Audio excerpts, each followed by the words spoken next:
Prologue, The Awakening. I'm pretty sure no one remembers the really early years of their childhood. The reason behind this assumption is because I figure young kids haven't quite formed an identity for themselves yet, or perhaps they were simply too busy working out how to be people to store memories yet. In my case, my first true memory was when I turned 2 years old and my mother made a giant chocolate cake, so I only clued into the fact something wasn't right when I had my second birthday again, this time surrounded by another family at a small gathering. It was completely disorientating. You see, the house I was seeing was wrong but still right at the same time. The small hands I suddenly had were wrong but were still clearly mine. The faces that smiled at me were both unfamiliar, yet I'd known them for years. It was the familiar smell in the air I'd never known before, the salty food I tasted where I was used to sweet, and little pieces of my life that I hadn't noticed missing until they were replaced with others. My perception shifted and my stomach heaved. I raced away from the gathering to my bedroom that was also not really my bedroom. I came to the realization that I wasn't the me I had been yesterday. What the holy fuck? It took a moment, but I soon realized who I had been and who I was now. I also realized that I was probably in deep shit, as my home was located in a compound just within the borders of Konoha under the rule of the third Hokage. I also happened to know that this was pre-Naruto era, as I had overheard not yesterday a conversation I had no awareness of the importance of until now, that he was planning to retire soon and passing the hat to the war hero the Yellow Flash. This meant that the Kyuubi incident had yet happened but would be occurring sometime in the next few years. I wasn't super scared of the Kyuubi though, as I knew that I probably would survive since my compound was seen to still standing in the aftermath. What scared me was what was going to happen years later when my cousin grew into his legacy. See, I didn't just enter any old family. I happened to get placed in the one family slated for execution on some bogus order. Lucky me. I had the dubious honor of being an Uchiha. So yeah, nice to meet you. I'm Uchiha Akiko. Snap back to my second birthday in the bedroom where I was hiding. My memories were reassembling themselves sluggishly in my mind like a slow tide. Each memory made itself apparent, then shifted to the back of my mind until the next memory floated forward. If I hadn't been an Uchiha, I might have gone crazy, but the bloodline limit in the family allowed easy compartmentalization for when we received the Sharingan, and so the influx of information I was receiving was accepted and sorted. Officially, during this period from second birthday, I had developed a head cold and was out sick for a couple of days, which my mother and father gave me sympathetic looks and placed cooling cloths on my forehead. What was really happening was I was learning of a life that was mine but not mine. Of a girl who lived an average life in an average world and died an unfortunate death. She grew up happy if not a little lonely. She tried hard to make herself and achieved all she did through hard work. She aged, and when she was 25 she made a simple mistake, and then that life ended. She knew she was going too fast, she couldn't be late again, it was dark and she was falling behind. Snap. My eyes had flown open at my final memory of the end of my old life. Everything from that point was so bright and clear, and all the memories clicked into place in my mind like neat little stacks. The final moments of my old life leaving a slight echo as it faded from thought. Tears began streaming down my face as I recalled the moments of my death. A quick impact, a last gasp, a silence. I sat up and placed my hands over my eyes, which were stinging with my tears. Several moments passed and the stinging in one eye became a burn. Suspicious about what was happening, I walked to the bathroom to see a red Sharingan with a single tomo staring back at me.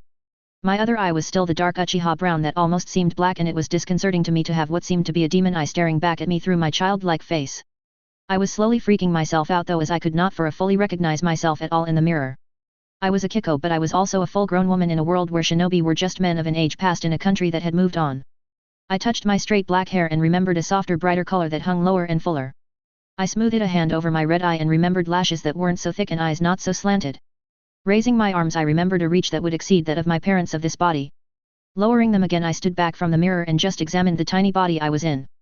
In doing so, the red in my eye faded into a russet brown, then faded to black, leaving a pale girl child with dark features and tear tracks down her cheeks.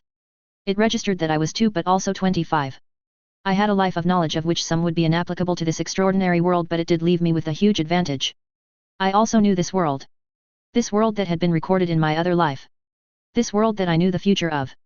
This world where I knew the treachery of my family but loved them all the same. My stomach churned and my eye burned red again, the tomo inside spun lazily. A shifting in the hallway snapped me out of my thoughts. I couldn't hear footsteps, but that meant nothing in a shinobi family. Going to the sink, I patted water on my face from the faucet and willed my eye to fade. Nothing good would come out of an early activation if it were to be discovered.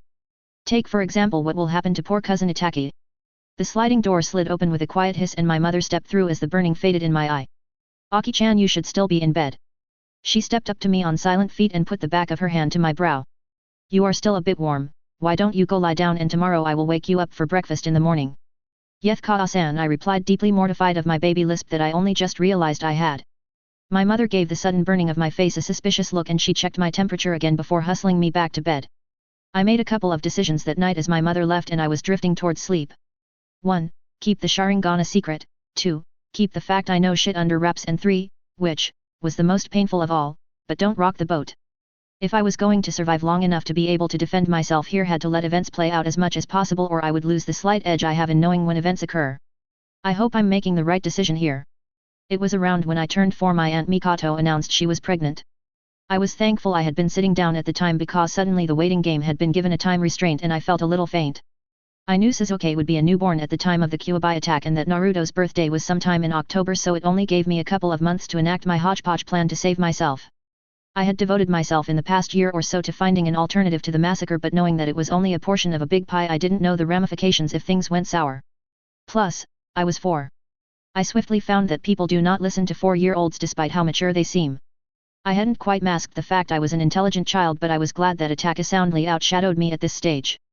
I preemptively was given kunoichi training in the family style due to my apparent intelligence, but without the Sharingan they wouldn't enter me early in the academy, to my relief. As Aunt Mikoto's belly grew, my own churned with the knowledge of what my plan entailed.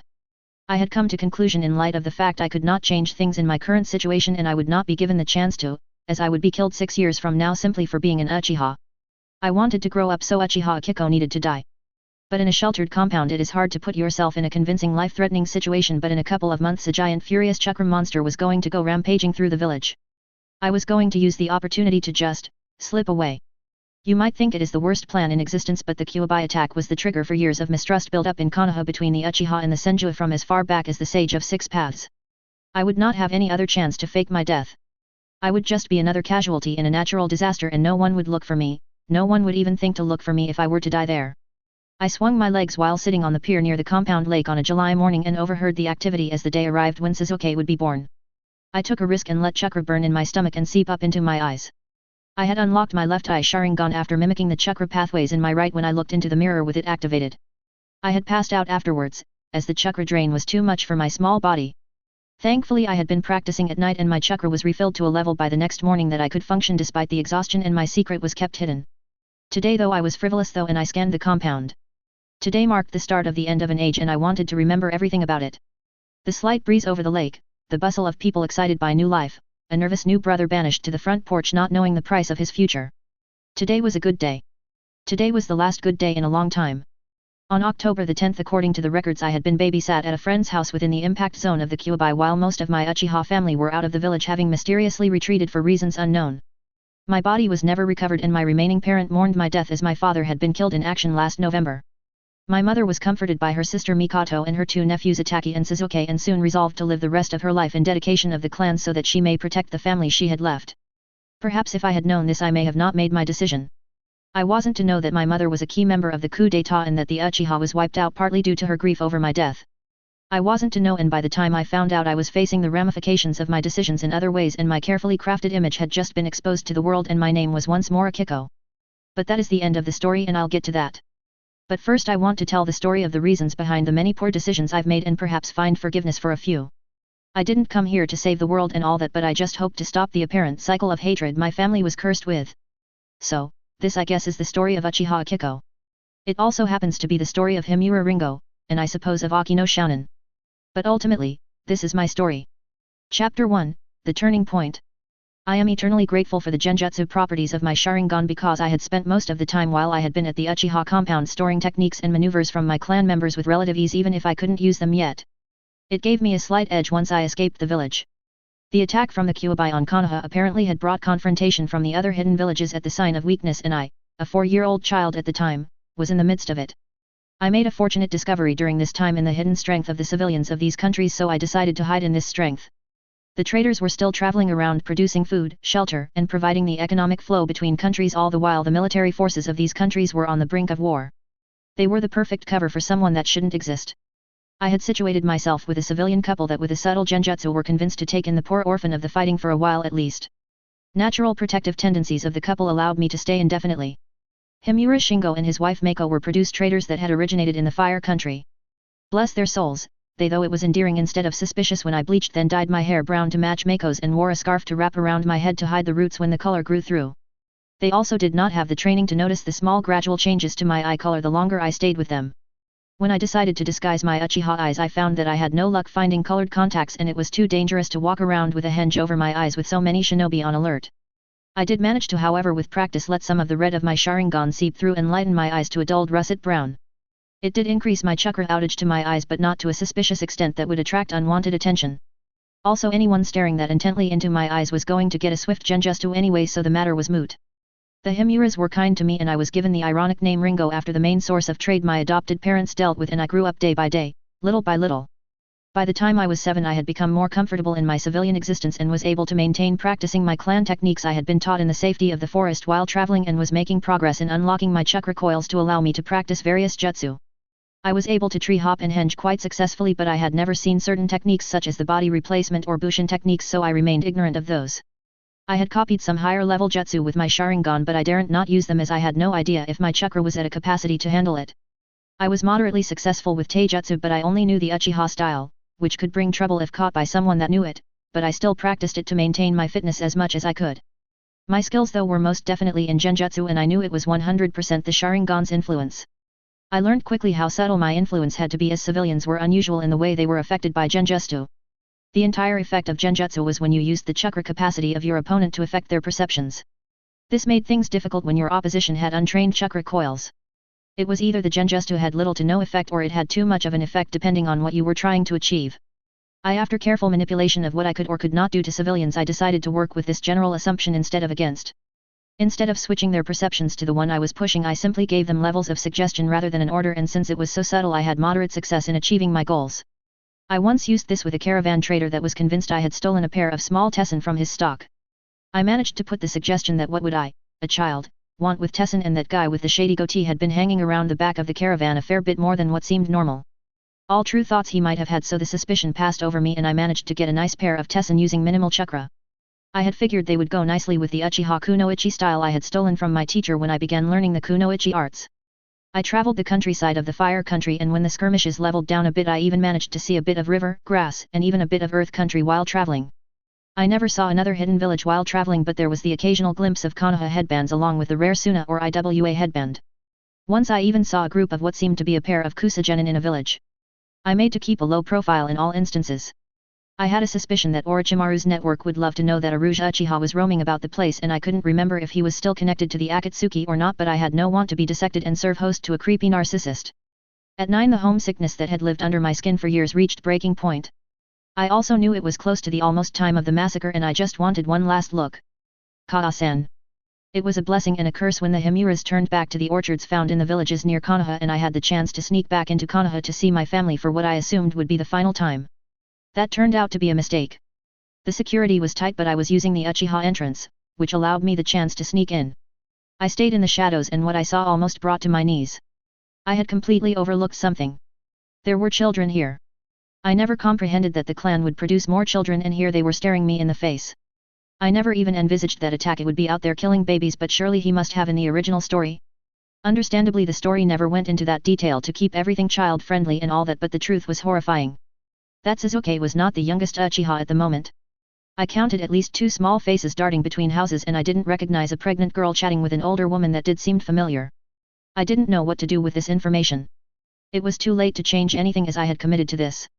The coup d'état would already be underway and in its final stages.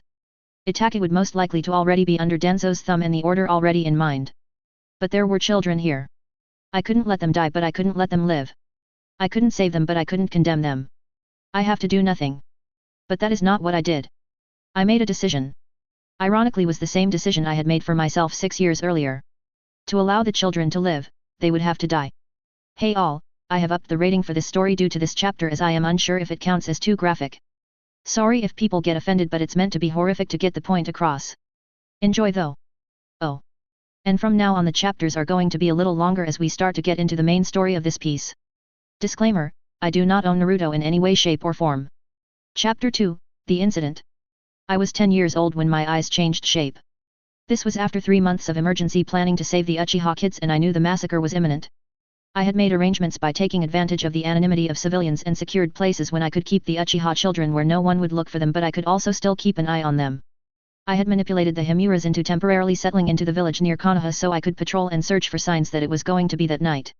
I was deathly afraid that Toby, who was also likely to be hanging around, would catch me, but so far I had not been caught. I can only assume it's due to the sheer insignificance of my abilities that I had not even registered as a threat. I had been using the Uchiha secret entrances, so I was able to infiltrate the compound, and after a couple of days' observation I soon located the houses of all the Uchiha children. There were 5 children in total, 2 of which were twins, so only 4 houses. Unfortunately, they were awkwardly placed around the compound even if they were only peripheral members of the clan and therefore in more loosely populated areas. I got noticed snooping during on the clan a lot and was shunted away from the walls a couple of times, but I acted like a curious civilian interested in clan life, so I was mostly ignored. I never saw anyone from the head families nor anyone practicing clan jutsu, which would have been nice, but I supposed it was for the best. Standing at 4 foot nothing, I had pretty much determined that this was a hopeless mission, with the hardest part being able to collect all the children while still making it seem as if they had died. I was hoping that I could use liberal use of fire to cover my tracks, but I had a fool's hope of succeeding. I still prepared for success though, as I refused to think about the fact that in a short amount of time most of my family would be buried with only little Suzuki to pray at their graves. In the end, the day did arrive. I knew that in the story the massacre happened on a full moon, but I wasn't confident in my ability to accurately distinguish what stage of the cycle a full moon was, so I started sneaking to the compound as soon as the moon rounded. It was on night number 3 that I ran into trouble. Before I even got close I was waylaid. "Where do you think you are heading?" I startled and turned to the voice that was right behind me. There were suddenly 3 masked individuals of indiscriminate gender with black cloaks covering their attire not 3 feet away from my position. "Route ANBU. Picking herbs, Shinobi-san," I demurely replied, playing up my civilian innocence and trying not to show my horror. I was unsure whether they bought it or not, but I suppose it didn't matter what the reason was, I simply just wasn't supposed to be there. 2 of the 3 ANBU flash stepped away while the third that had spoken pointed in the direction where I had come. "Civilians are not to travel this close to the wall, leave immediately." I scampered away pretty fast. There was no way I was going to take on an ANBU. Their presence though was still suspicious, so I didn't travel very far. It must be tonight.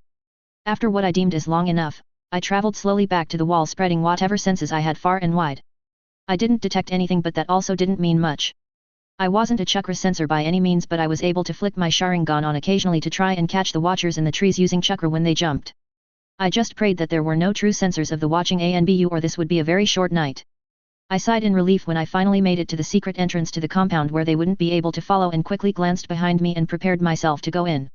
I was definitely unprepared for the sheer chaos I stumbled upon. People were screaming, children were crying, and the number of roaring katon jutsu was impressive. I always assumed that this had been a stealth attack. It always had appeared to be in the story. There was no time to lose though. I ran to my first contact point on the far side of the compound to collect the twins. It was there that I ran into another obstacle. I could not breach the circle of flames that encircled that portion of the compound. I had no talent at water jutsu, and I couldn't risk draining my sparse chakra supply this early on attempting what I could. I had no choice but to prioritize and go to the next house. This too was made hard, as I was also dodging fire that seemed to be coming from everywhere. When I stopped briefly to regain my sense of direction, I was alarmed to note that everyone seemed to be attacking nothing at all. It wasn't till I then fled up a so far untouched tree that I also noted that most of the fire damage was being produced by the older generation of Uchiha. What on earth is going on? Kunao, shuriken, and swords were also flashing under the moonlight, cutting deep into friends and family alike. There was no enemy to fight, but there was destruction and there was pain. Why? Where was Itaki? Where was Toby? Why, with all this noise, was no one from outside the compound come to investigate? Did they hate the Uchiha this much? It wasn't until the tree I was sitting in was set alight in friendly fire from who I peripherally recognized as my great uncle that my confusion turned into suspicion. The compound was never destroyed in the story, and I had ensured that the story stayed on track, so this couldn't be happening. So if it wasn't happening, then the only explanation is that it wasn't real. Genjutsu, is this all genjutsu? Kai. I became aware again and realized I was back at the entrance of the secret passage with 2 Tomodi Sharingan emblazed. I was also lying down beside the entryway, partly hidden in a bush. I sat up warily and looked around. I had been placed under genjutsu. How? When? I had time later to figure that out. For now I had some children to save. I switched off the Sharingan and after a deep breath entered the tunnel. The compound was silent as I left the tunnel, but that may have just been because my heartbeat was sounding loudly in my ears, outcompeting everything else. I could already see the bodies in the street. Fear sunk into my heart. Am I too late? I snuck into the closest child's house and found that I recognized it as one of my second cousins on my father's side. I crept forward and it wasn't long before I found the bodies. My cousin had been older than me by about 10 years and already had a 2-year-old child that I had intended to save. Seeing the prone form of said 2-year-old child still leaking blood from a slice in her throat served to enhance my sense of hopelessness. She had died just out of grasp of my cousin, who had obviously dragged himself to her body despite his heavily wounded stomach, but had died a few feet short. I gritted my teeth and went to leave to move to the next house, but remembered something. My cousin's wife had been heavily pregnant. She didn't appear to be a born Uchiha, and I was unsure whether she would be spared because of that and only the child in her stomach killed. If so, she might have survived. My hopes were dashed when I found her in the library face down and surrounded by too much blood for there have been any chance she was alive. I turned her over and saw the slowly congealing blood on her throat. It was obvious she had received the same deathly stroke as her child. It seemed that even Uchiha that could not possibly have the Sharingan were killed. The sight of the pregnant woman's untouched stomach gave me pause though. Is there any chance that the baby is still alive? I didn't know how long I had been out before I released the genjutsu on me. The woman's body was still warm though, so it surely can't have been too long. There may have been no point in attempting what I was considering doing, but I refused not to try. Not trying is what put me into this mess after all. Taking a kunai that had been hidden in my sleeve, I braced myself above the dead girl. Her stomach was still firmly rounded and I tried to figure out how to go about this. Cesareans usually took from below, but I wasn't sure if this was due to preference for low scarring for the mother or it was the best option to safely remove a child. Deciding not to risk the baby to uncertainty, I set to work slicing below the round of where the child lay and carved a line in the soft flesh. The first slice was too shallow, so I continued getting deeper and deeper. I could feel bile rise in the back of my throat, but I swiftly swallowed it down and kept going. It wasn't until a rush of fluid escaped the cut that I stopped. Guessing that this was the amniotic sac I had run into and not another organ, I gently sliced flesh away enough to reach my hand in. By God, it's a sensation I'll never forget. The feeling the still warm flesh between my fingers as I slid my hand into her belly, the stench of death in the air, and the sight of the bloody kunai I had used to desecrate the body in my other hand. I found the head of the child easily. It was a little more difficult to get it out. It took taking up the kunai again to slice the rest of the girl's stomach away for the baby to slide out. The baby appeared covered in fluids and it was evident that it wasn't breathing. I felt despair rise in me. What do I do next? I don't want to give up. Thinking hard while I cut the umbilical cord of what I discovered was a baby girl, I pondered my next step. I had heard once before in my previous life that rubbing the back of babies encouraged them to breathe, and so I rested the child in the chest of its mother and used both hands to rub up and down the back. I think I arrived too late. The baby didn't appear to be responding. I bit my lip to withhold tears. I grabbed a throw rug from an armchair in the room and lifted and bundled the child in the rug while rubbing its skin and tried not to sob. The baby was so tiny. I rubbed away the blood and amniotic fluid from its face, and in a desperate attempt I decided to try and do basic CPR. It was a last-ditch attempt and I knew I did it poorly. It shouldn't have worked, but it did. At the first breath that the child took herself, I cried silent, heaving sobs. The fluttering of her eyelids and the screwing of her face was my only warning before she decided to use her vocals. The baby didn't so much as cry as scream. Shush, shush, shush. I begged the little girl. My breath was coming in short gasps and I'm sure my eyes were twice the size and crazed. We'll be caught. I'm also sure that I was a little more forceful than necessary when I pulled back the eyelids of the child and activated my Sharingan. When the baby became limp and it was silent once more, I became twice as nervous. Was it this silent before? I flipped the unfortunate mother over to hide her stomach and had a slight panic attack at what I was supposed to do now. This is not what I expected. This is not what I planned. In my terror I made a snap decision, for the better or for the worse I'm not sure, but I decided I needed to destroy the evidence. I grabbed a bunch of papers from the library shelves and raced back to the body. After a sudden impulse I put aside some of the scrolls, placed them into the throw-rugged bundle with the baby inside and tied the bundle to my back. The rest of the paper was placed the rest around the girl. No one could ever know she had the baby. It was with a measured amount of chakra I was able to spark a flame upon the paper. I fanned them with the tesson I had on me and prayed as hard as I could that the small chakra spike was ignored. Thank goodness my elemental nature is fire. The flames took more quickly than expected though, and a large portion of the tatami mat flooring was engulfed in a matter of seconds. Confused at the suddenness of the fire, I found the source to be a broken lamp leaking oil near where I was sitting. I jumped to my feet, but my pants had been partly soaking in the lamp oil when I knelt and were soon consumed with the racing fire. I bit back a scream as I rushed and cut the fabric off my leg. The bundle on my back fidgeted at the movement and I hoped the genjutsu would hold on the child. It was too late to prevent burns, but I did manage to fling the fabric off by the time the fire had reached the shogi screens. I braced the bundle on my back to be more secure and then jumped out into the night. I painfully raced to the other properties where children lived. Some I didn't bother to search as the parents had already tried to escape with them, and little bodies lay fallen on porches and garden beds alike. Not one of the 5 Uchiha children I had attempted to save was found alive. I had failed my mission. All but one. I had in my grasp a small miracle. A child that I hadn't even calculated that I could save. A child whose moth had been killed by one of our murderous relatives. Which relative I'm not sure, as it could have been Ataki or Toby who had been responsible. I wasn't keen to find out though, as it was miraculous enough I hadn't encountered either. I'm definitely going to have nightmares forever. I stayed in the shadow of the moon as it rose higher. As it was topping the building I spotted movement. Someone was entering the gates. Suzuki must be coming home from the academy. I need to get out of here. As I was going to leave through the secret entrance I soon found out the mysterious ANBU that kept the Uchiha in had not left. They stood in the darkness with eyes on the wall, clearly trying to keep something in rather than something out. Preventing any Uchiha from escaping their fate. Since I couldn't go outside to escape, I decided to try and hide inside the village until such a time as I could leave. I found the minor entrance to the village was not as well guarded and so I was finally able to escape the compound. I intended to hide anywhere I could as I was finding it harder and harder to breathe. As I ran for safety, my leg wasn't appreciating the jagged steps I took nor the burden I was carrying. It ached from the burns and I couldn't comprehend why it felt so real. It wasn't until then that the sudden reality of what was happening occurred to me and I spun around to the calamity I had left behind. Looking back at the eerie shadows engulfing my home, hiding the horror within that, I felt my heart shatter. A small thought I had pushed down for years was brought to the forefront. Did I really have to keep the timeline intact? Remembering the illuminated bodies of uncles, cousins, mentors, and children all slain in the streets under the light of the full moon, I received my answer. No. I just wanted to save myself. I could have possibly saved them. I could have warned the Uchiha elders of Konoha's suspicions of what Denzo was planning. Perhaps even explaining what attack it was made to do, but I chose to save myself and let my family die. In hindsight, who cares if the Uchiha were to take over Konoha? Not me. I was an Uchiha. I would have been safe.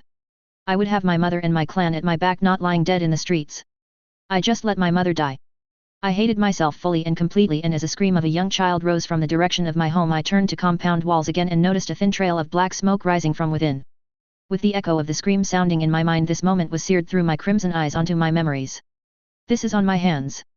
What have I done? So, when I was 10 years old, my eyes changed shape. Hi everyone. This is the final installment of Ringo's childhood and probably one of the longest chapters this story will have. After this there will be a lot more dialogue and I will do my best to bring out the characters I introduce. Please comment if you would like to see something happen in the story. There is a lot of leeway into getting to the end point and I would like to see what people want to read. Enjoy. Disclaimer, I do not own Naruto. Chapter 3, The Merchant Files. The result of that night defined the path my life took. I was haunted by the poor decision I had made and I sought to find an outlet to the anger I felt. So, I focused on the person responsible for issuing the order in the first place. Shimura Danzo. I was going to kill him.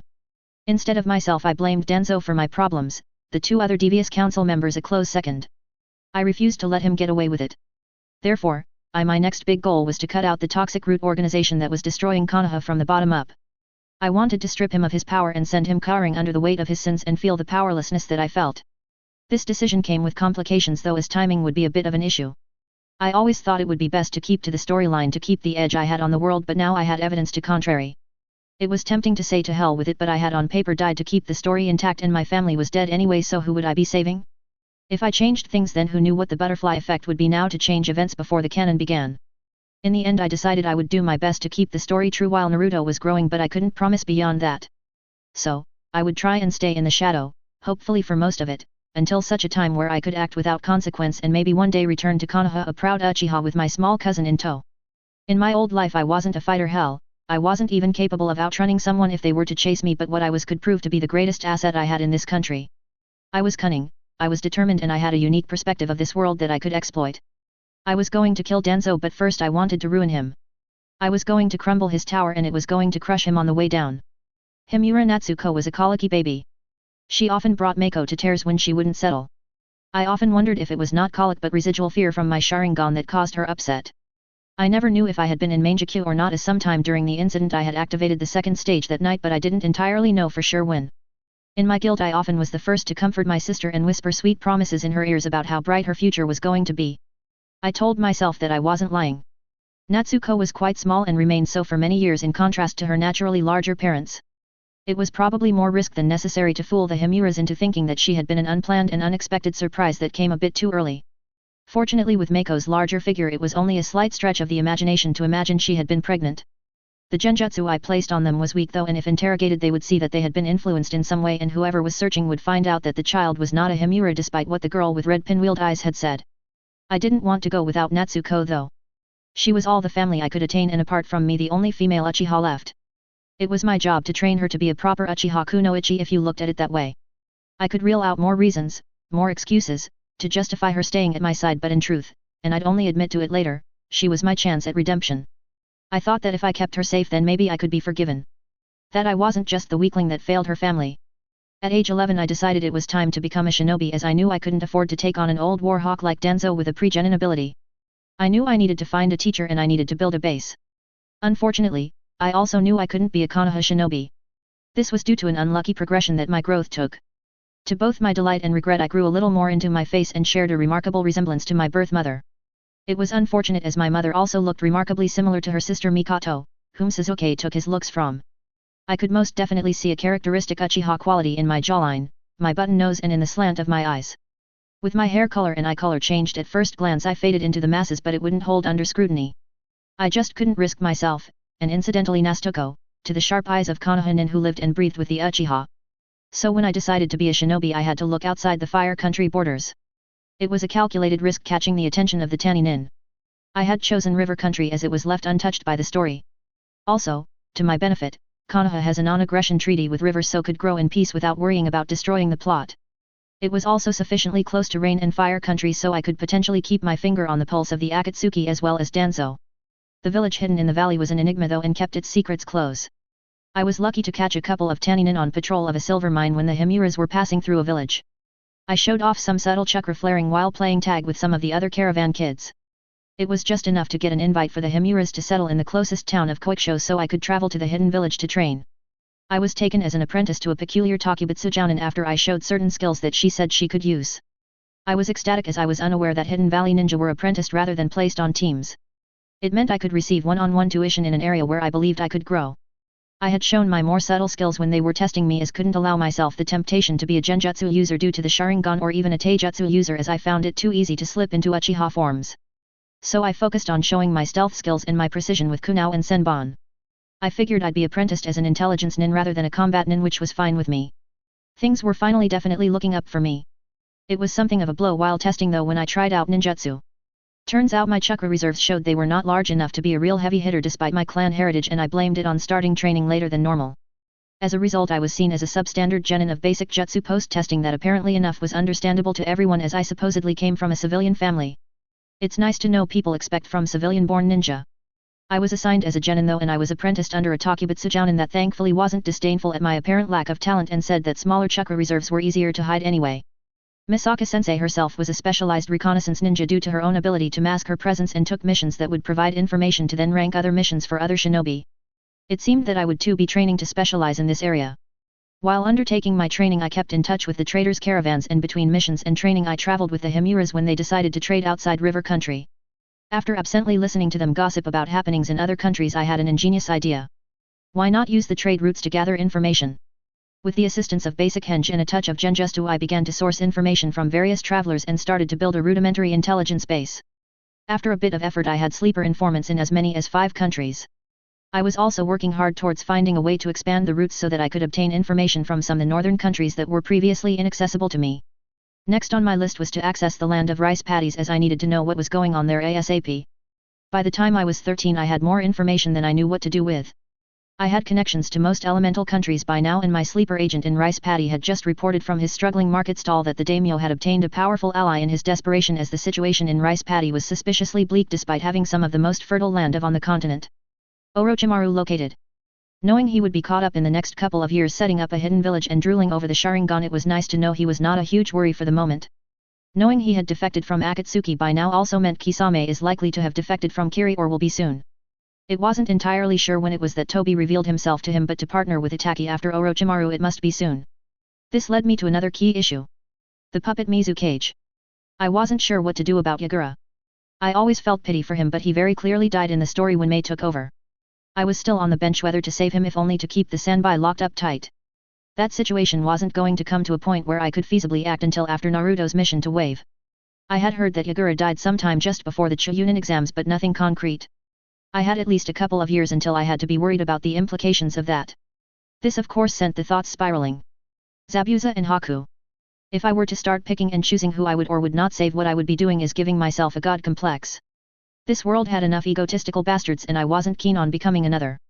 I eventually decided that my track record with sudden decisions was a bit bleak, e.g. save the Uchiha kids, so I would have patience and see how things progressed. As it was, I had enough on my plate in figuring out what to do with Danzo beyond kill him. I felt very isolated during these years as I couldn't confide with anyone about what I knew, and there was the issue that my presence might already be noted and I was under watch. I didn't know whose genjutsu I was put under the night of the massacre, and that terrified me a little. There were 3 options I could think of who it may have been. Option 1, it was Itaki. Option 2, it was Toby. Option 3, which would be devastating to my budding plans, it was Root A and BU. In any case, it meant my presence that night was not unnoticed. I spent a fair few resources in spreading mild rumors to make sure that it could not be traced back to me. It wouldn't be unimaginable that it might be discovered there was a Rouge female Uchiha around, but the connection wouldn't be that it would be Himura Ringo, the produce trader's daughter. I couldn't afford to be discovered this early, plus, I had Natsuko to think of after all. Training as a Hidden Valley ninja did have its perks. Every day there was something new to discover. The hidden village itself was carved into a canyon and extended into a cave system, and it was in this cave system among others that I mostly trained. The river country was riddled with caves, and it's rumored that there are thousands that haven't been discovered yet. Misaka-sensei had me running / crawling / sliding through caves sometimes for days in a giant game of hide and seek, where I would attempt to mask my presence from her and she would cheerfully find me and tie me to the stalagmites that had water dropping on them every couple of seconds. That training was both rewarding and annoying. I did learn to hide my chakra signal pretty early though, so it wasn't all bad.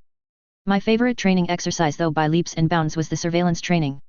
Truly though, it must have been the biggest joke of all training schemes. Misaka-sensei would be right there in the tree branch alongside of me, simply gossiping while trying to keep low-key enough that Kyuga the shirtless blacksmith wouldn't notice us peeping on him while he toiled away in the forge. Clothing safety issues aside, Misaka-sensei was clearly infatuated with him, and I must admit I was not complaining. Despite my young appearance, I couldn't help gawk along with Misaka-sensei, as I do quite clearly remember being a red-blooded woman of 25-something years. Plus, Kyuga-san was a fine-looking man. I of course tried to keep an indifferent face every time Misaka-sensei said it was time for surveillance training, but I didn't think my suspiciously blank face fooled her a second. Beyond surveillance and presence masking training, some exercises were dull in comparison. I was tasked with mapping some of the lesser-known cave systems in what was exploration and surveying training. I was reasonably successful at this due to my partially induced Sharingan increasing my ability to see. Unfortunately, it was during this training that my eyes finally got some notice. I was pulled in for questioning, but thankfully it was under non-suspicious circumstances and it was more of a question-answer session, and I made it seem that I naturally received more chakra to my eyes, resulting in better eyesight. It was reasonable enough excuse and not impressive enough to warrant much attention except to push Misaka-sensei to up my night surveillance training. I was ecstatic at that because Kyuga-san did the most interesting things at night, and I was itching to find out why he felt the need to bathe at midnight in his shorts. Misaka-sensei of course had a couple of theories, but I was game to increase surveillance training to get to the bottom of it. It had been fairly early into my genin training, and after much pestering that I caved in and let Misaka-sensei meet the Himuras. I had tried my best to keep my ninja side and my civilian side separate and limit as much attention on the Himuras as possible. Unfortunately, my sensei was the inquisitive sort and had apparently already been spying on me and my interactions with my family for some weeks before she asked to meet them. So it was with much frustration and wariness that I invited her to dinner. We both took the road to Koiksho, where the Himuras lived, from the hidden village, which was not so much a road but a walkway that only a ninja could effectively traverse. The path winded down steep canyon slopes, peppered across rock stacks, and finished with a forest stroll that could go for hours if you didn't release the genjutsu. Misaka-sensei and I were mostly silent in our trip from the Hidden Valley village, and I was right nervous because as soon as we left the genjutsu forest she turned to me and smirked. "I can't wait to meet your cute little sister." You could say my hackles were up from the get-go. It seemed this visit would be destined to be terrible. Meiko was the one that greeted us with an enthusiastic smile at the family entrance to our shop-fronted home. "Ringo-chan, welcome home." "Naicha home," a voice echoed from another room, and a little girl with pigtailed brown hair skidded into view. She was set to barrel into me until she caught sight of Misaka-sensei and shifted trajectory to dive behind Meiko's skirt. "Monatsu-chan, this is just my sensei. Don't worry, you can come out." After a brief moment of cautious silence, Natsuko peeped out from behind Meiko's skirt and hesitantly inched her way to me. I patted her head gently when she came close enough. "You're so brave, Natsu-chan." Natsuko just giggled behind her hands at the words of praise. "You seem to be a pretty affectionate big sister," Misaka-sensei mused. Meiko, much like her youngest daughter, giggled behind her hand, and I gave her the side eye at her amusement. "You are only just looking at how much the mountain rises above the ground, not at what extends beneath. Ringo-chan is a very attentive big sister." "Naicha," the 2-year-old Natsuko pleaded while raising her arms and made grabby hands for me to lift her. My heart melted in a puddle at the cuteness, and I'm pretty sure my face looked as sappy as it felt because as Misaka-sensei took one look at me and burst into laughter. And here I thought I was training a stoic little observer, but who knew I was getting someone so whipped by their little sister no less. I wrinkled my nose but refrained from commenting on Misaka-sensei's own whip status and her predilection to perving on Kyuga-san, but she would just call me a hypocrite and there is no way I wanted to explain that to Meiko. Mom, this is my teacher Honda Misaka, I introduced belatedly. Nice to meet you Honda-san. My name is Himura Meiko and this is my lovely youngest daughter Natsuko. Natsuko peeked at Misaka-sensei from where she was resting her head on my shoulder and waved shyly. I kissed her cheek at her continued adorableness. It's just Misaka if you'd like Meiko-san. After all I do teach your daughter. We're practically family already. Meiko giggled delightedly and I wrinkled my nose and decided not to explain to Meiko why that was not as appealing as she might think it would be. Is Dad in? I asked Meiko as I removed my ninja sandals and peeked into the family living area. Not yet, he will be home for dinner though, so you can introduce your sensei then. For now, would you like a drink Misaka-san? She asked, turning to my teacher who of course answered with an affirmative. I smirked and prepared myself for Misaka-sensei's reaction when she realized that the drink would be tea instead of something stronger. I could imagine the downcast expression already. Shingo came home just as Meiko was serving up the side dishes and we all knelt down for dinner after another quick introductory session. Meiko had really gone all out to impress Misaka-sensei with the meal, and knowing that Misaka-sensei had already been spying on us, I knew she knew that well. I was relieved that Misaka-sensei didn't mock the formality of the occasion and then was pleasantly surprised at the softening of her gaze as she saw the interactions of my family. She later told me that in that moment she was quite envious of me that I had such a loving family. I had mixed feelings of course at such a statement, but I took it as the compliment it was. I too loved my adopted family despite how unworthy I felt for their affections most of the time. I am but a cuckoo in the nest. Dinner actually was quite pleasant, but it was when night had well and truly fallen and Natsuko was being prepared for bed that a chink fell from my carefully formed disguise. No. I wanna be up. Nacha. Natsuko cried and wouldn't release her hold from my arm. Natsu-chan, it's time for bed. You are being rude in front of a guest.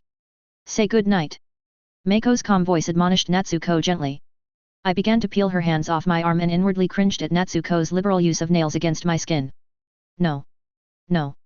No. With her final cry she went to pull my hair spitefully as I pulled her hands off my arm. She didn't quite make my hair and instead grabbed my plum-colored bandana he-tie-ate that hid my black roots. It was pulled off with a yank, the pins previously keeping it secure becoming dislodged and pulling painfully. Natsuko. Meiko scolded. Natsuko's eyes were wide in her face and filled with tears. In some way I think she must have, though she had actually pulled my hair off as I never went anywhere without some sort of head covering. Nacha, she cried but turned to Meiko though for comfort instead of me. Meiko withheld enough, hugging her back long enough for Natsuko to understand she was still in trouble, but with a sigh she picked her up and took her to her room. I absently rubbed my head to rid myself of the sting and picked up my he-tie-ate to refasten it, but in the glint of the metal insignia piece I caught a slash of moving color. I was a fraction too slow to stop Misaka-sensei from picking up a lock of my brown hair with very much black roots. Rubbing it between her fingers she gave me a suspicious look and had an unspoken question in her eyes. I sighed but was able to delay answering with the return of Meiko. When Meiko saw Misaka-sensei playing with my bicolored hair she gave a wistful sigh of longing at seeing my bandana off. We haven't been able to convince her into growing her beautiful black hair out nor get her to stop covering it up at least. Oka-san. I said warningly. Ma, I know Ringo-chan. Misaka-sensei sat back a bit but still kept one hand securely on my head. Forgive me, but why do you feel the need to dye your hair in your very home? To put as much distance to the Uchiha name I can at this point. She has been doing since we found her when she was a child. Shingo said instead of me as he ambled back into the room, having left after dinner to prepare the shop for tomorrow. Anata. Don't be so insensitive. What? Ringo-chan knows she is adopted. Her sensei is a ninja. She already probably knows too. But think of Ringo-chan's feelings. You know nothing of a girl's sensitivity. The Himuras degenerated into the usual pattern of their arguments about how men are tactless but women were just silly about some things, and I took the opportunity to study how Misaka-sensei took the news. There were complications that the Himuras were probably unaware of with the Tannin finding out I was adopted. Complications like the likelihood I came from a shinobi background from another country. Misaka-sensei had a severity to her expression that had been absent all night, and this made it clear that the possibility had not been overlooked and she was obliged to investigate and report. How old were you? The question was spoken in quiet seriousness. Nearly 5. Your birth parents? Dead as far as I know. Misaka-sensei peered at me penetratingly but was able to sense the truth in my answers. You do understand that this is a serious matter. I wasn't aware when I was younger and only worked it out later. It was almost too late then to say anything. With that she nodded sharply and removed her hand from my head, then curled her fingers in front of her mouth in thought. The argument the Himuras were having was winding down, and by the way Shingo was angrily eating a green apple, which I knew he didn't like, it seemed Meiko had won this round. Oh. I apologize, Miss Akasan. Forgive our rudeness. I don't know what has got everyone so argumentative tonight. As my husband bluntly has mentioned, she gave stern glare at Shingo at this point, whose apple-chewing intensity increased, before she continued, Ringo-chan is adopted but not that we love her any less for it. She is our baby girl and will always be. Mako was quite decisive in this and even Shingo paused his frustrated munching to grunt in agreement. I hunched my shoulders and tried to will myself into disappearing into my seat cushion. And your other daughter? Misaka-sensei asked in curiosity. Natsuko? No. She is our born daughter. Another miracle child. Shingo explained, and I figured that this was more than heading into dangerous territory and I really had to put a stop to it before Shingo said more about how very much Natsuko had been an unexpected miracle. Ota-san. I really don't want you to get into the miracle of life at this time of night. It's a bit embarrassing already. I pleaded. Miracle of life. What are you trying to say, Ringo-chan? Who have you been talking to? Boys? Have boys been talking to you about the miracle of life? No boys. No miracles of life to be happening to you until you are at least 30. I'm only 12.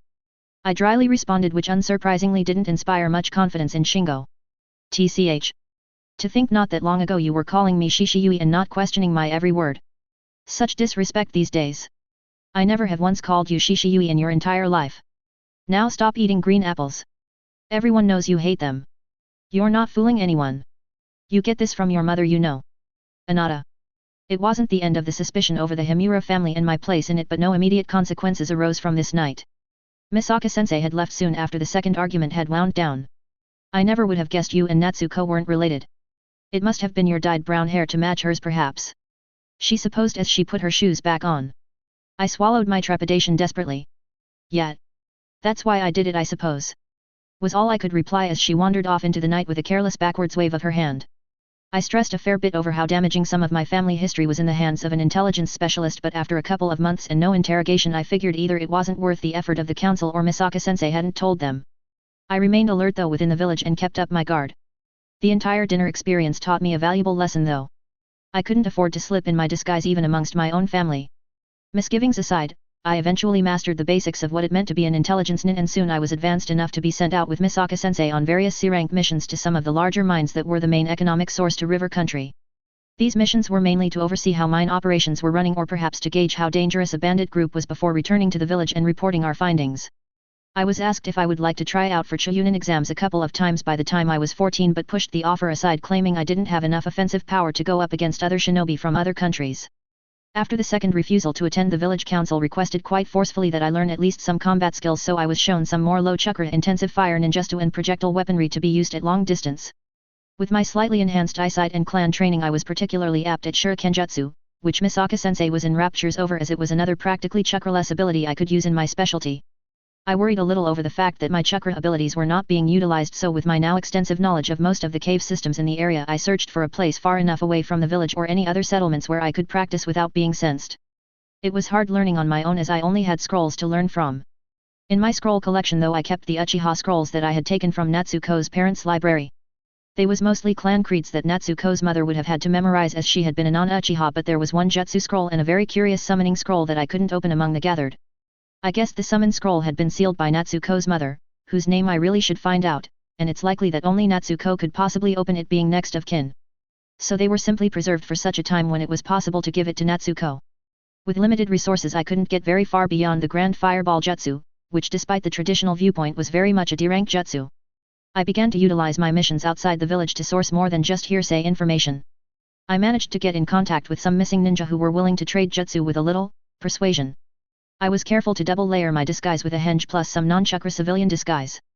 To anyone who was looking for the jutsu thief would not be looking for Himura Ringo the prepubescent Taninin, but instead Aki the buxom woman with no allegiance but her apparent client of the time. I was quite successful in fooling the missing nin I dealt with, as my henge was exquisite in its detail. After all, I had lived in that body before. I grew stronger and my intelligence base was becoming less of a trade route and more of a market network, which caused my no undue amount of stress. I was receiving information from about every country that imported and exported produce, which unsurprisingly was most of them.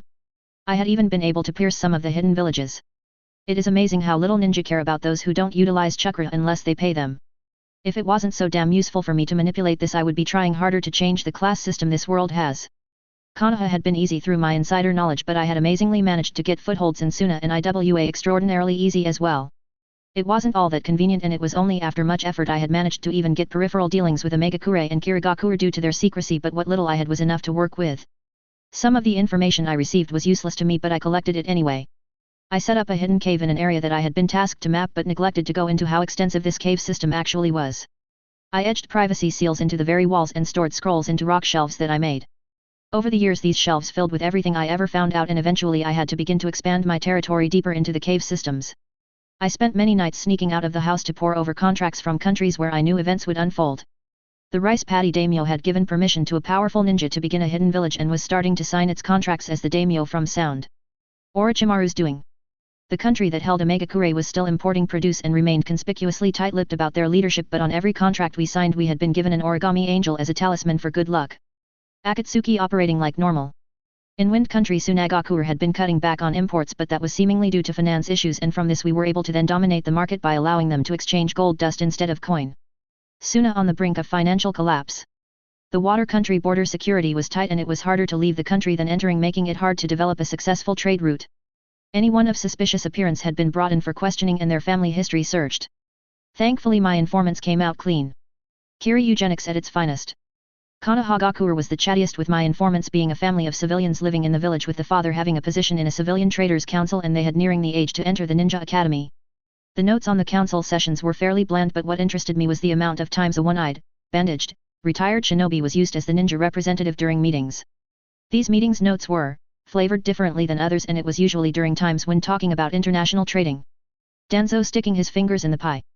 I could see patterns in the information that I knew no one else could see, and I hoped that would be enough to save me. It was clear that the stage had been set and the play was about to begin. I had waited for years and hoarded rumors like a dragon would gold, and hopefully that meant that I had enough amassed power backing me to cover my weaknesses. It looked pretty bleak though, as all my information had told me was that every country I dealt with was suffering somehow. Turns out every country had a reason to go to war. So I had a new complication to find a way remove Danzo, and that was to do so without letting Konoha be weakened, because there is no way the other elemental countries would let that opportunity to slip by. How could I pull this off? It would have to be something internal, which means being in Konoha for some amount of time. I figured I couldn't wander back as an Uchiha without a side of torture, and I didn't necessarily want to lose the comfortable position I had found myself in. I also didn't want my reputation to go down the drain as a deserter and a traitor. I had been sitting in my hideout surrounded by my scrolls like usual and pondering this when I realized wanted to leave legacy that was more than just killing a man if I actually cared about my reputation. Something like saving the Baijuyu maybe. I figured it wouldn't be so hard to spread a rumor that the Jinhyuki were in danger. Heck, it might even be beneficial. It might occupy the elemental countries a bit beyond attacking their neighbors, as it's hard to wage war on someone if you have troubles on your home front. Not that it was stopping Sunagakure. The situation in Wind Country was becoming bleaker as the months dragged on and the Wind Daimyo continued to refuse to pay Sunanin for missions. Sunagakure was bordering on an economic depression. Recent information let me know that there was a delegation from Sound had been seen wandering the markets recently as well. When I received that information scroll from a noodle dealer who had connections with a Suna soba chef, I knew exactly what it meant. It was time to take action. Whether I liked it or not, Suna was gearing up for war. They really didn't have a choice. This meant I had run out of preparation time and I would be making my move soon, as it was apparent that the story was about to begin. Disclaimer: I do not own Naruto. Chapter 4, The Team from Tani. It was winter in Tani when I first was able to confirm that I would be entering the Konogakure Chunin exams in the summer. I was both excited and nervous. I was 15 years old and one of the oldest genin in Tani, to Misaka-sensei's eternal shame. Of course I had been delaying so I could access Konoha during the Chunin exams so I could get my opportunity to bring Danzo down. I had been completely overwhelmed with my trader's network while I waited for the chance to get to Konoha, though, as it grew to almost beyond my control. I sort of let most of it be and had key delegates that ran the day-to-day and popped around as Aki the merchant every now and again, but mostly I just collected information scrolls. I had added many more scrolls to my cave hideout's information system than I'd ever thought possible. I didn't even know why I needed to keep them, but I saved them anyway. At the time of getting the message I would be entering the Chunin exams, I had been particularly focused on the Konoha information scrolls. My main source of information there had once trained to be a shinobi but dropped out before he became a genin to apprentice under his father. He still had some handy tricks up his sleeve though, and I had planted him in the village so he could gather information a normal civilian perhaps couldn't get. It had taken over 6 months to process his application though because of his past, but he eventually settled in and I began receiving the very detailed reports I now held. He was also going to be crucial in playing an active role in my plan so long as I played my cards very carefully. I still was deciding a few things about how to handle Danzo, and I knew I was cutting in close. I knew that Danzo must have had some role in the invasion, but I was not at all sure how. I hadn't delved that deeply into the story and only had Heresei to work on. I knew Danzo had a previous connection to Orochimaru and his experiments, and that indicated that there was at least some relationship between that two, but I couldn't tell how deep. After a lot of dead ends, I had decided to forge the relationship I wanted instead of trying to dig one up. It was infinitely more work, but I couldn't hold out on a slight chance. This is what I was currently stuck over as I pondered what my steps would be once I entered those green gates. To amuse myself though, in the meantime I had gotten my various informants to plant a few small derogatory rumors around Konoha, nothing too extreme, but it was a foundation of mistrust at least. I figured building a bit of unrest between the civilian class and the shinobi class, especially for the civilians in the Traders' Council, and it hopefully will result in them being less inclined to follow blindly the directions of the shinobi representative aka Danzo. Also, it would work well if there is already dissatisfaction with Danzo for when he is to be uprooted as a traitor to the village and all of his underhanded schemes put to light. Perhaps then all the Uchiha could return? But that was getting a bit far ahead. For now I just wanted to plant reasonable doubt in him. Himura-san. Shingo, Meiko, Natsuko, and I all turned to the voice. Sorry Himura, Ringo-san, a gangly weed of a boy spoke out from where he was looming near the entrance of our shop by the apple barrels. I recognized him as Hatsumoto Hiruto, a genin, and also by the randomness of his appearance one that was likely to be a new teammate of mine.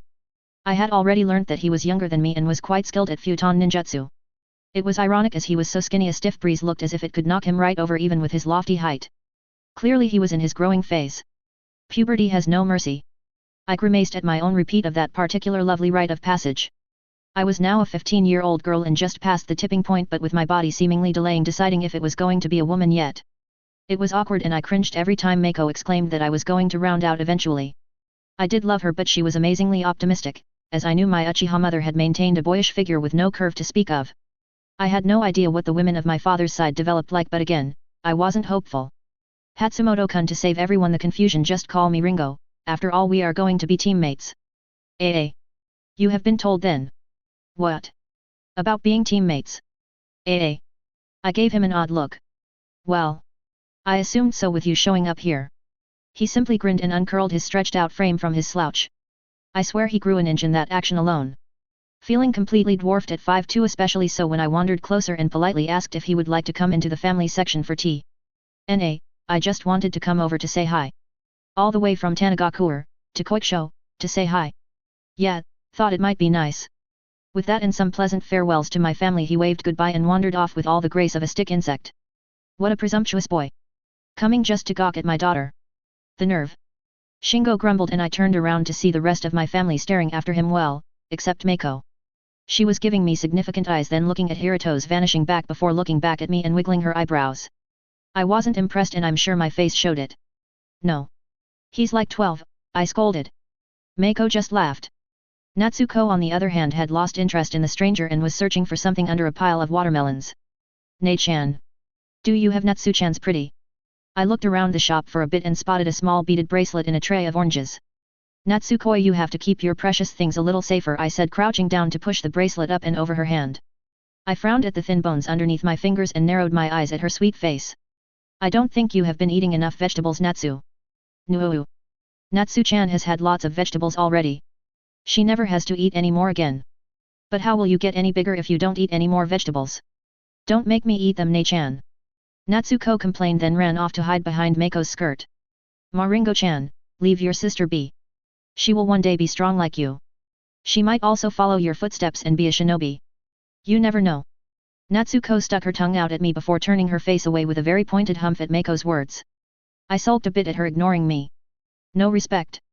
I don't know if I want Natsuko to be a shinobi. It's not the most purest of jobs. I mused, not realizing how the statement could be taken. Meiko looked at me thoughtfully and then shared a meaningful look with Shingo, who tactfully decided to take a crate of peaches that were getting a bit soft to the back of the shop, still not losing his lingering scowl though. Ringo dear. It's not a bad thing you decided to become a shinobi. We are very proud of you and want you to know it's nothing to be ashamed of. When Natsu-chan grows up to understand, I'm sure she would be proud of you too. I was at a loss. I knew they tolerated my insistence to become a shinobi, but not anything other than that. But you know what it involves, right? She just gave me a sad smile. You protect people, Ringo. That is what is important. If only it was that simple. I guess so. Anyway, it's a relief to know you support me, Oka-san, I replied genuinely, thank you. I kissed her cheek and waved goodbye to Shingo, who was just coming back to the front, and left the shop. Pondering Hiruto's visit and Mako's words, I decided I might need to eventually search out my errant sensei. I need more information. To quote Misaka sensei, I was to friggin' take advantage of this exam, partly to be able to be sent out on A ranks with her, but mostly because of the benefit of the restrictions put in place for this exam. In a mostly apprentice-based tuition, there was a sudden opening for other students to meet each other due to the Konoha exam requirement for teams of 3 genin to participate. These regulations were a boon to an intelligence tanin and even a budding one like me, because it gave access for information of the other hidden tani youths.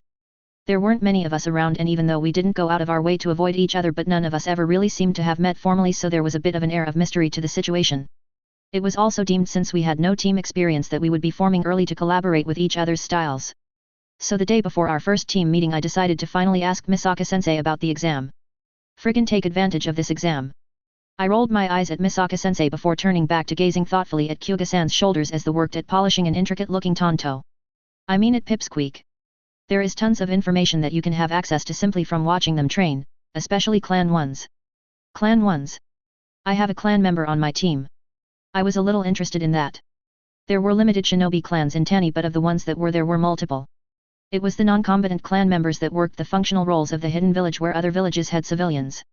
It furthered my opinion that Tani was mostly full of paranoid assholes. Yet I think your new sensei is one.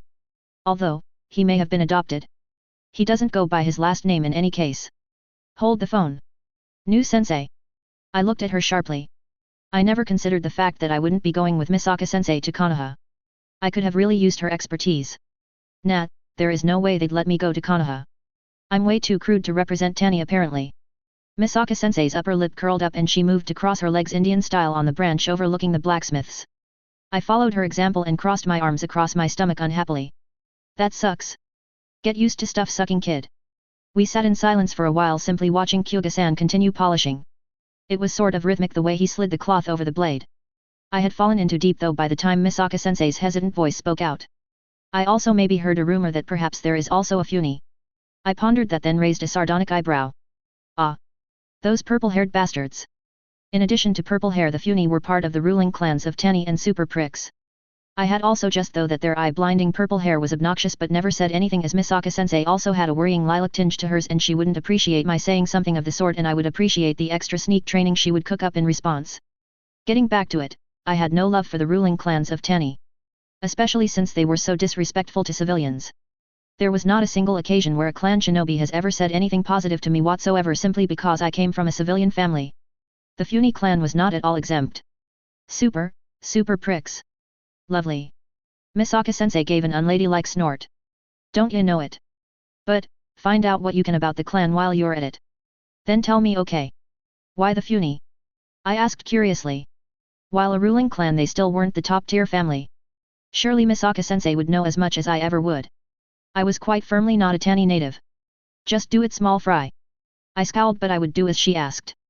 After all, she was my teacher. So I have a clan teacher, Hatsumoto Hiruto, and a Funi on my team. Hatsumoto Hiruto. How'd you figure that? He paid me a visit, at my house, in front of my family. Misaka sensei's raised an eyebrow at my awkward cringe. How enthusiastic of him. Wait. How the stuffing did he know you were a teammate? I began to wonder at that too. I had an intelligence nin as my sensei, and she had only caught a whiff of who I was to be partnered with. Goddamn favoritism. Misaka sensei huffed and hunched over, bringing her arms to rest their elbows on her thighs while he had her cheeks resting on her clenched fists. I was hesitant to ask her, but I was curious. Is the favoritism because they belong to clans? Misaka sensei gave me the side eye but didn't say anything. She didn't have to. We sat on the tree branch overlooking the blacksmith long into the afternoon, not continuing saying anything. In the forge, Kyuga-san eventually finished polishing the tanto and packed up his supplies. It wasn't until he turned the lights out that Misaka sensei and I left. We separated with a silent wave on the outskirts of Tani. I walked back to Koicho filled with an uneasy curiosity. Tomorrow I would be meeting my teammates. Training Ground 7, which was mostly known by its common name the Rock Garden, was on the top of a small plateau just outside of Tanagakuer. It was here that I decided should not let my first impressions of someone influence how I equated capability as a shinobi. I had really underestimated Hatsumoto Hiruto. That boy could bend like a willow. For all his fame in Winjutsu, he was also quite clearly a competent taijutsu user despite being all arms and legs. I was sure that once he had finished adding muscle to that lanky frame, he was going to be terrifying. I sat down next to a couple of young purple-haired children who had been caught up watching the spectacle from a low rock stack and waited beside them for Hiruto to finish his kata. I whistled lowly at a particularly difficult maneuver that Hiruto must have overheard as he turned his head slightly towards me and grinned wickedly. He is quite adept. I startled a little when one of the little girls spoke in such formal speech. Ah. Yeah. He has quite the talent. It's such a shame though, isn't it?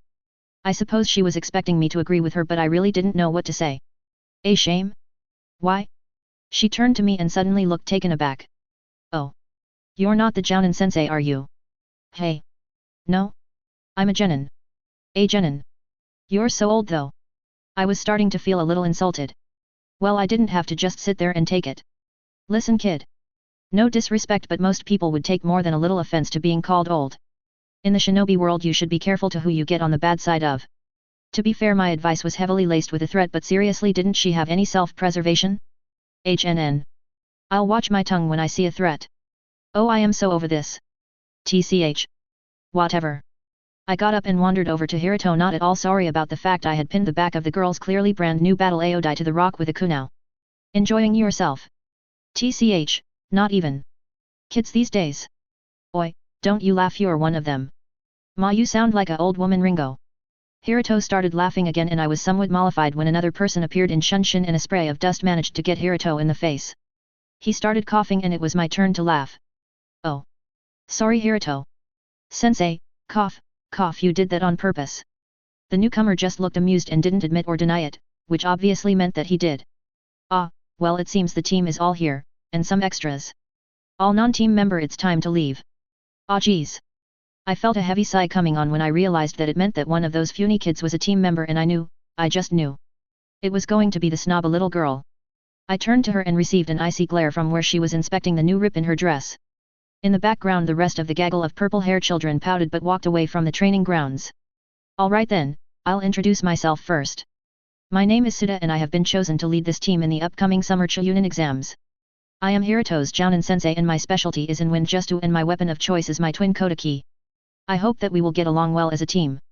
I was interested a little in the fact that he hadn't given a surname despite apparently being a clan member, but Hiruto was introducing himself with some enthusiasm, so my pondering was caught short. Well. My name is Hatsumoto Hiruto and I technically already met everyone here. I may have been a bit keen in finding out what everyone looked like. He smiled sheepishly, and in the background Suda just shook his head exasperatedly. I got the theme that Hiruto was just a tad eager about some things. I'm 13 and am learning mostly Winjutsu from my sensei and a bit how to use Kodaki, but I need a bit of work to tell you the truth. I mostly get sent out of protection missions with Suda sensei, and I'm taking the exams this year because I thought it might be cool to be in a team for a bit. I felt really happy when I met you guys before though. I think we'll be able to be a good team. Well, I was more than charmed with Hiruto. He was more than a little charismatic and just honest enough that you couldn't help but trust him. If I was actually the age my body was, I might even have had a bit of a crush. It seemed that I wasn't the only one charmed either. The snooty little turnip had a faint blush settling on her cheeks at Hiruto's earnest look. She scowled when she saw me looking though. Okay, enough Hiruto. Kami. Next UMMU, he pointed to the girl. My name is Funi Nariko of the Funi clan. I am 12 years old and a water element user. I am receiving specialized training in my clan water techniques from my uncle at the moment.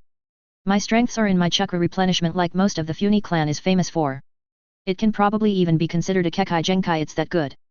Our clan has a seat on the ruling council and my uncle currently holds the position when he isn't training me, of course. I don't use weapons, as they would limit my potential to fully use my clan's techniques, and well, that's all what's important anyway. I grimaced at what was the most self-promoting speech I had heard in a while and stared at the top of her head. What an obnoxious shade of purple. Following Nariko's drawn-out ego fest to clan pride, I tried to keep my introduction succinct. My name is Himura Ringo. My strengths are in stealth and chakra control. I am a long-range fighter and my weapons of choice are projectile shuriken and kunao. As well as a secret proficiency at genjutsu and tessenjutsu. Wait. Don't you ever use chakra? How can you call yourself a shinobi if you're not using chakra? Nariko questioned dubiously and looked me over again. It was clear she wasn't impressed at what she was seeing. Are you serious? Do you even know anything about shinobi? Appearances are deceptive. Suda-sensei. I can see why I have been put with Hiruto-kun, but why is the civilian on the team? I mean, she can't be that good when she is a genin at her age. Excuse me. I'm only 15 and happen to be the most qualified for this team. Also I have only just finished specialized training with my sensei, so hadn't bothered enter advancement until I perfected the fundamentals. Actually I delayed them so I could participate in the Konoha exams. What's your specialty then? Taijutsu? Kijutsu? What? Must be impressive if you can afford to have no chakra capacity. Infiltration and reconnaissance. Ha. Ah. I thought with your chakra control you would be a Medinin.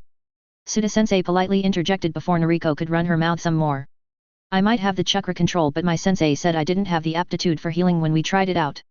She thought it best I take advantage of it in a different way, so I suppose I also have got some basic knowledge of sealing as well, I replied simply and decided to do some preliminary stretches now the introductions were over. I didn't bother letting them know I had fried the poor fish when I tried to heal it.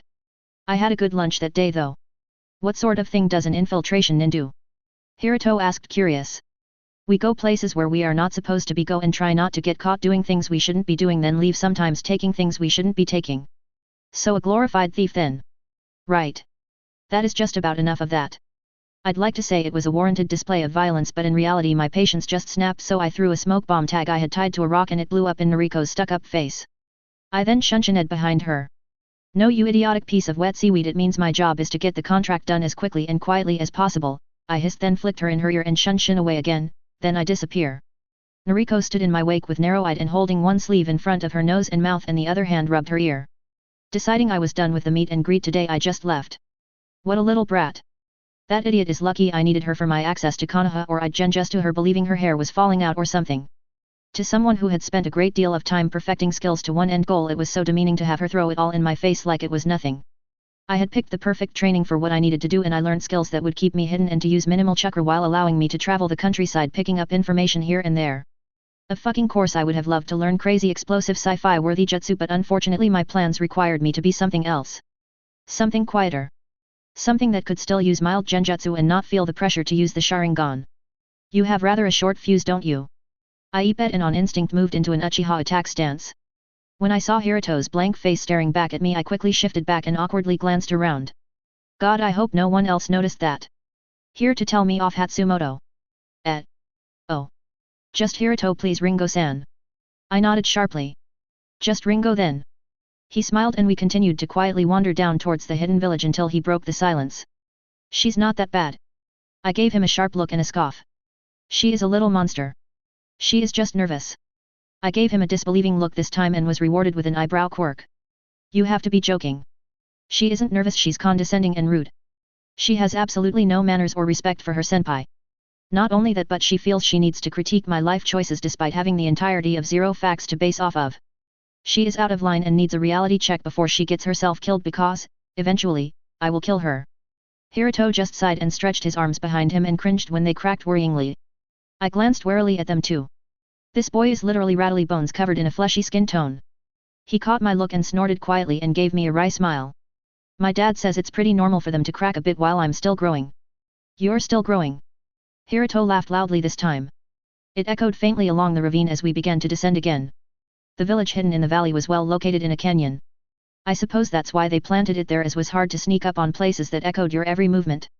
This also meant that I couldn't badmouth Noriko Bakahim anymore, as her family was one of the few that were allowed to live in Tanagakuer. Hey, did you want to go get some food? I'm suddenly really hungry. It was my turn to laugh. Of course, you're a growing boy after all. Also, I have had a couple of messages asking about my writer's style. I'm Australian, so my writing format is in British English, and as such it might be a little different to those who know American English. Sorry to those who are getting confused. Feel free to message me if you have any more questions. Disclaimer, I do not own Naruto. Chapter 5, The Date.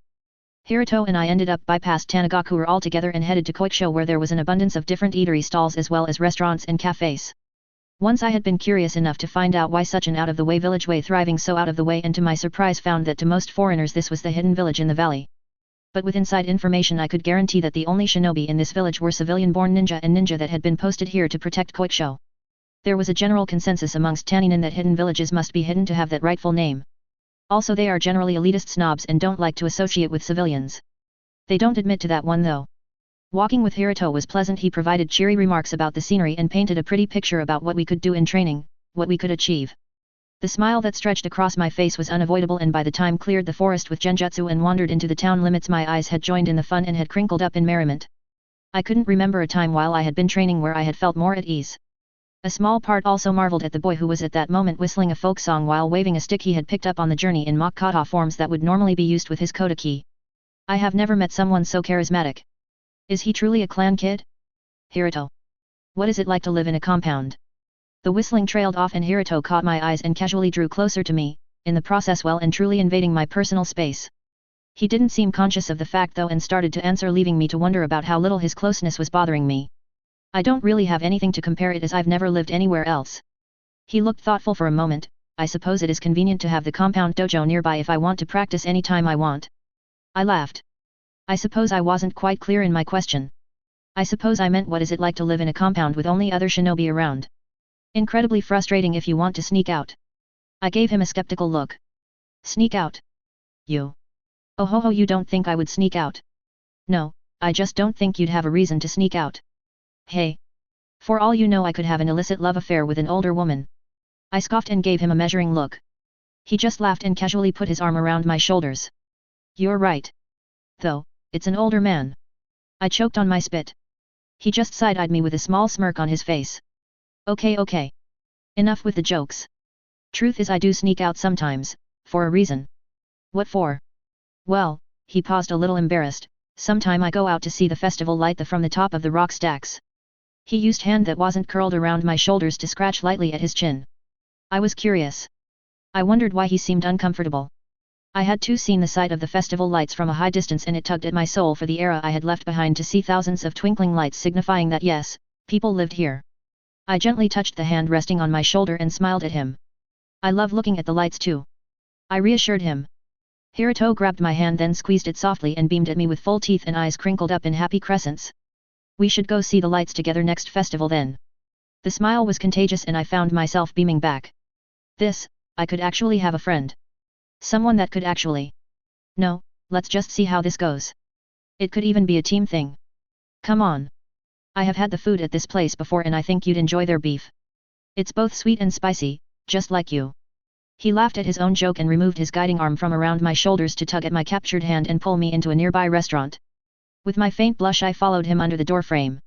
Not just a surly spitfire with the short fuse but the biggest most innocent flirt on this side of the elemental countries and one team for me to train up to Chunin level in just 4 short months. What am I, a miracle worker? TCH. On top of all that, the weight of the council special interest in the team due to the only child of the Funi main branch in my care.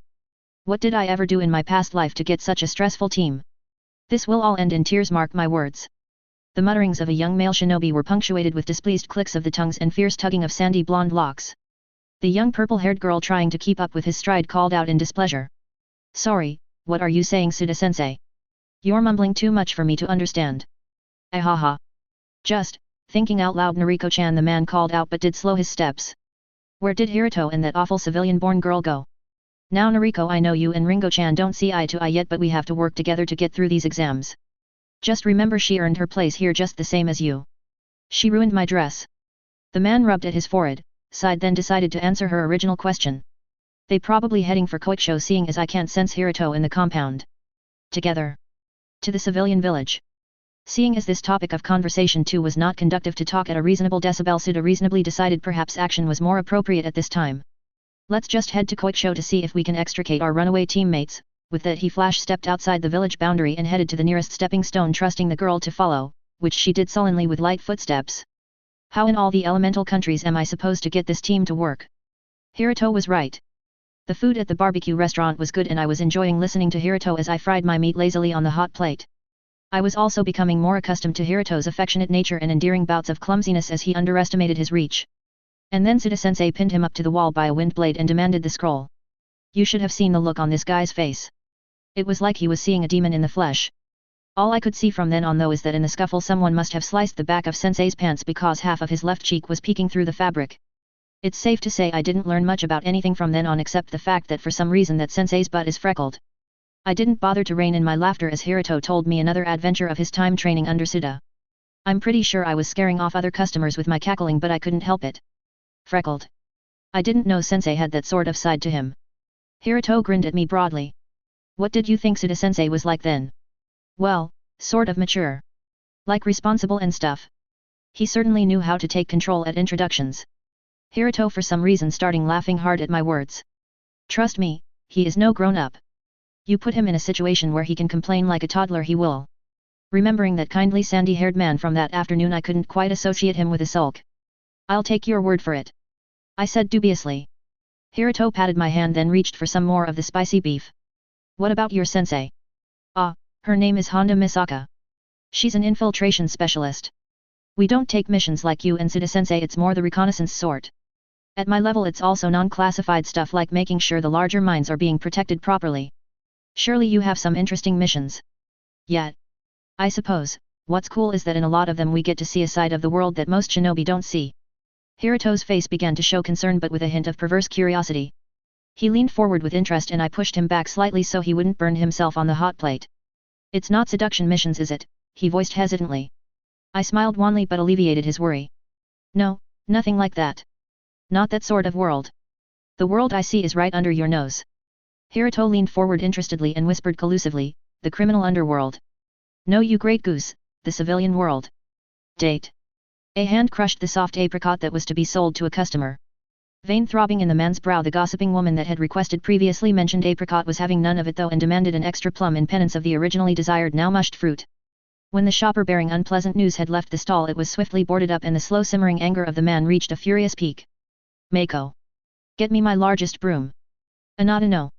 Walking through the koicho was always a mixed bag of things. She was a shinobi but also Retsu's daughter, and so it always seemed that the people who lived out their days in this town weren't sure quite how to deal with her. What level of respect she deserved. So what most did was avoid eye contact and hope for the best. It didn't bother her overly much as she was away often on missions. The only reason these days to enter the village proper was to see her lemon-sucking apprentice.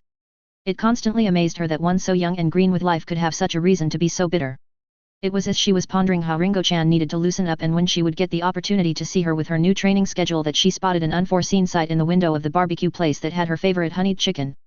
Her aforementioned apprentice was cozying up neatly with someone else, a boy at that. Oh ho ho. What's this then?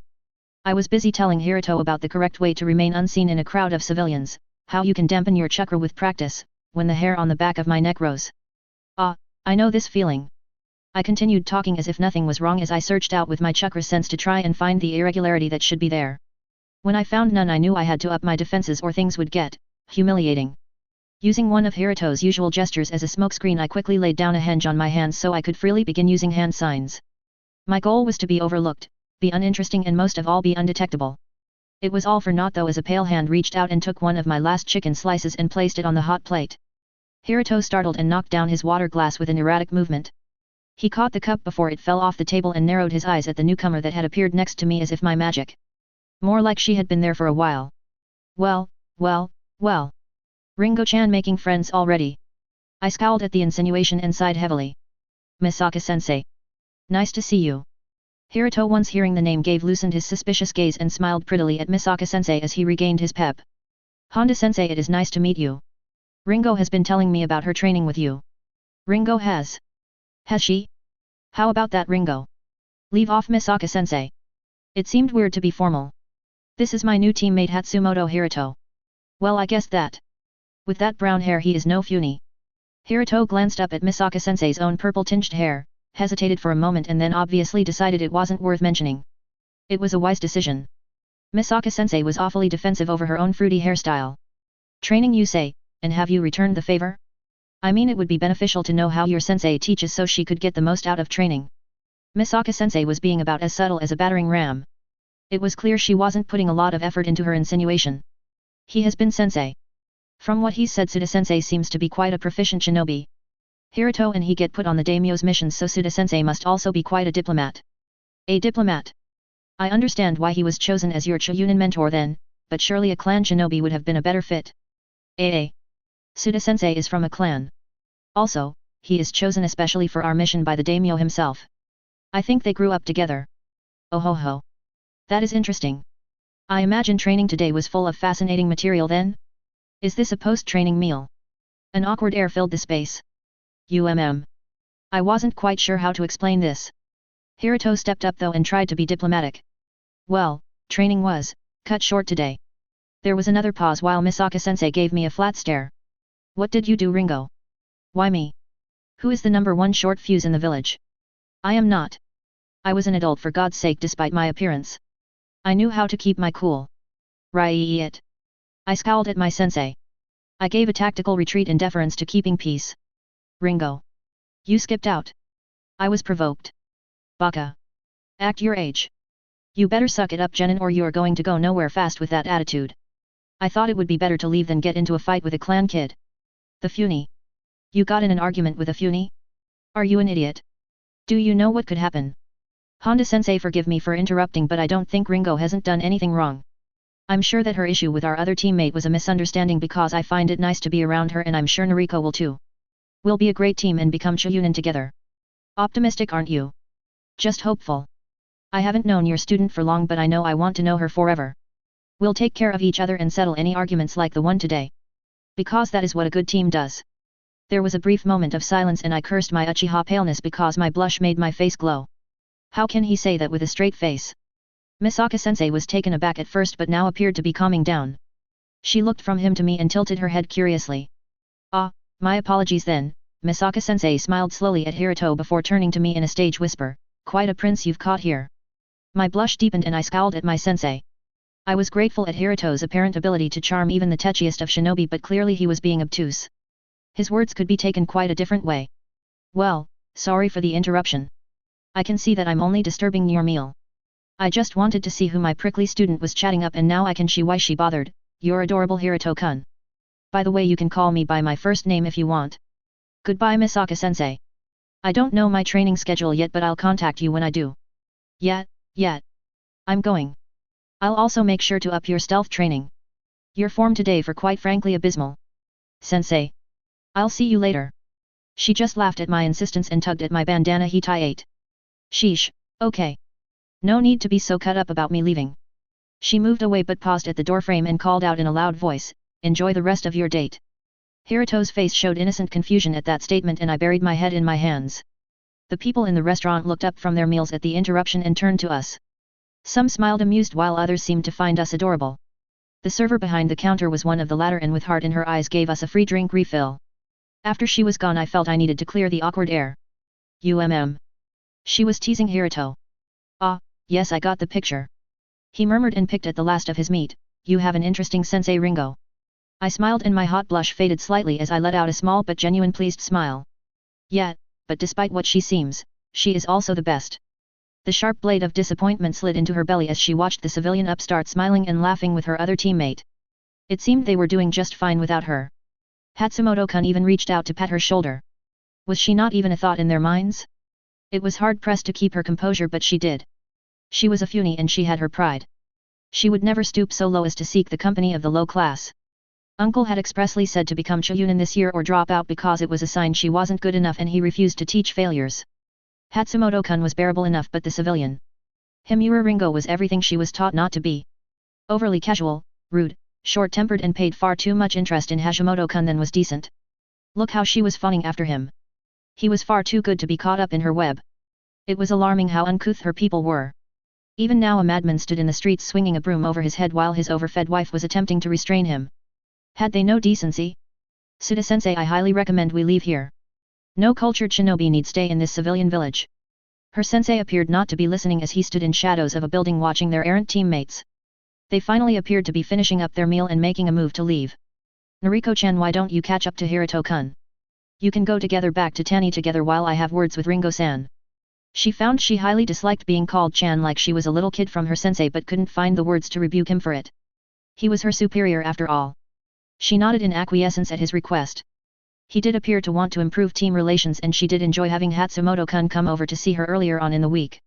Even if Uncle had expressly told her afterwards that guests must be prearranged and approved of before they visit. As her teammates said their goodbyes at the entrance of the restaurant, Suda-sensei moved off to catch up with her female teammate, leaving her to go after Hatsumoto-kun.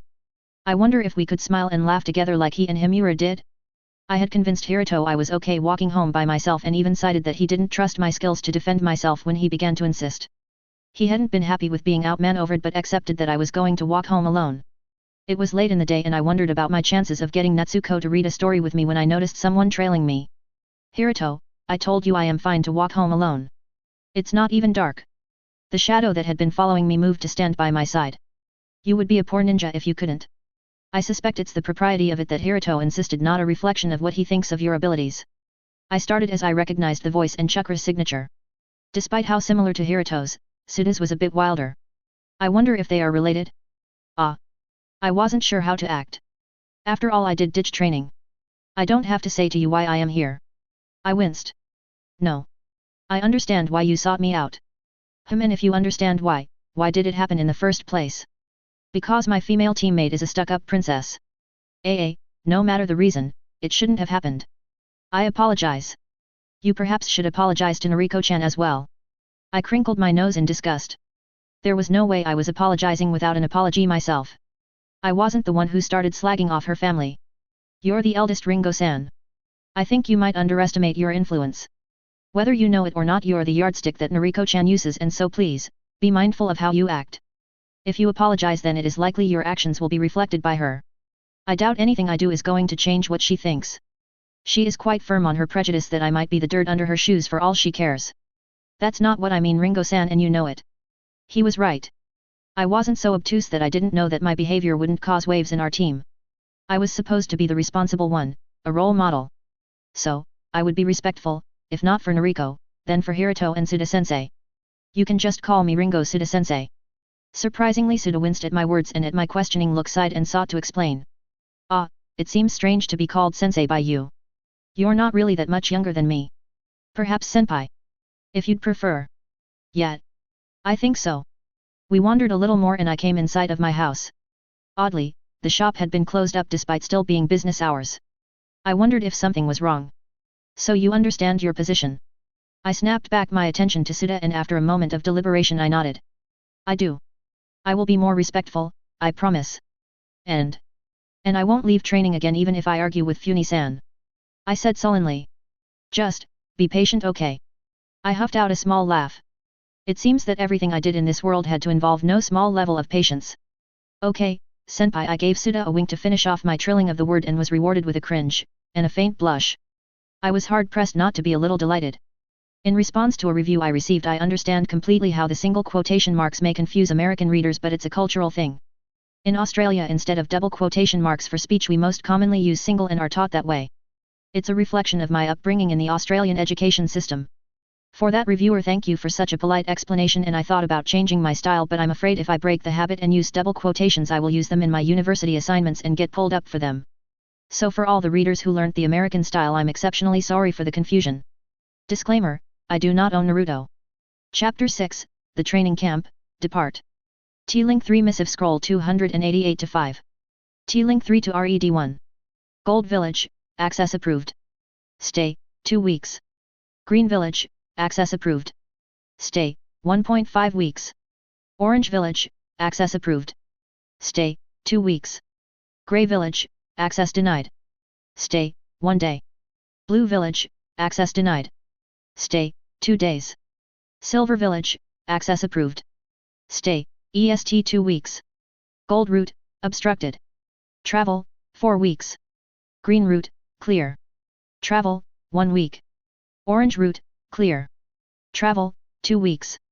Grey Route, Blocked. Travel, 5 days. Blue Route, Obstructed. Travel, 2.5 weeks. Silver Route, Obstructed. Travel, 1 week. Marketplace status, stable. 3 products turnovers, green, orange, silver villages. Marginal profit gain. Personal status, standby in silver village. GOLD4 via T-Link 3 to RED1. Village status, red. Observations. Sound delegates in village accommodation. Rise in thievery in store. Rise in housing costs. Marketplace status, unstable. Villagers' preference on low-cost, long-life food products. Low profit margin in produce market. Personal status, in standby. Orange 2 via T-Link 3 to RED1. Village status, yellow. Observations. Increased street activity.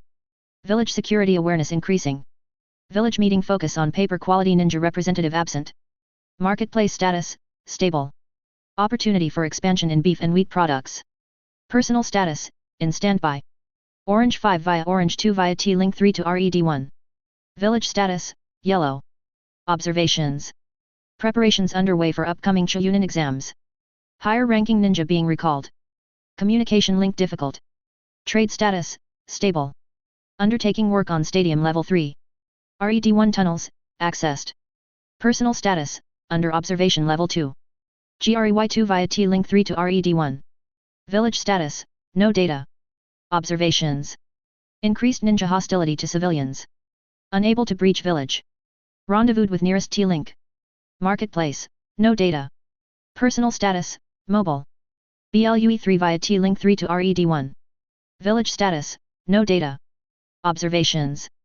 Natives suspicious of foreigners. Unable to breach hidden village. Civil unrest, 2 native shinobi fights observed. Took in 1 injured shinobi, condition stable. Marketplace, unstable. Village to village trade only. Produce replenished by T-Link 1 and T-Link 3. Personal status, in standby. It was an eventful night after Suda walked me home as Shingo was keyed up about something that Meiko was giving me significant eyes about. I could only assume that the Koiksho gossip chain was working full throttle and my date was now public knowledge. I would have paid more attention to this but Shingo unknowingly gave me a code word that informed me that some of Aki's traders had entered the village. I ate my dinner quickly and went into the shop area to find a small collection of missive scrolls hidden inside a peach crate.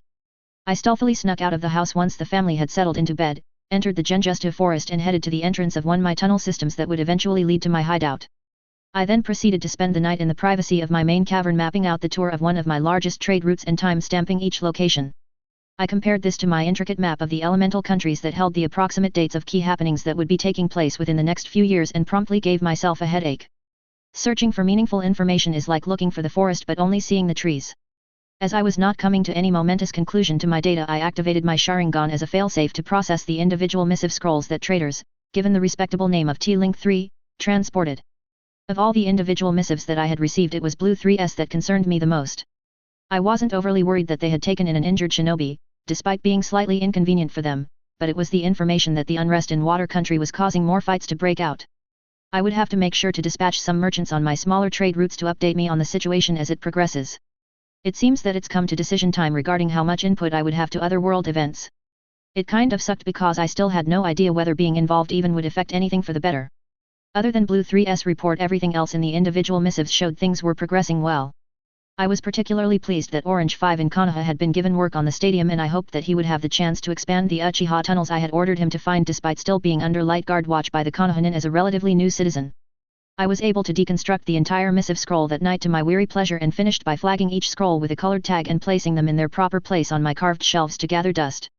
I trudged home soon after and even mustered the energy to give a pleased smile at the sunrise as it peeked purple and pink over the treetops. It seemed that even in the most difficult of times there is always something that can make you smile. You're up early. Meiko started as I poured myself a cup of tea. I soundlessly pulled another cup out and poured her one too. Ninja, I grunted as if it explained everything. It didn't. She gave me a skeptical look but took the peace offering of tea and I went back to attempting to stay awake. I had gotten home far too late to bother going to sleep and resigned to a day of monotone grunts and lethargy. I spent most of the morning sipping tea and pandering to Natsuko, who had been going through a tea house phase where she would try to perform a tea ceremony. I was thankful, as the tea ceremony was a scream-free zone. I was in the middle of showing Natsuko a trick on Remain in Seiza without numbing your entire legs when I caught the deep tones of my new sensei. Whoops, no, it was senpai now. Ring-o. Natsuko shrieked in my ear as she noticed my lagging attention. I fought my own natural response to yelp as I had honed in on the conversation in the next room and wasn't prepared for that level of noise in my proximity. Really, with Natsuko with me I should have known better. Natsu-chan, Nisan's ears are sensitive, please don't shout in them, I said, pained while giving them a rub. When Natsuko put her little hands up to help rub my ears as an apology, I was hard-pressed not to shower her in kisses. I wondered how many Uchiha kids started off this cute. I bet Sasuke was a little sweetheart. I felt a moment's pity I wasn't there to see him grow up. My musing was eventually interrupted by Meiko. Ringo, a boy saying he is your sensei is here, she cheerfully called from the storefront. She emerged a moment later to grab my arm excitedly and whisper in my ear, this one is about your age. I rolled my eyes skyward in exasperation. Did she have no idea that Suda could hear everything that is being said? She lived with me and my sharp ears, for God's sake. She probably doesn't care. Mother, calm down. Senpai is probably only here to give me my training schedule. I was rewarded with a fit of giggles from her. Senpai already? I'll go out and meet him. I decided that removing myself from the situation was my best option as I had not nearly enough sleep to understand the thought processes of Meiko. Senpai is a perfectly appropriate way to call my senior and mentor. I dumped Natsuko on Mako and left them giggling together in the living room while I went to the storefront. I rolled my eyes as I caught the heavy stare Shingo was giving Suda. Ringo, who is this? Shingo asked grouchily. Ota-san, I'm sure Suda-senpai has already told you. He is my teacher for the exams coming up. He's far too young to be anyone's teacher. It's a con. Pinching the bridge of my nose I attempted to alleviate the approaching headache. Good morning senpai. What brings you here today? I asked Suda, choosing to ignore Shingo as I had Mako. They were far too much work at the moment. Well actually I am here to talk to you. About what? Shingo butted in. Probably shinobi business to you-san, I reasoned. Oh ho ho. Does that mean you'll need to speak alone? Shingo asked leadingly. I frowned at the insinuation. Well, ideally. Suda hesitantly answered, apparently not entirely sure how to go about negotiating my adoptive father. I knew it. You just want her alone. What are your intentions for my daughter? Are you trying to date her? Ota-san. I admonished. Suda had this pained look on his face like he wished he were anywhere else. I can imagine he was new to the whole protective father gig. It was unfortunately all too common in my life to have Shingo chuck a hissy fit over boys. I had no idea what his issue was. Are you staying for morning tea, Suda-san? Mako cheerfully asked, walking into the room, apparently not having heard the conversation and hadn't noticed the rising tension in the room. Oh. Tea isn't necessary. I was just about to go, Suda exclaimed, attempting to make a break for it. Good rid. I'll make you a cup, Mako insisted, selectively ignoring the hesitation on Suda's part and outright hostility on Shingo's. There was a brief pause when Mako left the room. Suda dithered a bit before following Mako. Sorry for intruding, he muttered. I waited until it was likely he was out of earshot before I shot a displeased glare at Shingo. Tio-san, you are being rude to my sensei. I admonished quietly. Well, you went on a date with him, he furiously whispered. No, not with him, I assured him, exasperated. I'm going to go make sure Oka-san hasn't drowned him in tea yet. My words somehow didn't seem to bring Shingo comfort as I heard him shout behind me. Then who did you go on a date with? We were drinking the bitter green tea that we received from traders from IWA and I was amused at the connotations of it. Clearly Shingo was not looking to impress Suda one iota.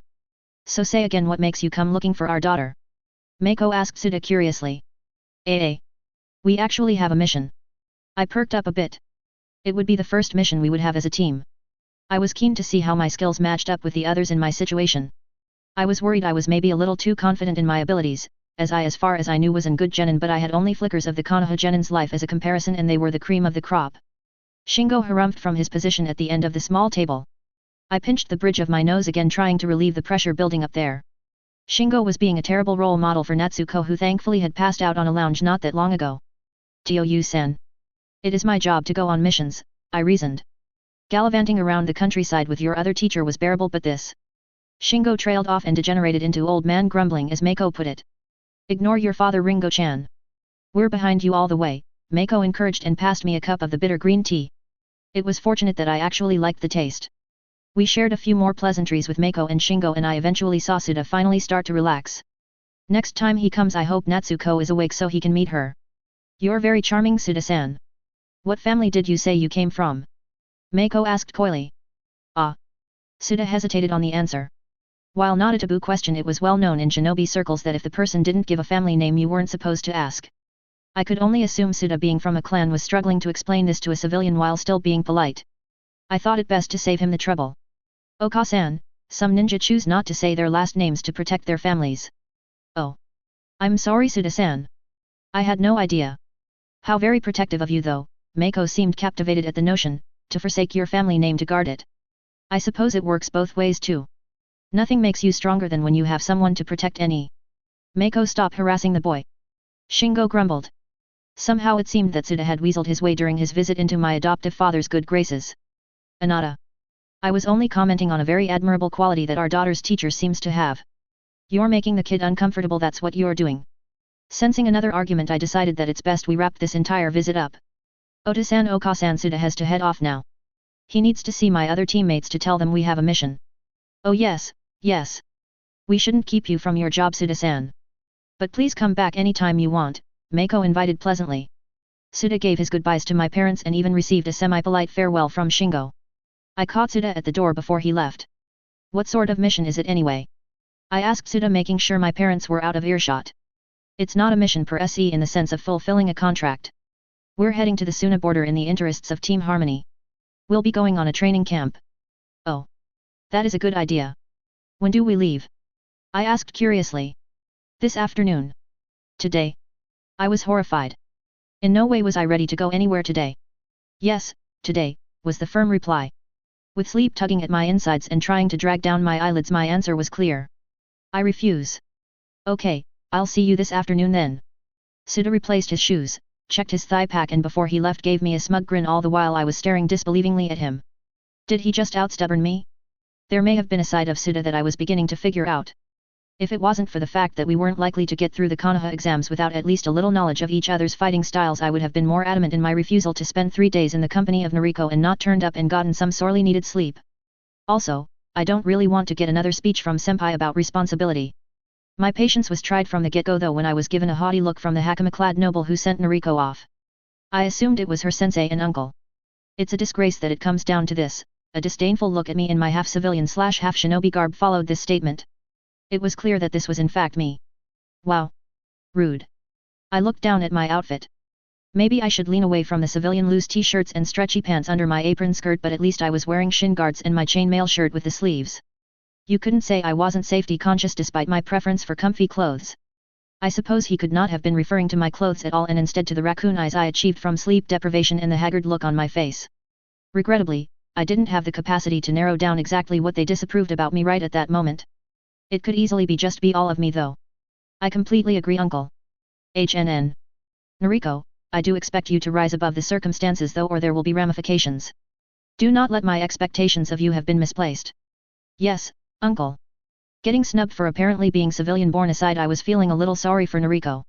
It seemed her uncle was a bit of a hard ass. I couldn't bring myself to care after beginning our journey though, as Nariko was clearly not rising above the circumstances. It's demeaning to walk around like civilians. I mean, it is very considerate of you, Suda-sensei, to cater to our less privileged teammate, but I do think that there is a distinct difference between being kind and being indulgent. If one cannot use chakra to move like a shinobi, then how could they possibly hope to become promoted? Hiruto linked his arm with me as soon as he saw me tense. I glared at him a little in restraining me, but he simply smiled. Where Nariko was standing on the other side of him, I could see her face scrunch up. As for Suda, he was just looking at the three of us awkwardly. Ah. Nariko-chan. That isn't very respectful to your teammate. My intention was not to cater to the three of you, but hoped you would at least take the time while we traveled to learn more about each other. Oh. Suda. Why didn't you say something before? Hiruto, it would be nice if you were a bit more respectful too. Fine, Suda-senpai. Sensei for you, Hiruto. Oi. You let Ringo call you senpai, why not your actual student? That's different. Ringo is older than you. You just think she's cute and that's why she gets away with it. Pervert. Hey. That's not true. It's just weird to be called sensei by her. If anything, the way you hang on her, you have a little crush going yourself. Suda blustered. Hiruto just burst out into laughter. If you say so, sensei. Also, I do find Ringo heaps adorable, but that's because she pouts so cutely when she's mad, but it's not a crush. At this point I was beyond exasperated. Kami, help us. Stop it, both of you. You're both idiots. Now who is being disrespectful? Don't talk to your teammates that way. Nariko fumed. Mao. Enough. What a bunch of brats. Let's just tree hop in silence till I say stop.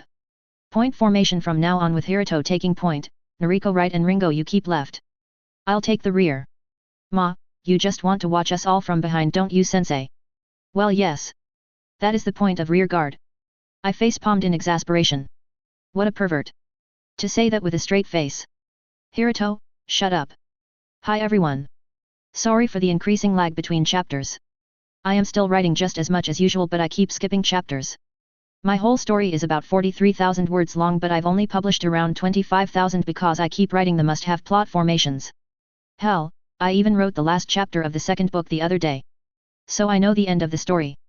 By the way, it's pretty ground-shaking and ties in with threads that will run through the books. Bonus mystery person point of view snippets starting at the end of each chapter to give you an idea of what is happening outside of Tani with other characters. Disclaimer, I do not own Naruto. Chapter 7, The Training Camp Nature. Traveling settled into a pattern after the first couple of hours. At first Hiruto tried to smooth the tension by entertaining us all with various missions he had been on with Suda, but it sort of degenerated into personal jokes between Suda and him, and soon they were just chatting to themselves, laughing occasionally. Nariko had been silent, just listening to their conversation, seemingly interested in just being a spectator, while I had zoned out pretty quickly into the second story and was placidly just taking note of the changes in environmental conditions and the changing abundances of certain plant species. The terrain leveled off from the foothills that we had been passing through, and soon the rocky mountain range that surrounded our home was in the distance. Trees grew smaller here, and so we moved from tree hopping to tracking over the ground, of which gave way softer, loamier soil as we progressed. It was when the sun was aglare in the horizon Suda called us to halt. Okay, here is good. I looked around curiously as to what here consisted of. Any didn't really notice anything different from anywhere else we could have stopped, but upon seeing that neither Nariko or Hiruto has questioned the decision, I decided that I too probably didn't need to be asking. Right. First off, I should probably explain why we're here. We don't have much sunlight left, so we'll set up camp, and then I'm going to get everyone to tell me briefly what everyone's training has been up till now. I know we touched on this in our first meeting, but... Here he leveled me a glare. Our meeting was interrupted. I returned his look with one of contriteness. Excuse me, Suda-sensei, but I have received specialized training specific the Tafuni clan. I cannot disclose our training to outsiders. Don't worry, Nariko-chan, I don't mean techniques. Clan jutsu are clan jutsu.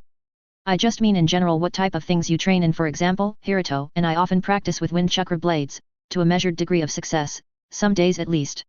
I still do not think my clan elders would approve. Why else do you think we're a day's run away from Tani? Suda said with careful humor. Nariko, by her scandalized huff, still did not seem to approve of Suda's methodology. I train with my sensei in the cave systems, I announced out, perhaps a little over-eager. I had meant to simply get the ball rolling, as I figured the sooner we get this done the sooner we make camp, but instead I got everyone looking at me oddly. Training ground 3. Nariko asked hesitantly, unsure whether this was a point of contention or perhaps pride. Training ground 3. Underwater arena was of course notorious with Tannin, as it was the only known deep lake aquifer that Tani had access to and was often used among high-level shinobi for total darkness underwater combat. It had claimed a couple of lives over the years, as it was apparently hard to know after a while if you were swimming up towards air or further down into the depths. I was highly tempted to say yes to impress them all, but I didn't feel up to holding the ruse. I just wanted to go to bed. Ah. More like the shallow tubes that run along the canyon. We use them for concealment and tracking training. That sounds a lot like... Nariko started. Really awfully like. Suda mused. You get to play hide and seek for training. Hiruto's eyes lit up and turned to face Suda with stars in his eyes. Suda pursed his lips and shook his head at his unspoken request. When you decide to specialize in becoming an intelligence nin, then you can play hide and seek in the caves. I had the faint feeling I was being dissed. When they say it, it all sounds so juvenile. If this is what their reaction to stealth training was, I sure as hell wasn't mentioning my surveillance training. Is it useful? Suda asked curiously. Highly. I can enter in and come out of most places without being noticed. I informed proudly. The small part of me that had been an ordinary girl in an ordinary world was still delighted I had learnt the abilities I had, even after most of them had lost their appeal. Example A. After hours upon hours, tree hopping gets old, real fast. Perhaps. Suda still looked dubious at the idea of children's games being of any use. Sensei and I also dabble in astronomy. We often spend time going over what constellations are in the sky at various times of the month and if they differ at all in different countries, Hiruto informed, picking the conversation back up. I suppose that'd be useful when traveling by night if you know how to coordinate yourself to the stars, I mused. You can do that? Hiruto asked, stunned. I side-eyed him curiously. Yes. I turned to look at Suda, confused, and he practically blushed. I got the picture that the astronomy wasn't as associated to training as Hiruto thought. Maybe Suda-senpai just likes looking at the stars. I suppose it's my turn. Just note I do not feel wholly comfortable with this. Okay. Well, I suppose it can be said that I have received training with water jutsu, as you probably well know, but I also have non-combative training with diplomacy. I had to try very hard not to snort at Nariko's supposed training. I guess she hadn't said whether she had been a particular good student. Really? That is actually really useful to know, as I too have expertise in that area, Nariko-chan. I know I can help in that area if you'd like. Suda asked, seemingly pleased. Nariko didn't appear to know what to say in response though, and peeped out another tidbit. I also have had intensive chakra control training. That was actually fascinating to me, and I peered curiously at Nariko. I was highly tempted to peek at her with a crimson gaze to simply evaluate her levels against my own to see if the results of my own training were up to par with hers. That's so cool. Hiruto said admiringly, Sensei and I are always traveling and we can only do stuff on the road most of the time. Nariko blushed at the attention and tried to hide in her collar, but stiffened though when she peeked to see my reaction and caught my indulgent gaze at her apparent shyness due to Hiruto. Whoops. I suppose that could have been taken as patronizing. I forget that to them I appear not actually that much older than them. Okay, enough Hiruto. Anyway, thanks again Nariko-chan for sharing, and you too Ringo. Hiruto, Thanks for not oversharing overly much, I suppose, Suda mused. Well, even if it was only brief overview, I suppose sort have got an idea of what people are expecting from training, and as such I reckon my plan for tomorrow will turn out okay.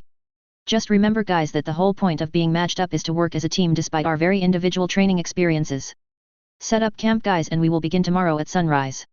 Suda then pointed in the direction of a sluggish river where we could wash up for the night and we were able to make camp. I was just about crying in relief by the end of it, as it seemed that finally my day was over. I curled up in my bedroll feeling like it had been awake for a million years. I was slowly drifting off to sleep when faint movement caught my eyes across the fire. It was Suda who had shifted to lean against one of the spindly trees. He was watching the stars. All right team. First matchup of the day, Hiruto and Ringo. Taijutsu only. Go. Suda announced from across the clearing. We had indeed been woken with the sun and I spent the first moments of my day lamenting into my soggy rice bowl. From there we had a basic rundown of what today was going to look like before being marched to a clearing and told to showcase our stuff. Apparently we would be doing another activity after lunch, but for now I suppose to beat Hiruto at Taijutsu. This was going to suck. Ringo. Stop dodging and make a play. Suda yelled from the sideline. I yelped and ducked yet another chest strike from Hiruto, who had completely switched into a person I didn't recognize and seemed overly keen on breaking my ribs. I already sported a few bruises on my forearms where I had managed to block his long limbs. I felt my breath oomph out of me when he managed to get my diaphragm. God damn. I muttered and took 2 bounding steps away only to have Hiruto follow immediately. He was clearly someone that fought fast and dirty. I was also completely unused to having someone so obviously larger than I am fighting me, as I kept preparing attacks that fell way too short and well within his striking range. I was going to lose hopelessly. Senpai. This is cruel and unusual punishment. I'm sorry I spilled my rice on you this morning. I called out panicked as Hiruto came at me again fast. It's too late, Ringo. You know you did it on purpose. Damn it. I cried and received another hard blow to my kidneys this time and retreated again. It was nearing midday as I sat sulking in the spare shade of a tree while Hiruto and Noriko had their turn sparring. I had to be subbed out due to sheer patheticness against Hiruto, and I was rather put out to find Noriko was allowed to use standard ninjutsu to counter Hiruto and was holding her own fine. Satisfied? I mulishly asked Suda, who was lazing indifferently under the tree to my immediate right, apparently unfazed with my tone. I don't know what you mean. I huffed at his detached expression. I thought we were meant to showcase our skills. I'm terrible at taijutsu without a weapon. My reach is way too short, especially against Hiruto, and you know it. All the better to train for real-life combat scenarios, was the nonchalant reply. All right, I grounded out, I'm sorry about this morning. I misjudged the distance and it may have led to rice in your hair, and I'm really sorry. TCH. I saw the glint in your eye. Suda muttered. What was that? Fine, Suda sighed. So you'll let me use weapons? I asked hopefully. No, he said and gracefully rose to his feet. You're going to do a bit of trap laying. I rose to my feet as well and walked curiously to his side. Trap laying? Yes, I know that you're a reconnaissance ninja and that as such you are given an extensive education on trap making, yes. I gave a hesitant nod. While not the focus of many lessons, I knew how to avoid being caught quite adeptly. I think the team would benefit in a lesson on how to avoid setups. I want you to go 500 meters east and start laying down basic entanglement snares and a couple of tripwires, perhaps a couple of time-lagged ceiling tags, a couple mind you. Nothing overly serious. While Hiruto and Noriko finished their match, Suda mused and began to tap his index finger on his chin. Then do I come back? It might take me a while to lay down something difficult enough, I questioned hesitantly. I hadn't exactly gone out of my way to lay down traps before. My only experience was in quick easy traps that would slow down anyone potentially following me, and genjutsu ones, which was a whole nother playing field. It doesn't have to be overly complex. Just enough to show me what your skill level. Also, I think it would be interesting to see how well you hide so you don't have to come back. Hiruto has been asking all morning if he could use hide and seek as a training method, so as well kill 2 birds with 1 stone and see how well you do hiding in a sparse terrain with 2 assailants. Suda replied, and there was something overly pleased in his expression that I didn't quite trust. Just to confirm. You want me to booby trap the area and hide myself in there while Noriko and Hiruto, who are equally destructive in their own ways, are gunning for me? Yup. That's about it. You do know that running away from difficult situations has been a majority of my training. This is like the opposite of what is sensible. Who on earth hides themselves in an area full of booby traps? It'll be a challenge then. I don't know if Suda was just having faith in my hiding abilities or he was still being sore about the rice incident and wanted to put me in ever increasingly awkward situations. What about lunch? I whined plaintively. Have it while you're out there. It will give you more time, came the short reply. I glanced back at him and he raised an eyebrow. I let out a short resigned breath and headed to his coordinates. Damn it if I wasn't going to lay some bloody good traps. The afternoon training was as brutal as I was expecting and I was sticky and grouchy by the time Noriko and I were given permission to stop training and wash in the lazily moving river. Noriko seemed to match my temperament and I was a little gratified that her silky purple hair had a large dirt clod dried at the back. The game of Catch the Ringo in the minefield was an apparent hit with Hiruto and I was afraid my ribs would never be the same from his exuberant tackles when he ferreted out of my position. I did manage to hold my own once I was allowed to utilize my time-lagged exploding tags but Hiruto was also quite quick and would jump out the way most of the time. Noriko on the other hand was slower and I got her a couple of times but in retribution she would use ninjutsu. She was rather annoyingly precise with her water jutsus. I had quite the number of bruises. Did you really have to use water bullets? I asked crankily. I perhaps should have kept my mouth shut but I had just managed to poke a rising welt as I rinsed water down my side and I was irritated. Excuse me. Who was the one who threaded electrified ninja wire through the grass and started the grass fire? If it wasn't for my water bullets we could have seriously been at risk. I felt an involuntary smug smile slip on my face. I might not have power behind my attacks but I knew when and how to make the most of it. The spark wire fire, as I was calling it, was one of my more ingenious traps of the afternoon. It was completely irresponsible. You had no way of limiting the damage. It's clear you have no foresight. I can't believe that the council decided that a undeveloped shinobi wannabe like you would be teamed up with genuine candidates like Hiruto and I. The smug grin quickly slipped off. Hey. I mean it's only obvious why you're still a genin when you have the attention span of a first-year apprentice and the chakra capacity of a mountain shrew. Mountain shrew? Why you? I'm only genin out of choice. I could have been promoted years ago so just shut up for a second about me being undeveloped especially when you don't have a lot going yourself. I stated meaningfully at her own chest. Noriko gave an indignant gasp but not at what I expected. Genin out of choice. Is this a game to you? To leisurely go through life on whims and fancy? Some of us don't have the luxury to choose what to do with our lives. There are certain expectations that must be upheld. You're a 15-year-old genin. That is practically ancient for a Funi. In fact if you were in our clan you would immediately be stripped from the shinobi ranks to be married off as you would clearly not have the aptitude to uphold the Funi name as a shinobi. Now wait a second. It's hardly fair you treat me as if I were in your clan. Clearly. For Kami's sake, just shut up for a second you narrow-minded child. I'm not in a clan but that doesn't mean I do not have my own pride. Noriko took a sharp breath clearly disgruntled. I pressed my advantage though. I had something to say and I'll be damned if I waited any longer. You seem to have a false impression of me. I am proud of who I am and where I've come from. I am not someone to be pitied or seen as a helpless case. I may have taken my time to get here but that was my choice and I will stick by my decision so enough about my age. Also, I may be from a civilian family but I refuse to let you treat me as if I was a lesser person. I have nothing to be ashamed of. So back off and stop treating me like I'm inferior. Noriko was basically bristling at this point. You say that but where is your proof? You don't show a teaspoon of talent. How could I possibly just take you at your word? I threw my hands up with disgust. It was like talking to a rock. A really stubborn, arrogant rock. You don't. You're supposed to trust me when I say I can do this. Trust. You earn trust not take it. You have done nothing to show me you're capable of anything. Just hold on. No. It's my turn to speak. You may have grown up different to me in every way so I may not know exactly what you think is Chunin material but I can guarantee it's nothing to what a Funi expects. I need to perform flawlessly in these exams, it's expected as a main branch member. So I need to pass this exam I need to. If I don't pass then I will have to resign as a kunoichi. So if you can't cut it in this team then you need to leave.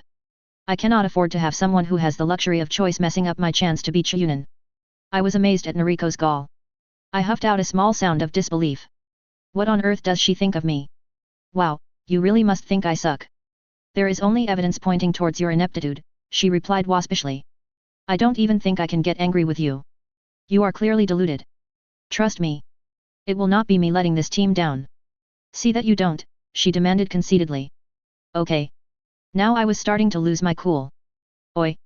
Once I show you that I'm Chunin material I expect an apology, I warned.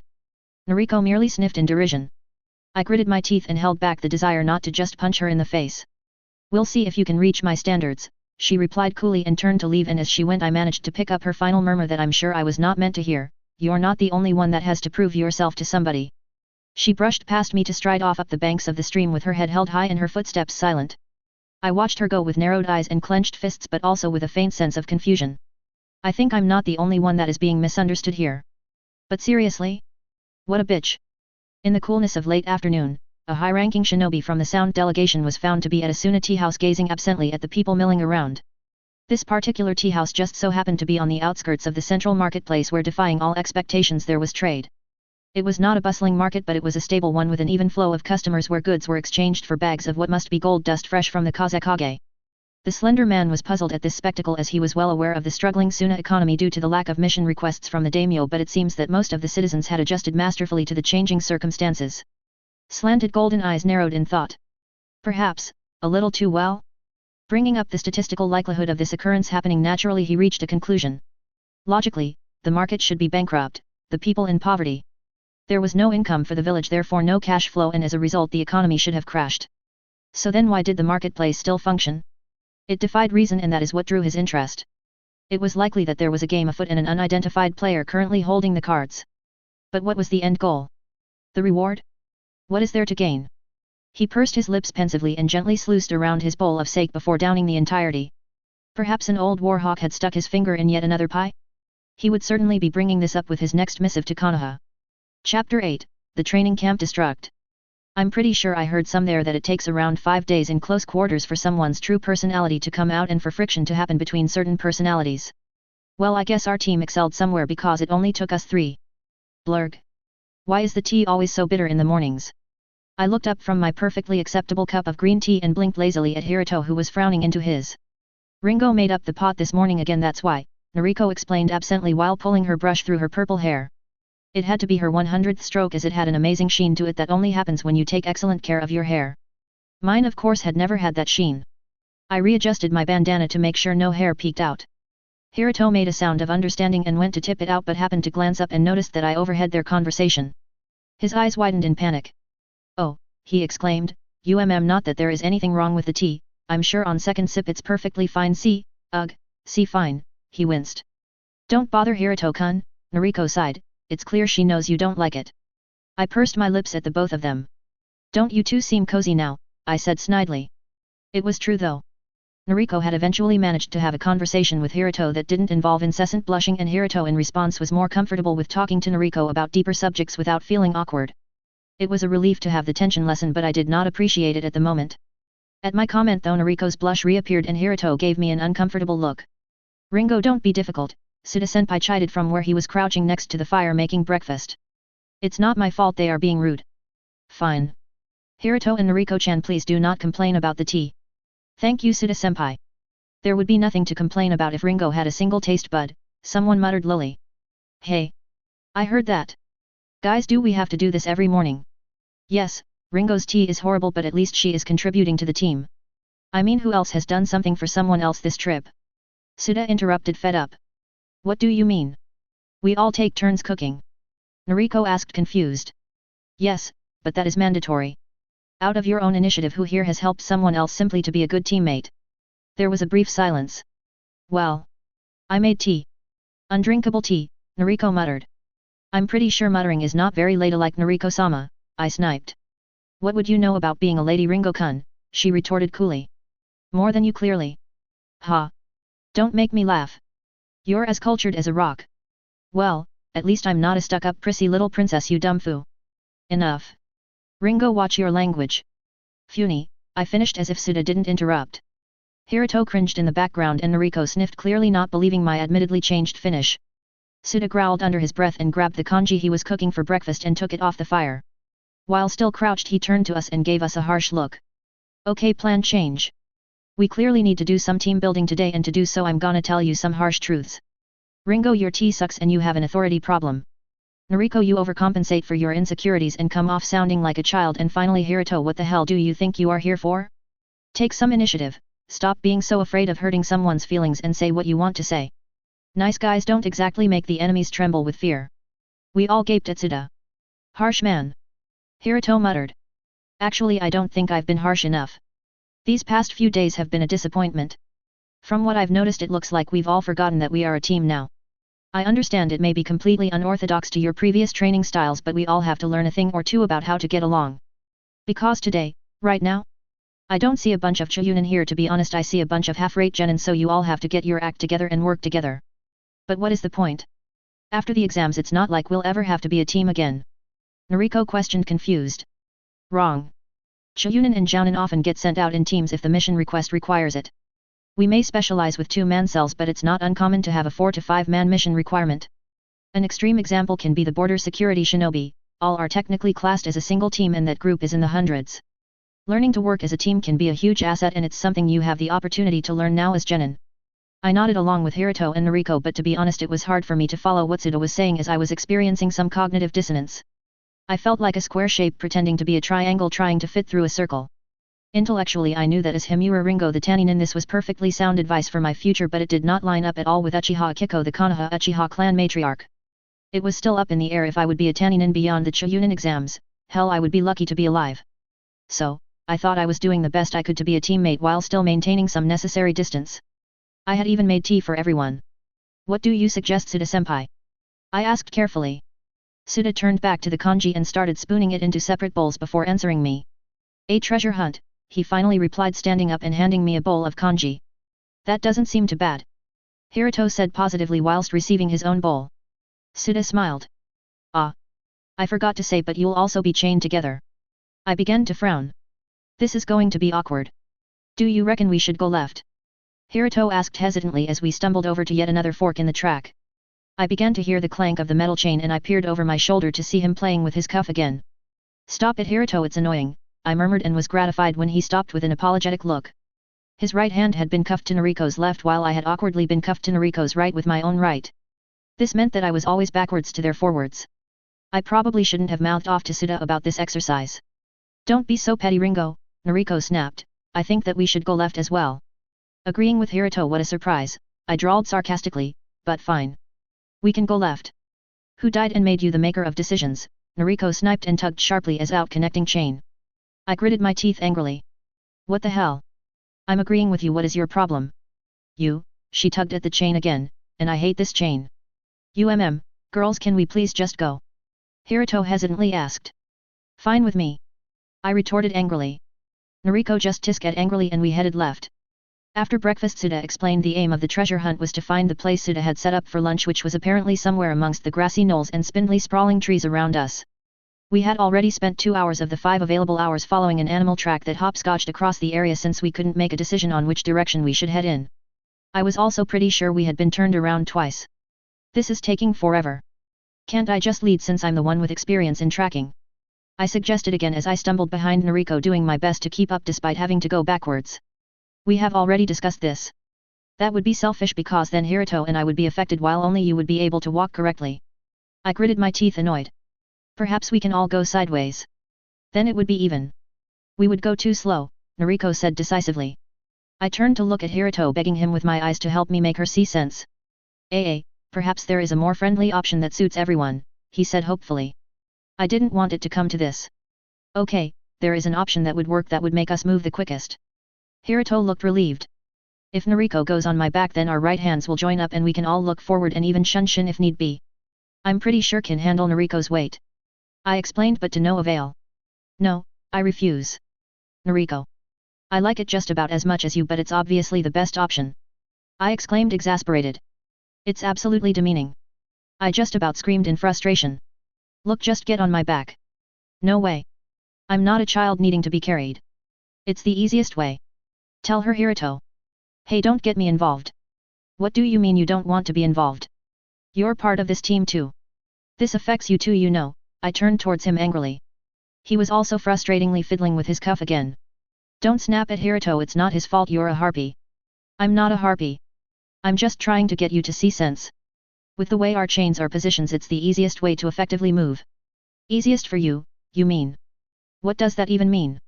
In what way that it helps me? Does it mean that it somehow doesn't help you? We could just go across as we are. Then it changes nothing. I'll still be backwards. You shouldn't have annoyed Suda-sensei then. I refuse to be punished for your mistake, Noriko hissed. At the expense of finishing the exercise. Guys, please, can we just move on? Hiruto pleaded from the sidelines. Certainly, Hiruto-kun, she agreed, but not before finishing up with just one last jab at me. Hopefully we can get there in time for lunch despite the dead weight we have. The day's frustration crept up on me. I was horrified to feel the tingling of tears starting to creep upon me, and I refused to let Noriko know that she had gotten to me. Okay, I'm done. With a quick movement I reached into my thigh holster and unsheathed a kunao. A clang later I was suddenly unchained from Noriko. Noriko gasped. Well then. Now I won't bother you guys anymore. You're free to go on however you please. But that is against the rules. I don't friggin' care. I muttered, closing my eyes against the burn. I couldn't tell if it was from tears or the Sharingan. There was a sound of someone flash stepping before us and I opened my eyes to see Suda staring at the broken chain with a deep frown on his face. Disqualified. Ringo. What the hell are you doing? He shouted, glancing up to look at me. You were following us the whole time, so you saw what was happening, I hissed. I clearly wasn't wanted. It was selfish, that is what it was. You can't continue to act as if you are above this team, Ringo. I thought we spoke about this after you went off on your own last time. I bit my tongue on a retort. How dare he bring up my chastisement in front of Noriko and Hiruto? I didn't dare look towards them because I didn't know if I could restrain myself if Noriko had an ounce of satisfaction from my shame. I'm disappointed in you, Ringo. He continued, and I gritted my teeth so hard I heard ringing in my ears. I'm actually disappointed in all of you, he continued. You all stumbled thoughtlessly about it, was like you were blindfolded rather than bound together. There was no communication between you apart from petty barbs and half-hearted attempts to work out a plan. Suda walked between Hiruto and Noriko and unsnapped the seal that held their cuffs together along with the chain. This exercise was a failure. What I don't understand is how you couldn't even do the basics. Ringo has been specialized as a tracker and had told you multiple times during the test what were valid and reasonable ideas, which were immediately ignored simply because you were irritated at her. At the very least you should have let her do what she does best, Suda huffed out, irritated all over again. But wait. We were supposed to let her lead? How were we supposed to know that she was team leader if you didn't tell us, sensei? Noriko exclaimed. I didn't assign a team leader. You were meant to figure it out yourself. In this case, yes, Ringo would have made the best team leader. But I thought she was being punished. That was why she cuffed backwards, Noriko continued. Suda sighed. That was only partly the reason. It was also an attempt to stop the exercise from being too easy, but I can see that no limitations would have been necessary. You all suck. But it isn't fair. Suda gave her an incredulous look. Fair? What do you think we're training you for? It's never fair. One day you'll go to war and you will likely find yourself with people you hate in a situation where you have no control. It's not easy and you'll probably die, but at the very least you should be able to give yourself the best chance. I shifted awkwardly in place. While I was glad the heat was off me for the moment, I was deeply resenting the entire situation. When the resulting silence dragged on, I felt compelled to speak. Thank you, senpai. I muttered, lacking anything else to say. I wished I hadn't though, as Noriko apparently took it as a direct attack. Oh yes. Now you're happy. You're never satisfied unless someone else is being pushed to the ground so you can push yourself back up, she hissed. You pretend you're so above us, but actually what you are is a fake. No one is ever going to look past your background and you'll never be anything but the gutter filth you grew up in, and it sickens me you pretend otherwise. Noriko, that's enough. Suda called out harshly, but apparently Noriko was on a roll. This had clearly been on her mind and it was going to be let out. My vision though had begun to blur around the edges. Everything about you is a lie. You don't tell us your training history, you never say anything about your personal life, and you even hide the color of your hair. It's so clear to me that you're ashamed of your history, so why do you even bother pretending to have the pride you claim to have? You're nothing but a fake Himura, Ringo. It cut a little too close to home for my liking, and the katon emerged before I had even thought about it. Afterwards I deeply regretted it, as it not only was it a characteristically fire country technique, but it was also extremely dangerous. If Noriko had not been as fast at creating water bullets as I was at creating fireballs, she could have been seriously hurt. Our jutsus combined in a cloud of steam and I sprinted into it, seeking Noriko's last known position. I attempted a roundhouse kick, but it was to thin air as she had already jumped backwards and was forming more water bullets. I ducked under the first wave and kept dodging as I closed in on her in a crisscross pattern. She eventually had to stop forming hand seals to meet my attacks as I became too close. I was furious. How dare she? I kept up my barrage of attacks, always pressing closer and never letting her block properly. I had noticed that Noriko wasn't the most talented taijutsu user at close range, and I used that to my advantage. I managed a couple of hard hits to her midsection and face before an arm wrapped around my midsection and yanked. I was pulled from the fray and looked furiously up at the interloper, who was looking just as furiously at me. Enough, he demanded in a deadly whisper. With that the angry haze left me and I took in my surroundings. The sound of a muffled cry could be heard and I looked towards Noriko. She was holding her stomach in apparent pain, but that wasn't the worst of it. It was the actual terror in her eyes as she looked at me that had me reeling. As I stared at her, I absently noticed that her left eye was starting to go as purple as her hair. Are you satisfied? Suda demanded. I turned to look at Suda again and he shook me a little. I said, are you satisfied? I winced. No, I whispered pathetically and turned to look at Noriko again, who was struggling to hold back sobs. Not at this. Shit. I had just literally taken petty shots at a little girl. The worst part of all though is that it took me bringing her to tears to realize that it wasn't what I wanted at all. What did I want? I questioned myself as I felt the shame wash over me. Certainly not this. This entire trip has been a disappointment. Suda said blankly. Sensei. No Hiruto. This is the final straw. You all have a lot to learn if you ever want to be Chunin. I'm sorry. I whispered, feeling very small and still staring at Nariko, but not sure if that was just an apology to her. I was largely ignored. Suda released me and started pacing. I shuffled on my feet and Nariko began to stand up. Suda suddenly stopped and peered out unseeingly into the trees. I've made a decision. I'm taking us back to Tani tonight rather than tomorrow. I've had enough. He opened his mouth to say more but closed it with a shake of his head. I've just had enough. You all don't deserve to be Chunin. I'm also going to put in a request to the council to have us disbanded. But sensei. Hiruto cried out. No, it's just not working out. Pack up camp. We leave within the hour. With that he turned towards camp. Nariko followed first, tears still streaming from her eyes, and Hiruto trailed them soon after, but not before giving me the dirtiest look I had ever received, and one I didn't believe he was even capable of giving.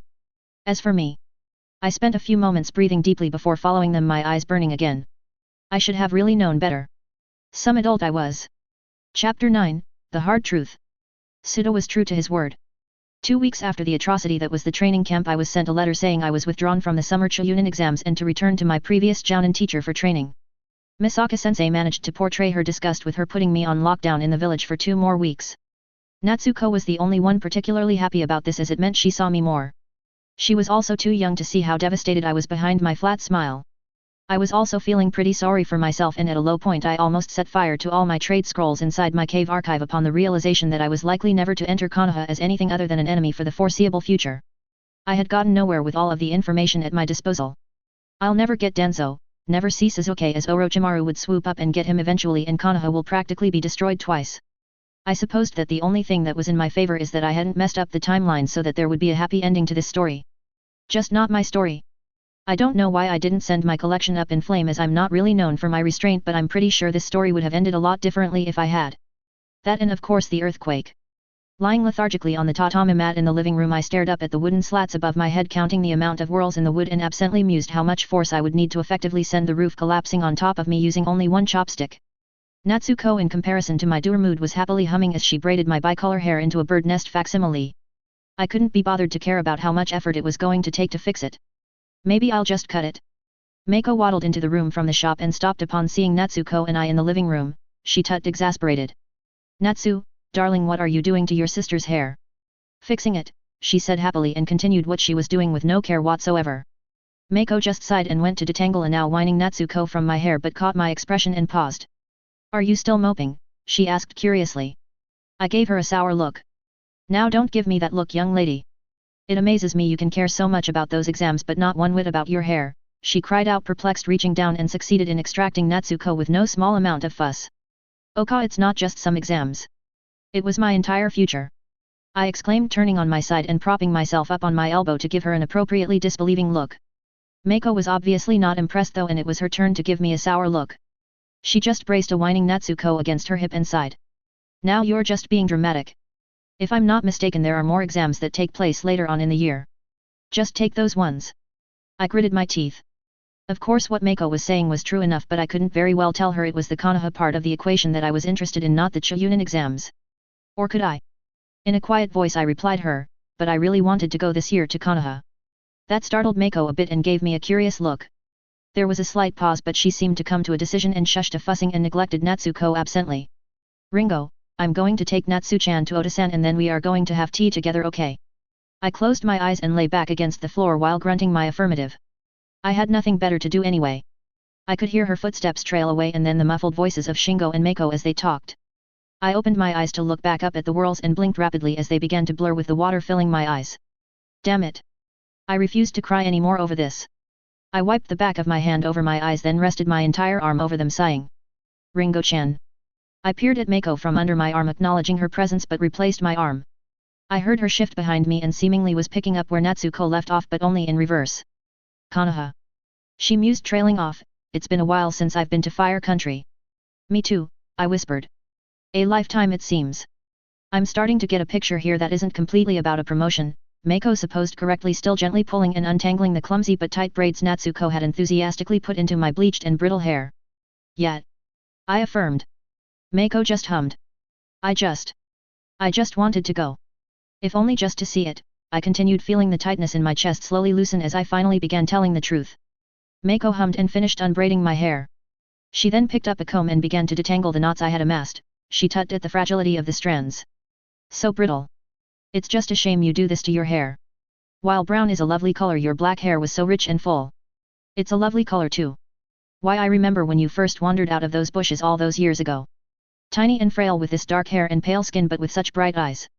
I'd never seen such bright eyes, she smiled. I just knew we had to take care of you. I bit my lip and shifted awkwardly. This wasn't really making me feel better. We couldn't find your family. We did try though, but the war had just ended and so we just assumed.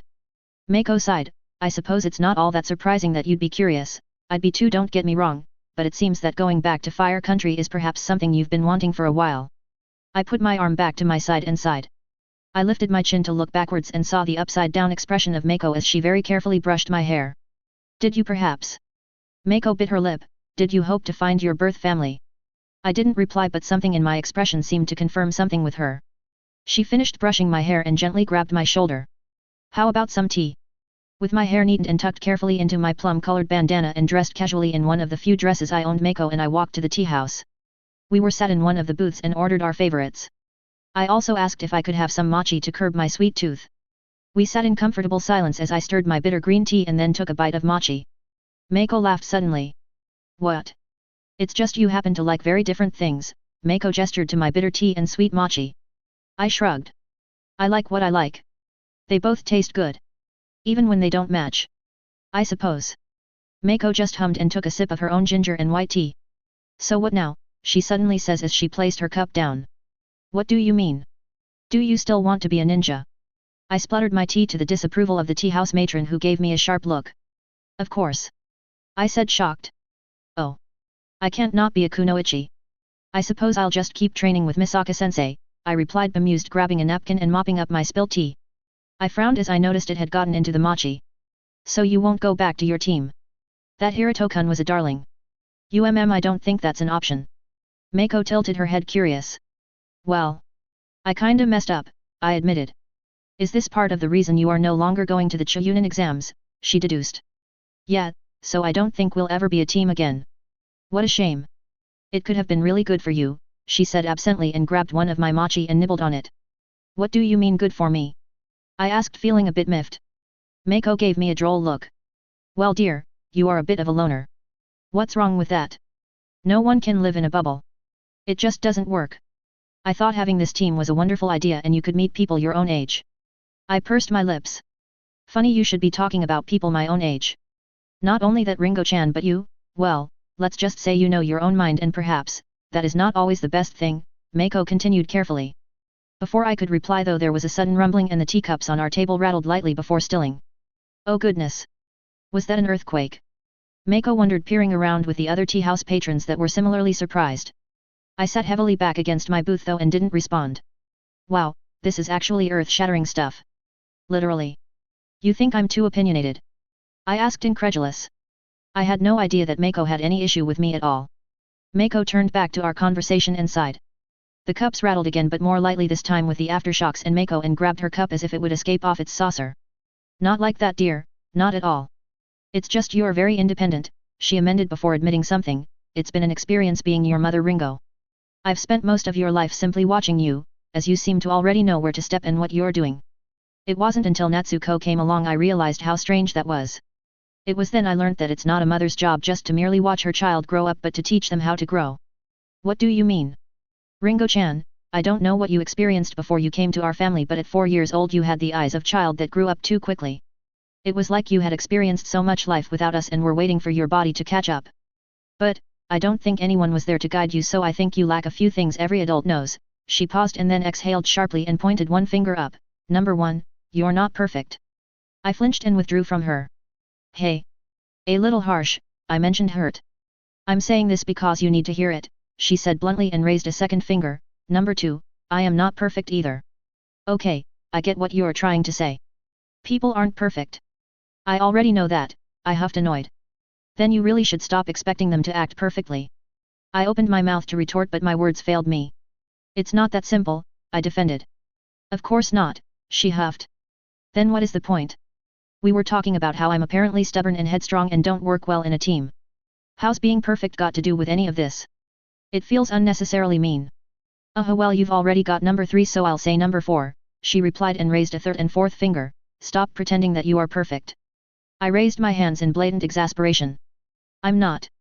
Well, you're certainly not pretending with me, she replied, unimpressed with my behavior. I rubbed the bridge of my nose as a headache started to appear. In opposed to what? I've been pretending with other people? My team. I snorted. Believe me, I don't think I pretended at all to be perfect. How so? Well, they weren't all that impressed with me. So you think they would have liked you if you had acted perfect? Well, yet. I was a bit confused. I mean, I wasn't looking for them to like me. What did you want then? To be a good team, of course. So you wanted to be a good team, but they didn't need to like you. Well, when she put it that way, it was sort of in opposition to each other. I fiddled with my teacup with one hand and rested my head on my other upturned one with my elbow on the table. I might have miscalculated. I admitted.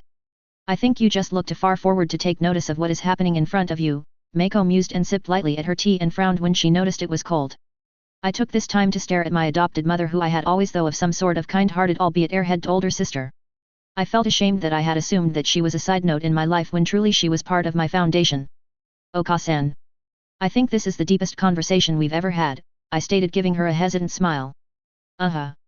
It's rare that you sit still enough to have tea with your mama. I miss out on a lot when you go off ninjaing, she said, smiling back. Sorry, I apologized and gave her a shamefaced look. No, I didn't mean to chastise. It's just you're turning into a young lady and young ladies need their mamas. How else are you supposed to know about boys? Certainly not from your father, she laughed at my disgusted look. Now is most definitely the time for boys. I still need to find out how to get my team back. Oh, she stated, surprised, are you going to try to rejoin your team?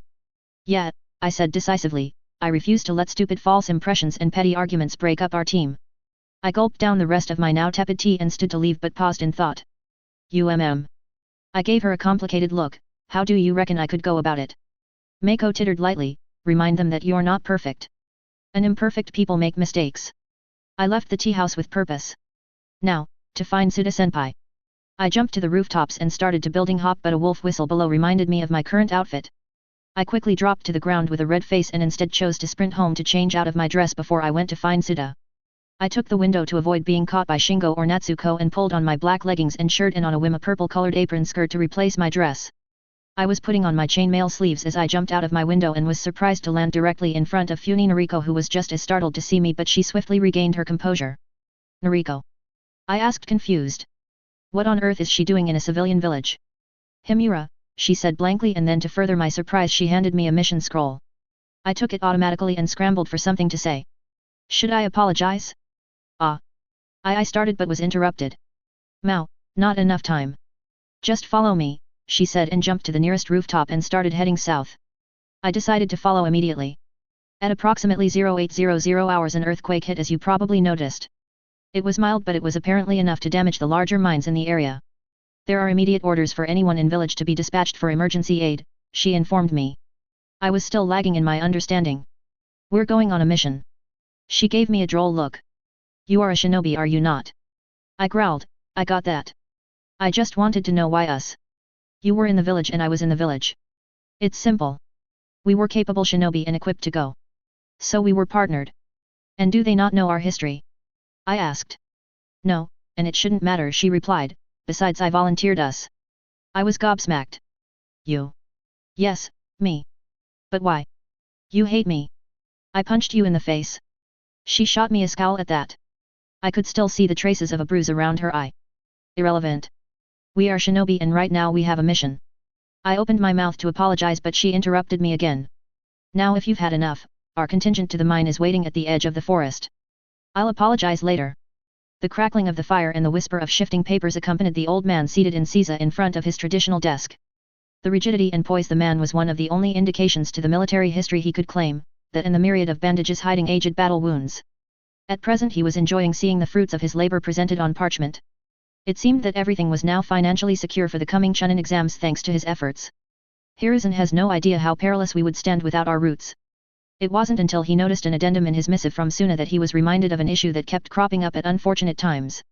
It seems it was not just coincidence with fluctuations in the market that kept causing him losses. It seems like there truly was a new syndicate playing the market game if the snake himself smelled a rat. Well, it's not like this hasn't happened and been resolved before.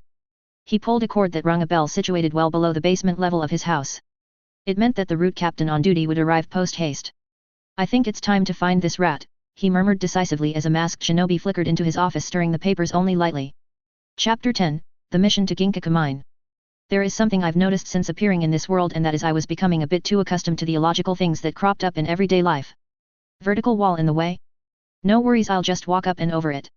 Pesky river in the way and you're wearing new shoes? Never fear. I'll simply walk over it. It was easy to become disillusioned. It did not mean though that I didn't have this deep-set sense of awe when our team to the mine departed. It didn't happen often, but when I was in a group of shinobi moving at speed with a mission in mind, everything tightened. There was no Himura Ringo, Uchiha Akiko, or even the body I had left behind. There was just a shinobi who was among other shinobi with a mission to complete. There was nothing more freeing. With chakra-laden feet and limbs Nariko, the two fellow shinobi we met at the gates of Koiksho, and I leaped through the trees and rock stacks on the way to Ginkaku Mine. There had only been time for brief instructions and no introductions, so these shinobi were unknown to me, but the telling purple hair of the more slender of the two hinted to a Funi origin. What I did know is that these men were at least Choyun in rank and therefore our superiors for this mission. The shinobi with the brown hair and a scratch on his cheek that was obviously still healing held up his hand and started making the Tani standard signs for location, left, 15 degree and 10. With those instructions, and as one, the rest of us adjusted our course and prepared to arrive at our destination within 10 minutes. Even though I knew logically that this was a rescue mission for a potentially devastating event, I couldn't help but be excited. I've never actually been on a mission like this before. My previous missions were ones that didn't actually have any action apart from increasing my sneaking skills and intelligence gathering. For example, I had never actually fought in a battle with an enemy without having my priority being running away. I knew that this rescue mission was not going to be glamorous, but at least I could be seen. I supposed this came from the selfish part of me that wanted recognition for my skills, as I knew I was a good shinobi, but I was just in an area where it was a disadvantage to stand out. But hey, maybe I could really prove myself on this mission and get put on another team to go to Konoha?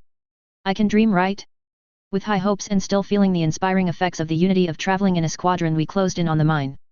Just as we were clearing the last of the trees, letting us catch glimpses of the partially collapsed crescent moon of the mine entrance, I had an errant thought that made my positive feelings plummet.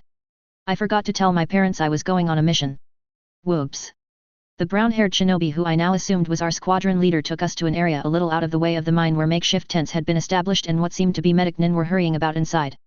Nearby these healing tents there was a trestle table set up under a shade where a man sat behind furiously writing in scrolls and another stood in front barking orders at another group of shinobi. Here is our contact point, the brown-haired shinobi murmured in a low voice, speaking for the first time. I gave an acknowledging nod as we headed over to the table, and the large man in front of the table turned to us after dismissing the previous group. Report, came the barked command. Karakusuk reporting, accompanied by Funi Kai, Funi Nariko, and Himura Ringo, Karateiko said while handing over our mission scroll to the man behind the table, who took it with a shaky smile and began reading. I found I recognized the frail man frantically reading through our mission scroll as Oatori-san from the administrative office. I gave him a little wave when he looked up, but he only gave me a confused look and went back to reading. I awkwardly put my hand back down. I don't think he has any idea who I am. How embarrassing. I focused back to what seemed to be the guy in charge, who was still frowning at us while crossing his arms, making all the muscles bulge. I certainly wasn't complaining about that though, and obviously it stuck in my memory. My name is Hamashao and the one over there is Oatori-kin, he said gruffly while pointing at the frazzled ninja behind the table. I'll be assigning you your tasks to aid in this mission. With that he uncrossed his arms to my dismay and held up a Torii hand seal. I shifted awkwardly in place as his chakra flared. He hummed interestedly. Right. Kara was it? Looks like you're an earth type. Know any Doton Jutsu? Good, we need you in support to brace a couple of the main tunnels to the underground mess hall. We have around 30 identified caught up in there, he said decisively before releasing the seal and looking over at the rest of us. Now it leaves the 2 water type and a fire. What's your specialties? The other Funi stepped up after a slight pause. Funi Kai, unspecialist, but I have had training in Shosen Jutsu. Excellent, report to Kunji-sensei at the medic tent. You may leave immediately. Hi. Kai replied and left for the tents, leaving Karateiko, Nariko, and I waiting to be dismissed. Now what about you two? Hama said, looking at Nariko and I. I wasn't entirely sure what help I could do now that I'm here, and there was another slight pause as Nariko and I seemingly were searching for what to say. Genin Hui, he assumed unimpressed. Hama-san. Here are their files, Oatori offered helpfully before diving back into the variety of scrolls he was pouring through. My OCD side lamented on the lack of apparent order and made me nostalgic for my crisp and alphanumerically sorted archives. Hama flicked through our files and I noticed that another squad was arriving for orders behind us. At this knowledge I felt a bit antsy that we were taking so much time.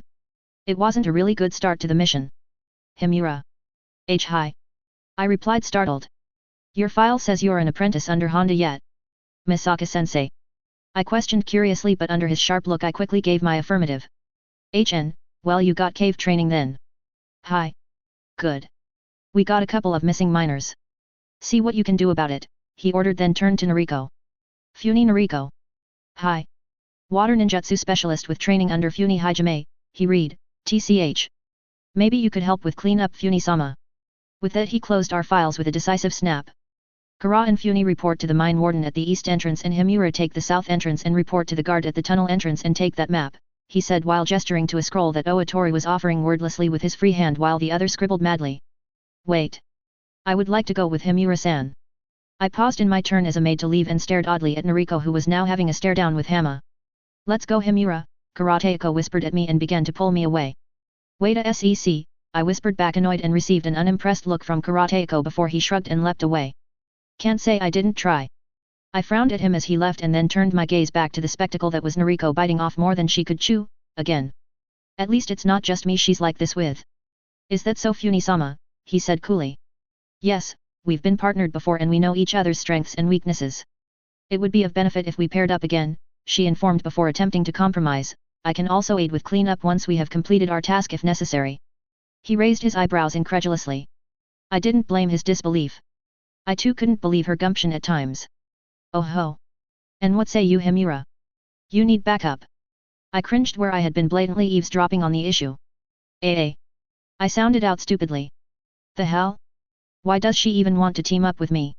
I made the mistake of looking at Nariko who was looking back at me with pleading eyes. I also felt a tentative hand grasp my wrist. I was so confused. Well, I suppose it's okay?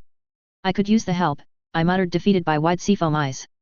I caught the look of relief on Nariko's face before it smoothed out once more as she stared at something behind me. I turned to look but Hama began to speak again so I halted my movement. Fine, you're partnered.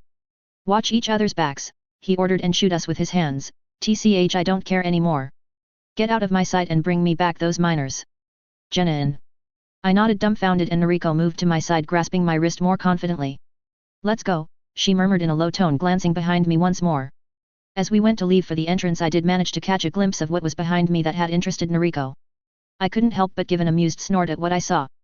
I suppose at any other time I would have laughed out loud at the incredulous faces of Suda and Hiruto at Nariko's and my display of solidarity and dare I say it camaraderie but we really didn't have any more time to waste. So, all I did was give them an acknowledging nod before I shined away Nariko still holding on to me. First thing I noticed as we got to the southern entrance was the noise. There were men with shovels flinging away stone debris from the path while more experienced ninja were creatively using some offensive earth jutsu to move great piles of debris. Doton, Dori Dango, came the cry of a particularly impressively built ninja which moved a gigantic rock pile from near the entrance through the air and over to a location that seemed to be the designated junk pile. The man received some manly claps on the back for his efforts by some of the other ninja while he caught his breath. Wow!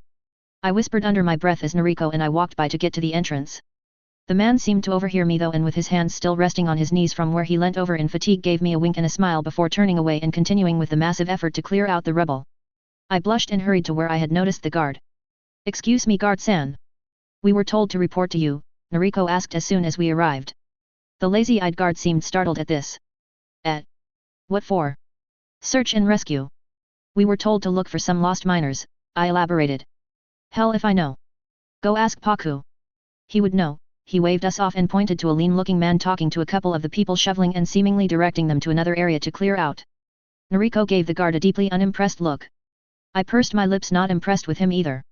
Now I see why you're on guard duty. Useless. We did turn to go the way he pointed to make our way over to Paku and stopped to stand awkwardly behind him while he finished up. Our sudden appearance seemed to disrupt him though as he paused mid-word in his explanation to look at us oddly. Yes, he prompted us confused. Paku-san? I asked awkwardly. Yes. I looked over at Nariko now hoping she would take the initiative here like she had before as I was getting pretty uncomfortable with all the strange looks I was getting. That of course was when I realized that Nariko and I had essentially wandered up to them holding hands like children. I shook Nariko's hand off me, which to my surprise she passively accepted. I peered at her from the corner of my eye and noted that it may be due to the fact she was seemingly consumed in her staring contest with the mine entrance guard who was giving quite the impressive evil eye. This also meant she didn't seem to be interested at all with what was going on with Paku to my dismay. Up to me then. We were directed to you in regards to going down to find some missing miners. Ah, his face cleared at that, just wait a moment and I'll be with you. I stepped back relieved and jostled Nariko who still wasn't paying attention. Stop it, I hissed. She didn't reply though but did manage to stop antagonizing the guard who had degenerated to making crude hand signals. He was so disrespectful though, she hissed back. It's not our place. Decency belongs everywhere, she retorted stubbornly. I sighed and gave up. Not the time or the place. Paku seemed to finish up with the diggers and turned to us. Missing miners, he prompted. Yes, we were assigned to look for some miners that are apparently missing in the lower levels. You would be correct, but what are a couple of kids like you going to be doing about it? I could see Nariko peel back an upper lip in a scowl in my periphery, most likely due to being called a kid. I decided to take the reins again on this, or we would be subject to yet another Nariko standards versus everyone else's. We are specialized shinobi capable of undertaking a search and rescue of this nature, I fudged a bit. I'm a little miffed about the kid comment as well. He was only marginally moved at this. Well, I suppose if you have been assigned this you must have at least something going for you. We are still clearing out the upper levels of debris though, so it's pretty impassable. You got any ninja tricks to help you there? He asked dubious. Oh. I suddenly cried out in realization. What? He asked concerned and looking about a bit. You're not a shinobi? I stated surprised. To my left I heard Nariko give a choked sound. I really hadn't noticed, as he seemed so comfortable with the jutsu being casually spoken about the place that spoke of experience, but it seemed I was wrong. Paku gave me a droll look. Yes. We do exist, he said in a dry voice. Oh no, I wasn't trying to be rude. I was just surprised you're so friendly. Wait, that came out wrong. I mean. Stop there, he sighed, let's just take the big perspective here. You have a mission to do and I have my own work to do. Let's just get you some way into the lower levels, he stated calmly. I didn't even want to look at Nariko to see how she reacted to me getting the elitist snub she often got from me. Yet. I murmured embarrassed. Wow, way to make an ass of myself. Hey Ryuji. Can we borrow someone to help these kids? We just need someone to clear a path to the lower levels. Paku called to a group of the shinobi clearing with ninjutsu. The muscular guy from before was apparently this Ryuji, as he was the one that shouted back. Sure, take Satsuma, oi Satsuma. Go with these guys, he yelled, and a hefty girl that I hadn't realized immediately was female to my chagrin popped her head up from behind a pile of debris. Asu-sensei. She lumbered over to us and Paku shooed us away much like the guard had. You got a map. Good, now head down the left tunnel as you go in. That'll lead you down. From there use the map and clear as you go. Yes sir, and sorry. I didn't mean any offense, I murmured apologetically and gave a short bow as I left. Good luck. Paku called out behind me, but I was still too embarrassed to turn around. I thought you came from a civilian family. Nariko asked amused. Shut up. I turned to Satsuma and decided to introduce myself. I'm Himura Ringo and this is Funi Nariko. Just call me Ringo if you'd like. It's nice to meet you. Nariko to my surprise gave Satsuma a polite bow in greeting. Satsuma, she replied simply, what am I supposed to do? I didn't respond immediately as I was surprised by the deep tone to her voice. Not wanting to be any ruder than I had seemed to be today, I tried not to let the silence stilt. We just need someone that knows some Doton jutsu to clear some rebel away and we'll be able to head down to the lower levels of the mine. Cool, she replied and seemed content with that. I bit my bottom lip and went to further elaborate, but it seemed superfluous, as Satsuma didn't appear to care whatsoever. Well, all good then I suppose? We headed over to the guard again and he flipped us the bird as we passed. I choked on my spit as Satsuma gave him double one back. I went to say something again but decided better of it and just let it go. As we entered the mine and the sunlight gave way to the shadows of the tunnel, we grabbed some of the lit lanterns that were hanging from hooks nearby. It was the left tunnel, wasn't it? Nariko asked as we reached the back of the main tunnel and saw where it split. Yeah, I murmured and with a quick exhale began heading through the tunnel, Nariko and Satsuma quietly trailing behind. It was only a couple of moments before we encountered our first obstacle in the form of a damaged support strut. I got this, Satsuma sounded out as she shouldered in front of me and made a ram hand sign. I stood back with Nariko and with a rumble of moving earth Satsuma moved the first of many blockages that we encountered as we headed further into the silent earth. There was one thing I had noticed with all the work up for this mission was that there was a sense of urgency and need. But somehow deep into the mine now there was an all-encompassing lull. There was noise, mind you, with the pinkering of the occasional falling stones, the hiss of moving air through tight stone gaps and the soft steps we took, but all in all it was like time wasn't moving and it made me a little nervous. Satsuma was most definitely unaffected, but I got the impression that she rarely was by anything, and Nariko had been suspiciously uncharacteristic and suspiciously agreeable towards me today, so I could be sure what she was thinking.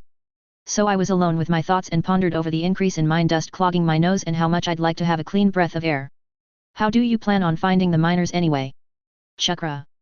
Nariko asked after we had been trekking through the mine a good hour. According to the map we hadn't even reached halfway though the mid-layer of the mine. The cracks in the walls were obvious and I was nervous about the creaking sound that occasionally popped up. I considered what Nariko said before I gave my reply. Do you have any chakra sense? I asked, curious. A bit, but not a lot, Nariko admitted. I made an affirming noise before turning to Satsuma. What about you? I asked, wanting to know a little more about her. She had been quite closed-lipped though. Not a drop, came the reply, but I was excited when she actually offered something else. I do have a bit of stone sense though. Stone sense? Yet. I paused a bit to see if she would elaborate. She didn't. It's like pulling teeth. I rolled my eyes and thanked the dim light that she would be able to see. What is stone sense? I asked. She turned to look at me and I could practically feel the incredulous look. I felt a bit foolish I had even asked. It means that I can get a basic idea of how much Earth is around and if there are any major weaknesses, she explained dully. I latched onto that opening for conversation. Oh. That is so useful. Is that how you seem so comfortable down here? No, came the simple reply. I clenched my teeth and felt like strangling her. Oh. Then are you not comfortable? I tried once more for conversation. Yet I suppose, it's pretty spooky down here, she replied, but from what I could see of her expression she hadn't even twitched at that admittance. I stumbled a bit and felt a bit off-center. I really hadn't expected that reply. Man, I cannot read this one at all. I turned to Nariko hoping I was not the only one a little weirded out, but was taken aback when I noticed Nariko was giving me a hurt look. What the stuffing did I do now? Deciding that I clearly shouldn't talk at all, I just made an affirming noise for Satsuma and squinted down at the map we'd been given. According to the scroll we should be reaching a cavern soon that will bring us to the tunnel we would use to head down to the lower levels.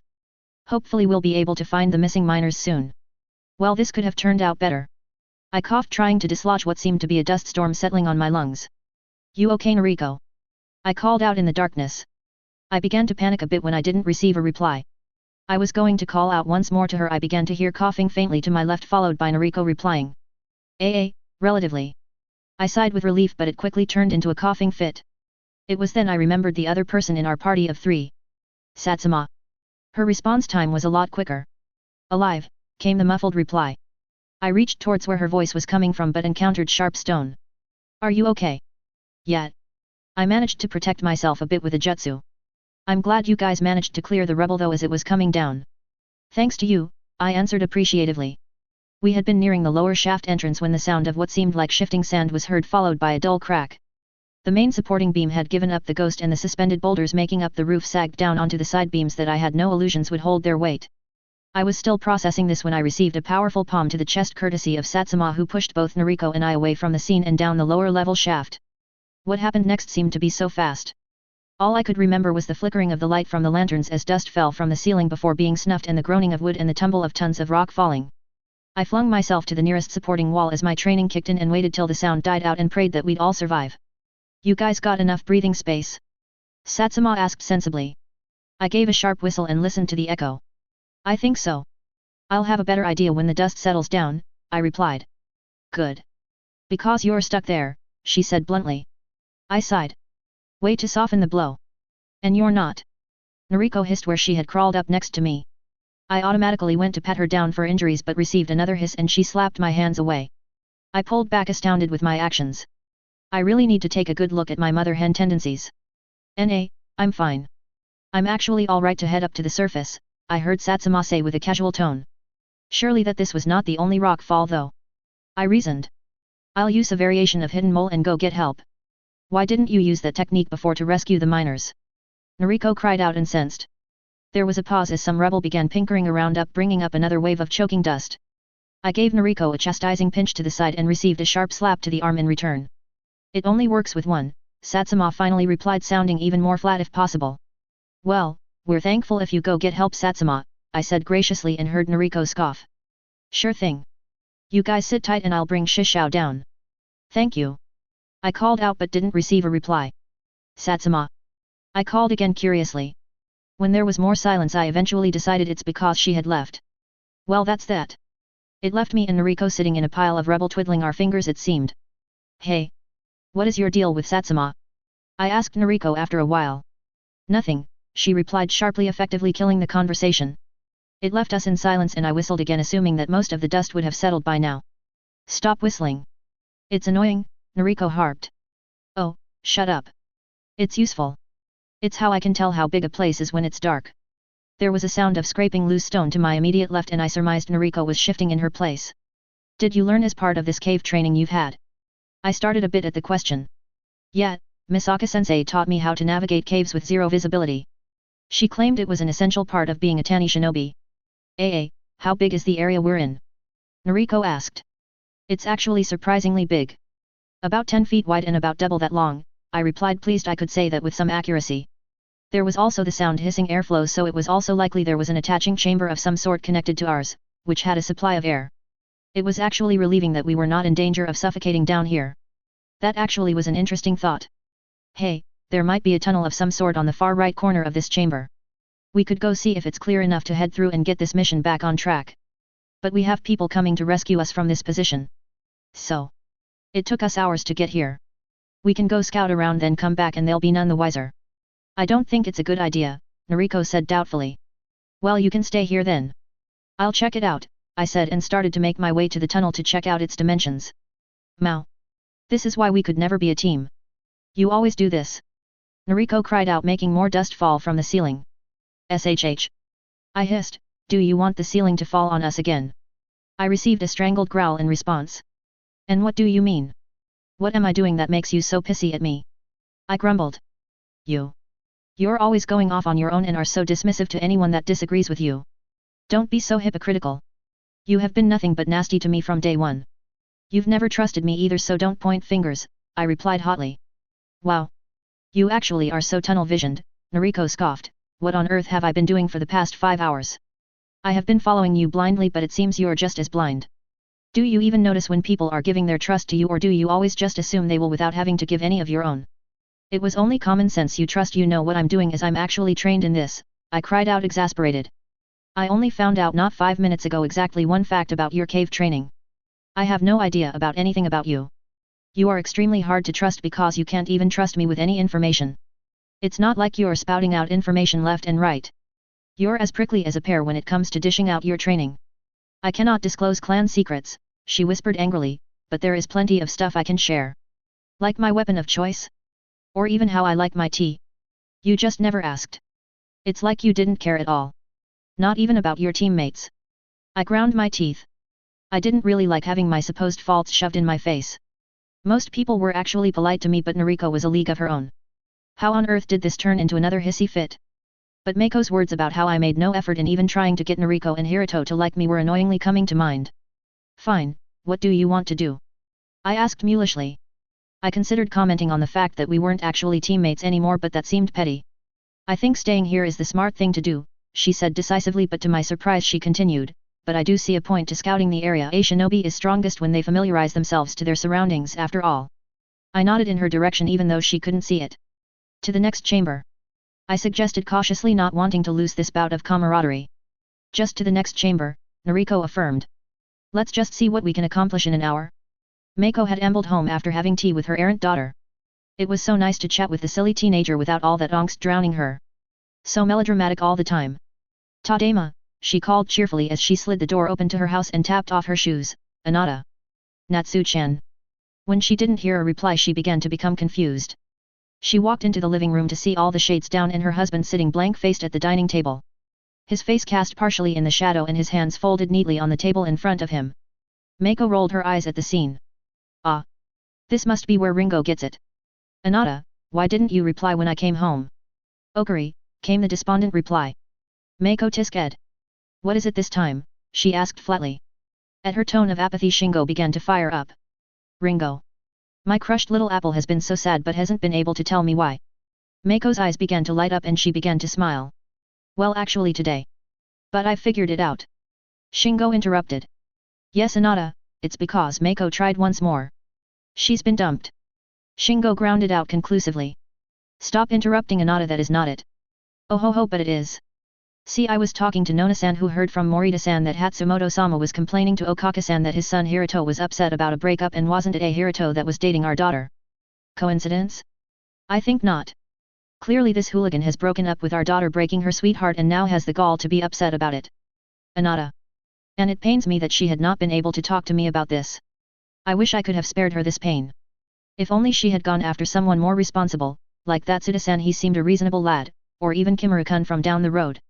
Ringo always makes time for him. He is apprenticing to be a soba chef, you know? How useful to have that in the family. Mako sighed and stood from the dining table where she had migrated to during Shingo's speech. I'm going to find Natsu-chan, Anata, she's being suspiciously quiet. Now, I'm sure Ringo-chan will be fine, she soothed. But how can you ignore her tender feelings? I'm not ignoring. It just don't think it's something to worry about. Ringo's a smart girl.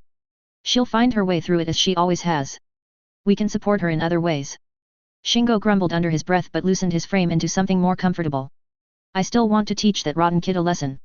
Mako finally lost her patience and gave her husband a sharp look. Shingo hunched his shoulders defensively. Anata, go tend the shop. Yes, dear. The Hastemoto household for the next month were dismayed at the quality of their fresh produce and its exorbitant price. The sound of crying from the compound's housekeeper was heard often but largely ignored. They still have no idea what went wrong. Shingo felt better though. Hey all. This here is the biggest chapter I've ever wrote for this story. It's been an intense couple of days to try and get it right. There are some points I'd also like to add about this story that may not have been clear. I know that this is heavy world building outside of the storyline, but I'll eventually get to Konoha and the main characters. It's just the whole story is about Akiko/Ringo and the critical moments of her life. Some of which were earlier on than canon, so I needed to build the foundation so you can understand why and how things are happening. As we progress, things from this early period will come up in later chapters. There is one massive plot twist I'm working through that is so essential and I'm treading through really carefully, but if you take notice that even now it's giving clues to what it is. I'd love to hear your theories.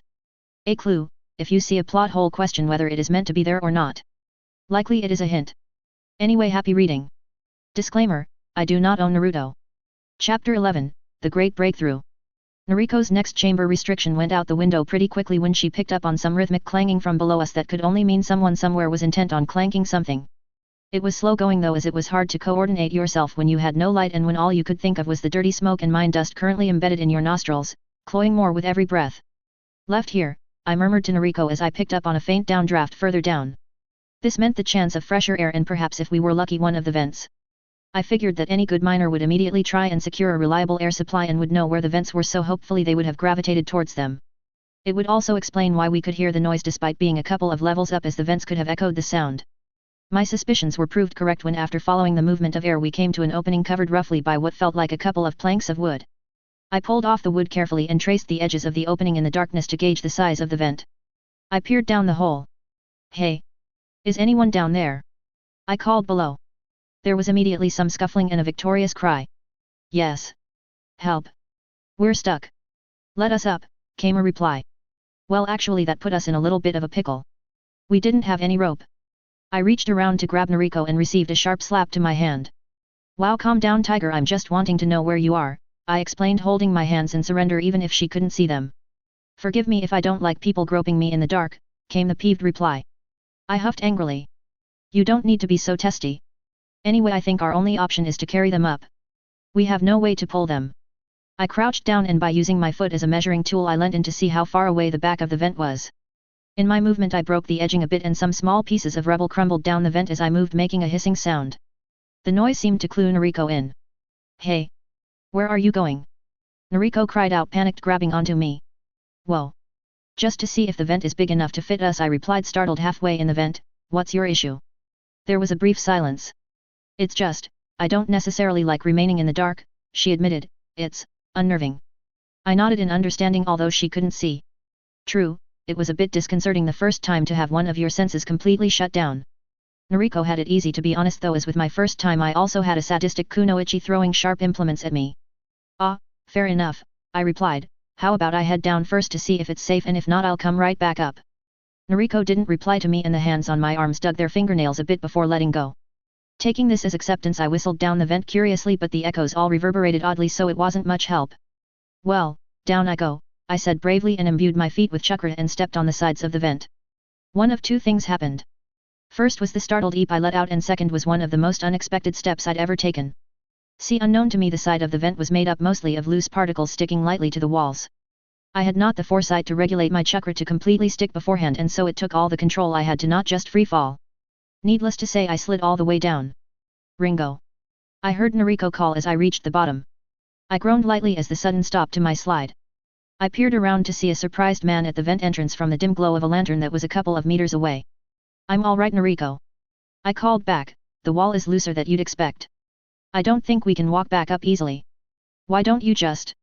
The hiss of someone else sliding down reached my ears. Stay up there. I finished quietly. Nariko appeared with a cloud of dust and she primly exited the grate. I gave her a less than impressed look. Can't walk back up. Of course you can't, you bunch of idiots. If we could do that, we'd already done that, the man near the entrance cried out. I turned my less than impressed look to the man. For a civilian it would be impossible, but we are specialized shinobi, and if it wasn't for the loose walls we would be able to carry you out through the vent, Nariko explained, giving her own unimpressed look. We received a disbelieving snort. Righto, pull the other one, he scoffed, a bunch of kids you are. Ninja or not, it seems you're stuck down here too. Useless the lot of you. I'm terribly sorry sir, but we prioritize the safety of yourself and your companions. We're here to keep you safe till help comes, I said diplomatically. Bah. What use are you? The man said angrily and wandered over to where the lanterns was, which as we came closer put into relief the shapes of some more figures of miners. I halted Nariko as she went to go past. Nariko. Why did you come down too? I hissed at her. There is no way I was going to stay up there by myself in the dark when you were stuck down here, she replied primly, besides, do you have any medical experience? I gritted my teeth. Well, do you? Of course. I covered first aid in basic training. Move aside and I'll show you what I can do. With that she strutted over to where there was a man lying down in apparent pain and pulled out a medic kit. I eyed her oddly but let her be. I peered up at the black hole of the vent and sighed. It was unfortunate that we weren't more prepared. I guess we'll have to wait to be rescued. The irritated man we first met eventually introduced himself at Toppa, and apart from him there were two other miners, Ran and Genobia, who were distressed in two different ways. In the initial earthquake, Ran had broken his leg in fallen debris and was stark white with pain. Genobia on the other hand was stark white with fear. He kept mumbling and scratching sores down his arms. Ends up he was working with a partner when the tunnels collapsed and only he had made it out alive. Toppa had angrily shown me where Genobia's partner fell, and I let out a sad sigh when I saw that they had unburied him from the rubble only to find him beyond saving. I decided to attempt to bring him up with us. What are you doing to Noboru? Came the angry shout from Genobia, who had noticed what I was doing. I paused where I had been readying Noboru to be placed in my spare ceiling scroll. Nariko rose from her position near Ran, who had succumbed to a fitful sleep. Nothing disrespectful, I promised Genobia-san. I'm readying Noboru to be taken up when we are rescued, I explained. Leave him alone. There is no point. You're just going to trade one underground crypt for another, he said cynically. We're all going to die down here along with him anyway. Oi Genobia, calm the fuck down, Toppa demanded. Language, I hissed but was ignored. I'll do what I want. This might be my final moments alive. Genobia cried. Genobia-san, help is coming, I promised. We have a companion that knows our location. Relative location. Genobia didn't seem to hear me. His eyes started to take on a manic gleam. I can see it happening, he declared grimly. First the food will run out and we'll end up eating the bodies of those who fell first. Well, I'll remove that temptation. I quickly sealed up Noboru's body. I looked up to see Nariko's confused expression when I did, and I realized that she was wondering why I could fit a body into my small scroll. Usually body scrolls were at least 5 times larger. The answer to that is precise and intricate seal layering. There was no time for her to ask about it though, as Genobia continued. Next we'll lose our sanity. It'll be the strongest that'll survive. It'll be a slaughter. We'll all go crazy, he spat, looking quite the part. Looks like you go the order wrong, Toppa drawled. Noboru growled and went to lunge at Toppa, who took startled step back in response. Nariko, who was closest to Genobia, dove after him and grabbed hold. He immediately began thrashing. Let me up. Let me up, he screeched. Toppa, who was staring amazed that small Nariko was holding a full-grown man down, whistled lowly. He's completely gone, he mused. I looked from him to the struggling Genobia and sensed also that there would be no pacifying Genobia by ordinary means when he was this crazed. Tell me what Genobia's favorite thing to do is. I asked Toppa, long suffering. What? Just tell me. Fishing. Ah yes. He likes to fish. Even though he just falls asleep while in his boat, even if he denies it, Toppa mentioned somewhat rambling. Falling asleep. What makes him fall asleep? The motion. I asked, feeling out a possible direction. I suppose. That and the lake noises. Like the wind and the waves and stuff, he extrapolated. Wind. Yes. I'll lead with that, thank you. I thanked him graciously and quickly shuffled over to where Nariko had Zenobia held down. I made some quick hand signs and motioned Nariko to let me take over. When she didn't budge, I sent her a pleading look. Nariko, I've got this. Trust me. Nariko bit her lip at my words and I realized what I had said. A moment of truth, I suppose. We locked eyes for a moment, but a renewed cry from Zenobia snapped it. Let me go, you idiots. We're all dead anyway. I refuse to wait it out. Put me out of my misery. I'll do it myself. Let me go. Nariko glanced back at me over Zenobia's struggling form and with a sharp nod of her head let me take a hold of Zenobia. I paused her for a moment and let her keep hold of him for the moment while I finished my hand signs. Hey Zenobia. Look at me. Look at me, I crooned. No way, you crazy ninja, he called out, but despite himself he locked eyes with me. I grasped his shoulders and let Nariko step back. There is nothing to fear. Shush, shush, shush. Everything is okay. What's that I hear? Is that wind? No, it's just air through the cracks. I said soothingly, rubbing his shoulder. Air from outside. Probably. It mustn't have traveled that far if you can still smell the freshness. Outside is closer than we think. What are you doing?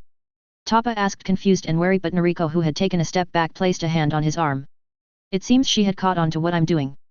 The manic gleam in Zenobia's eyes was fading into confusion. Can you feel this air? What air? Yes. I suppose there is fresh air, he murmured, relaxing slightly. Yes, that's right, I agreed and let go of him to hold a final hand seal. Air, free and moving. It's not so bad in here if there is still this fresh air. Help is coming soon anyway. It's not so bad. Why, it's not so different than being in the boat after all. Hissing wind backed into wood. You can almost feel a rocking motion. The panic faded from his eyes and turned into a hooded sleepiness. Help is coming. Well, I suppose everything is fine then, he murmured, and then to my surprise curled into fetal position. I'll just take a nap while we're waiting then. With that he had dropped off to sleep. Well, perhaps I went too far, I mused, releasing my seal and sat back a bit stunned. I had only intended to soothe him. Too far. Toppa cried, you just bewitched him to sleep. What on earth was that? Calm down, I only did a mild genjutsu, I pacified. You've heard of that before, haven't you? Toppa didn't look too pleased. Did I know that ninja could bewitch you into doing stuff you don't normally do? Hell no. I didn't know that this sort of shit was real. Hey.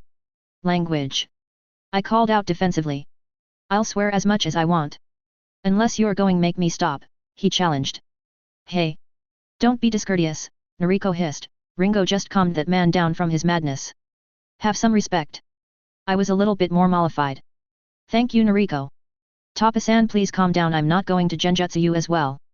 I sighed but did attempt to appease him. Don't worry about anyone brainwashing you as well. Most shinobi can't actually do what I did. What do you mean? He said distrustfully. Well, how much experience with ninja have you got? I asked suddenly. I have a second cousin of my wife that went to become a ninja, he replied, scratching his head a bit, dislodging about a cup of mine dust. Well, not much then. Let's see. Oh. Okay. Let's just put it simply, there are three main types of ninja. There is the kind that uses lots of weapons, the kind that uses a lot of elemental, magic, and the third messes with your senses. I paused a bit to see if he was following. I was perhaps grouping these types of jutsu perhaps a little lightly and missing the vast amount of grey areas, but hey, as long as he could get a basic idea and quit with the hostility. I'm guessing you do a lot of the mind messing, he questioned accusingly. Actually, I'm more a weapon sort but do tend to use a bit of genjutsu. Okay, well, let's not get too off topic. Point is that only a portion of ninja use the mind messing. Even then, not all will use it the way I do. See, there isn't really any point. No offense, but it would have been easier to just knock him out. It would have taken less time and used less chakra, but I was actually trying to be kind, I explained, somewhat exasperated. I still didn't endear myself to Toppa though, as I realized that the two options I gave was the choice between a rock and a hard place. He's unconscious. I admit I might have misjudged the intensity of what I did, but I swear he'll wake up fine. I need a bit more practice. I'm getting a bit rusty. He gave me a dour look but took in Zenobia's peaceful sleeping face and relented. I still don't trust you, he grumbled. I'm going to keep watch over there and keep an eye on things. With that he leant back against the stone side of the tunnel and eyed me distrustfully. With a motion with one hand he pointed two fingers at his eyes, then flicked them purposely at my own, then resolutely crossed his arms. I bit back a giggle. What a drama queen. I eventually settled back myself at the opposing tunnel side to ponder my own thoughts. Nariko meanwhile had checked on the sleeping Shinobu, then onto Ran, who was still miraculously sleeping through all the hysterics and accusations. She settled beside me once she was finished and seemed to ponder her own thoughts. It's late. I can take watch if you want to sleep. I asked after a while. She just shook her head, and so we waited in silence, listening to the air whistle like wind from the vents and into the tunnel. I recalled the genjutsu I wove and the ease that Shinobu had accepted my reality. I also noted that the air was actually rather stale. It was some hours it seemed, but eventually Toppa slumped over in his position in sleep and I let out a small relieved breath. Some people are so distrustful. Nariko cleared her throat a bit. What you were saying before, you were very generalized. Unless my training has been misleading, which I highly doubt it has been, genjutsu doesn't work correctly on civilians. You can only overwhelm or underwhelm. I rubbed at my gritty eyes and felt the tingling of overused eyes. I need to sleep a bit and recover. I suppose that's correct. Mostly. Nariko gave me an expectant look. I eyed her a bit and started weighing the pros and cons of discussing one of my own created jutsu. I decided to be brief. I don't have the most impressive chakra pool, I admitted. I mean, it's okay, but nothing spectacular. Because I don't have massive amount to deal with, my control comes easier. The genjutsu I used it very mild, and when I say mild I mean practically non-existent. Because of this there are huge limitations. Like what? Well, I'll never be able to get someone to believe something that is directly against nature, I explained. The whole jutsu relies on what the recipient believes of the world. That is why I had to ask Toppa about something personal. My intention was to make him accept the reality that help was coming and that there was nothing to fear, all true things, but I think I relaxed him a bit too much. Then it doesn't make sense, Nariko said, exasperated. What is even the point of this jutsu if it's so mild? Well, it depends how you use it. I call it, well, basically a suggestions genjutsu. When doing undercover work it really helps with particularly unhelpful civilians. It can make the difference between someone treating you suspiciously or as someone to be forgotten. For example, if you give the suggestion that you are not worth their attention, then you'll be simply overlooked. Makes hiding much easier. Nariko mulled over my words. Does it also work on shinobi? I shook my head. No, I'd have to use a far more intense jutsu. It only works on those who have untapped chakra coils. We sat in silence for a moment more. Could you teach me? She asked hesitantly. I startled. You'd be interested? I asked incredulously. It's a civilian's only type jutsu. Nariko huffed angrily. I can see the merits of learning such a thing. Why do you always get so dismissive? I groaned. Why is this girl so prickly? Right. We're doing this, are we? I sighed angrily. I'm not being dismissive, I'm being surprised. It seems I'm always stepping wrong around you. You are hot/cold all the time and I can't keep up. Can we actually be straightforward for once? Hot/cold, she bit out, confused. Yes. Hot/cold. For example, you have been weird all day. What is going on? None of your business, she automatically replied, and I gave her my best glare. She looked at me mulishly before turning away with a huff. I pressed my fingers to my eyes and sighed, my anger leaving me suddenly. Look, Nariko. I don't know what's going on if you don't say anything. I admit I paused, mulling over my next words. I admit. I'm not the best at seeing things that are directly in front of me, so please. If you have something to say, then just say it. No judging and no snide comments, I promise. Nariko turned to me again and seemed to evaluate my words. I was surprised that I could actually read the vulnerability in her eyes. This might be bigger than I thought. You swear you'll listen to the end? No comments. No judgment, she whispered. I promise. I was rewarded with a story that was much deeper than I ever thought she would be shouldering. It seems the explanation began soon after our team was dissolved. I came home after the council's decision, Nariko explained. No one greeted me, so I went to find Uncle. She had walked through her compound to his office but had paused when she heard voices through the door. She hadn't wanted to interrupt him, only to tell him the disappointing news. It seemed he had already known though. Failed investment, Nariko had overheard. No matter. Whatever worth as a kunoichi at her caliber is negligible to that of a well-placed bride. The connection to her Suda-san has been made and a foundation can be then built from that connection. Rightly so, funny-sama, same the response. And what of her honorable father? Still bedridden, so I'll be accepting the marriage contracts. Nariko-sama must be honored in having such an invested uncle to aid her in her young age. I predict she'll be successfully matched and married within the year. I should think so, came the proud response. Nariko had moved from the door at that stage with her hand over her mouth. Her worst fears realized. She was to be married to the benefit of the family with intentions she'd never pick up the kunoichi arts again. From that point she had been undertaken to Omie with wealthy and influential men from the daimyo's courts. Her beloved Aodai banished to trunk at the end of her bed and her hair pinned up painfully in the latest style. She had been miserable. I finally realized that I wasn't placed in the Chunin exams to become a better shinobi, but rather it was because Suda-sensei was the teacher. I don't think uncle had any intentions of letting me continue to be a kunoichi, Noriko admitted. It would really explain the emphasis on court knowledge in my training. She had taken to sneaking out of the compound in her kunoichi outfit to train even with the knowledge she would never need to remain in shape. That was when there was the earthquake, she whispered. When I went to investigate, I was herded in with any other available shinobi to form relief teams. Apparently they hadn't wanted her to go, as it had gotten around that she was going to be withdrawing from the shinobi corps. It's then I spotted your name on the list of people in the village and volunteered to get you. Only did they allow me to go, she said bitterly. I was resigned before I arrived. This is going to be my last mission ever. I didn't want to spend it fighting with you again, to be honest, but you still frustrate me. I made a small sound at that. No talking, she snapped, so I stifled any sound. It was like nothing changed even when my life completely had. I tried to be nice, but you were so dismissive of me. You had never tried to get to know me at all, but then I saw you with Satsuma-san. You never tried to get to know me like you did with Satsuma-san. We were supposed to be teammates, but you didn't even care. It wasn't like I didn't care. Perhaps I could have made an extra effort to be nicer to her, but I didn't know this stuff about her. That, and even if I was nicer, how would have that helped any? I'm sorry you feel that way, I said, lacking anything better to say. She just scoffed. Yeah, I know. You don't care, she said, her voice cracking slightly to my horror. Is she crying? I whipped my head around to look at her, and true enough there were tears welling in her eyes, which she was valiantly trying to hold back. Look, Noriko, it seems we have personalities that are just made to clash. So why bother, she said waspishly. How kind. That's not what I meant, I gritted out. It just means that we might need to talk things out a bit more to make things work. Stop putting words into my mouth. Noriko merely gave a wet sniff. I sighed. Look, and that stuff with Satsuma, don't take it personally. It was just I was really frustrated with not being able to read her. I'd hoped by being nice she'd open up. But why didn't you do that with me? Ah, that is where perhaps I went wrong. Because I thought I'd already got your number. You're a clan kid with a prejudice against civilians and civilian-born ninja. You were wealthy and arrogant, and I just wrote you off as a snob and didn't try to get along with you. For that I'm genuinely sorry, I said honestly. I'm sorry for letting you make that impression of me, she replied hesitantly. To tell the truth, I felt much the same as you. I was so frustrated that I had been given someone on my team that didn't appear to have any talent and were going to be a deadweight that I took it out on you. We both mulled over what the other had said, and to my horror I felt tears prickling my eyes. I rubbed at them again. I know we are not teammates at all, but perhaps in light of this mission, do you think we can put it behind us? I asked hesitantly. Yet. I suppose there is no point prolonging this animosity. Yet. I echoed. There was a heavy feeling in my heart, and I knew it was full of the things I should have done differently and the words I never should have said. It's ironic that I should wish I could redo things.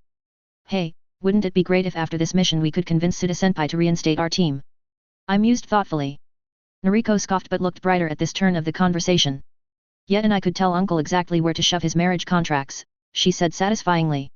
We could go to Konoha and I'll make Chunin, I said brightly. We earn the respect of the entire village and get out pick of missions. We'll get streamlined up to Jounin and take on apprentices of our own, I continued amused. It was nice to dream of a simpler path to life. This is if we could actually do it though, Noriko said, sighing and shifting in her position. I'm going to try, I said resolutely. I'll ask Suda-senpai and even beg the council if I have to. I think our team will have a better chance now we know we can work together. I hope you do try, she replied with a small smile, and because I apparently have no social aptitude in acting around emotional 13-year-olds, I give her a manly clap on the back and flinched when Noriko pulled back with a yelp. I didn't hit her that hard, did I? I peered at her confused, and she turned away from my eyes. Noriko, are you hurt?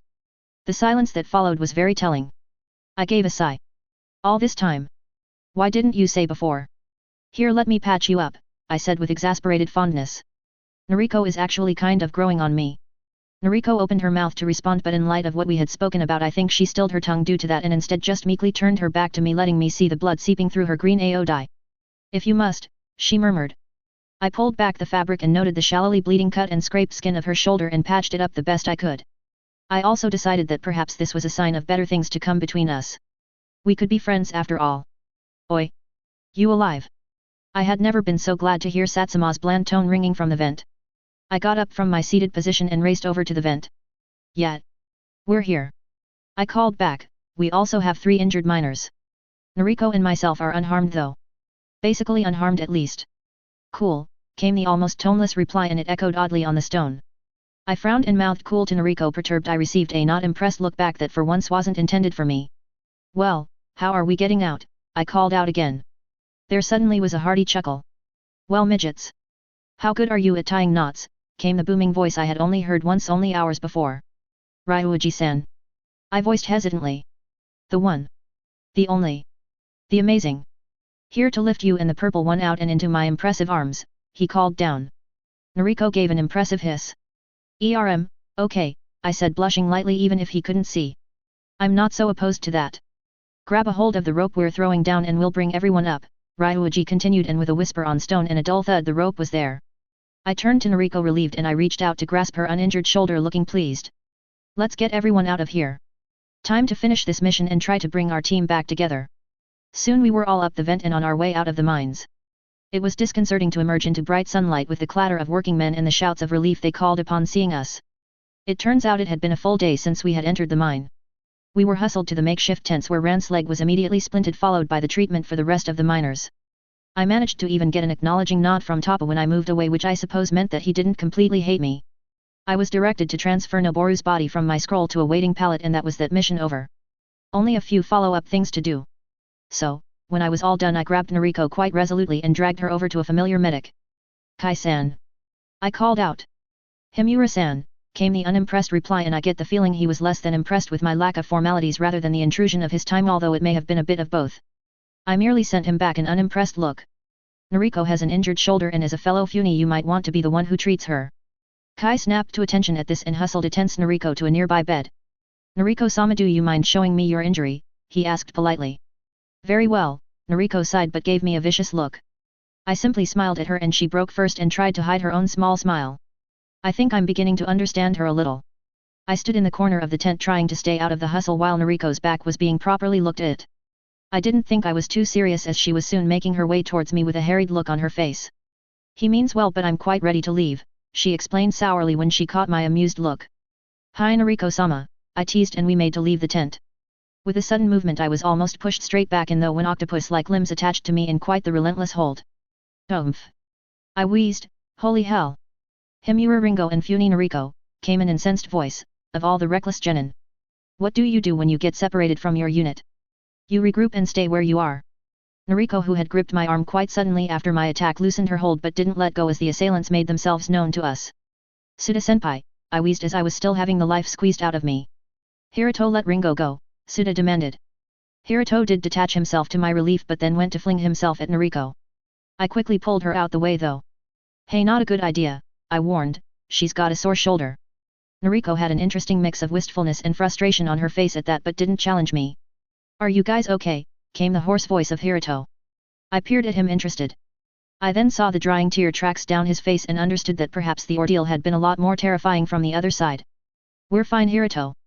Nariko murmured but Hiruto was working himself up quite nicely.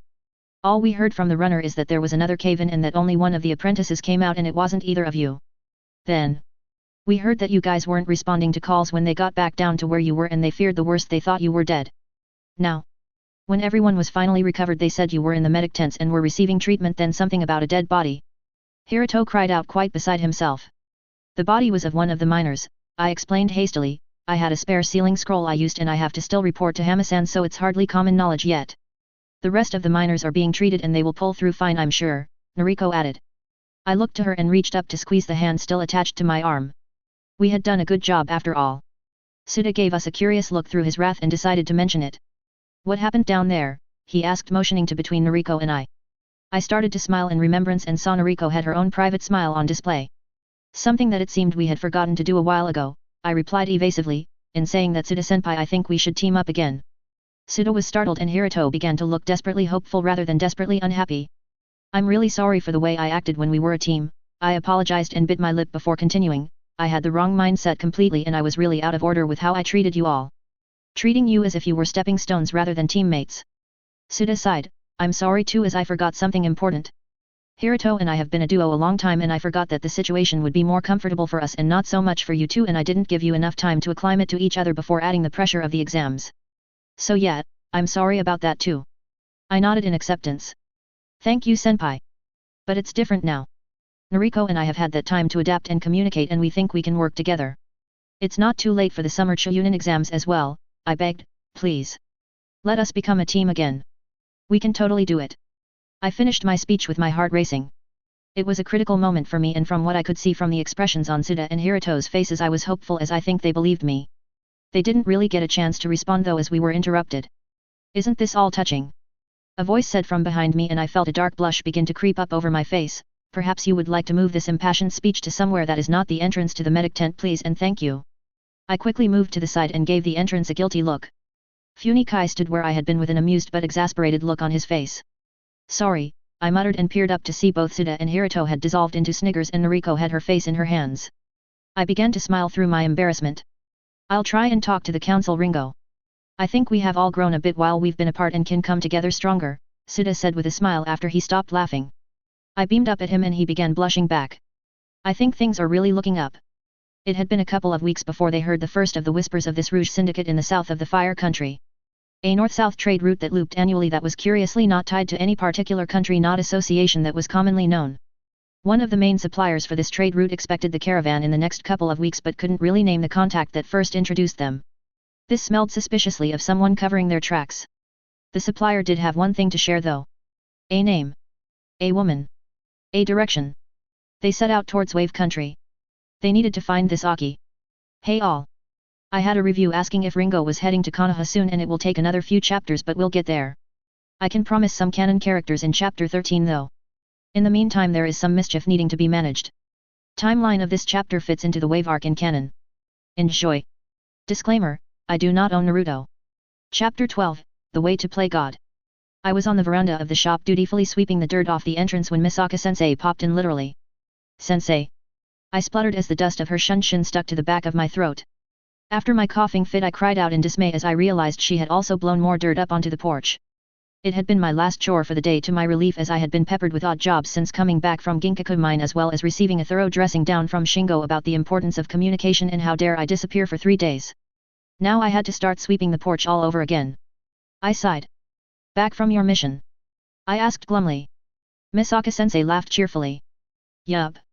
It was a real cracker, she crowed smiling, but it's nothing compared to having a little birdie whisper to me that the team for the Chuunin exams has requested to be reformed. I smiled as I heard this. Suda must have immediately gone to the council to request to be reformed, as it had only been 2 days since we had gotten back from the mine after what ended up to be the 3-day mission. We had spent the last 2 of those days at Ginkaku Mine clearing debris and catching up with what others had spent their time apart doing. Suda and Hiruto had apparently traveled to the capital and back in the time apart and had been traveling home when the earthquake had hit. Noriko and I had merely said we had been doing our own respective training during that time. Both of us had been lying, of course. Yeah, I replied, Misaka-sensei feeling pleased. We sorted out our misunderstandings. Good for you. The same birdie said that you also went on a mission as well with a couple of Funi. I leave the town for a couple of weeks and you've managed to sort yourself out. She paused suddenly, then muttered as she realized something. What does that say about my teaching if you do better when I'm not there? It was my turn to laugh. Don't worry, Misaka-sensei. It was a lot of luck that the team managed to figure something out. I also learnt my lesson on what is acceptable behavior towards teammates. Good, good, Misaka smiled. I'm super proud of you, kid. I blushed under her praise and fiddled with the broom handle. Thanks. I muttered, embarrassed, and sought to change the subject. So what was your mission like, or is it the sort you can't say? Misaka-sensei leant back against the nearby doorframe and her smile faded into a look of contemplation. It was only a simple recon mission. Nothing too dire. I can't exactly say what it was about, but something interesting did pop up, she said conversationally. Apparently there is a real shakedown happening in the east. I peered up at her curiously. The east? It's got people in a whole matter of a tizzy. I made an affirming hum and absently began sweeping at the porch again. Do you think I should take a mission down that way to see if I can get some more information for you? I offered. Misaka-sensei shook her head. No way. I don't really want you anywhere near the south. There are rogue shinobi jumping all over the place that'd love to gobble a little genin such as yourself. I gave her a droll look and planted a fist to my cocked hip. They'd have to catch me first. Misaka-sensei laughed. Whatever you say, pipsqueak. I laughed with her and put a little more effort into sweeping off the porch. Perhaps I'll ask Sensei if she'd like to go for tea once I'm done? How'd you do it? Misaka-sensei suddenly asked. I was startled by her unexpected question but understood immediately what she was referring to. I shrugged. I apologized. I received a disbelieving snort. No, seriously, I truthfully apologized. I insisted. A lot of why our team broke up is because of a heap of misunderstanding and prejudice on my part especially. So, I did what was needed and apologized. Unbelievable. Misaka-sensei drawled amused, not only did my surly little apprentice admit she was wrong but damn it all if it didn't work. You should apologize more often if things go your way. I snorted and went to reply but another voice got in first. Ringo, a growly voice called from inside the shop, less talking more sweeping. If you wanted to chat then you shouldn't have disappeared for days you stressful daughter. I'm sweeping.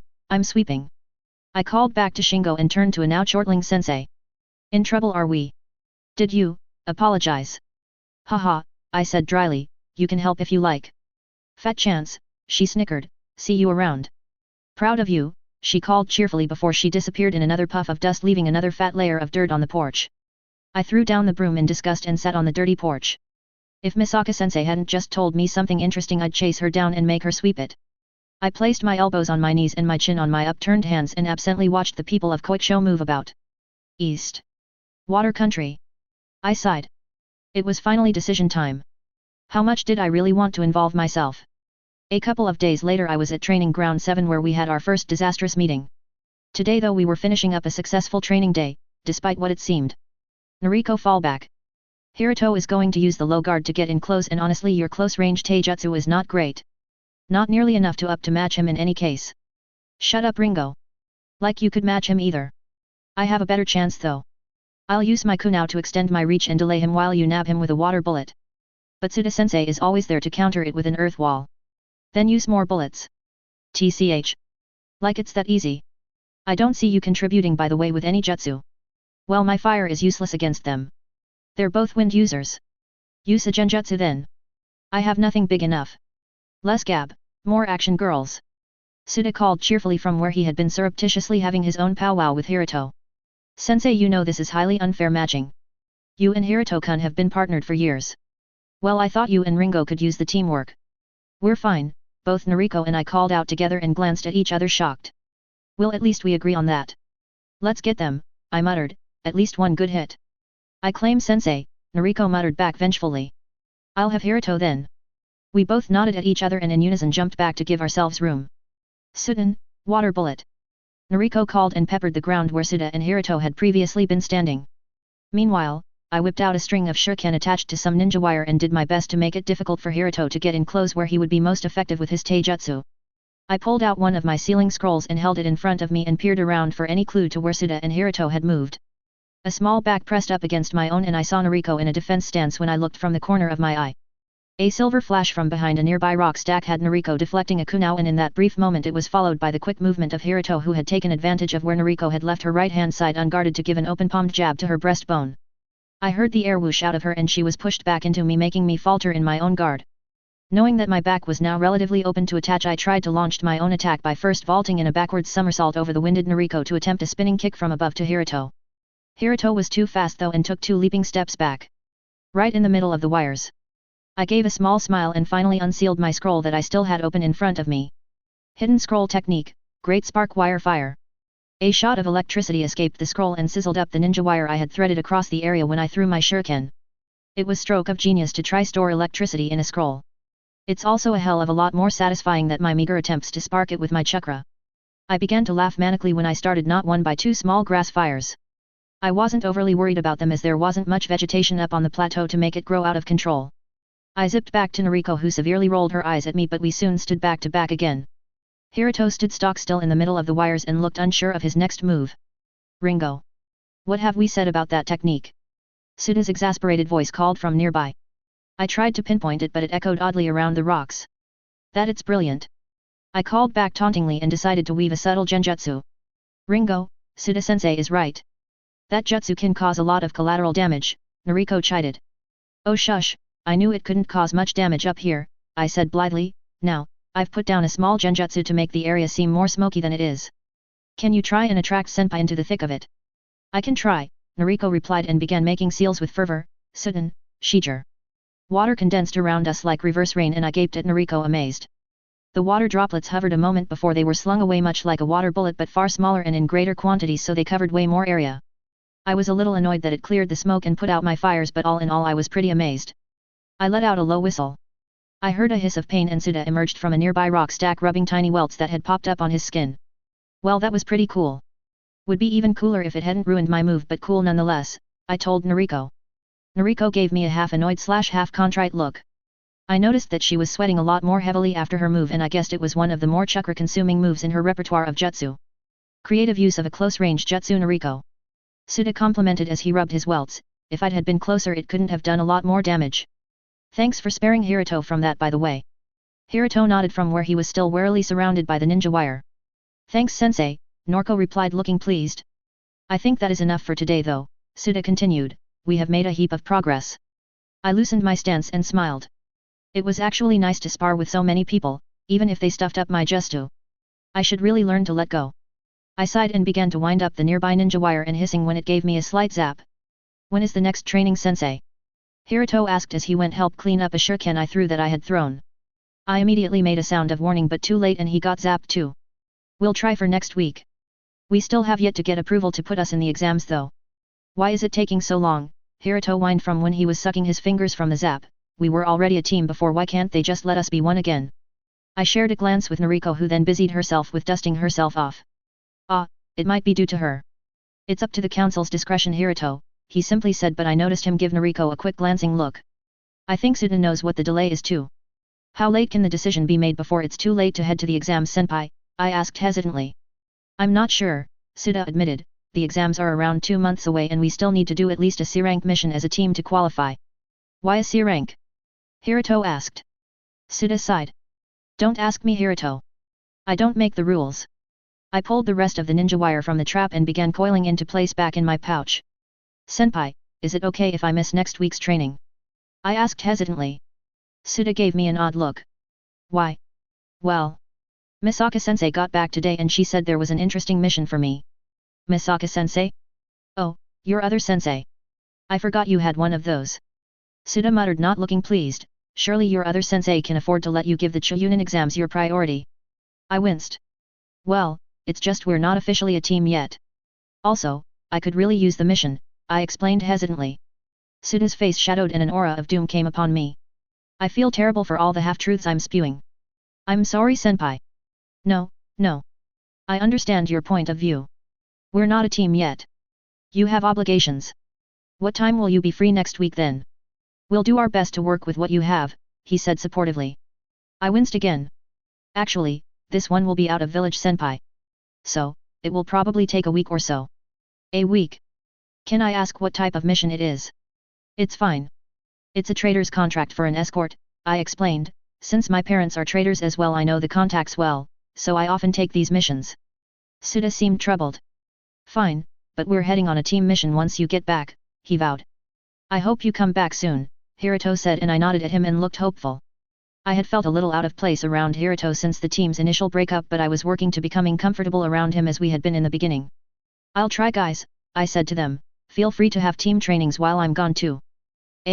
Suda said scratching the back of his neck, if you don't think you'd feel left out we'll still meet up. It's fine. Well, I do not approve of this extracurricular mission idea but I do understand, Nariko piped up, I hope you hate it though. I gave her a droll look. Thanks Nariko. It seems she can't help but be a brat. She simply sniffed back and turned her head. I didn't take as much offense as I once would have as I now knew it was Nariko SA4 I'll miss you and hope you miss me too. Still, she could have worded it better. Nariko, Suda chided but I could see he honestly hoped I hated it too so I wouldn't go on more missions. I'm feeling the love guys, I drawled. Hey. I was nice. Hiruto cried out defensively. I laughed. Enough now guys. We'll wrap this up as the sun is heading down. You all right to head to Koicho Ringo? Suda asked politely. I nodded still amused. I'm fine senpai but thanks for asking. He nodded and clapped his hands together. Alright Tani dwellers we can head off together, he offered, see you when you get back from your mission Ringo. Yeah. See you later, Hiruto chimed as he and Suda made their way down the mountain into the valley. I turned to pick up my gear amused and absently noticed I was still missing some of my weapons I spread out to try and find any stray shuriken in pensive silence. Ringo. I startled to see Nariko giving me a frustrated look. I've been calling your name, she hissed. Well, what's up then? I asked her exasperated. I honestly had thought she had left with Suda and Hiruto. Nariko opened her mouth to reply and then closed it suddenly. I could see a faint blush creep up her cheeks. I gave her an odd look. She began, I'll do my best.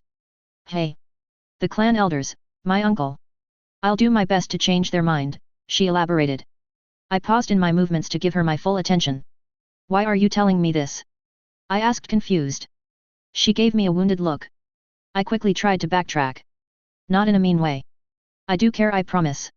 I insisted flustered, it's just I know you'll try. You don't need to tell me. Noriko made a small O with her mouth and she nodded her head looking pleased now.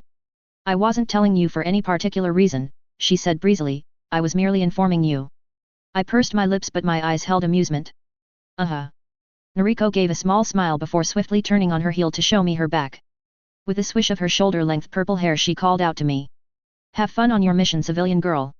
Have fun doing nothing, clan girl. I called back and shook my head at our less than witty mock insults. I pulled together the rest of my gear and headed down myself but made the turn to head into the forest rather than follow the trail to Tanagakuer. I had an appointment with my archives. I needed to find out what exactly was happening in Mizu. Protecting the traders' caravans brought back the early memories I had of this world. There was something inherently familiar about the creaking of the wagon upon the rutted roads, the hum of voices as idle conversation flowed between the traders and the giggle of children too excited to sit still. Do it again. Do it again, one of the little girls giggled. I don't know. Have you been good enough for me to do it again? I asked teasingly. I have. I have. Promise, she replied pleadingly. I hummed and leaned further back against the wooden panels of the wagon I was temporarily riding in. Please Ringo-ni-san, she begged. Very well, but you have to eat all your breakfast tomorrow morning in return, I bartered. Yes, yes, yes, she cheered, do the magic. I laughed and picked up an apple. All right, now watch this. I used my pointer finger of the opposite hand and touched the top of the apple. You ready? I asked. All I received was delighted giggles back. I smiled then let go of the apple. The little girl gasped in awe as the apple magically stuck to my pointer finger. I heard another gasp of amazement and chuckled as the boy who had assured me before that magic shows were for babies gave away his position where he had been spying through the canvas of the wagon. Renji and Come watch Ringo-ni-san. She can do magic, the little girl called to her brother as she spotted him. It's not magic, Hana, it's just ninja stuff, the preteen denied but got closer anyway. I snorted and decided to make the apple spin with a small circuit of chakra. Renji-kun is right, Hana-chan. I'm using ninja tricks instead of magic, I admitted, but it is a bit like magic in a way too. I threw the apple up in the air then let it fall in my palm. Two sets of intrigued eyes followed the movement. I smirked then substituted the apple for an orange with a puff of smoke. Those already white eyes just about popped out of their heads. Wow! That's amazing! Hana chirped enthusiastically. It's pretty cool, Renji admitted and then picked up a nearby apple himself to see if he could balance it on his finger. When it dropped he blushed then quickly put it back darting his eyes to my face to see if I noticed. I pretended I didn't. Renji! Don't you dare bruise those apples! Renji and Hana's father Jin called where he was steering the wagon. I'm sorry Jinachi-san. It's my fault as I was playing with them first, I called apologetically, I'm going to hop out the wagon now anyway. I need to stretch and bit and try not to get any more of your apples bruised. Well, it's not you who bruised them Ringo-chan, Jin pointed out. But I was a major instigator. Too many magic tricks, I replied as I finished climbing out of the wagon leaving a pouting Hana and an embarrassed Renji. I ruffled his hair just to annoy him. Jin laughed.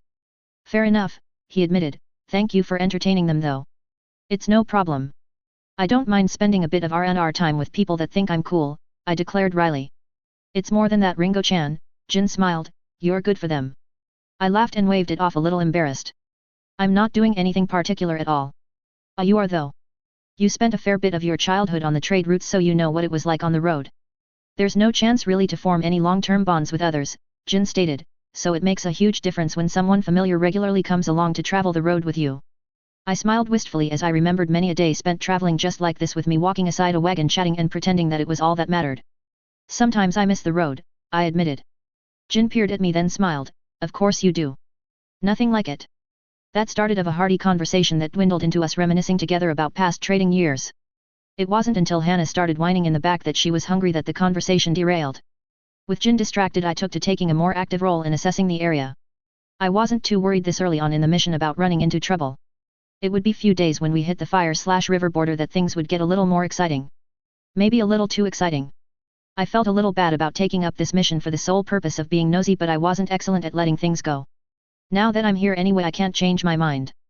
The damage was done. Misaka-sensei had been a bit irate to understate it regarding the fact that I had even accepted this contract to travel with this caravan after she specifically told me to stay out of the south. I had assured her though that it was only to the fire border where I would meet up with their Konoha escort that would take them to the nearest trading town. Right there in Beck, I had assured. She hadn't been especially convinced, but I had already signed the contract, so there wasn't much she could do. I assume I could look forward to a thorough dressing down once I arrived home, eventually. Sensei is going to be so pissed when I get captured. I sighed and Jin looked over at me, but I waved him off. Just missing Natsuko-chan, I lied, and he nodded understandingly. It was well known among the traders of my love of my sister. I wasn't sure if that was a good thing, but I didn't mind if this caravan knew personal information like that. I found them all fairly trustworthy. This caravan is one of my own after all. I increased my pace to look in on another of the 4 wagons that made up the caravan, and seeing the bored look on the driver's face, I assumed all was well. When do you recommend the next break?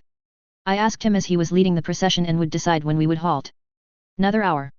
He grunted and promptly zoned out again. I'll tell the others, I replied, and went to inform the other wagons.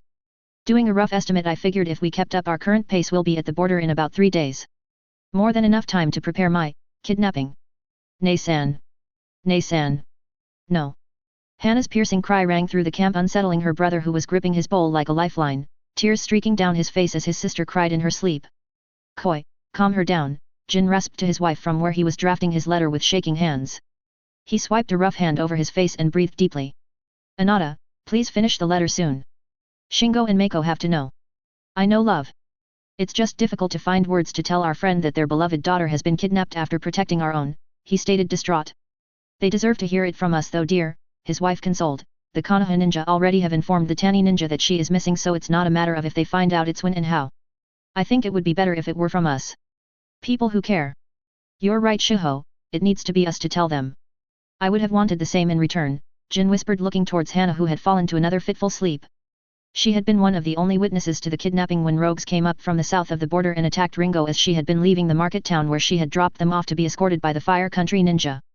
If Hana and Renji hadn't secretly followed her, they wouldn't have even known she had been taken. How is Renji doing? Jin asked Shiho after she had finally settled Hana. As well as he can, I suppose, she replied. He blames himself for not being stronger. Jin scoffed. What was he supposed to do against ninja? If Ringo couldn't beat them, I don't think there is anything he could have done. It's not the way he sees it though. All he knows is that he hid while she was taken away. Jin vaguely understands the shame Renji might feel, but still he is beyond relieved that his children had kept themselves hidden. I'll talk to him, Jin reassured his wife, but first. I need to finish this letter. Dear Shingo and Mako. I regret to be the one that informs you of this, but I have dire news concerning Ringo. It was in a bar in one of the port towns that the agent assigned as Heb I heard a whisper of new information. It came as a warning for anyone affiliated with Goddess Shipping that wages were apparently optional for the transport mogul and to steer clear of business with him. Now it wasn't so much the content of that information that he had been interested in, but the apparent source of the rumor. On further investigation, the source of the leak had come from 3 towns over, from a busted brunette that played a mean game of go and had an in with the traders. The 3 assigned to this mission left that night as it seemed that Aki had emerged from hiding. Chapter 13, The Puppet Mizu Cage, Part 1. The bar was sticky, but I still leant upon it in a careless sprawl, waving my empty cup at the bartender. Another, I purred. The bartender threw me a peeved look, but did go and get me another glass of the bottom shelf whiskey I had been taking all night. Also the one that I had suspected was watered down anyway. Another Aki, the man to my immediate left asked, surprised, that's your 8th? I'm a big woman, I drawled, hefting my chest up to rest on the sticky bar top. There's a lot of storage space. The man whistled. You can certainly say that again. I chuckled and let my body move with the motion, catching the absent interest of a couple of men across the room. What's your poison anyway, Irino? I asked as the bartender made his way back with my drink. Well, sake usually, but water country has shit sake and can never import the good stuff. So, I'm wasting away on what they call beer, he griped. The bartender sniffed haughtily from where he was polishing a glass with no apparent change in cleanliness. Wow, chill Irino, you'll get us kicked out, I chided, swilling my whiskey around before downing it. Well, by downing it I mean replacing the contents of my glass to that nearby water jug. And what a waste that'd be. He muttered. I laughed and shook my glass at the bartender for yet another. I could see if I could improve the importation of sake. I offered, spinning on my stool to face him more. Like you tried to get in fresher meat at a reasonable price. Irino scoffed. Hey. It's not my fault the tariff for importation into these islands is obscene. Plus. God is a money-grubbing backstabber. I absolutely refuse to do business with him anymore, I said loudly. Oh. What'd he do this time? Irino asked interestedly. It's what he didn't do that bothers me, I grumbled. He didn't pay me, again. Shit, well I guess I'll try to steer clear from relying too heavily on him, Irino mused, thankfully all my products are non-perishable and handle the long transport times with the less successful shipping merchants. Yeah, well, good for you. Hey. You're the one that found yourself in fresh produce business. Don't begrudge others for making better life decisions. Why don't you just have another drink, Irino, and stop talking hum? Irino laughed but didn't order another drink, which was probably wise of him. It's likely the bartender would spit in it. Why are we drinking in a dive like this anyway? Irino asked, peering around. I peered around too, taking in the dingy setting and the shady characters occupying the small bar. I shrugged and sprawled back against the bar top and winked flirtingly at a posturing meathead over by the gaming table. I'm in town, you're in town, this place was in town. Make the connection, I said nonchalantly. Irino gave me a droll look. Even you're more classy than place like this. Shit, it's not like you can't afford better with your connections. I snorted, true. Sokman. What's up? It was then I looked sharply at Irino's face. It was a plain face and it sort of reminded me of a mouse with its small pointed features and brown coloring. From my experience though, I knew him to be more of a gossipy gutter rat. But, I suppose that was what I was counting on. I sighed. I'm trying to lay low, I suppose, I admitted. He perked up. You running from something? Got to? He asked, curious. Nah, just staying under the radar. Trying to hear some whispers. That's all. Whispers? Yeah, there is a rumor going around that there is some happenings in water that is going to do some damage to business. I'm here to suss out if it's true. Irino crossed his arms and appeared to ponder something. Rumors. Be more specific. I have a couple of things that this could affect business, but none I was aware could make any lasting difference. To do with Causation 5, I stated meaningfully. He appeared interested and hummed. Causation 5.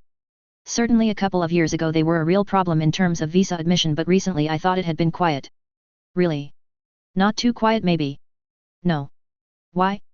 What do you know? He questioned eagerly. Well, let's just say a birdie told me that someone has been stirring the pot a bit too much and it's boiling over into our side. Bloody ninja. Irino grumbled, why can't they just keep their issues to themselves? Why do they always seem intent to bite the hand that feeds them? It's because most of them are short-sighted idiots, I said with certainty.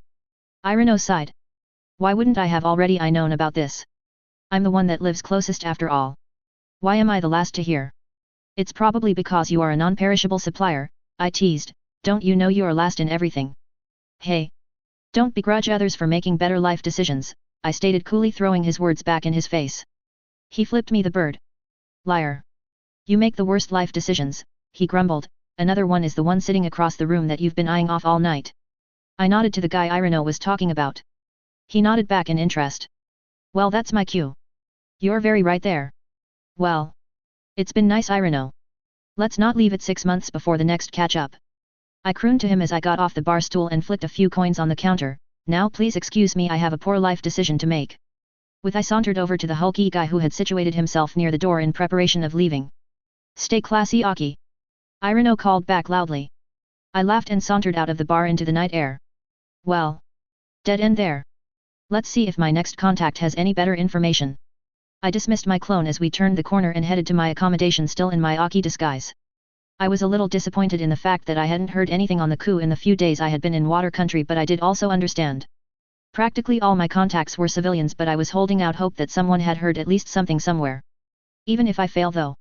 At least this time I'm at least trying to help. The air was still around me as I tried doing my best to blend into my surroundings, hopefully with some success. I was furiously trying to regulate my breathing into something normal, but my heart was beating so fast in my chest I was actually worried that my pursuers would be able to use it as a beacon to find me. I had been 2 days from the nearest village, steadily working my way into the inner islands of water country, when I noticed my tail. If it weren't for my slight whimsy into looking at a curious red flower growing in a nearby bog, I wouldn't have noticed them at all. All it took was a flare of my Sharingan to try and etch the flower into my memories so I could try and classify it later that I noticed the foreign chakra trail. Unfortunately, I spooked. My instinct to run definitely wasn't the wisest, because it notified my followers that I had noticed them and they pursued without the stealth. It had taken a day of using every trick in my bag to stay one step ahead of them. I had eventually depleted all my weapon scrolls, run out of my trusty ninja wire, and was down to my last chakra pill. But eventually my resources ran out, which left me the option of trying to find somewhere to hide. So, this meant that I was thigh-deep in mud, hoping that my heart wouldn't give me away. I tucked myself away in a swamp on one of the smaller islands in the north of Mizu, laying low, hoping that at least one of my decoys had distracted whoever was chasing me. I damn well better have lost them, seeing as I swam into the snake-infested mud hole trying not to make a chakra trail. Damp and feeling incredibly stupid, I sulked and tried to calm down. I must have caught the attention of the Kirinin somehow, and now I was likely to be facing some serious consequences. It's a small mercy that I'm still in my Aki disguise. I smothered the urge to snort. A shell protection, nothing else. If caught, they would sap me of my chakra quick smart that will cause me to lose my henged attributes, so it wouldn't matter in the end. While I had some non-chakra elements to my disguise, it looked cheap without the henge if they got a good look at me. After a while I eventually calmed my breathing and scanned the area. I wish I could sense chakra beyond using my Sharingan. I have no idea if I managed to escape notice. Just to be on the safe side, I decided to stay in the bog listening for any sign of my pursuers. I ended up staying for quite a while. The shadows of the nearby reeds deepened and soon it was sunset. As the cover of darkness enveloped the area, I waited still, but at that point I still didn't have the courage to move. It was only when a chill swept through the area I surmised that I could not wait there any longer. I had a couple of choices then: either I could move and find a more secure location with protection from the elements, or I could begin regulating my chakra through my body for warmth. Both were a bit of a risk. If I moved and someone was watching, I would be caught. But, if a sensor was nearby, they could easily hone in on my location with the fluctuations and I would be caught. Simply keeping my henge up was a risk, but I must have had some small bit of hope left, as I couldn't will myself to dispel it in case I truly did escape. It took another hour of sitting in the cold mud for me to make the decision to move. I moved slowly, as I had remained quite tense for a while and my body had gone numb. 1 step. 2 steps. I was backing away from the bog with faint suctioning steps heading towards an uplift in the area. I emerged from the densely reeded swamp and moved towards the rocky formation. Hopefully it would provide a bit of shelter from the rain that was now drizzling down. Living in Tani definitely teaches you to spot rocks that may have caves. The rock formation, I discovered as I got closer, was made of limestone, which was quite eaten away from the moist conditions. I continued to hold hope there would be at least one of the eroded crevices could perhaps fit one desperate kunoichi who wanted somewhere out of the mud. It took a while, but I discovered an open fissure in the stone that I could squeeze through. I entered with no reservations and followed the dark crevice until I reached the opposite side of the formation. I peeked out curiously to see where I had ended up and noticed another crack I could creep into. I decided to keep traveling these cracks until I could discover one that didn't open up at the top, so when light came I could still be hidden. I traveled through many more cracks, but none appeared to ever be completely closed in from the rain above, which made traveling infinitely more miserable. Why can't there be at least one decent cave in Mizu? Just one. I stopped myself short in shock, then grinned wryly before I continued. I sound like such a tannin. Now, I like to blame my fatigue and irritation for the next debacle, but truthfully I really should have known better. It was only when I saw a flash of silver as a kunao was placed under my throat that I realized that I had actually been walking towards the glow of a fire. State your name and purpose, a low voice growled from behind me. I quickly swerved from the kunao and aimed an elbow at the guy's solar plexus and was rewarded with him kicking the back of my knees and having the air forcefully pushed out of my lungs with a powerful palm strike to the center of my back. I gasped and fell forwards. Desist. State your purpose or I'll take immediate action. I sounded out before coughing painfully. Hey, do you know where? Hey? What's going on? A voice called from my left beyond my eyesight. What the? Aki. The hell? There was the sound of what seemed like wood dropping before a familiar face entered my vision. Takuma. I wheezed. How? What? Why, he stuttered, oi. No ba, get off her. Takuma. Explain who this woman is, the grumbling man asked. She's one of those traitors that patched me up after our skirmish in Kaida. I'd be lying in a ditch somewhere for sure if it wasn't for her, Takuma vouched heartily. Aki, you said? Noba echoed in apparent realization, relaxing his stance slightly. The produce trader Aki. Yet. Freshest you can get in Mizu. She even imports the tropical stuff from Kaminari. The blade was removed from my throat. I love her mangoes, Noba mumbled. The hands that held me in place also loosened and I was able to lean back and take a proper look at their faces. Noba was a sallow-looking dude with a thin frame and dark features. He also boldly proclaimed his allegiance to water from his Hitai-8 on his arm. Takuma, in almost complete contrast, was nut brown with an eager grin on his face and his brown eyes glimmering with enthusiasm.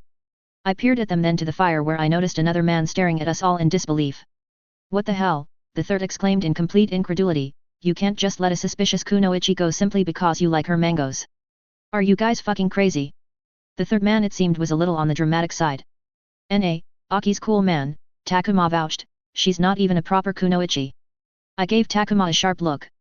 What do you mean not a proper kunoichi? I protested, but the third man spoke over me. No. Not cool. Now Takuma, I expected, but Noba. The man paused in evident disappointment. I thought you knew better. Noba practically wilted. Now hey. I called out in defense, it isn't Noba's fault, whoever you are. Takuma vouched for me and I'm all but weaponless. I'm hardly going to attack 3-armed ninja. I'm not an idiot. Oh. This is Kanat Shauma. Xiao Teiko, this is Aki, Takuma introduced belatedly. I gave Takuma a mystified look but he just shrugged it off and grinned at me. Alright. Shauma-san. I'm not going to harm you, you big baby, I was just looking for a place to stay the night, I admitted. Takuma perked up and opened his mouth but a swift glare from Shauma had him close it with a click. How can we trust you? You, a woman alone with mysterious connections who just appeared in the middle of nowhere, Shauma asked shrewdly. He had a point. I did sound pretty sketchy. I find it hard to believe that you arrived here alone. In fact, I think you are traveling with a group, he continued. I frowned. I'm not traveling with a group, I denied. Well, it's just coincidence then that a group of masked individuals were sensed only a few hours ago before you stumbled onto this outpost. What? Masked? Outpost? What? I have no idea what you're talking about, I said quite honestly. Hey, ease up, Xiao. She can't be with them. They were some foreign hunter nin. You know why they're probably here, Takuma said heavily, hinting at something. Wait, what? Are you seriously trying to saying that it's a complete coincidence that the only action we've received in the past month apart from that crocodile incident that we are not going to go into again is not connected to her? You're out of your mind. Well. Takuma looked at me oddly, taking in my muddy pants, dark eye rings, and perhaps he had an eyeful of Aki's bust before quirking an eye. He looked disbelieving at Shauma. There is no way, he affirmed. I don't know if I should be offended. Wait. You said masked dudes? They weren't yours? I asked as a sudden thought came to me. The 3 water nin shared apprehensive looks at each other. Not technically, I don't think, Takuma said carefully. Don't say any more, Takuma, Noba warned, even if this is Aki, it's not safe information to spread around. Well, also Aki or not, we can't just have her wander off either, Shauma grumbled. So she can stay the night? Takuma asked brightly. She's going to have to. We'll wait for the hunting party to come back at the very least. Leader will know what to do, Shauma conceded, looking quite put out. That's cool, I guess, I mumbled. What now? I shifted awkwardly in place and in the interim Noba headed towards the fire as a decision was hesitantly made. Takuma wandered closer to me. It'll be all right. Terumi Teiko is a great leader. There shouldn't be any problem. Terumi? Wait. My thoughts were interrupted by a voice near the fire though. Have you had dinner? Noba. Don't feed her. But, isn't she the one that ultimately feeds us? Noba said pensively. Now is not the time to get introspective, Noba. Fine. Give her a bowl of stew, but she's getting tied up. So they pulled out some rope and a spare bowl and I found myself situated in front on the fire, warming up nicely and in a pair of Takuma's spare pants that he kindly lent me. Well, this is not the type of waternin imprisonment I was expecting. This isn't actually that bad at all. It wasn't until late morning that Noba perked up and wandered over to one side of the camp and stood somewhat stiffly waiting. In reaction to this movement, I sensed Shauma and Takuma pick up the pace in their morning activities as if they suddenly realized they were falling behind. I looked curiously up from where I had been trusted enough to have my hands untied to do the dishes. It was almost 5 minutes later I had an answer to my unasked question and could sense the flickers of chakra amongst the mist-softened crags that hid the camp. I shifted awkwardly in place. If I could sense this much chakra, it usually meant that there were quite a number of ninja quite close by. What's going on, Takuma? I uneasily mumbled when he passed close to me. Oh. The hunting party is coming back, he answered merrily. Here. Come and help me with this log over here. We need more seats. Hustled into helping make room around the fire, I bustled about as well and received a disgruntled look from Shauma. I just motioned to the fact that I was helping and got an eye roll in reply, but I didn't get tied up again, so that was a plus. Incoming, Noba warned, and the first of the shinobi landed in the clearing. I'm not sure how many of them there were as I was way too focused on just the one. Terumi Mei. In a world full of pastels and shades of grey, she was vibrant and red. Oh, so very red. I felt my palms sweat as I realized I was coming in contact with one of the people that would change the face of this world. I really didn't want to be causing waves here. So, I stayed quiet and did my best to look as uninteresting as the bleak surroundings around us. Of course I was noticed right away. Kanat-san, who is this, an eye patch wearing guy, who must be Ao surely, asked disdainfully. You do understand the concept of a secret camp, don't you? Ao Teiko, let me apologize. This is Aki, Shauma began but was cut off. Oh. Well, if it's Aki then. He drawled sarcastically, no excuses, Captain. You are aware this woman is a kunoichi, correct? Ah yes. Like I said, this is Aki, Shauma tried again, but Ao talked over him once more. I don't care who she is, Captain, she doesn't belong in this camp, Ao reprimanded. I would love to know why she is here though. Is living rough messing with your delicate sensibilities? Got a little too lonely all by yourselves HMM? This new generation is so soft it's a miracle we make any progress. Silence followed. Ao and Takuma, who had moved next to me in support, had a smile fixed awkwardly to his face as Mei, who had wandered over to the conversation, started putting off an ominous killing intent. Ao. A cool voice murmured softly, shut up or I'll kill you. I glanced over at Mei, who was giving Ao the evil eye. Loneliness I do not think is the issue here, Mei bit out harshly and turned to Xiaoma. Ao brings up a good point though. We were not expecting a visitor, especially now. Adding the information of the recent group of shinobi we intercepted, it is suspicious. Now. Who are you? I now had the unfortunate experience of being the sole focus of Mei's attention. I'm Aki, I stuttered unsurely. Aki, your name is familiar. Do I know you, Aki? Mei asked. I not really sure. The back of my neck was pricking with the stares of shinobi who were intently watching. Oh, I'm sweating so much right now. Mei looked hard at me up and down, then appeared to stare at my chest. Her face then suddenly cleared, as she seemed to reach an epiphany. Meanwhile, I suffered through a small heart attack. Mangoes. Oh, I remember now, she exclaimed, are you Aki-san the traitor? At my stiff but sure nod she seemed to relax. You supply Mizu with mangoes, right? Poor timing, but it was on my list to track you down at some stage. Wait, what? I asked, confused. This really is the worst possible time, but it also seems like it's an opportunity not to waste meeting you here. Would you mind speaking over there with me? Mei asked politely, pointing to some large boulders right next to the camp. My lady. I don't think that's a wise idea. There is something not quite right with this woman, Ao warned. I sense she is hiding something. Let me check first. Ao, Mei warned, I appreciate the offer but it is unneeded. I want to speak with her, alone. Unless you don't think I can handle myself. Mei drawled, giving Ao a haughty look. I wouldn't dream of it, Mei-sama. Just. Ao sighed, just be aware. Mei flipped her hair at him cheekily and strode over to the nearby crags, leaving me to follow. When Ao turned his frown to me, I quickly turned to follow Mei. I really didn't want him to take a look at my face with the Byakugan. While my overall shape was disguised with a modified fat suit, there was no way my makeup was still on, so my baby face would definitely peek through. That is of course assuming that he was not skilled enough to see Tenketsu. If he could, then I was screwed no matter what. Please don't use the Byakugan. I'm way too busy to die yet. When we were out of earshot from the other shinobi milling about the place, Mei turned and peered at me curiously. Now, I would usually take more time on pleasantries, but we have business to discuss, Mei said bluntly. Aki-san the traitor. You're hiding something, yes? I shuffled awkwardly in place before forcibly stopping myself. I sighed. I really need to adult right now. I can't do this conversation as Ringo or even Akiko. I need to be Aki. Fearless Aki. I hide a lot of things, I murmured demurely, taking a more relaxed stance. I see. Mei hummed back, a glint of humor in her eyes. She shifted closer to lean on the nearby rock. May I ask, why are you in water country, Aki-san? She asked with a playful air. Rumors, I said mysteriously. Rumors. Do tell. I gave her a dry look, but as she held all the cards, I suppose I had to cater to her without much return, but I wasn't giving it up easily. I leant up against the rock too, oh so subtly, entering her personal space. She eyed me like a challenge. Yet. Rumors. A little bird reached my ear about something that may affect trade. So, I decided to take a look. I'm a good businesswoman after all. May reached up to play with the ends of my hair. I forced myself not to tense with her bold movement. Oh. A bird, you say? I must have left my cage open, for none were supposed to be missing. Now, how is it a girl like you finds a bird willing to whisper things to you? May asked coyly. I'm very persuasive, I whispered, tilting my head to send my breath over her ear. I'm playing very dangerously here.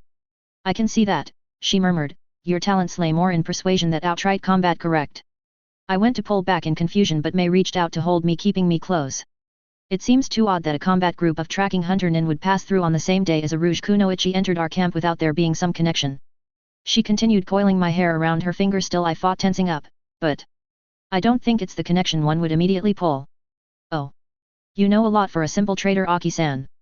That, and you have well hidden Kunoichi traits but no alliance to a hidden village. You're a bit of a wild card. You can see why we'd be apprehensive of your motives. I'm merely here to protect my investments, I replied, surely leaning my face more into May's. I have to face this head on. I can't afford to be hesitant. I need her to believe me. Oh, I believe you. You're an honest sort, aren't you? After all, I've heard all about Aki-san the traitor.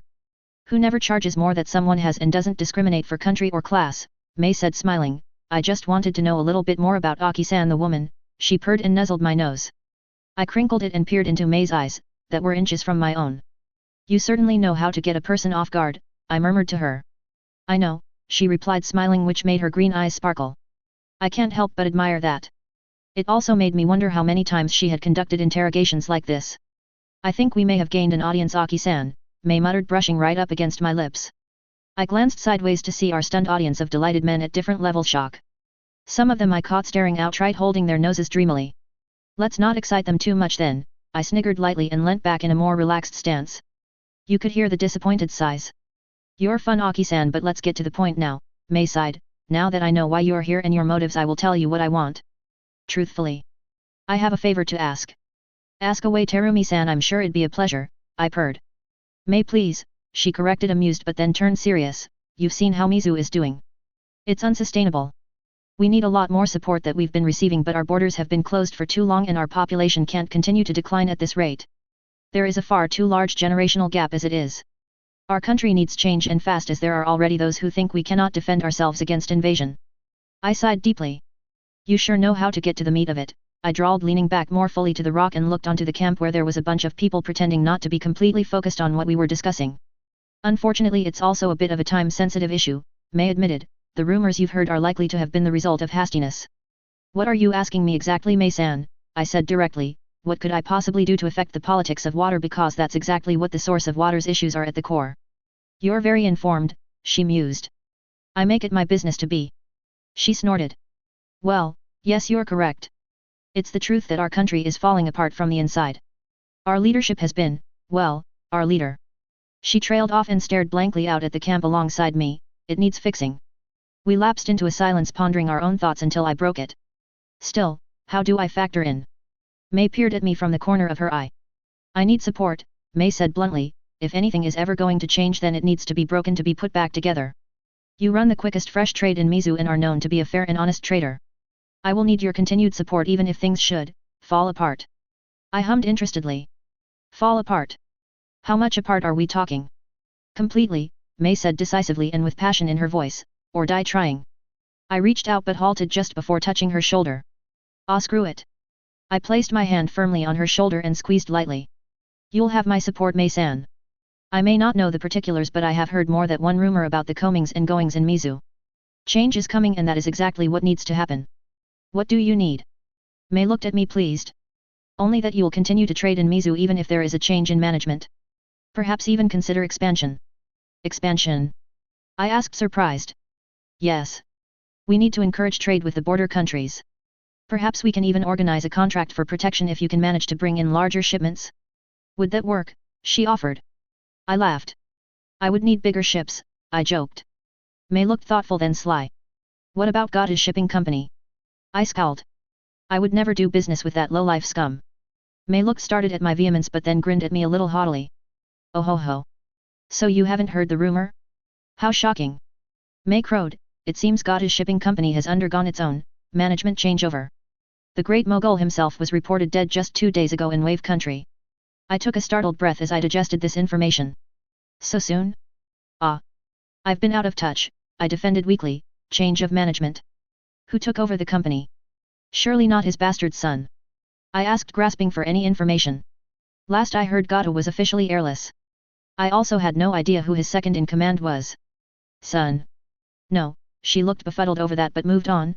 No, a man by the name of Evyira is said to head the company. Quite scandalous actually. Bought out all his men shortly after the tycoon himself went to deal with a small matter in one of the smaller towns and never returned. A harsh sound of shock escaped me. What? Evyira? May peered at me curiously. Yes.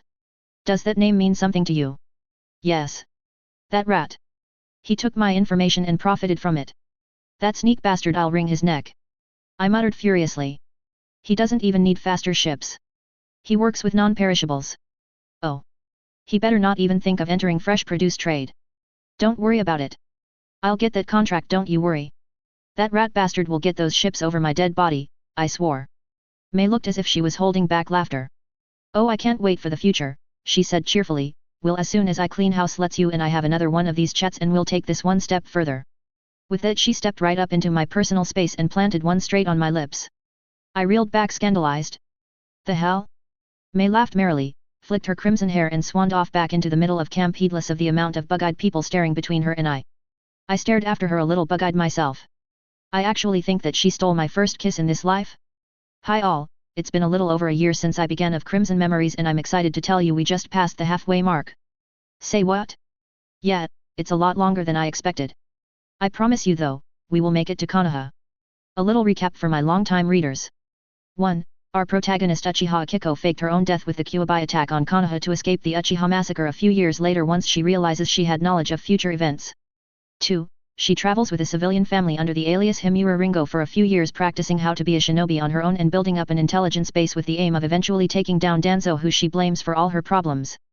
3. She goes back to Konoha to say a last goodbye to her real family when the time comes but has a change of heart from her long-time plan to leave the plotline correct and tries to save the Uchiha children from the massacre.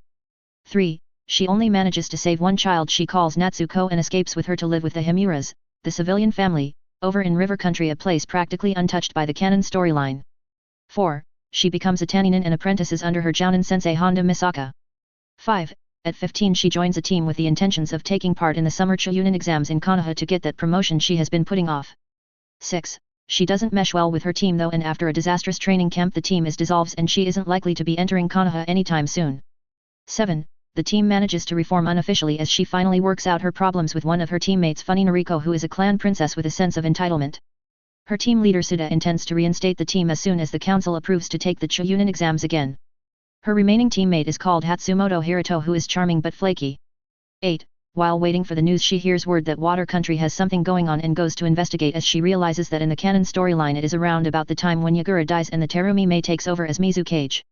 9. She disguises herself under her alias as Aki the produce trader to find out more details and hopefully circumvent Yagura dying to prevent Akatsuki from getting the sanbai. And we're all up to date. Sorry about the delay for this chapter but man, it's intense. Also, I suck at fight scenes. I spend weeks agonizing on it and hopefully you won't judge me too much. Disclaimer, I do not own Naruto. Chapter 14, The Puppet Mizukage Part 2. I was running. Branches leaving stinging trails over my cheeks and calves where I frantically trampled through the bushes in my efforts to flee. I didn't have the strength to jump to the trees nor the chakra to boost my muscles to move more than a civilian pace. But still I tried to outrun them anyway. I found myself automatically swinging my good arm to try and go faster in a habit that didn't die with me. My other arm was blackened and practically useless but I found I could still curl it up and rest it in the folds of my kimono-style ninja top to keep it as immobile as possible. I had lost any sense of trying to be stealthy in my escape and just ran. Keep moving. You don't lose until they catch you. I choked down the hysterics rising up. I knew I really should have preserved more energy but there just wasn't the time to plan it any better. AO just wouldn't go down and faking being a baijuyu was exhausting. Maybe I should have cut all ties to water and its issues. May's face was brought to my mind and I shook it out. She would have been fine. Yagura though, he was the true victim in this. He better be damn grateful. I tripped on a fallen branch in my distraction and rolled a few meters down the slight slope until I could right myself.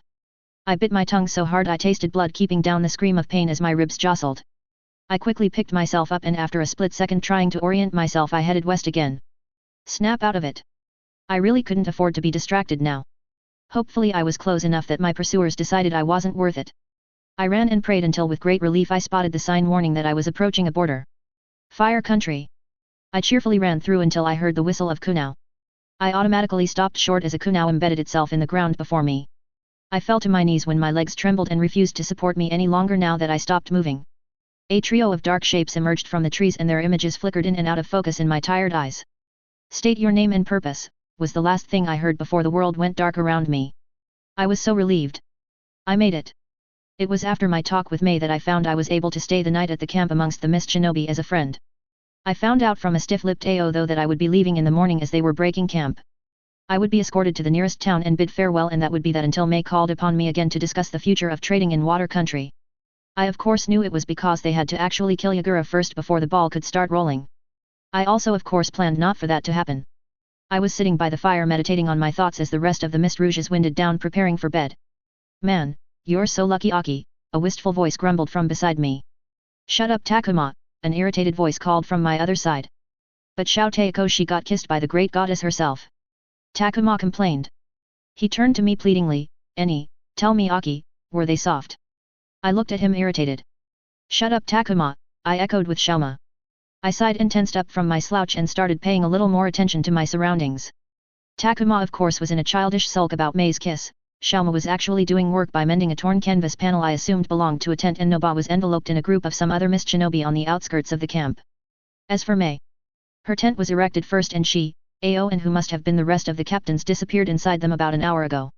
I pondered on what they were discussing, then suddenly focused in on Xiaoma, who was still mending the canvas. Xiaoma, I asked curious, why aren't you in with the rest of the captains in the central tent? Xiaoma gave me a sour look. Because you're out here, he muttered. I gave him a scandalized look. Wait. Are you babysitting me? I asked incredulously. He didn't reply but pouted, bringing my total number of adult children I was sitting with up to 2. No wonder Noba ditched us. Why am I being babysat? Xiaoma pricked himself on his needle and sighed heavily. Takuma emerged from his sulk to watch us curious. Ao Teiko believed it would be best if an important asset such as yourself have the best care while you're here and told me to shadow you, he said bluntly.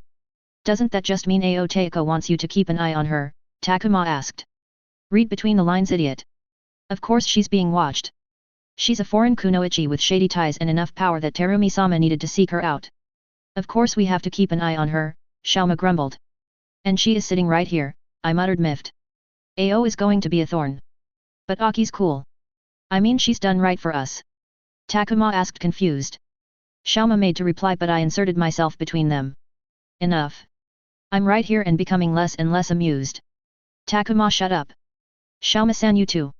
With that I stood up and stretched, noting that some of the captains were coming out of the central tent and heading to their own. Now, I think I just want to go to bed, I grumbled. Xiaoma stood up and passed me a bundle of now mended canvas. Here.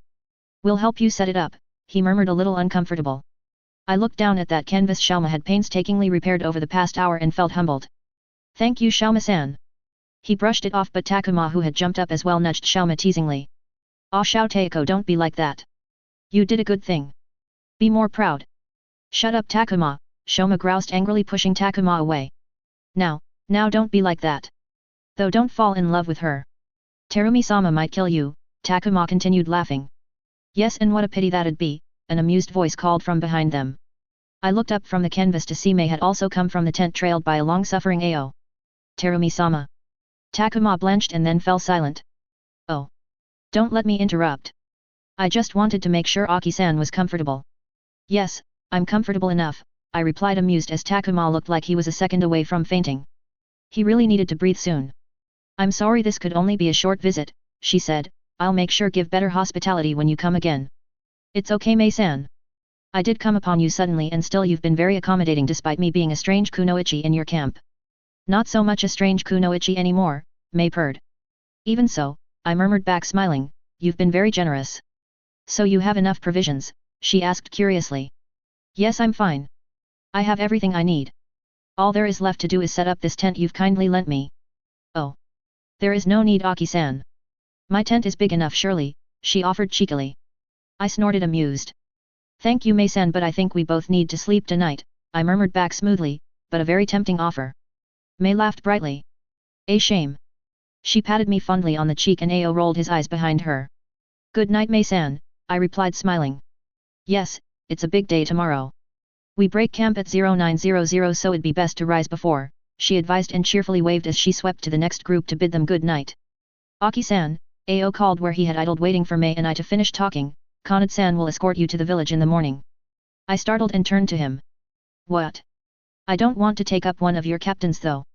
Perhaps Takuma could take me. I offered. Ao looked over to Takuma, who was seemingly mimicking a stunned mullet. An apt choice, Ao drawled. No, the good captain here will do as he was the one that let you into the camp in the first place, he can let you out. Xiaoma soured at that. Okay. I accepted wearily, is there anything else?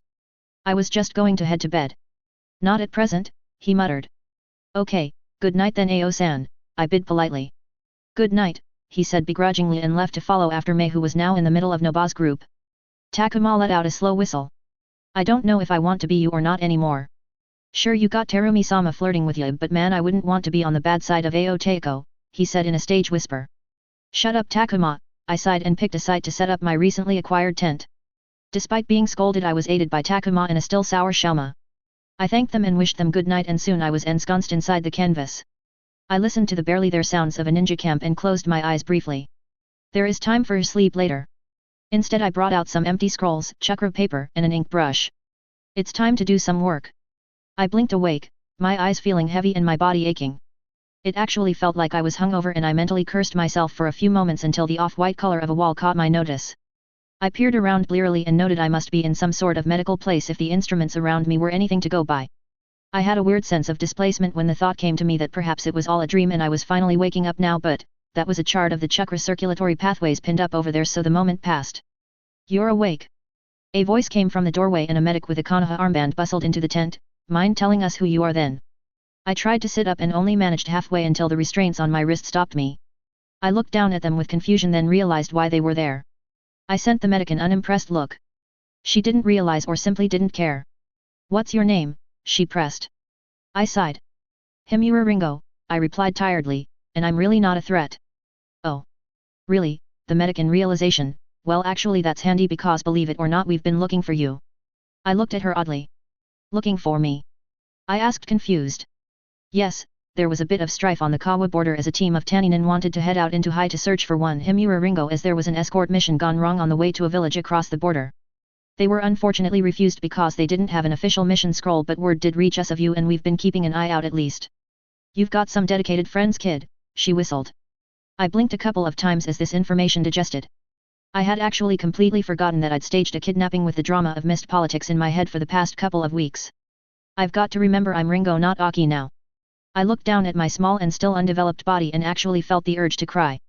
It was nice to be an adult and be taken seriously again for a while. I hadn't even realized I missed that part of me until it left. Oh, I said simply, and the medic eyed me oddly a few moments before sighing and drawing up some medical chakra and came forwards. Let me take a look at your chakra levels again. You're lucky you're alive and made it to us when you did. You were completely out of chakra, and if you hadn't had a chakra user for a transfusion when you did, you probably wouldn't have made it, she said bluntly, passing her hand down my central chakra system to my core, and she hummed and nodded pleased. They're at safe levels now, but no chakra usage for at least a week until you recover completely. I nodded wearily and laid myself back down, then shook my restraints lightly. Any chance of getting these removed? The medic gave me an indulgent look but unshackled me anyway. Only because you're as weak as a genin at the moment, she chuckled at her own joke. She pottered around for a bit more and I closed my eyes wearily. I didn't have the patience to tell her I was a genin. I knew turning Takuma into one of my sleepers was a good idea. It was only the day before I wound up in a hospital bed on the fire borders, and I was of course doing something reckless. I was also congratulating myself on a job well done in manipulating the Kirinin, as it was due to him that I was now hiding in the leaves of a tree overhanging a valley where I assumed the rogues were planning on ambushing Evyira. The Rouge Mistnin has finally stopped after hours of travel through the various small islands of mist onto the continent and over into the demilitarized zone that lay between water and fire country. I had decided it was easier traveling as myself again and shed the Aki disguise and all that entailed, and sealed all traces in a small scroll I tucked somewhere, so I had no chance of losing it. I also had a backpack full of the various weapons I'd pilfered from my escort assigned to me that had left me at the nearest village to the camp. I felt a little bad for leaving Xiaoma short for the coming battle, but I had a bit more of a need for his sealing tags. I tried to sort out my next movement while I had the chance and went over my plan. It was a loose and changeable plan, which made me a little uncomfortable, but due to the nature of what I wanted to achieve I needed to be flexible. The goal was to get Evyira to safety while still making it seem like he had been killed, and I was really counting on having the Sanbai escaping lending credit to that end. Problem was though that the series had been fairly vague on the death of Evyira, only that it was just before the Konoha Chunin exams and resulted in the promotion of Mei to Mizukage. So ultimately I was working on limited information. I think I remember a glimpse of him being ambushed. Memories from my life before seemed so vague though as time went on, so they were hard to go on. It had been years since I had the plotline in front of me, and I trusted those short snippets of memories less and less as I dreamt of new scenarios almost every night, of things I'm sure never happened nor would ever happen, as I'm pretty sure I wasn't in the real story messing things up for everyone. I snapped myself out of my ponderings. Stressing out about the particulars wasn't going to help me now. I had truly gone too far this time to doubt myself, and after meeting Mei and her gang of rogues I'm pretty sure they were Evyira's original death squad. I settled in a bit more against the rough bark of the tree I was in. I figured I still had a little bit of time to kill, as the sky was not set to darken for another couple of hours, and I assumed that this was when the attack would start. Twilight was always the best time for assassinations. I pulled out my backpack and did a last-minute check. Explosion tags check, soldier pills check, a brace of kunao and shuriken check, one Fuma shuriken check, ninja wire check, and finally some sealing tags check. I had prepared all I could in the short time I had available, and all that was left was to hide and wait for the coup to begin. I held back a sigh. I wasn't really the most patient person and was fighting with myself on whether it would be okay to move closer to see better but didn't really want to give myself away. Assuming that Noba was one of their more talented chakra sensors, I should be alright where I was, but with my luck he wasn't, so I had to stay further back than what I wanted. I held back another sigh. Waiting sucks. Despite my impatience, it wasn't too long though until I noticed that the birds had gone silent in the trees. I pulled the straps of my backpack tighter and tensed. It was still an hour before sunset and usually this meant a cacophony of shrieks and cries, but only the creak of the crickets sounded. I masked my chakra the best I could and adjusted my eyes to notice movement more so than shades and colors. There was something out there and I didn't think it was the rogues. After a moment of indecision I decided to head towards the ambush site now rather than later, as my gut feeling was that being sensed was the least of my worries right now if I was correct. I jumped from the tree and crept along the edge of the cliff and down a goat trail towards the valley floor. I was still a little way off from the coordinates of the ambush site Takuma left me, but I knew that I was getting close. I picked across the valley walls down and had to come to an abrupt halt and I noticed I was coming into the sight of people. There on the valley floor in between the sides of two low cliff faces strode a figure with poorly masked chakra leaking from his small body. Whoops, I'm a little late to the party. I also noticed that Evyira was approaching someone so gloriously red it was unmistakably Terumi Mei. I was way too far to see what was being said via lip reading but did know the basic gist of what must have been said. Long time no see, why are you betraying your country? Evyira, you're the worst, blah blah. Things seemed to come to a head though, as there was suddenly a flood of killing intent in the valley as Evyira crouched preparing for battle, and I noticed from the lip of the rift the Legion of Rujnin appearing and in unison leaping towards Evyira, weapons raised. Mei also flew forward with a clenched fist that was faintly smoking. Meanwhile, I desperately grabbed an explosive note and attached it to a kunao and let it fly into the melee. While it didn't hit any of the shinobi as they dodged, the responding boom filled the area, sending flights of birds up into the trees. There was a moment of braced silence, then a rain of senbon flew from the trees as more ninja leapt onto the scene. I drew a breath of relief. I had hoped but hadn't been sure that Evyira came with backup to the meeting. The new contingent of shinobi caught the rogues in combat and soon battlefield noises clashed throughout the gully. I was about to jump out too and start enacting my impulsive plan, but a flash of blue and green fighting next to Mei caught my attention and I let out a muffled groan. Shit. I forgot about Ao. Of course he would see through my genjutsu. There is no way I can fool an entire platoon of shinobi into seeing a giant chakra monster rampaging through the countryside when Ao could notice straight away with his bloody Byakugan that a whole bunch of ninja were under genjutsu. Oh, you make my life so difficult. I needed to somehow put him out until the genjutsu was over.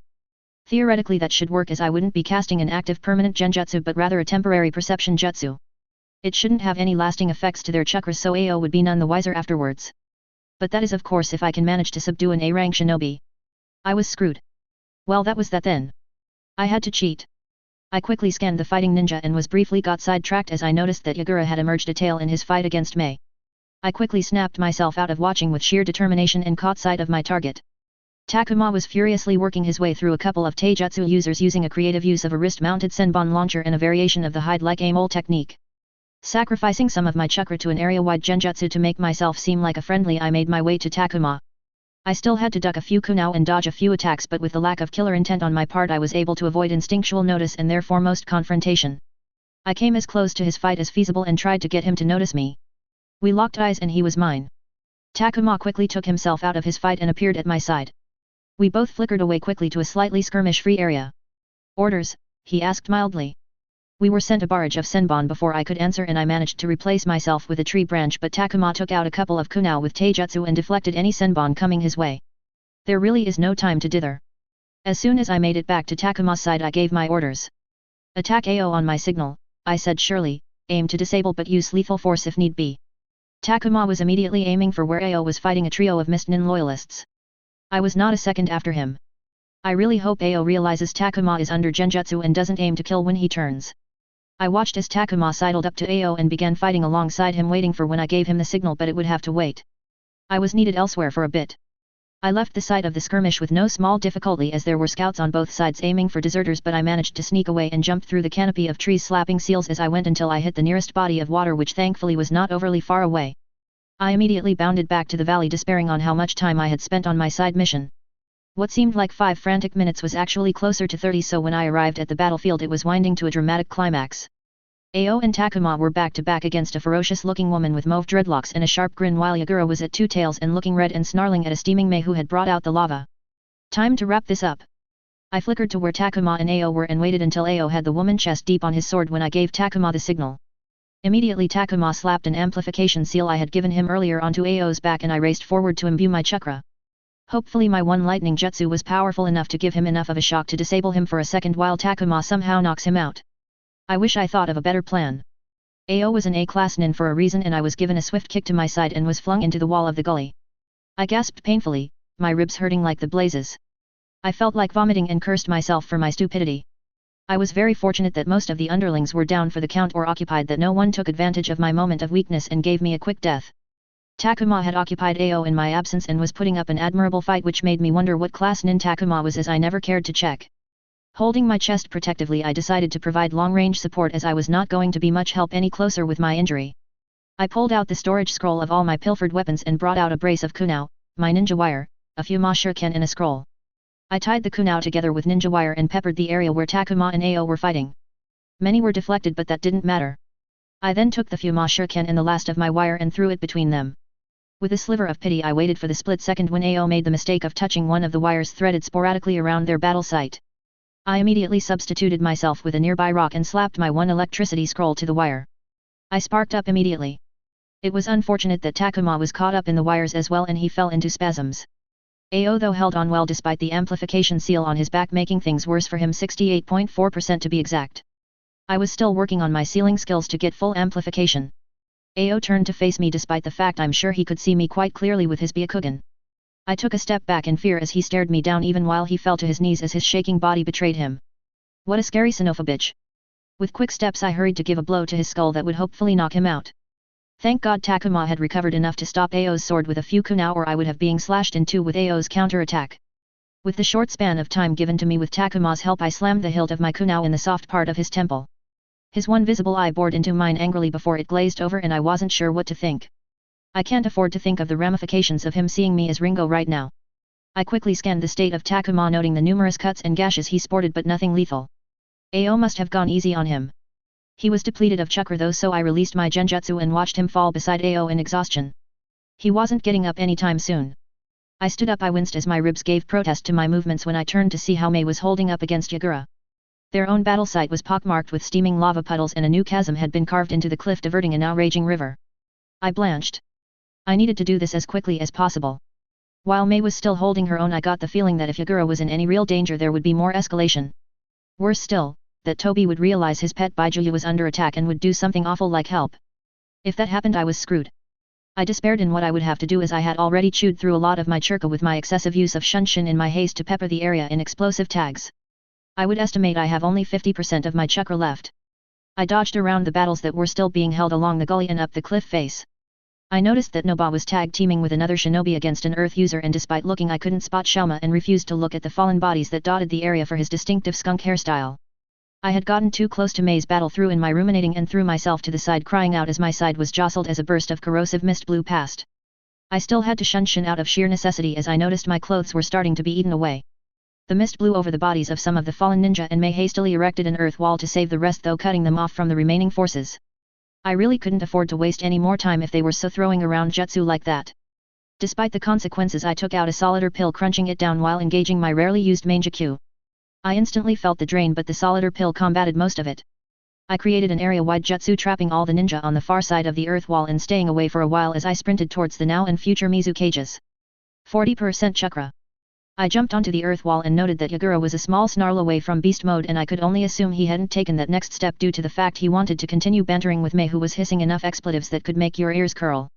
I managed to snare Mei first as she took notice of the rogue Kunoichi jumping in on the fight.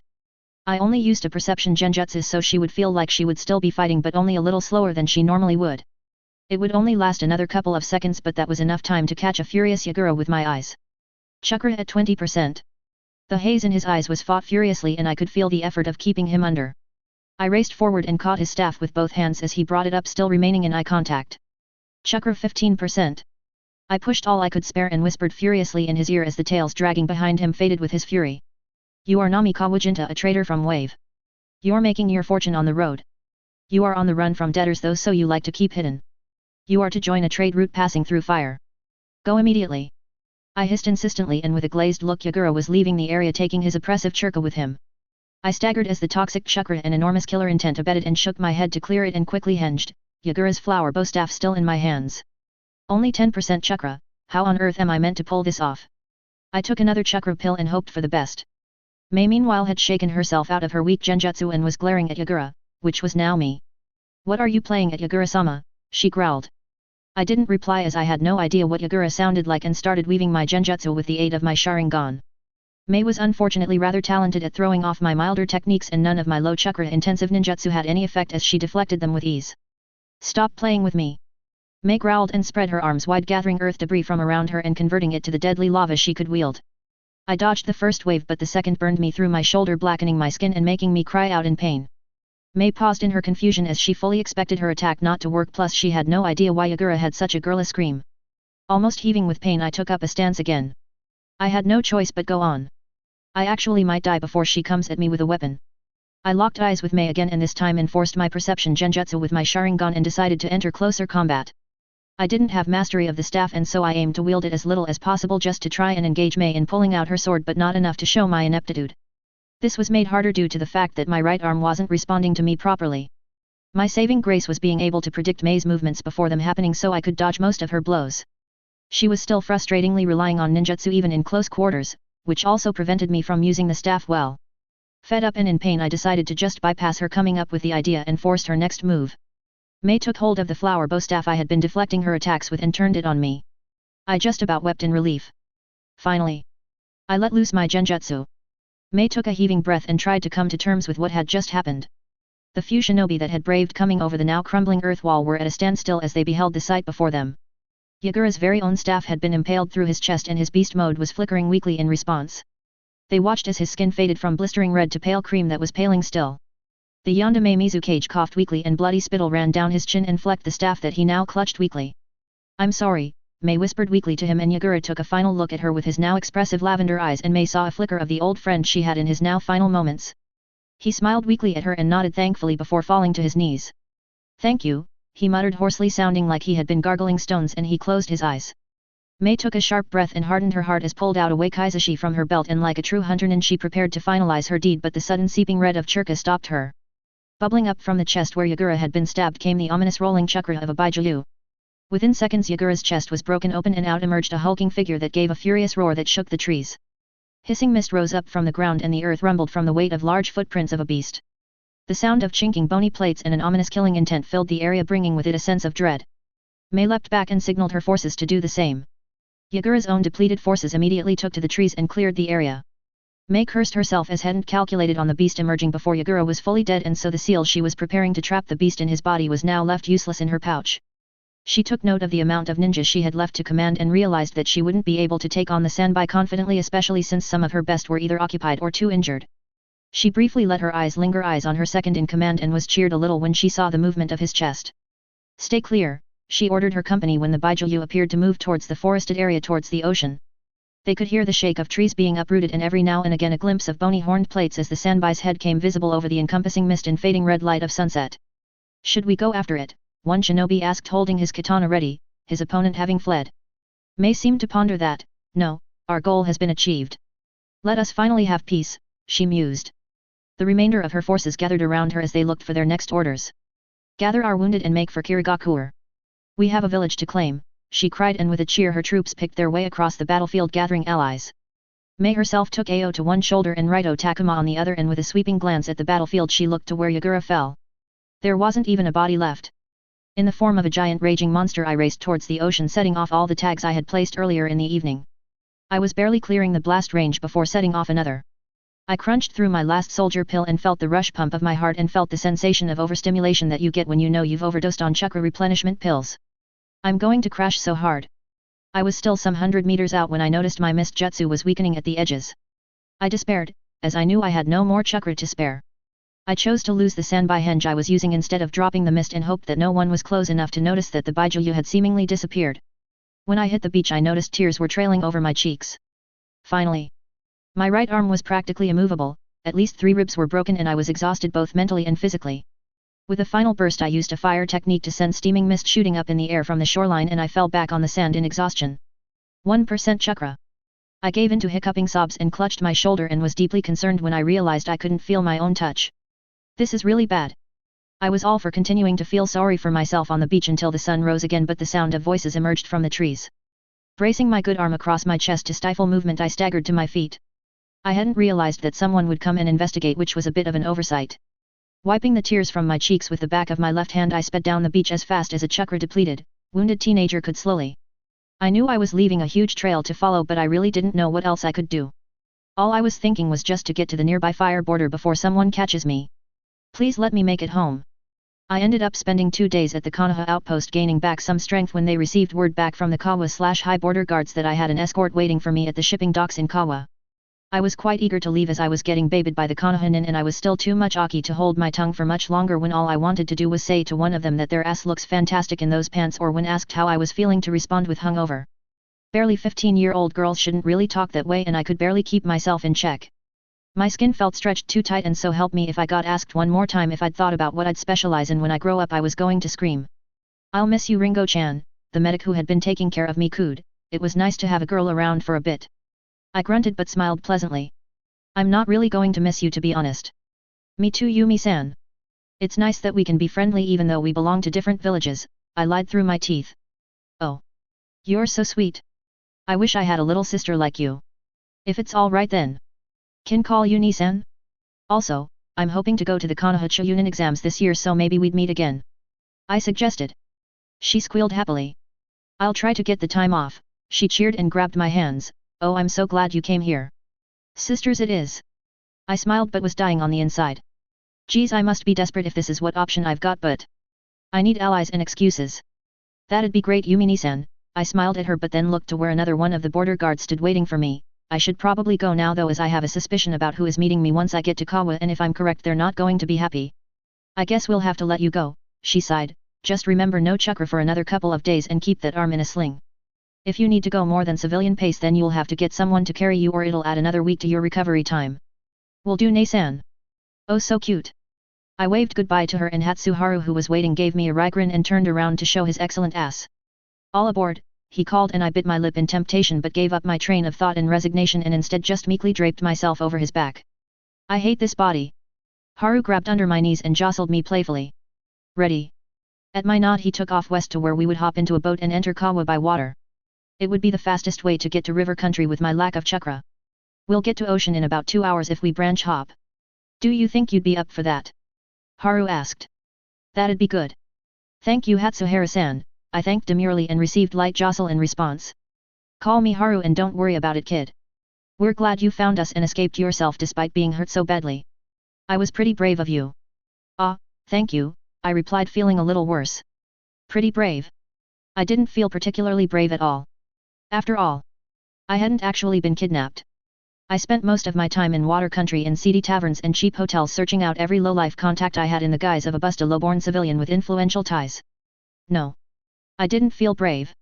I felt kind dirty with my deception. I enjoyed being Aki.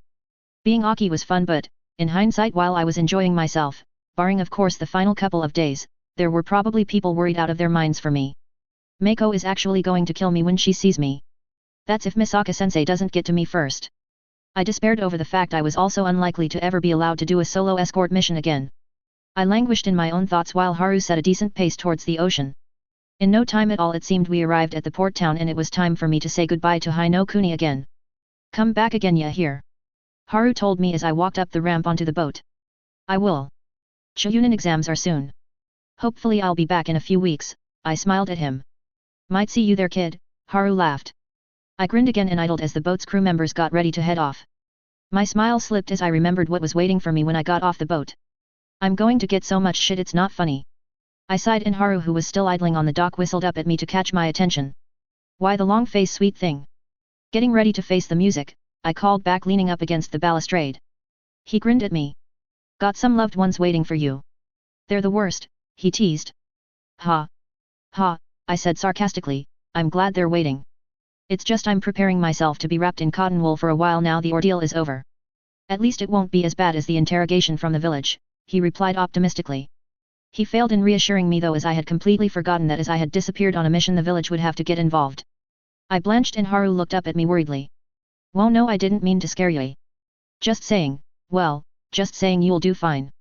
I nodded and grabbed the rail with my good arm when the boat started rocking as they pulled up the anchor.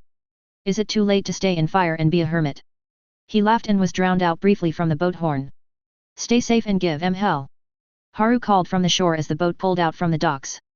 I waved to him in farewell and sighed when I couldn't see him anymore.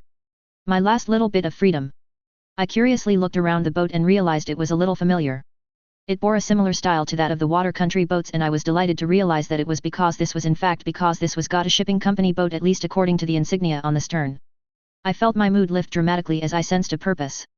Perhaps I could be Aki for a little while longer. A man was walking and pondering around the base of a giant statue deep in the heart of a bone mountain. His mask attached to his hip rather than his face. He was pondering a troubling situation as less than 3 days ago he felt the tentative snap of a long-held genjutsu on one of his most favored toys.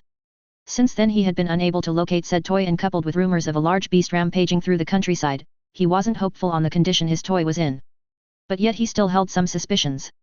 He had visited himself to the site of the skirmish where the two Mist Nin forces clashed and perused the gaping pathway of felled trees all the way back to the origin. He stood where the Baijuyu host would have apparently stood but couldn't find a trace of him. Even if Evyira had been torn apart, there should still be at least some trace. But it wouldn't make sense if he weren't dead. After all, the Baijuyu had escaped and he himself had compelled Evyira to at least send word of his whereabouts even if grievously injured. Something isn't right. The pathway the beast had taken to had signs of forethought and uniformity. And scorch marks. Yes, it was likely that Evyira was alive, but if so, someone had broken his genjutsu. It made him curious. If that theory was true, there were only 2 possible ways for that to happen. One in residing in Konoha and the other on a mission in Taki. He turned to the Zetsu waiting and ordered him to deliver a message to the possible Rouge in Taki. He was to head to base immediately. Has my little crow decided to fly from his cage? Chapter 15, The Problem with Paperwork. Unlikely. That was the verdict I was given upon me asking if there was any chance for a team to go to Konoha. I slumped on the awkward wooden stool that had been appropriated for me to give my account of my failed mission. It was at a low enough height that the governing councillors could appropriately look down their nose at me from their bench. Would that change if the council knew that just this morning I was accepted back into active duty? I asked and gestured at Kai. I even have a medic here to collaborate. Kai just hissed at me. He of course was not there for moral support but had been assigned to collect me for the council meeting that morning and neglected to leave. Some help he was. Technically I could have had my sensei here, but she had been suspiciously absent since I got back to Tani. I knew she was around though because of all the threatening messages wrapped around on projectiles appearing in my path. Apart from sensei, I don't think they would have let Tsuda or anyone else on my team come, as we still were technically disbanded. Not that it stopped them from hovering. Like I had thought, they had ended up being my escort team back to Tanagakuer, and boy did they look unhappy when I first spotted them from over the boat's guardrail. Noriko especially looked like she was a second away from maiming everyone in sight. She stood herself center square in the middle of the docks as my boat moored. She had people going around her seemingly instinctively as not to disturb her. Once I had dithered enough on deck hoping to delay the meeting as much as possible, she had stared me down as I disembarked. She then lifted her chin haughtily, then turned away and didn't even look once back at me the whole way home. Hiruto I suppose made up for her though. He didn't move an inch away from me the whole time. I had to severely convince him I'd be okay going to the toilet without a guard, and even then it was my threat of a kunao to the groin that really deterred him. Tsuda wasn't much more mature in the matter either. For someone that had probably lost many teammates in the past, he was being annoying. I couldn't even explain what he was doing because he was doing this not touching thing the whole time. Don't get me wrong, I didn't want him to touch me especially, but I'd much prefer it to the weirdness he was doing. He would hesitantly reach out, hover there, reach out some more, then pull back, hover, then reach out again. Repeat. I just about went crazy with sheer awareness. Why couldn't he have taken Misaka-sensei's route and avoided me? Kai hissed at me again, trying to get my attention, and I was brought out of my musing to see several members of the council were looking at me annoyed. I gave them an expectant look in response. The council has yet to reach an agreement on the travesties caused by the mission that should have been investigated properly by Fire Country officials before reaching our borders. That such a thing that has happened to one of our shinobi is unacceptable. Councillor Ajaki announced from the advisor's stand. Despite how annoyed I was at not being able to attend the Chuunin exams, I felt a bit pleased they cared what had supposedly happened to me. Councillor Funi brought me back to reality though. The fact that a member of our shinobi force took the fall for their own neglect of the demilitarized zone between their borders is shameful. Did they think just because the shinobi on mission was only an unknown genin not from any familial privilege that we would not take offense? He scorned. I still say we should seek retribution from Fire for the damages they incurred on one of our own. Hajime, we've been over this. They've offered us a formal apology, extended the invitation for any Tani citizen to stay free during the Chuunin exams if we chose to attend, and authorized an increase of shinobi at the mist border. Councillor Kuroda countered, it would be dishonorable of us to refuse their apology, scorn their attempt of amends, yet demand more of them. You're not seeing this clearly, Tomomi. They have caused us great shame, and you want us to send a half-inept team to disgrace us again at the exams rather than demand some decent reparation. Counselors, mind yourselves, General Furuya chided gently from his podium. Ahem, I coughed before they could continue arguing. Again, may I mention the fact that it was actually Rogue Kirinin that took me, not the Konohanin. I was actually healed by their border guard and given passage to Tani. Speak when spoken to Genin, Counselor Tetsu warned from the bench, but it didn't truly appear he cared much on the matter, as he was quite content of puffing whatever was in his pipe. Counselor Ajiki frowned at him, but it may have been because he was wafting smoke in her face. The point of the matter is not who you were taken by but why you were taken, Counselor Ajiki responded grumpily, and now you've submitted your official report of the incident, we can pass it on to the proper channels and you can return to active duty when you can. Go home. This meeting is over. There were grumbles of agreement and the general of Tanagakuer just sighed. Counselor, I'll like to point out that this meeting can only be dismissed by me, Furuya chided his counsel. But Counselor Ajiki is correct, he said turning to me, go home and rest, Evyira. Return to active duty when you can and put this matter behind you, knowing the Tani Council is handling it. With that, General adjusted his glasses and lifted himself from his seat and gracefully descended the bench. The rest of the room rose with him and waited respectfully until we would be dismissed. The General didn't dismiss me immediately though, but spoke quietly to the counselors on the bench. I couldn't hear what was spoken, but whatever he said got a couple of sour looks from Counselors Ajiki and Funi. Since those two were the worst of the four counselors of Tani, I felt a little pleased. The General seemed to wrap up what he was saying and nodded to the guards as he left the room through the back door that led to the inner chambers.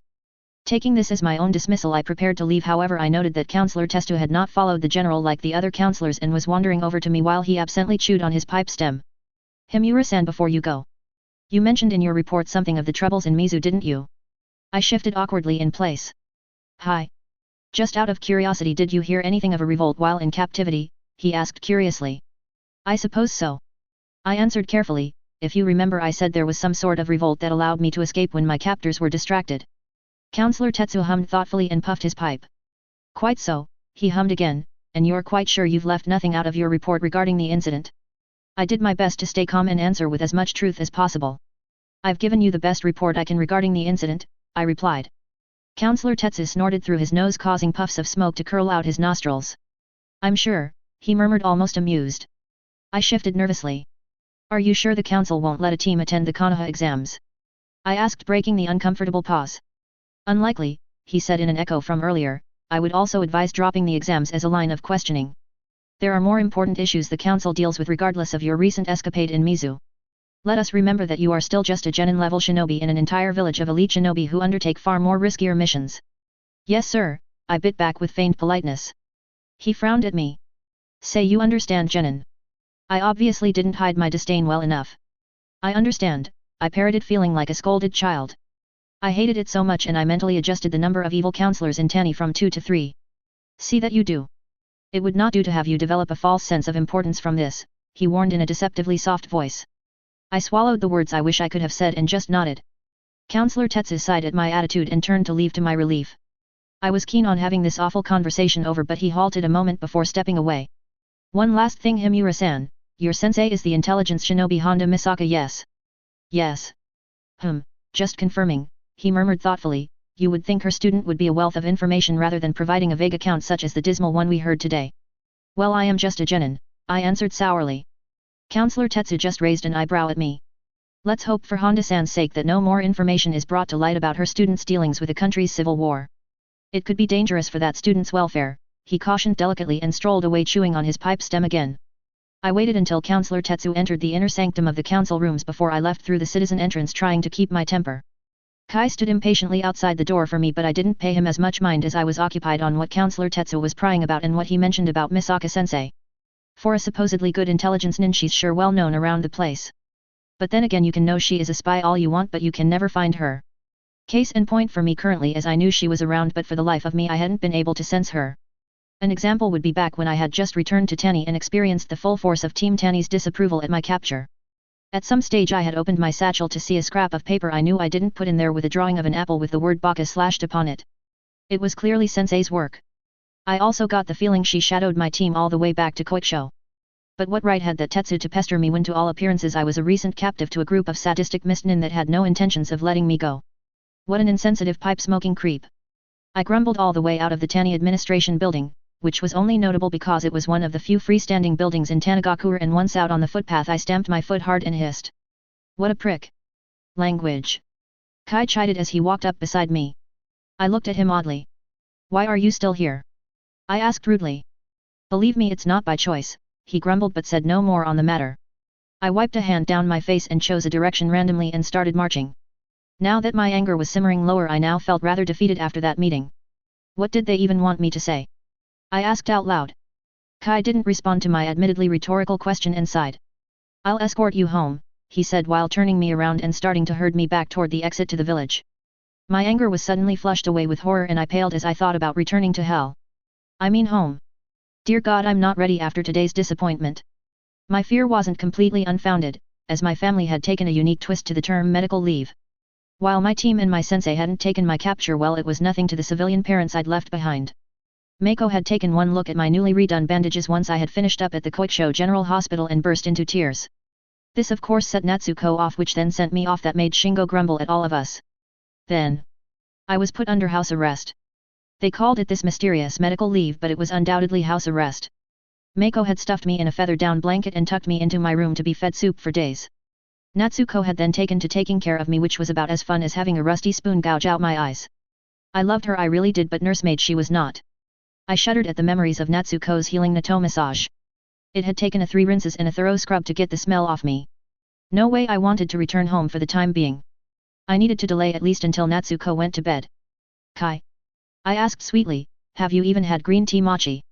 I sat in Caesar looking dully at Kai, who was doing his best to ignore my bland stare. Why am I here again? I asked wonderingly. Kai sighed wearily. Because excessive consumption of mochi increases the blood sugar levels, spiking the regulatory hormones, which creates a rush and dump effect that over long periods of time can lead to disorders such as... Enough. I get it. Mochi is bad for your health, I grumbled, cutting him off. And affects your ability to perform, Kai continued passively. But it's delicious. I whispered under my breath. Kai sighed. Regardless, we agreed that just the green tea was a suitable alternative, and there are multiple health benefits to green tea. But why did it have to be here? I complained, cutting him off again.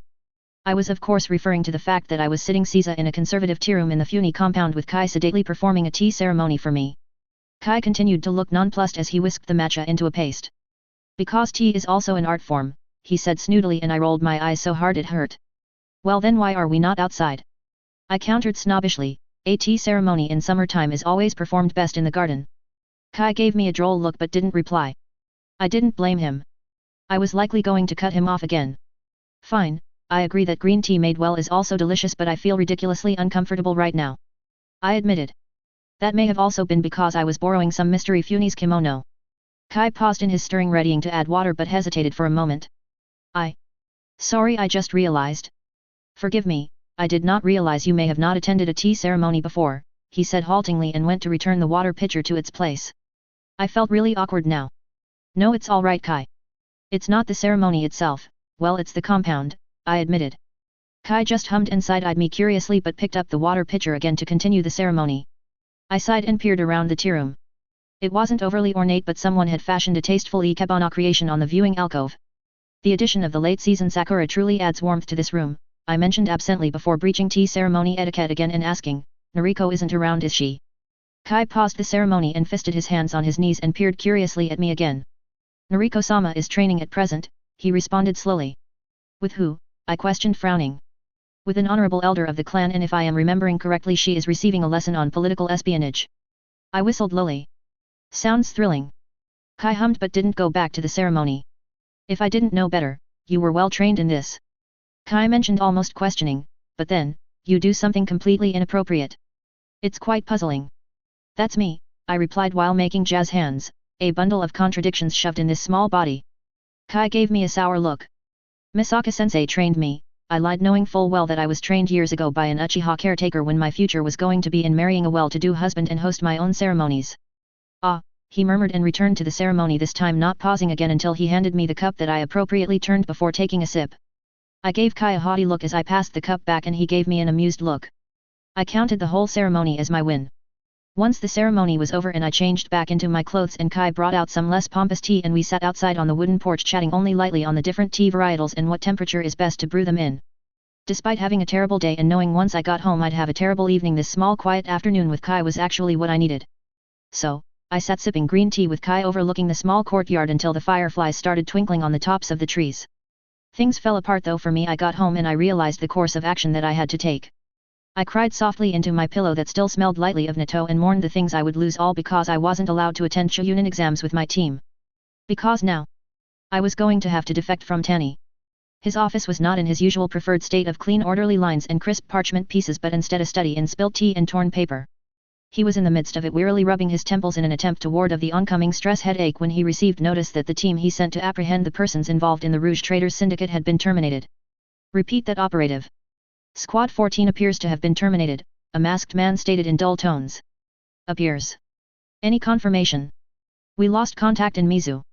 They have also not shown up to any authorized drop points since.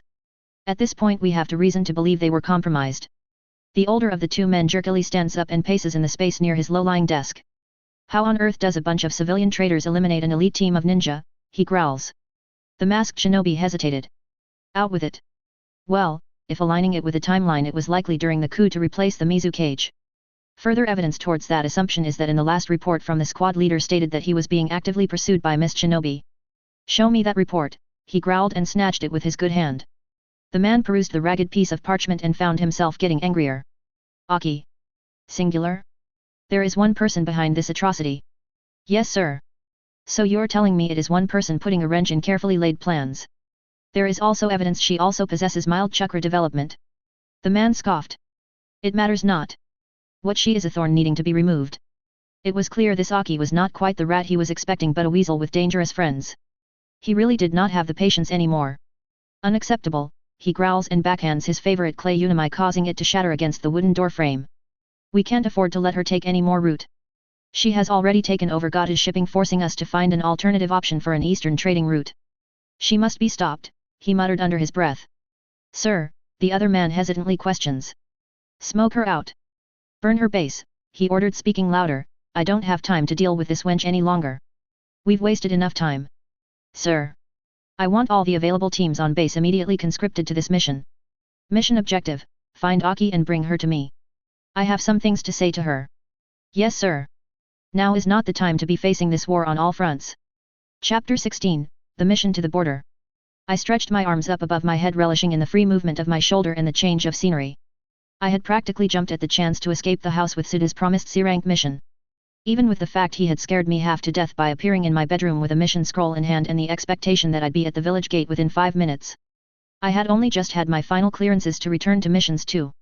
I sighed happily and continued stretching. You have been lax in your training. Excuse you.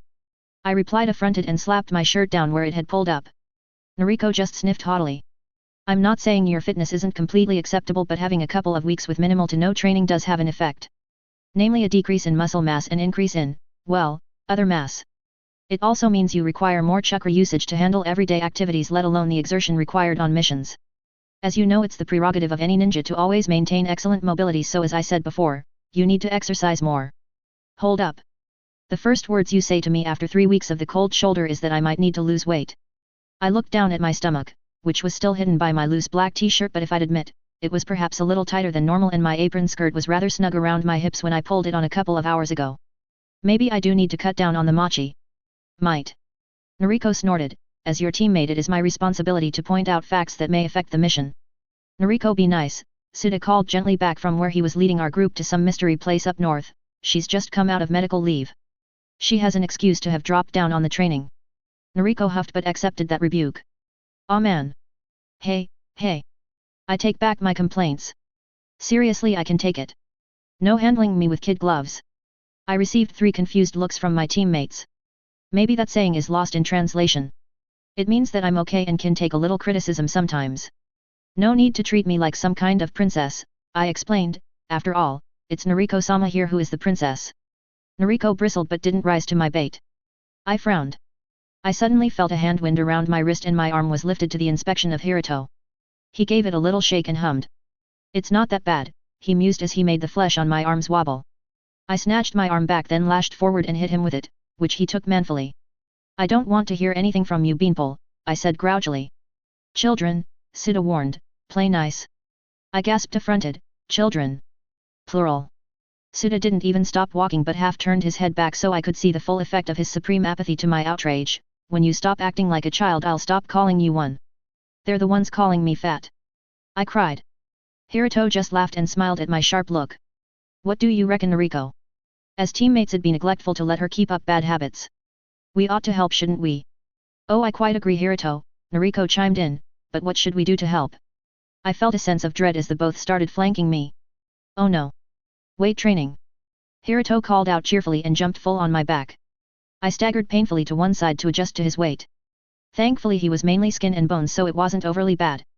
Haha guys, I grudgingly said, I'm sure this is fun but I don't hang on wait. I'm not ready, I groaned as Noriko's weight landed on me too. She had gracefully landed on Hiruto's shoulders as I gave him his unrequested piggyback. My face immediately went bright red with exertion and I managed to walk a couple of steps with their combined weight but without using up any chakra to reinforce my muscles. That was the furthest I was going to go. Get off! I growled to them as I stopped walking. They just laughed merrily at my pain. Alright, Hiruto called cheerily and called up to a pleased Noriko, I think that's all the help we can give her today. Don't worry, we'll try again tomorrow because we're good teammates, aren't we? He laughed. Yes, the best. Noriko agreed. No, you guys are the worst, I grouched and shrugged them both off once they had dismounted somewhat and quickened my pace to catch up with Suda. And to get out of their range. Suda side-eyed me curiously but otherwise ignored me, which was good because I had no intentions of being roasted again about my weight. I'm not even that fat. We walked together quietly and I could hear Noriko and Hiruto strike up a conversation behind us. Hopefully not about me. Where are we going anyway? I asked Suda after some time. Naga village. We are to meet out contract there and escort them to the AIM border, Suda replied after a slight pause. Escort mission? I asked curiously and stretched out my arms and winced slightly as I felt a muscle pull slightly in my neck. Suda frowned at me and went out to reach for my arm but pulled back at the last minute. They shouldn't have jumped on your shoulder, he muttered quietly. I just sighed. I'm okay senpai, truly, I admitted wearily, nothing I couldn't handle. I'm just really grateful they're stopping from treating me strangely. You have just come off medical leave though. Even so, my shoulder is fine. I was basically healed a week ago around the time of that dumb delivery mission but they kept me from active duty because of my chakra exhaustion. They wanted to be sure my stores were going to hold up under pressure, I reassured, the shoulder wasn't a major issue in the end. The medic at the Konoha outpost did a good job on first aid and was able to heal the burn damage early so the injury at muscle level was fixed, so by the time I was in Tani, I only really had to recover from the skin damage. Ooh, just skin damage. Well, that's fine then, Suda replied sarcastically. It's fine. I went to the hospital for treatments every second day and they were able to heal the damage. Not even a scar to remember the experience. Suda's face darkened. You shouldn't have anything to remember in the first place, Suda grumbled. What were you even thinking going on a solo mission at genin level? I crossed my arms defensively. Senpai, I often go on these escort missions by myself because I know the clients well, and to be honest it's a little bit overkill for a jounin like sensei to come. Oh yes, your sensei, Suda's face darkened further, who lets you go on solo missions as a genin? She's not that bad. Suda didn't reply, which was very telling. I sighed. Regardless, I'm happy we have a mission. But really, I do have to ask, an escort mission? I asked incredulously. It was Suda's turn to sigh. Yeah, believe me, the connection to your past experience didn't escape me and I would have chosen another mission but it was the only C rank available, he said frowning. I was trying to be time conscious too, but be honest, is it too soon for you for this type of mission? Senpai, I'm fine, I reassured, and deep down you know I'm good for it too or you never would have let me on this mission. I continued as Suda awkwardly nodded at my assumption. I wasn't asking because of the type of mission anyway, but rather why an escort was given C rank. Seems odd as we're not even leaving Kuni no Kawa. Ah, well, because of the bandits. Bandits? Hiruto piped up, having crept up behind us with Noriko and had been eavesdropping for the last couple of minutes. You didn't say anything about that, sensei. That is because you haven't had your mission brief yet, Suda said tightly. I pondered that a moment. That's really odd. We really should have been briefed back in the village. I looked to Suda, who was looking rather stubborn now and was refusing to tell a pestering Hiruto why we weren't given the mission details pre-departure. It's curious. Ringo. Is your shoulder okay? Came a small voice from my left, pushing me out of my thoughts. I glanced at Noriko and rolled my shoulder around to show her the full movement. Yeah, it's fine, I reassured her. Good, she said firmly, because I'm not going to risk this mission on someone that isn't 100%. Sure, I said amused, I'm good to go.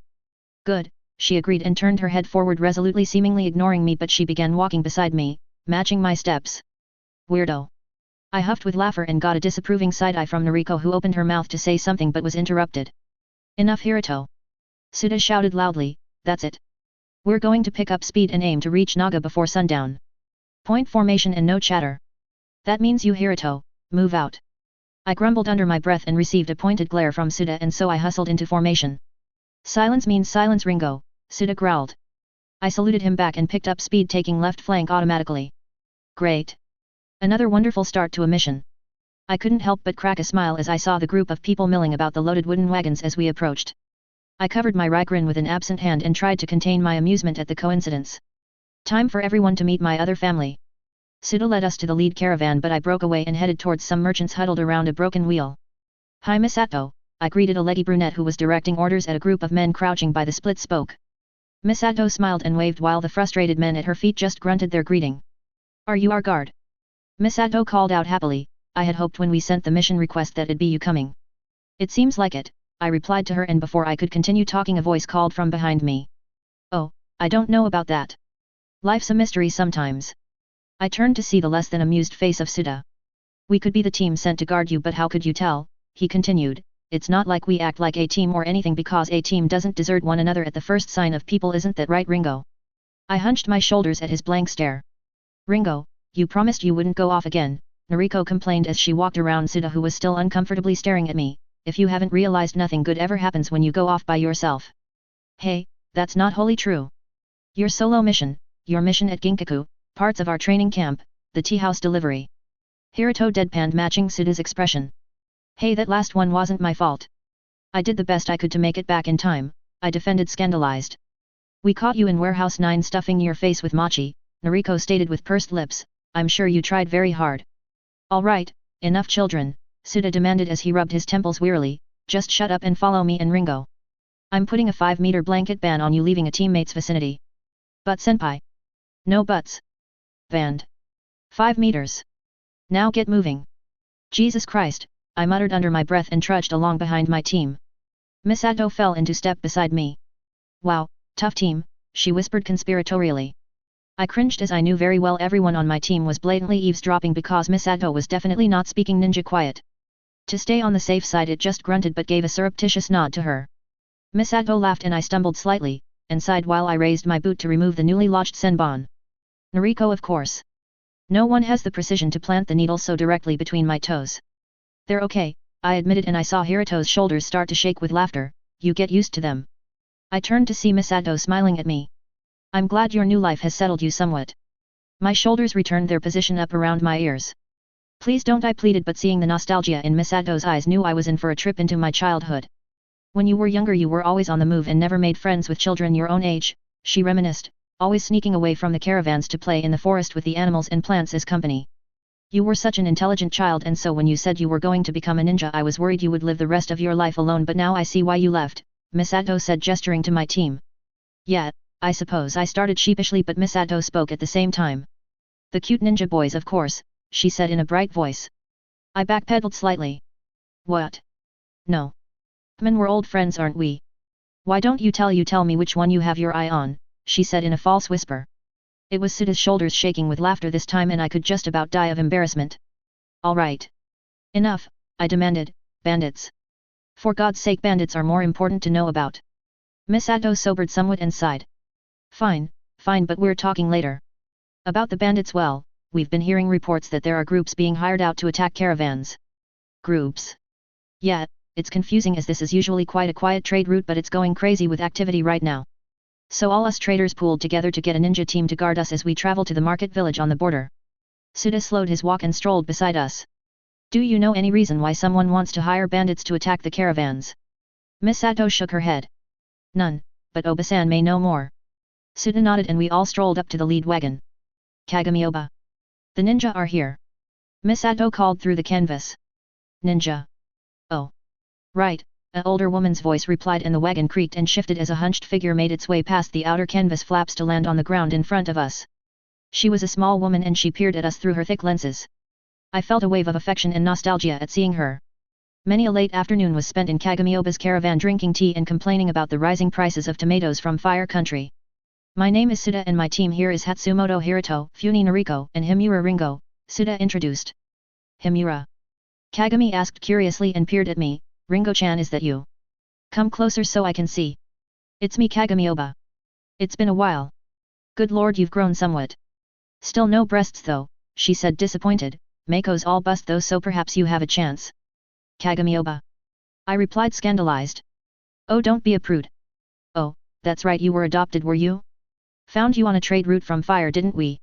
I felt my 3 teammates' eyes bore into me. Oh shit, I forgot they don't know I'm adopted. Not good. Kagami-oba, perhaps we can have tea together later, but I'm here as a ninja right now, I beseeched. What can you tell us about the bandits attacking the trading route? Kagami pondered for a moment, and I did my best to remain unfazed even if I still felt the intensity of my teammates' interest. It started a couple of weeks ago, she said carefully. That was when the first caravans started getting attacked at least. Before that there was this rumor we didn't listen to at the time, warning traders not to take certain routes. Is this one of the routes? I asked, curious at this mystery. Yes, love, this is one of them. That is why we decided to bring in some reinforcements to help us. Can you tell us the size of these bandits? Suda asked, directing his attention to Kagami now, in numbers just to clarify. Let's see, well, more than 10. I'm not sure, Kagami admitted, mostly everyone just talks about the ninja they have with them. Ninja? They have shinobi helping them. Noriko asked, confused. You don't carry a lot of money on you, do you? That's the funny thing. Noriko-chan, wasn't it? Anyway, this early in the trade route we don't have much cash on us at all. We're mostly full on produce until we hit the merchant town near the border. That's what makes it truly strange. I frowned at that information. What about the other trade routes? Are they getting attacked at odd places as well? I asked, making connections. Well, let's see. I think perhaps near the east-southeast route is being hit. But they would have just refilled at fire. How odd. What about? Let's stay on track, Ringo, Suda grumbled, chiding me. I fell silent and was sullen at being treated like a child yet again. I was on track. Knowing the trade routes can pinpoint exactly what sort of trader was being targeted if indeed they are being targeted. I wasn't inclined to speak any more though if I was just going to get shut down, so I stayed silent and vowed to do some reconnaissance on my own. I only half paid attention to Kagami's explanation of how trade routes work, as I already had intimate details on it, and instead pondered on why bandits were banding together to attack caravans. They don't share well. Why are they grouping like this? Kagami must have finished speaking as Hiruto sidled up next to me and looked at me curiously. I didn't know you were adopted, said Hiruto curiously. Still on that? Well, yeah, I am, I suppose, I replied grumpily, still sore at being rebuked. How odd to be adopted and become a shinobi, Noriko said wonderingly as she creeped in on the conversation. It could mean you have shinobi blood in you. Nope. A whole lot of nope. I looked incredulous at her. What kind of ninja parent would leave their child abandoned? I said as if it was the most ridiculous thing on earth. It is curious, you'd have to admit though, Noriko said, still deep in thought. What is more curious is these bandits attacking the caravans. Keep your head in the mission and stop being nosy, I redirected and sped up. Maybe it's a good thing I'm planning to leave Tanny if they're snooping. I sobered at the thought. Even still, the fact I was adopted was still contentious and I couldn't afford it getting back to the wrong people before I was ready to leave. I still wasn't even sure how I was going to go about doing that. I frowned at the implications and shook my head as if to clear the thoughts. I'll figure out how to defect from Tanny later and just enjoy this last mission. It wasn't until late afternoon the next day that we first encountered the bandits. First the birds stopped chirping, which sent my teammates and I on high alert. Suda signaled us to flank the procession of wagons that we responded to, but even then the initial onslaught caught us a little by surprise. A flash bomb lit up the area, followed by what seemed like someone throwing explosive tags. On instinct I jumped to the trees to wait out the blindness and assess the situation when I was capable. It seemed like most of my teammates had the same idea, as we all noticed once the whiteness had disappeared that we were on adjoining branches of the same tree. I looked down on the scene I'd left and noticed that 2 of the wagons were in flames and that a number of the Frylier traders were helping each other escape into the tree line, while the more capable stayed to catch the bandits which came pouring from where they had been hidden in an apparent genjutsu. Damn it!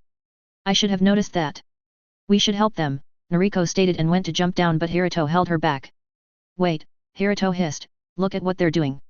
I looked again and noticed what Hiruto had.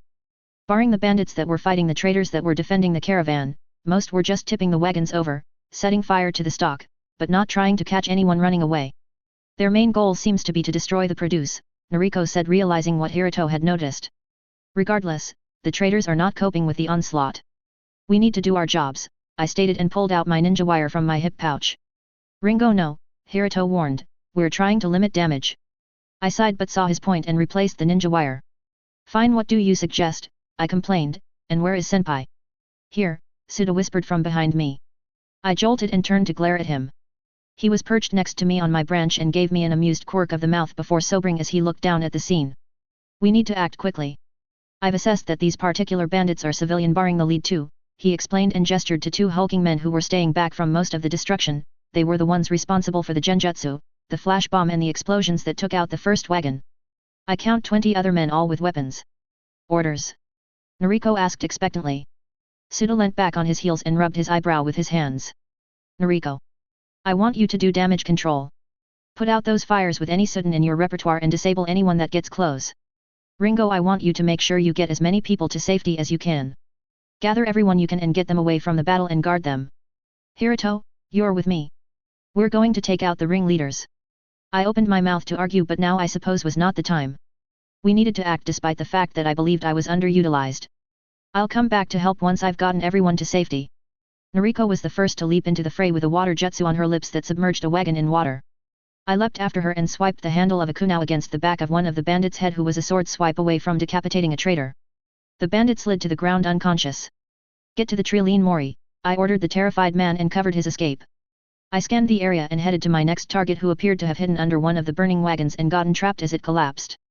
I picked my way across the ground and noticed the increase in battle sounds, which I assumed meant that Hiruto and Suda had reached the ringleaders. I didn't have time to observe their fight though, as I was busy dodging a clumsy blow from a bandit that had jumped over a crate of fallen peaches with a war cry. I rolled my eyes so hard it hurt. Why on earth would you give away your position so much? I dodged his second blow and leapt back, making hand signs. Sudan, Uotsuba. I called and spat water right in his face. It knocked him straight back and he fell to the ground groaning. I sighed. Fighting civilians is no challenge. I pulled the trapped traitor from under the wagon and led her to the tree. I undertook search and rescue for 10 minutes until I was satisfied all the traitors nearby were away. I went to go aid Noriko or Suda and Hiruto with their jobs, but movement caught my eye. One of the thugs was beating a hasty retreat from the scene in the same direction of where I told the traitors to go. Cursing my options, I leapt up into the branches. I briefly turned back to peer at Suda's and Hiruto's battle enviously, as they were able to unleash the force of their power on shinobi opposition. Ringo. Noriko called from the ground under my tree, distracting me. What? I said grumpily and gave up snooping on the real battle. Where are you going? Some of the men escaped through the trees. I'm making sure they don't catch any of the traitors. Noriko leapt up to my branch and scrunched her nose at me from where she was now perched like a cat. I'm coming with you, she informed me. You're not supposed to go off by yourself. Suit yourself, I sighed. It tensed my thighs and imbued them with the exact amount of chakra needed to reach the next branch. Follow me. So, we sped along the treetops in tandem, twisting and turning, either landing on horizontal branches or simply imbuing our hands with chakra to swing to another suitable landing spot. We caught up with the deserter quickly following this messy trail. We landed in front of him silently, and I could see the shock on his face before the realization set in that he had obviously not run fast enough. Noriko and I flanked him and he was soon down for the count from a solid blow from the back end of a kunai. We tied him up to take back to the caravans, but a faint scream was heard in the opposite direction. Noriko and I shared a quick glance before we both took to the trees again and sped towards the scream, leaving the bound bandit where he was. We arrived to see a group of distraught traitors holding each other fearfully. Ringo, he took her. Miss Atto wailed as she saw me. Miss Atto, calm down, now who took who? A man, one of the men, she cried and pointed west. He ran that way. Sorry, who? What? No, actually, do you know what? It doesn't matter. We'll get her back, but first we have to keep you all safe. I moved to Noriko, who was entertaining her own distraught woman with a look of complete bewilderment. We have to protect them all somehow, I told her. This isn't the best terrain to do it, she replied, shaking off the woman, and she scanned the clearing where we stood. Too much clear space to cover all defenses. I don't know if they need it, but can hide them just in case. I volunteered and moved forward to the huddle of traitors as Noriko shrugged. I'll take that as acceptance, I informed her and raised my voice so I could be heard by all. All right guys, I need you to get as close to this tree as you can. The traitors were confused but moved to the large tree I pointed out. I picked up a smooth stone from the ground with one hand and with the other bit my thumb till it bled. Ringo. Miss Atto called, worried, but Noriko shushed her while I drew a seal on the stone. I then placed it on the ground near the tree and repeating this action with 4 more stones surrounding the tree. With the final stone, which would be my keystone, I imbued with churka and placed it precisely where it would be most effective. The seal flared and traitors dissolved from view, leaving only the keystone visible. Okay guys. I called. I won't be able to see or hear you until I break the ninja trick, but it should keep you hidden from view. It will only work if you stay near the tree though. Assuming I was understood, I wandered up next to Noriko, who was scanning the seal work on the keystone. Noriko, the seal should hold, but it's only an illusion. Someone still needs to be there to guard them, I informed quietly. Would you be able to watch them while I try and find the hostage? I really don't like you going off on your own, she grumbled back, something always goes wrong and you get hurt. I was taken aback by her admission but let it slide. Not always, I defended, anyway, either way we'll have to separate. Either you have to get the hostage while I guard or you guard while I get the hostage. I had her there and she soured at my logic. Fine, I'll stay, but if you get hurt in any way, shape or form you have to promise never to leave me behind again, she ordered. I swear, I lied, and before she could change her mind I skedaddled away. I ran from the sour-faced Noriko in the direction Misato pointed and soon found myself at a valley end. I peered over the edge, noting the depth of the gully and the rocky barely there stream that trickled at the bottom. I scanned the ground looking for any bodies. I hope they didn't both fall. Ringo, to my relief I heard echoing through the ravine. I jumped into the side a nearby rock stack that jutted from the gully wall and stuck myself to it with precise chakra control and peered in the distance to where I thought the voice called. I heaved a sigh when I spotted my quandary on a ledge that overhung the gully. The man looked terrified and the woman he held out over the edge seemed even more so. Well, this is a pickle. Don't come any closer, he shouted at me. Sorry, what? I said don't come any closer. Sorry, I can't hear you, I'm coming in closer. Wait, no, dash. I leaped forward with a flip to land in a crouch around 10 meters in front of the man who had a hard grip on the woman in one hand and a worn wooden baton in the other. What were you saying, sorry? I asked politely, slowly rising from my crouched position. You weren't supposed to come any closer, he gritted out. Oh, sorry. I could hear from that far away, I lied. Is this distance okay? Fine, he muttered and tensed the grip on his baton noticeably, but don't come any closer or I'll drop her. You don't really want to do that, I said quietly. As shinobi of Tani we are obligated not to use lethal force on civilians unless there is true intent to harm or kill. I don't think you really want to hurt her, but if you take this step I will respond in kind. He took a step back in fear, seemingly forgetting the drop behind him, and when the soft edges of the ledge started to crumble against his heel he startled and the woman in his arms started screaming. I took a step forward in reflex to help them. No, stay back, he screeched and righted himself. The woman stopped screaming and started sobbing uncontrollably. Shut up, he ordered her and dropped his baton to shake her with both hands. The woman stopped whining but tears continued to stream hysterically down her face. Look man, we know you were hired for this, I consoled, not liking where this situation was heading. I'm pretty sure cold murder wasn't in the job description when you decided to take it. The man shifted slightly but the crazed look in his eyes didn't cease. We were just told to wreck the stock, he blabbered, we were gonna get paid more than what the traders had. I was gonna be rich. Well, that ship has well and truly sailed. Your best chance is to simply turn yourself in. You haven't done anything but damage the wagons, so you won't be penalized that much, I promise. No way. I'm not going back there. Owakami and Nezumi will kill me. Owakami and Nezumi? Oh, were those two the ninjas you had with you? Don't worry, I don't think they'll be in any position to kill you, I assured, thinking of the state Hiruto and Suda were leaving them in. What? No, he responded confused. It made two of us because I had no idea what he was talking about then. Look man, just give me the woman and everything will be fine. There is no way a child like you could promise that, he said cynically and shifted his feet. I eyed the edge nervously. You should really stop moving so much, it's only sandstone under you, I warned to no avail. Just shut up, he yelled at me. When the woman in his hands started wailing again he shook her again, both of you just shut up. That was when the edge of the ravine decided to give up the ghost with a dull crack and a whole section of the valley wall started to cave. I flew forward automatically, trying desperately to grab them both and pull them to safety. We all ended up scrabbling over the side of the crumbling slope until I managed to get a hold of them both and backpedaled as best I could, trying to find something I could stick to. A shrubby bush was the savior to all of us and I stuck to it like glue as the gully wall continued to crumble away. I only had a second of relief at being safe before searing heat jolted through my shoulder and I screamed in pain. I could feel every muscle and tendon straining to hold up the weight of this man who was now clawing at my arm. Maybe it isn't as healed perfectly as I thought it was. Don't let me fall man, he pleaded desperately as tears streamed down my face at the agony to my shoulder. Grab onto the bush.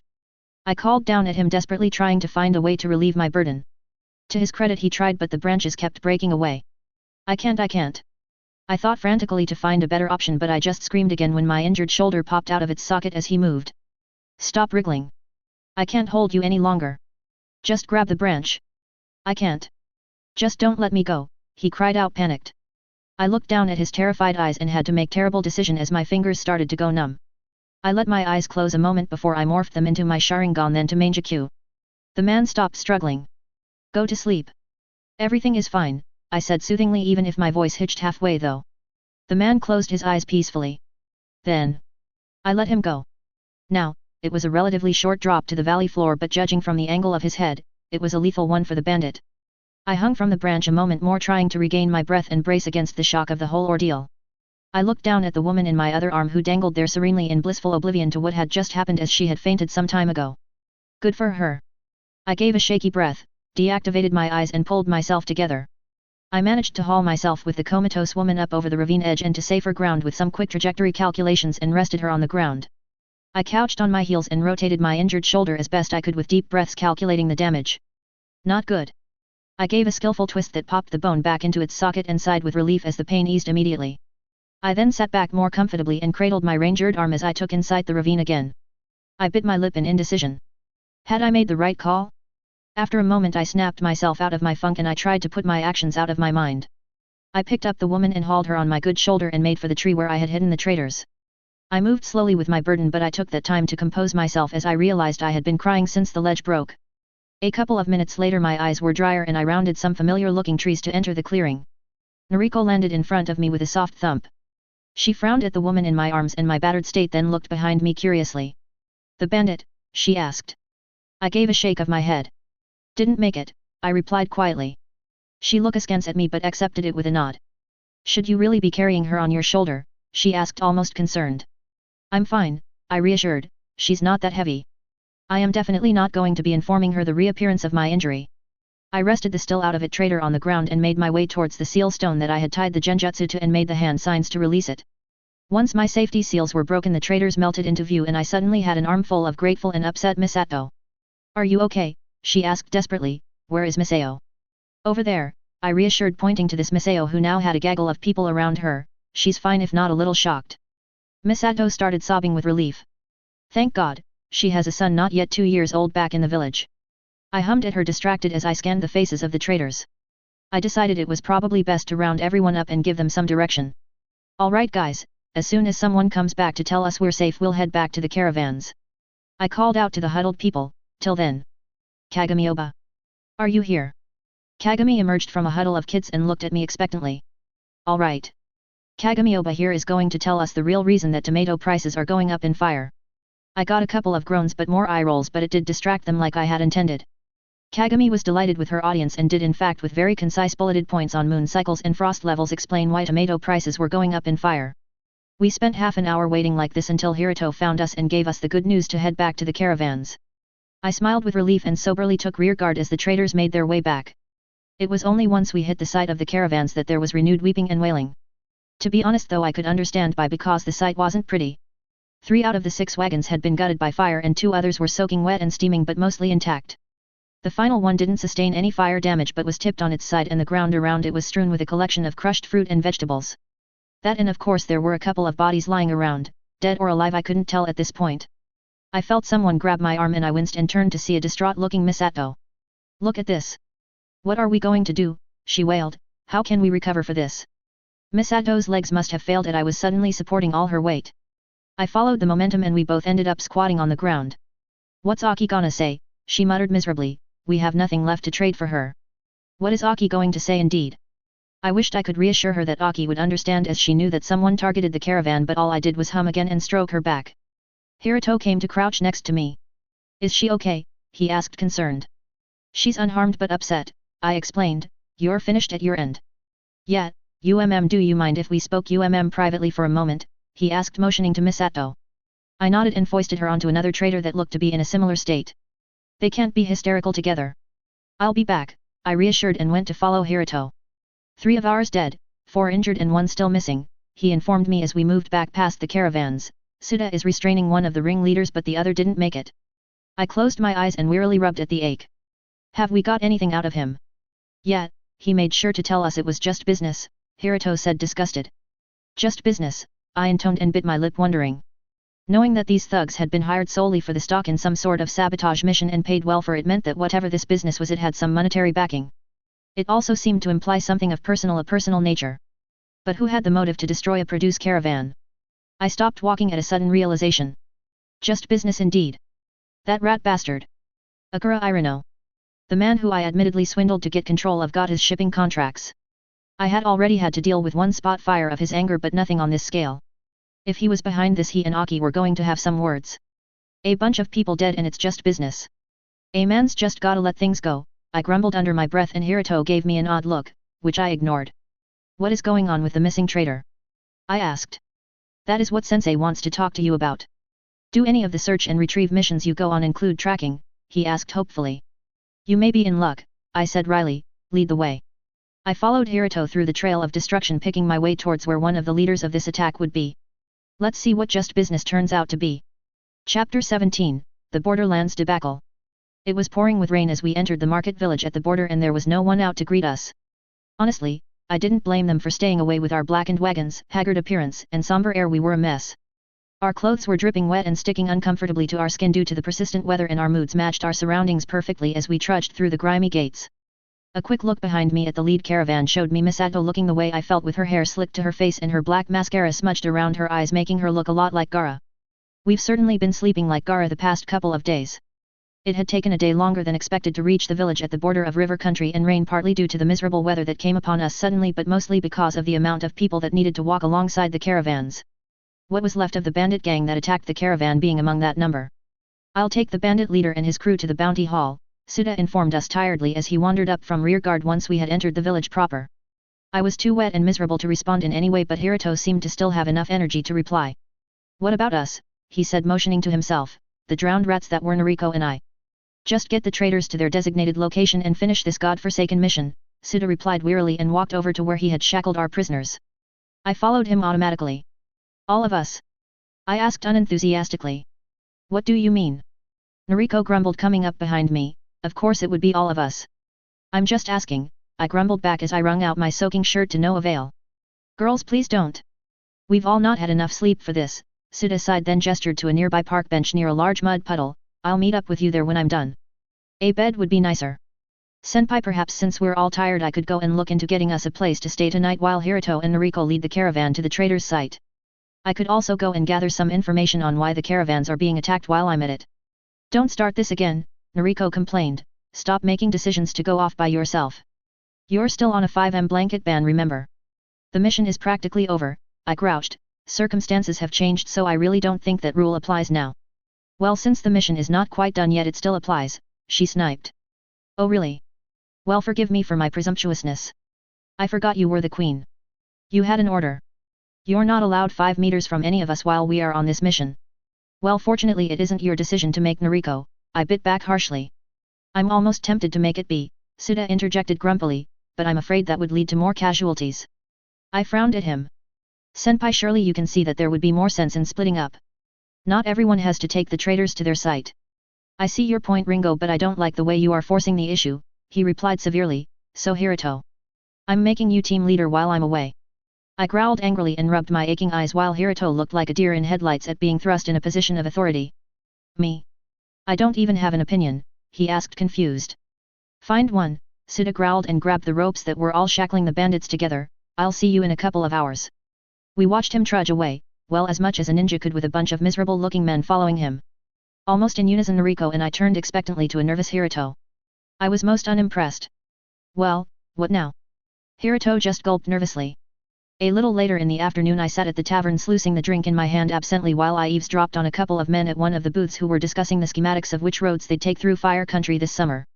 Not the information I need but it's comforting to hear about summer. Woo, came a voice to my left and someone sat on the stool next to mine. Having sensed her coming I didn't startle but stopped swishing my drink around to peer at her. Rough day?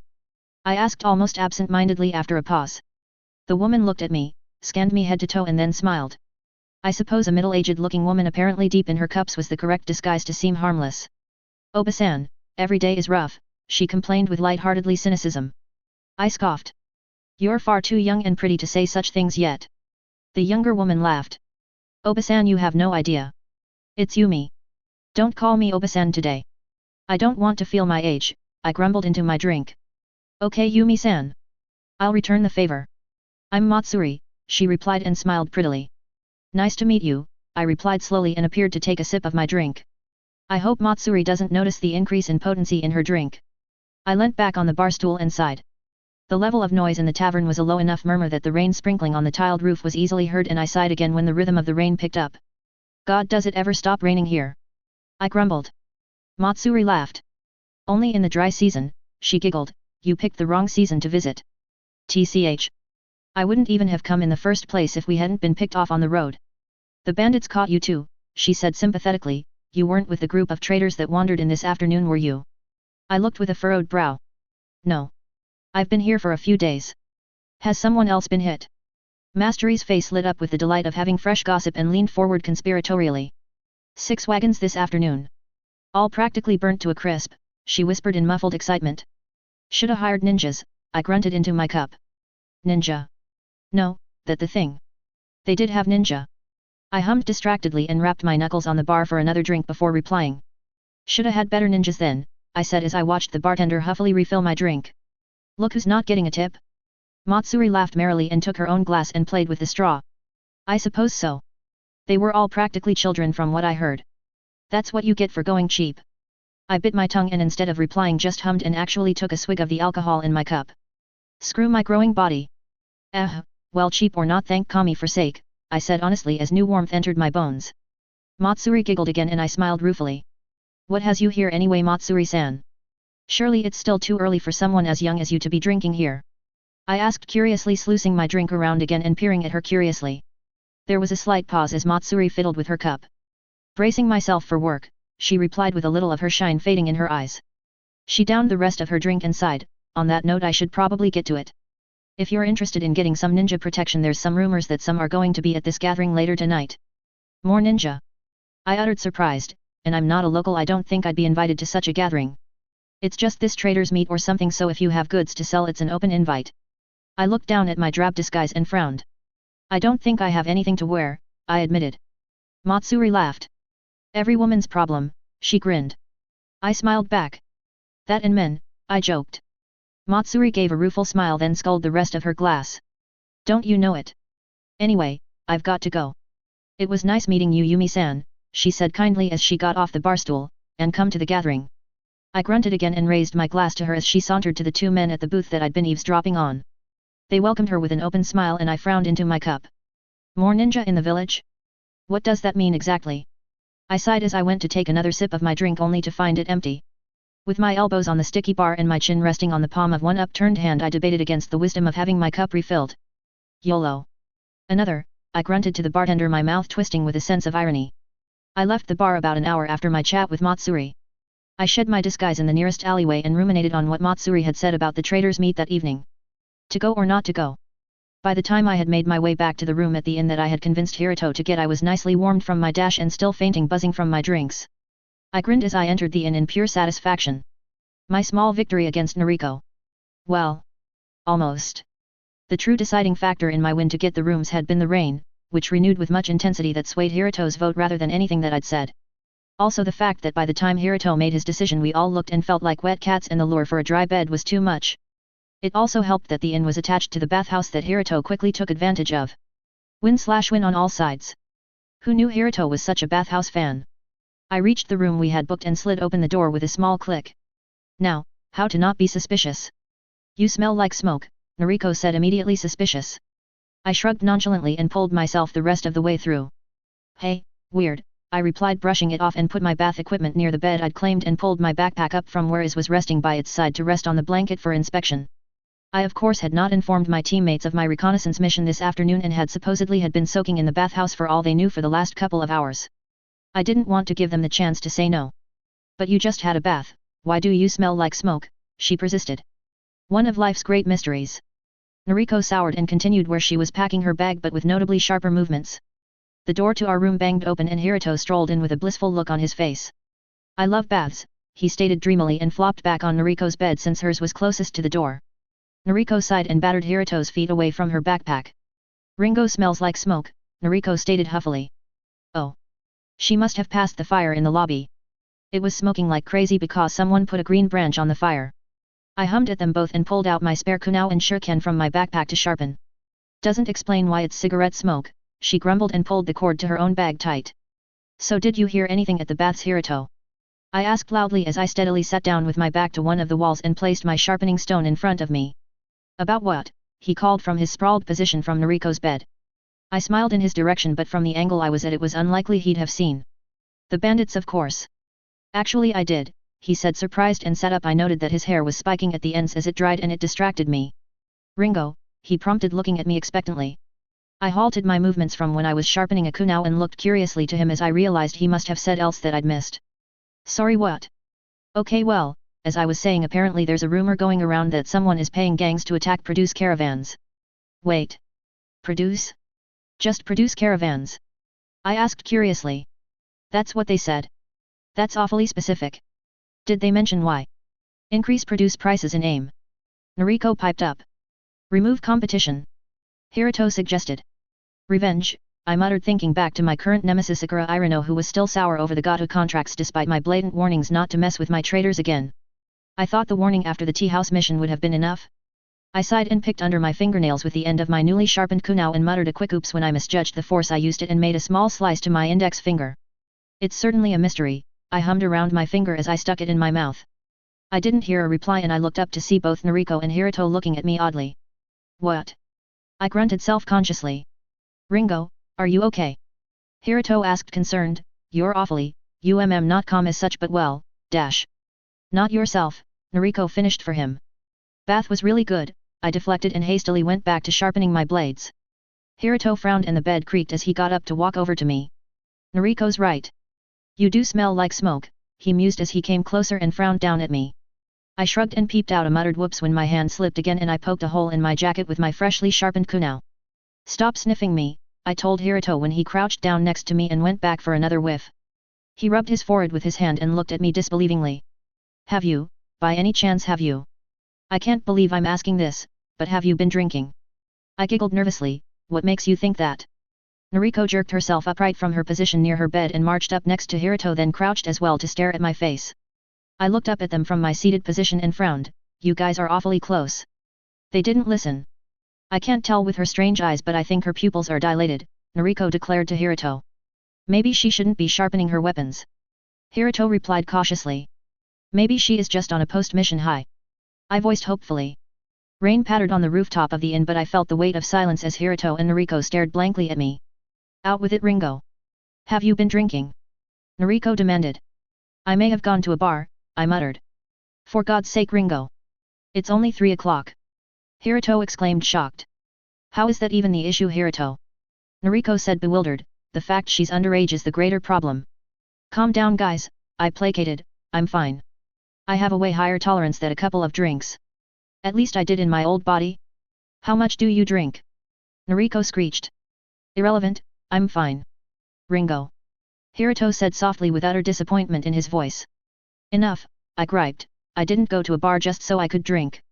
I went for intelligence and did actually find some information. Hiruto and Noriko just stared at me again, wholly unimpressed. How much can we rely on your information being correct if you're drunk? Noriko criticized. I'm not going to argue with a bunch of people that have never drunk before, I hissed. My information is good. Let's hear it then, Hiruto sighed. There are other shinobi in the village. Oh wow, shinobi in a border village. Noriko drawled sarcastically. Blockade the door. That's not all, fool, I sniped. There's a meeting with all the traders in the village at a gathering tonight to discuss some issues. Apparently the shinobi are attending it.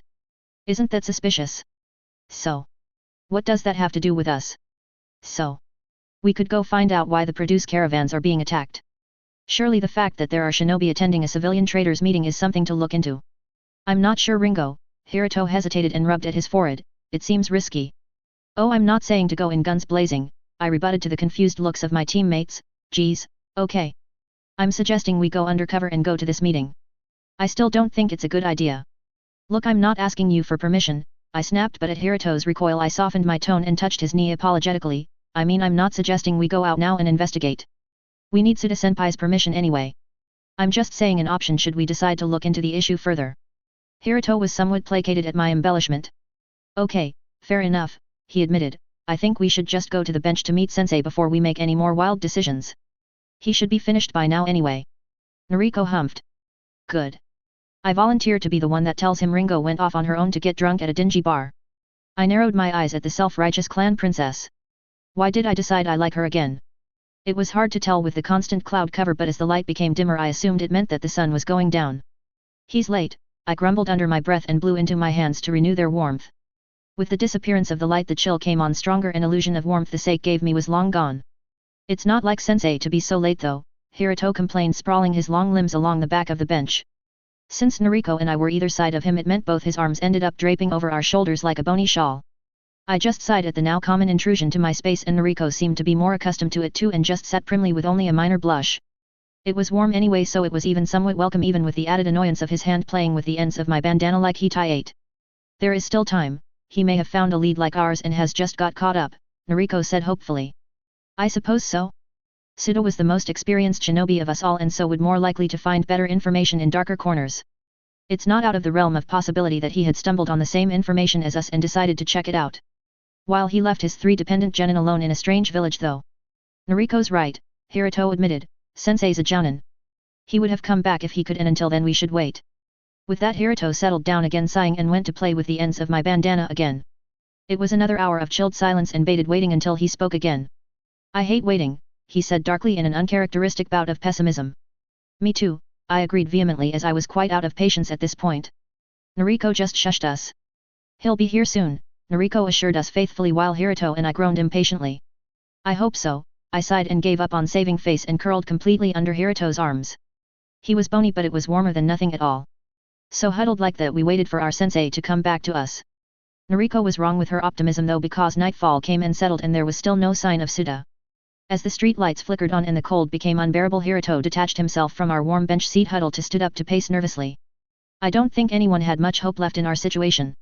So, it was with desperate eyes and a nervous stutter that Hiruto voiced the conclusion we had now all reached but daren't say. Guys. I don't think Sensei's coming back. Character recap. Main characters, non-canon.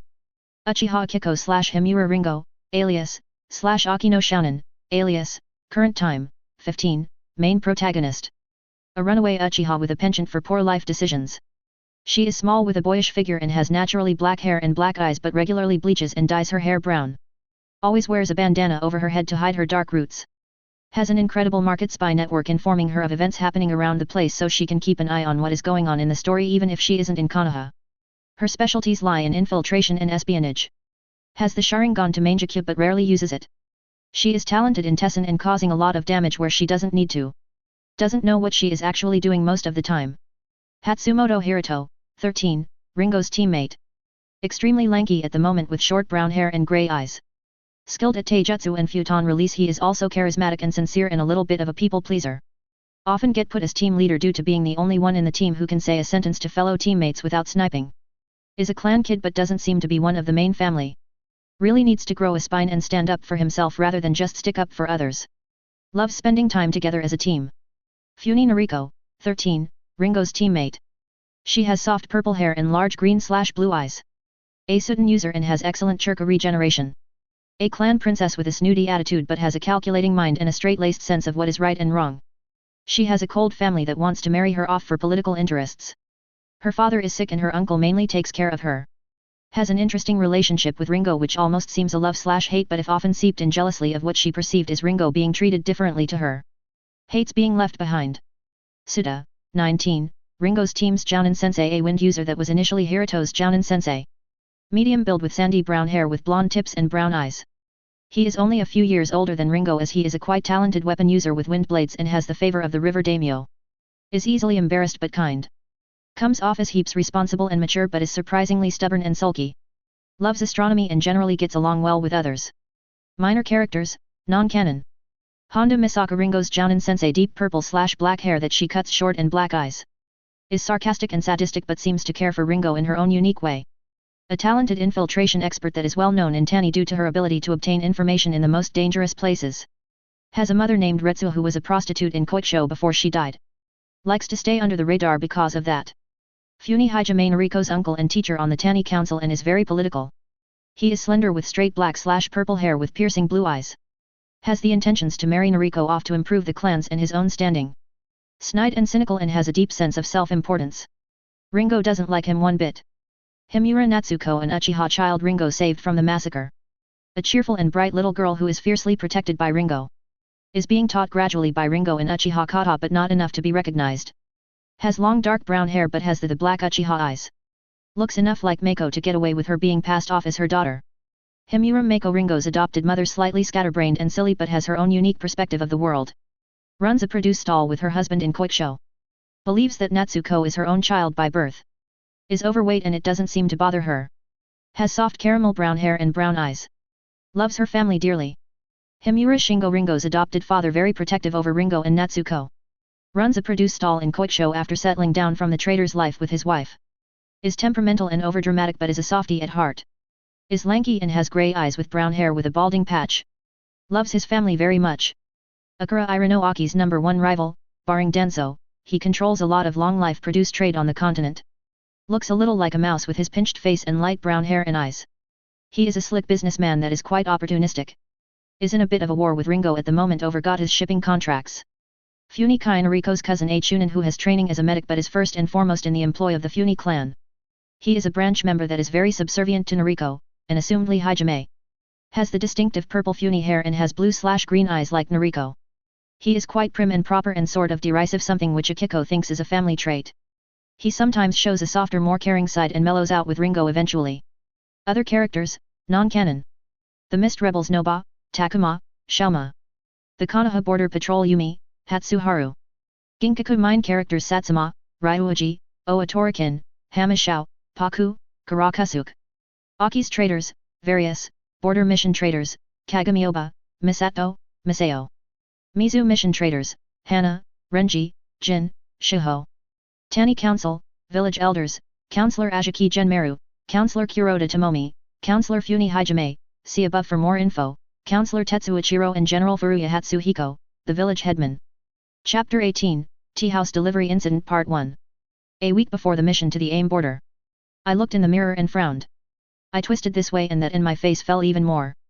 I knew that it was medical leave that was stopping me from training, but I didn't know that the effect of not exercising was going to show up so soon.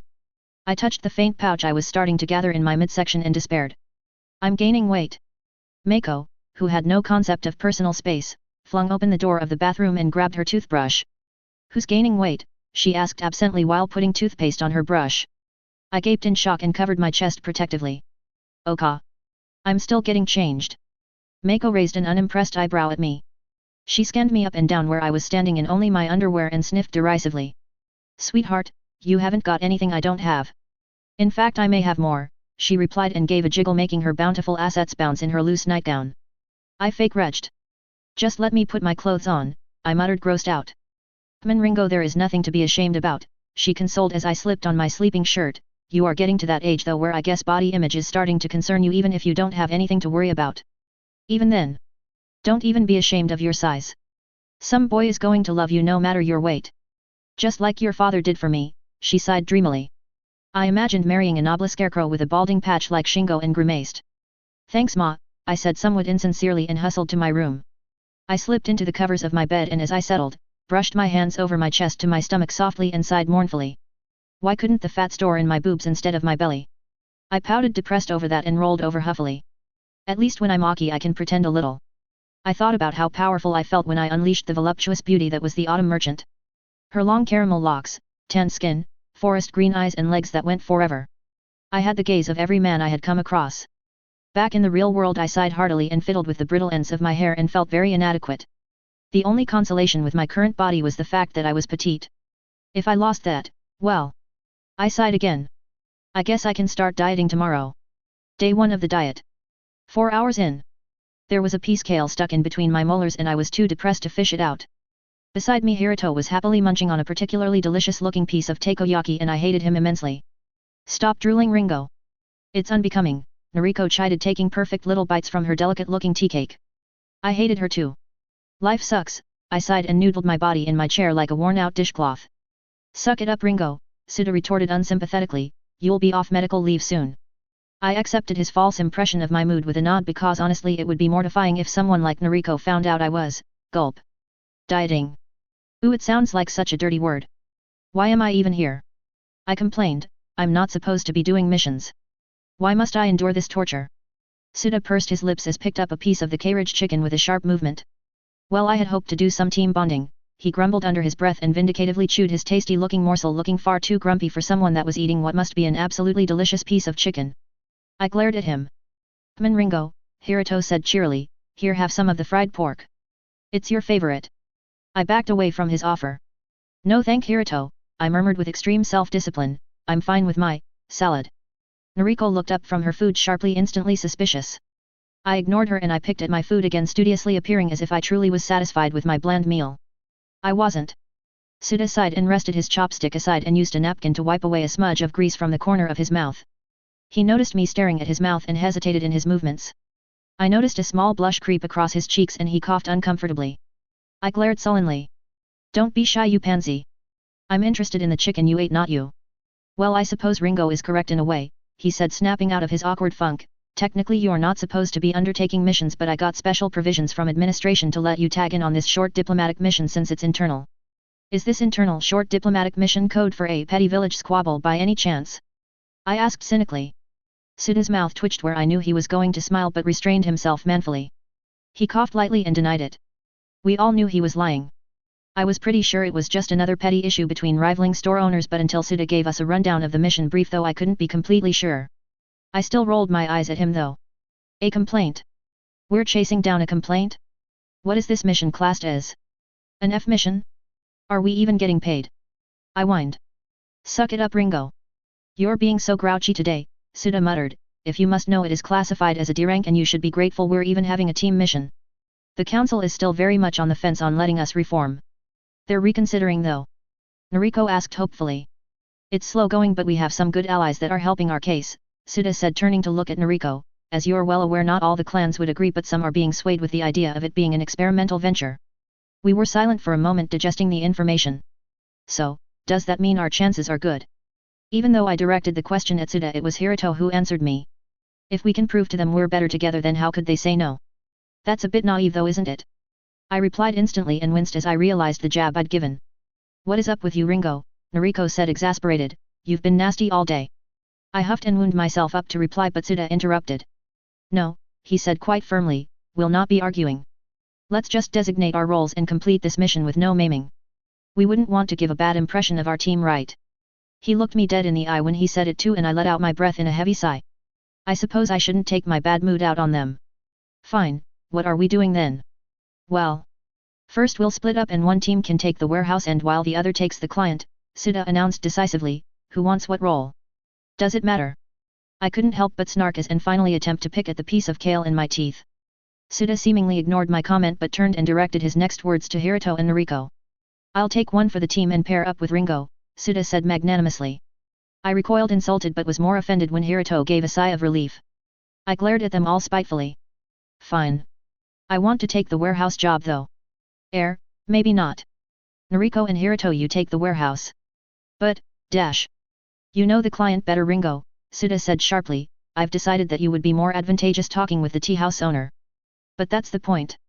I don't like our client. He's mean. You two make a pair, I heard him grumble under his breath. I drew up again to retort but deflated when I saw Hiruto wince in reaction. Instead I just rubbed my eyes wearily and sighed. Fine, let's just get this mission done. I'm so glad I have your approval, Suda said wryly. Anyone else got complaints? No? Good. Let's go. Day 1 of the diet. 6 hours in. I felt on the edge of tears. I didn't know how much more I could cope with this. This is torture. Are you paying attention, Ringo? I snapped my eyes from the shelves of delicious-looking pastry and looked up at Suda's frowning face. Hey. I replied, wiping away drool from the corner of my mouth. Suda sighed. Are you wanting some, Ringo? Suda sighed impatiently. Just get some already so you can pay attention. I jumped back from the display case and shook my head. No, I'm all right, I lied and tried not to focus on food. You're dieting, remember? Then pay attention. Right, so where were we? That's right. We were talking about who did the mix-up. Suda asked the store owner for clarification. The incompetent warehouse courier that the traders hire. Whoa, hey. I defended once I heard that. Sanada-san, that's uncalled for. I'm sorry, Ringo-chan, but this is not the first time I've had a mistaken delivery. I've got customers to think about. Well, hold your horses. Taru's a good kid, he's just getting used to the job. Poor Squirt. One of the river rat kids looking to earn honest work. Good kid or not. I'm running low on stock that is hot commodity. I could feel the capitalization in his voice and frowned. Suda in the background was just looking at me, arguing with the store owner with a wry grin. You really do everyone in town, Ringo, he said, amused. Yeah, some more than I'd want to, I muttered, giving Sanada a evil eye, to which he returned. Koicho may be one of the bigger towns in River, but never underestimate the networks of traders. I've got connections, I severely understated. Of course that all went off Suda's head as intended and I zoned back into Sanada's continued grumbling on the quality of employees in this day and age. Oh hush Sanada-san, will get you your delivery, I grumbled back to him. Sure. Sanada grumbled unenthusiastically, but then as if he had a sudden thought he perked up, perhaps with a discount mission fee. I hoped my narrowed dead-eye stare as I left his shop was answer enough as Suda wrapped up the conversation inside. Cheapskate. I kicked some dust around on the porch and waved at a couple of familiar customers that greeted me as they passed. All in all, it was a calm day in Koiksho. Some may even go as far as saying it was a beautiful day. My bitter heart twisted though. I hate the world. Then my stomach grumbled. This is the worst. Day 1 of the diet. 8 hours in. Suda and I headed towards the warehouse district to meet back up with Noriko and Hiroto to see where the mix-up happened. Hiroto waved when he saw us, and when we got close enough he eyed me warily. He was safe from my wrath though, because my disposition had definitely moved from anger to depression. Life is so unfair. What did you find? Suda asked the two others curiously. Well, we were able to trace the missing package in the movement logs from the warehouse to the source in Toruba, but that's where we hit a dead end. The package is apparently missing. The warehouse manager swears that the traders forged the entry, but the traders swear they delivered the correct package and the error is with the handover the warehouse crew provided, Noriko explained. What about Daru? How is he mixed up with this? I asked. The delivery boy. Well, he is the scapegoat of the two, it seems. We managed to track him down to the west banks of the river to interview him, and he says that he took the package straight from the caravans and handed them over to the warehouse crew correctly. He also says that the same crate he delivered to the warehouse went to the tea house and that the tea house owner must have just misordered his product. What a mess, Suda sighed. Did you pick up anything else? Yes actually, Noriko said huffily, those warehouse men are absolute swine. Thank you Noriko, Suda drawled in reply, how about anything useful? I agree with Noriko actually, Hiroto opted, scratching the back of his head hesitantly. Those warehouse workers were pretty shifty. They did not want to talk to us one bit and they had a foreign look about them. Wow. Way to be racist. As a foreigner I'm insulted. Shut up Ringo, Suda admonished me none too gently before continuing, curious, what country? Wind? Fire? A little bit of water I think actually, one was like really pale with that bluish tint that you only see from Mizu lines. They could just be originally from water Hiroto, I explained, or he could just have a parent from the east. It's actually quite common in traders' circles. Ugh, please stop. I have no want to hear on the promiscuity of traders, thank you. Noriko winced, it's hardly talk for polite company. That's my heritage, thank you very much, I drawled and watched Noriko fight a flush. Yes well. You're not a trader anymore, so the matter is moot. Fascinating as this is, I'd just like to get to the bottom of this mystery, Suda sighed. I feel like our talents far exceed this D-rank, so I want this over quickly. Well, the warehouse workers seem to be our best lead, I said. Maybe, Suda hesitated. I know you don't want to cast blame on a friend, but I also think that Daru is not telling everything he knows. Sorry Ringo, but I don't think we can cut him out of the equation yet. Fine, I grumbled, just keep in mind he is a 16-year-old kid who is trying to make an honest living for his little brother. Oh. Just a 16-year-old kid. I didn't know you were so much older and wiser Ringo-chan, Suda drawled amused. Damn. I'm only 15 aren't I? Oh, shove off senpai. You know what I mean. Civilians age differently. I sobered at that thought and looked to Noriko and Hiroto who were nodding along with me. There certainly was something about having the choice to take another life and doing it that made you grow up very quickly. I even had the advantage of being older than I seemed, so I felt a moment of admiration for me teammates for their tenacity in the face of tough decisions. I know Ringo. Lighten up, Suda sighed. How do we want to approach this then? How about I be the one that goes see Taru but Ringo? Maybe you shouldn't come with me this time. Hiroto, how about you come with me and Noriko and Ringo can team up to check the warehouses again? Sounds fine with me, Hiroto shrugged. I looked to Noriko and shrugged as well. Let's go see what these water workers really look like. Hooray, I finished this filler arc before New Year. It was only meant to be an omake while I sorted out the rest of the book, but the end of the uni semester took up a heap of my time and it dragged out. Super sorry about that. I'm on holidays now though, hence 2 chapters in a week, and aim to have the Borderlands arc finished by end of January as well. The Chunin exam arc is directly after the Borderlands, so we're on the home stretch. I also have the makings of the Shippuden story that is starting to take form too. I completely did not expect the direction that it has taken either. In an author's note I deleted, I gave a bit of a hint that there will be some pairings happening in that story too. It will also be a bit more I wanted to keep this story fairly canon though, so I won't be messing too much with the original plotline. Anyway, I'll let you read now. If you spot any silly errors, feel free to message me. Also, just so you know, I've had a couple of reviews wondering why I use single quotations marks. I'm an Australian writer and in Australian English spoken word is in single quotations. Sorry for the confusion, but it is the native way I write and can't really get into the habit of changing it as I have to still write in Australia using our writing system. Apologies. Anyway, read on. Disclaimer, I do not own Naruto. Chapter 19, Tea House Delivery Incident Part 2. Day 1 of the diet. 8.5 hours in. Are you sure these are the workers that were on shift when the incident happened? Yes, the foreman replied, annoyed, tapping his foot, clearly not happy. We dragged him out of his office to track down the workers on shift when they were just outside the door the whole time. Water nationals? What has Hiruto been smoking? I tilted my head confused as the workers in front of me were tanned and muscled like one would see in Earth or perhaps the northern parts of Wind. In fact, I even recognized one of them as a Sunaborn trader and waved at him absently as he stacked crates along with his colleagues. What is wrong in this picture? I muttered out the side of my mouth to Noriko. Well, obviously these are not the same workers as Hiruto and I met this morning, she replied, frowning. Then who did you meet is the question. I turned to the warehouse manager, who continued to not be impressed by the interruption. Are these the only workers you have on shift today? I asked, desperately searching for clarity. Yes, the foreman growled. Now if you are quite done, I'd like to get back to work. There is a delivery due in 2 hours and we need to move 20 pallets in that time. I'd also like you not to distract the workers because we are very busy. Whoa. Sass much. I'm sure your work is really important, but as we are the official investigators on a mission from Tanagakura, we are obligated to follow though with any and every lead we have. As such, we will have to conduct a search of the warehouses, as there is now the implication that there have been unauthorized personnel rampant through your workplace, I demanded snootily, and received an elbow to the rib courtesy of Noriko. I looked at the foreman's vein throb in his forehead coolly and was satisfied I won that round. We'll do our best to not halt productivity though, I continued blithely and turned to wander away with a swagger. Noriko bowed shallowly and followed at her own pace. I heard the foreman give a disgusted snort and apparently storm back into the office, presumably to rifle through his papers once more and possibly write a complaint. Can't be too sure. Well handled, Noriko commented mockingly. I shrugged and wandered past the workers that had taken little to no notice of us walking by. Where did you and Hiruto meet the other workers? The fake ones? Yes, I replied dryly. Near the river on the west banks near where we met Taru. There are a bunch of river docks there that house mostly local fishermen from the stench of the place. Yeah, it's not the best sort of real estate, but when you're poor and starving, the riverbank docks are the only sort of place you can afford. Regardless, we need to stay on mission. Which of the warehouses did you want to search first? I don't actually know how many there are. Noriko glared at me. Well, that's obvious. If you had known, you wouldn't have run your mouth about checking them all. There are around 20 in total, but they're in 4 locations depending on what trade route the deliveries come in. I rolled my eyes. What about we split up? I offered. Noriko looked at me skeptically and shook her head.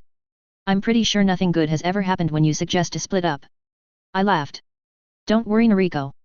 How about I check the ones in the north and go clockwise? You do the same starting in the south and we'll meet back here once we've both done 2 sections. Time efficiency, yes. I could tell Noriko was not 100% on board with the idea by the size of the scowl on her dainty forehead. Fine, but for the record, I don't like it. It'll be fine, I soothed and started to wander away again. I could still hear Noriko muttering in the background though. Nothing good ever comes from her ideas, but does anyone listen to me? No. I snorted amused and headed to the warehouses that get supplied from the Kaze trade routes. I looked at the afternoon sky and absently noted that there would be rain later this evening if the wind pushed that rain cloud in the distance closer. I sighed and kicked a stone near my feet, feeling a little out of sorts. At least it should only take an hour or 2 to scan the warehouses and be home before dark. Noriko had nothing to be concerned about. I'm sure it'll be fine. Day 1 of the diet. 10 hours in. It was not fine. First off, the warehouse workers I'd interrupted tying up a tarp-covered wagon filled with packages in the northern warehouse, of definite water heritage, were not the gentlest touch, so now my shoulder now felt like it had been dislocated once more from their meaty hands. Second, my stomach was pretty much eating itself and cramping horribly. This sucks. What's was a pretty young thing like you doing roughing it up in the warehouses anyway? Pretty clean for a river rat. Looking for a good time. What does he mean, pretty young thing? Are you making fun of me? I growled angrily from where I had been sort of backed into a corner by 3 of the 4 guys. I had spotted the pack of workers in one of the warehouses and had gotten close acting like a civilian, but the boss of the pack had caught on quicker than I'd expected, and one of the thugs had got a lucky shot in and grabbed me by my then still healing shoulder and squeezed. I'm sorta in a lot of pain, but like hell I'd show it. The smarter than he looked guy hung back from the rest, was pale like a corpse and had a particularly sharp grin when he smiled. He basically looked like an eel with legs and obviously wasn't the muscle in this meat pack. Who are you guys? I questioned angrily. Why are you messing with deliveries to tea houses? Nosy little thing, aren't you, sweetheart? The chatterbox of the bunch crooned again. My eye twitched. All right, that's about enough of that, I told Chatterbox Thug quite directly and he eye squinted me confused. Ain't cha scared of us? Not really, I drawled and the three guys caging me looked at each other confused and kind of turned to their lanky eel leader in question. She's probably a ninja, he assumed correctly, probably not very high rank by the squeak she let out earlier when you grabbed her. I gritted my teeth as the thugs chuckled idiotically. You better be damn thankful you're civilians and I'm still on the fence about maiming you all. Gosh darn you caught me, I said flatly. Well, now my cover is blown, I'm gonna ask you straight up why you mixed up the deliveries this morning? Trying to send the tea house owner a message. Tea house you say? Eel dude said sounded surprised but pleased, I missed lunch too. Might take a peek what's on offer. What do you think boys? Want some if it's good? Wait. I called out over the cheering of the thugs, you don't know what package you stole. What kind of hodgepodge thievery are you into? I was pretty scandalized at the disorganization of it all. It's not our job to know, Eel leader dude said absently and pulled the tarp back from a covered wagon exposing a familiar looking crate with a stylized T character on it. Shit, this goes bigger than this crew? Who are you taking orders from then? I questioned taking a step forward reaching down towards my kunao pouch and the dudes surrounding me tensed in response. Wait. Has she got like weapons and stuff if she's a ninja, boss? The thug that looked sort of like the unholy offspring of a rock pile and a bear asked. He had been the one to crush my shoulder when he grabbed me so he was the first on my hit list of course if this turned sour. Probably, Eel dude mused rubbing his pointy chin, you can take them off her as you'd like. The meatheads eyed me curiously and I dead-eyed them back. Don't even think about it, I said flatly. Boss. Chatterbox piped up pleading for instruction and tightened his grip on the steel pipe he'd picked up along the way. I was pretty frustrated by this point though because I was not getting the answers I needed. Look guys, I don't really care about the delivery. Lie. All I'm concerned about is what you are doing messing with the system. Is there any way I could talk to your boss? I said reasonably. Eel dude just laughed at me. Like our boss has time to talk to a nobody ninja from a half-cut village. Nobody, dash. Look kid, this is way bigger than you and me. You see a delivery gone wrong, I see an opportunity for profit. I'm so confused. By stealing tea house deliveries. No, by not delivering deliveries. A slight difference. Now that's all you're getting from me, he mimed zipping his lips and turned his attention back to the loaded wagon. But who gains? Wait. I paused and tried to think it through. I'd always been taught to follow the money when it comes to motivation. So, you're getting paid, to stop deliveries. Why are you messing with the traders like that? Eel dude didn't deign to answer like he said and was trying to pry open the crate that was meant to go to the tea house. I debated just beating them all up and interrogating the answers out of them but I prayed for patience and tried reasoning with them again. Look, the gig is up. The authorities are aware of your actions so I'd suggest you start cooperating and give some real answers if you want a better sentence, I advised. Eel dude just scoffed. You don't know shit. Plus, we'll be out of here by tonight anyway. Now if that shoulder you're nursing is as bad as I think you're not going to be much use stopping us either. Please don't mistake my passiveness as tolerance or a desire not to engage you, I warned. I'd be very careful baiting me at this point. Eel dude raised his eyebrows. Don't go into politics love, you're a bad liar and are about as intimidating as a kitten. I closed my eyes and prayed for patience again. Don't kill the petty civilians now Ringo, calm down. The urge to turn them into mushy-headed vegetables with the mangy cow was also another tempting lure. This ends now, I ordered, give over your boss and I promise to go easy on you. I grabbed out a brace of kunao and ignored the twitch to my shoulder. The thugs tensed and Eel dude simply smirked. Like I said he's too busy.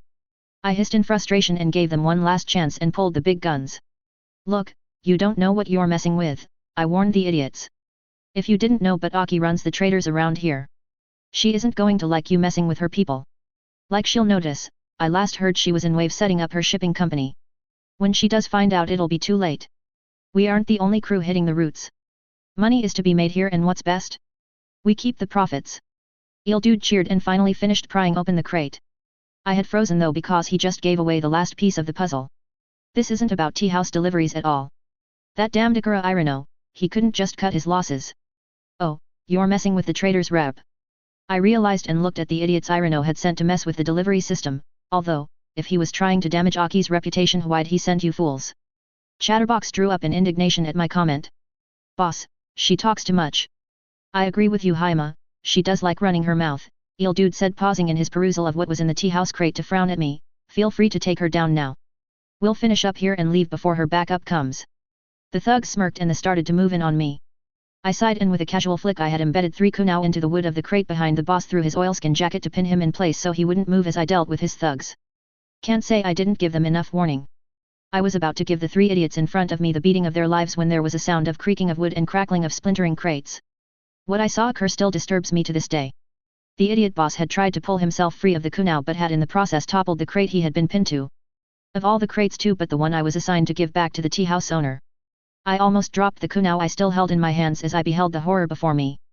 The head package spilled and what had to be hundreds of perfectly round and perky looking green tea mochi tumbled like sad little hacky sacks that no one quite knew how to play with onto the dirty warehouse floor. I felt the tears gather at the corners of my eyes. You bastard! I screeched at Il Dude, who was just now picking himself out of the pile of wooden splinters. The 3 thugs stopped flanking me to watch me warily. Look what you've done. I pointed at the travesty now splattered on the warehouse floor and had the kunai in my hands raised within seconds. I've had absolutely enough of all of you. With that I charged at them with all that I had, my shoulder not even a concern, and showed them exactly what I thought of mochi defilers. The issues with Aki can wait, these guys are going down. Day 1 of the diet. 11 hours in. After thoroughly trouncing the warehouse workers I returned to the scene of the crime and collapsed to my knees beside the upturned tea house crate and despaired. What a waste. The tea house could in no way be able to sell these beautiful creations and I could help but despair over yet another failed mission. Sanada-san isn't going to like this, scratch that senpai isn't going to like this. That was then my stomach growled and I hit a low point. I tilted my head at the fallen mochi and then sneakily peered around the now deserted warehouse, unconscious defilers of desserts notwithstanding. No, you can't. Visions of salads and bland and carb-less creations dotted across my vision. I can't live like that. Picking up a supple and tender-looking mochi from the top of the pile. Perfect in its soft green glory and destined for the trash even if it had not been tainted by the ground. It seemed unfair. I couldn't help but think of how the artist behind this beauty would feel if no one ate his or her creation. I was doing them a favor, really. I've had a really all bad day. Surely just one? The first bite felt like freedom, relief, and justice with a soft sweet filling of joy. Oh, glory be to dear sweet mochi. I lost sense of time and space, and it was only until I heard the clang of the doors to the warehouse that I snapped back to reality. It took a second to place what the noise was, but by then it was far too late. Ah shit. I turned around sheepishly to face the people I could now sense behind me and was awarded with the incredulous stares of Nariko and to my surprise Suda and Hiruto as well. Well, actually, I couldn't see Hiruto's eyes, as he was too busy falling to the floor in hysterics. This isn't what it looks like, I defended with wide eyes and my cheeks stuffed full of what was clearly more than the one mochi I intended to eat. I don't think they believed me. I sighed and continued chewing my mouth full, trying and failing to find an excuse. I'm never going to live this down. Day 1 of diet. 13 hours in. Failed. Chapter 20, The Search for Senpai. Previously. As the streetlights flickered on and the cold became unbearable, Hiruto detached himself from our warm bench seat huddle to stand up and pace nervously. I don't think anyone had much hope left in our situation. So, it was with desperate eyes and a nervous stutter that Hiruto voiced the conclusion we had now all reached but daren't say. Guys. I don't think Sensei's coming back. Now. Protocol states we wait at the designated meeting point until new orders. Nariko gasped, scandalized. We can't just leave. Well, I say we should go look for him, Hiruto declared. I'm team leader, aren't I? Doesn't that mean I get to make new orders? Nariko gaped a bit but couldn't really contradict that. Suda had technically made him team leader even if he mostly had been joking. Calm down guys, surely there is a reasonable explanation, I piped up and stood from the clammy park bench to keep pace next to Hiruto and to encourage warmth back to my limbs. The truth of the matter is that it's way too cold to wait here all night. How about we go back to the inn and come back tomorrow? We could even leave a message or something for Senpai to meet us at the inn if he arrives before we come back, I reasoned. But protocol, dash. Screw protocol. Suda is missing, I hissed at Nariko. Who's to say he's missing? This was a C-rank mission. Jounin do not go missing from C-rank missions. Surely he is just delayed. For 10 hours. What could possibly take that long? Maybe he came across something bigger, Hiruto piped up, interrupting our arguing. You said there were other shinobi in the village, didn't you, Ringo? Perhaps they jumped Sensei and took the bandit's bounty. I suppose. Senpai is pretty nifty with those wind blades though, it would be hard to take him down just for a bandit bounty. But not impossible. Nariko said, depressed. We mulled over the options and I don't know about the others, but I really didn't know what was going on. Let's not jump to conclusions, I decreed. We need to find evidence, or even better, Suda senpai. But where do we start? Nariko questioned. I thought back to my afternoon at the bar and my talk to Matsuri and went to say something, but Hiruto got there first. I'm not sure, but I think that traders meeting tonight is a good start. Ringo, you said that there was going to be other shinobi there, right? Yeah, I replied, smiling, feeling a little relief in having a direction. It's a good lead. Well then we'll head over, enjoy the party, find sensei, and head home. Hiruto said, looking determined. Just like that? Nariko doubted. Yes, just like that, was Hiruto's strong reply, and strode off towards the center of town, leaving Nariko and I to follow behind. I did so without a glance, but sensed Nariko keeping pace with me, so assumed she did the same. I hoped we would just find Suda caught up in long-winded negotiations about the bounty, but something was telling me he wasn't. Let's hope we find him quickly. The hard thing about finding information about rival shinobi in a mostly civilian village was that it was like hearing ghost stories. It wasn't that we didn't find information, it was just that we couldn't guarantee the accuracy of it. At least the rain stopped. Yeah, I'm sure, Jie-san. It must have been the ninja that stole your best winter melon, I droned dully to a helpful civilian man who had one eye and a gap-toothed grin. You're darn right. Who else would it be? They're a wily bunch. Here, have one of these firecrackers to chase them away on the way home. Pretty young girls shouldn't have to be scared of ninja ruffians out to catch them. Thanks. I sighed and dutifully took the offered firecracker and walked away with the walk of the dejected. Nariko appeared beside me an instant later. I gave her a droll look and she shrugged and turned her nose up at me. She of course had stopped questioning civilians after one man refused to believe she was a kunoichi. You see, stories of kunoichi were often embellished amongst the civilian men to be a lot less clothed and have looser morals. Nariko didn't take very well to the idea. Great idea attending this gathering, Nariko said falsely. Oh shut it, I grumbled, clearly my informant lied about having shinobi at this thing. You know, for a border village on the edge of a country that was at war for most of the last few decades, they're an awfully naive bunch. Nariko sighed wearily. It's exhausting speaking with them. Oh. All that talking you did. I got a raised eyebrow, one civilian commenting on how I was somehow lacking was enough. It was then I caught sight of Hiruto's head over the crowd in the flickering lantern light and waved him over. Any luck? I said hopefully as he neared. Hiruto's grim expression said enough and I sighed. How about anything on Suda? I asked and received a negative head shake. Damn, we should have just raided the bounty hall even though it's closed. We can check in the morning, Nariko said, dodging a couple of kids running past with firecrackers cackling loudly. Let's just regroup back at the inn, this place is kind of overrun. Yeah, maybe Yuri. Damn kids. A voice behind me bellowed, interrupting my reply, and it made us all flinch for our weapons. I turned incredulously at the man who had yelled basically in my ear, but he was too busy glaring after the kids that had ran by to pay any attention. Raiding my fireworks wagon, he said angrily, should be in bed. Hey. You. Hand them over. It took a moment before I realized he was talking to me. Me? Yeah, you. Hand over the merchandise. This one is mine though, I defended, now indignantly attached to the red firecracker. Yeah right. I see my name on it. I looked down at my firecracker and turned it in my hands to see a black marker scrawl of some initials on the side, and I scowled. I don't know if it was originally yours or not, but I got it from some old man, I defended. Ninja defense apparently, Nariko muttered dryly from behind me. I deftly ignored her. The man however just scoffed, like a firecracker would do anything. All the ninja are holed up anyway in the tea house up the road. Unlikely to come down to this part of the party and mix with the regular folk anyway. I felt the acute attention of Hiruto and Nariko behind me. Tea house. Yeah, the tea house that is up the road. VIP's only sort of thing, so I wouldn't worry about it. Just enjoy the party down here. I shared a look with Hiruto that had come closer to loom over my shoulder. Would you mind pointing us in the direction? He asked politely and nudged me purposefully. I wrinkled my nose but relented to the silent demand and offered the firecracker to the grumpy man as a gesture of good faith. The man looked at us suspiciously but took the firecracker quick enough. Head up that road and turn left, he grunted and turned away, muttering more. I looked to where he had pointed and smiled. Finally we had a lead. Are you sure this is the place? Nariko asked skeptically. It looks kind of seedy. Hiruto finished for her and turned to look doubtfully at me. It looks really seedy, Ringo. I frowned at them both. We were crouched behind a railing on the building opposite the tea house casing the place, and first impressions was that it was clearly not the place you would take your mother to. Seedy or not, this is where that guy said shinobi were meeting. You heard just as well as I did. If senpai was captured, it could only be by shinobi of talent, and so in this tea house the best lead we have to finding out whether they took Suda senpai. This was to the right of the road though, and the man clearly said left. This may not even be the right tea house, Nariko nitpicked. How many tea houses could one town have? This must be the place, I defended self-righteously. I after all had led them here. Right tea house or not, we should still check it out, Hiruto said, looking at the guarded tea house door, but how do we even get in? We paused a moment and started looking at the security flaws of the building. Looks like the second floor balcony has a window open, we could sneak in. I offered. Too visible from the side street. Perhaps we could take out the guards and henges them. Hiruto suggested. If there is shinobi in the building though they would notice the chakra flare, Noriko countered, we need to find a subtle way to get in without alerting anyone. I wonder if there is a back door?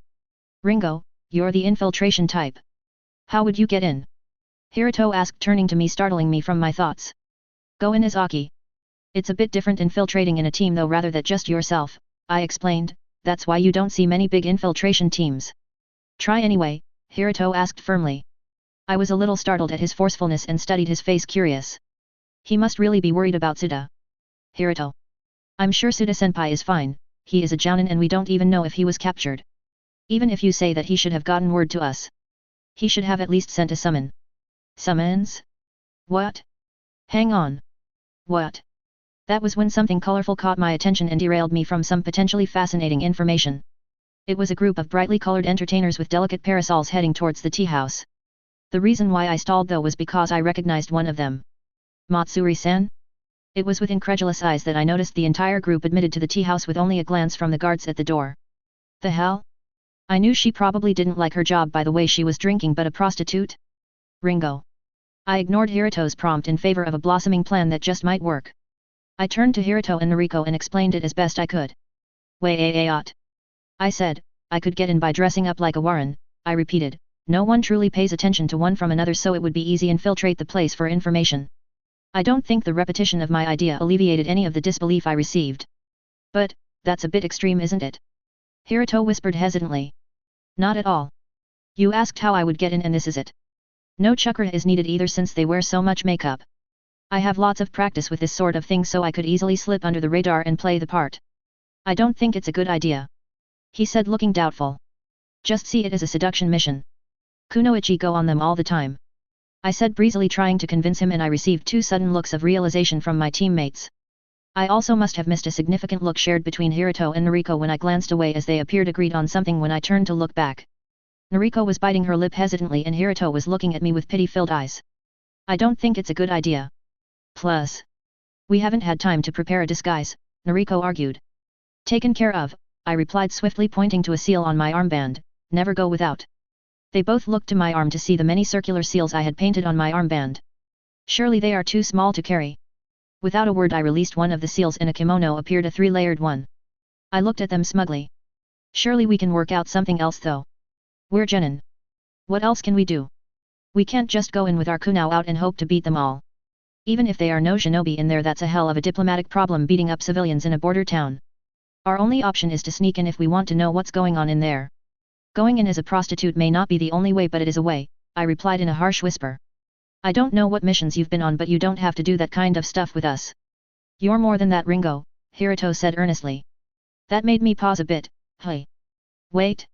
Do they think I regularly go on mission like this? Yes. No matter how low class you were born, Ringo, you've proved yourself more than what sort of missions you probably have had in the past. We'll think of another way, Noriko said strongly. They totally think I regularly did honeypot missions. I was a bit insulted, as I have continuously told them I was an infiltration ninja, but I was also not above taking advantage of this misrepresentation though. Thanks, I suppose. But it doesn't matter. The point is, there is a reason why there are so many of these missions around the place. They're super successful. They have a high success rate. Hiruto asked curiously, but seemed to regret his question as soon as he said it with Noriko's glare. Yes. Seduction missions have a really high rate of success. Because men are apparently idiots and fall for the same trick over and over again. Women too, actually. We're all idiots for sex, it seems. Hiruto still wasn't convinced, and don't even get me started on what Noriko thought. Her stubborn little chin was firmly set, and I could see the refusal in her eyes. It's not like this is a proper seduction mission anyway. We are simply trying to find a way to get in the place. This is my expertise, infiltration, and this idea is an excellent way to infiltrate. I could see the cogs working in Hiruto's minds as my argument started to make sense. No offense, you're kind of not the type to be mistaken for an Warren. You're too clean. So I don't look like a prostitute? No offense taken. I don't have to be a good prostitute. In fact, that may work in our favor. No one looks twice at it. I would like to point out that I do not agree with this. No woman should have to degrade herself like that. Noriko declared. I sighed. It's not about degrading myself. It's about doing a mission. Don't you want to find Suda-senpai? Yes, but surely we can fight them. Like I said before, that would be too risky. Girls? Just let me think a moment, Hiruto pleaded. This is a terrible idea, Hiruto-kun. No, it isn't. Yes, it is, Noriko said firmly. No, it isn't, I replied equally stubborn. Yes, it is. Geez, give a guy a break. Hiruto grumbled, I don't like it, but I think it's the best we're going to get for now. What? Noriko gasped disbelievingly. Is there any other ideas? We have to do something, and I trust Ringo to know what she's doing. I nodded in acquiescence to Hiruto. Yet, I have no idea what to expect. Fine, then I'm coming too. No way, Noriko. You're not team leader. No, Ringo is right. It's too dangerous for a novice. Plus, you're a little young. Hiruto said hesitantly. Some men like that, she said primly, giving me a small heart attack. Say what? It wasn't so much that I was shocked that some men liked them young, but it was the fact Princess Noriko knew that information. I was well versed on what is acceptable interactions between myself and older men, came the stiff reply, thus relieving me of worry. Actually, I faintly recall a similar conversation in my clan training. Still, I really don't think it's the sort of place you think it is, I affirmed. I'm sure I'll do fine. What do you think, leader? I asked, turning to Hiruto, seeing as I was getting nowhere with Noriko. He had a hunted expression on his face. Noriko interrupted him before he could speak though. Wait. It would look strange to see a lone woman. Plus, a lot of those courtesans have young apprentices with them. I can act as one of those and help poor T and hold her instrument like I've seen at court. I'm pretty sure these aren't the fancy geisha for the court that you are used to, but low-class horse kid. I don't think they're that classy here, I informed mildly. Same principle, she retorted, her nose upturning prissily. I turned again to Hiruto, trying to beg with my eyes to not let Noriko go. Your team leader, Hiruto, it's your decision. He looked absolutely no happier having to be the decision-maker in this scenario. Unfortunately for me, my begging eyes didn't work, and that Noriko's argument seemed to prove stronger. Hiruto turned to Noriko. You will be safe. You know enough how to do this, he pleaded. No. Yes, she replied surely. I gritted my teeth, annoyed. Hiruto looked overwhelmed but resolved to the plan. I hoped we wouldn't regret this ruse. Just, don't go too far with this. Please. And just like that, we had an in. The dinner party was surprisingly mild. I had expected the whole den of iniquity type deal, but it was actually a tasteful setup with delicate ikebana and an assortment of dishes to share on the long table where everyone sat along. The prostitutes were spread out across this table, serving the men nearby and pouring bowlful upon bowlful of what appeared to be sake. All in all, it looked to me like a company dinner. No one struck me as a shinobi either. How very pedestrian. Getting through the door was a heart attack in itself, but true to form we were let through without much of a glance after donning our disguises. I seemed to pass muster as a average Warren in the semi-modest two-layered kimono I decided on, as well as the heavy makeup I had caked on to make me look older. I had also chosen that rather than a wig to go back to my natural hair coloring and re-dyed it black, and on a whim reverted my eyes back to Uchiha black in case the burnt orange was too noticeable. Noriko had her eyes full of questions when I had first pulled off my bandana when we got changed together, and she saw my black roots, but I got away with an "I have some questions for you later" from her and counted it as a win. At the dinner party I was assigned midway down the table to serve what I assumed was some of the middlemen of the organization. It was very trying, and I forced myself to smile genuinely even if I wanted to rip out one of the men's throats. My younger sister is not yet of age to be entertaining privately, honored sir, I said somewhat politely as I once again tried to dissuade him from making lewd offers for Noriko, who was dutifully sitting behind me dressed in a plain lightweight kimono. Surely she is old enough to graduate him. If you get what I mean, he sniggered. You piece of slime. We are also simple Warren, not geisha. We hold no practices of mizuage, I replied courteously but quite firmly. She will graduate with age, not feats of pleasure.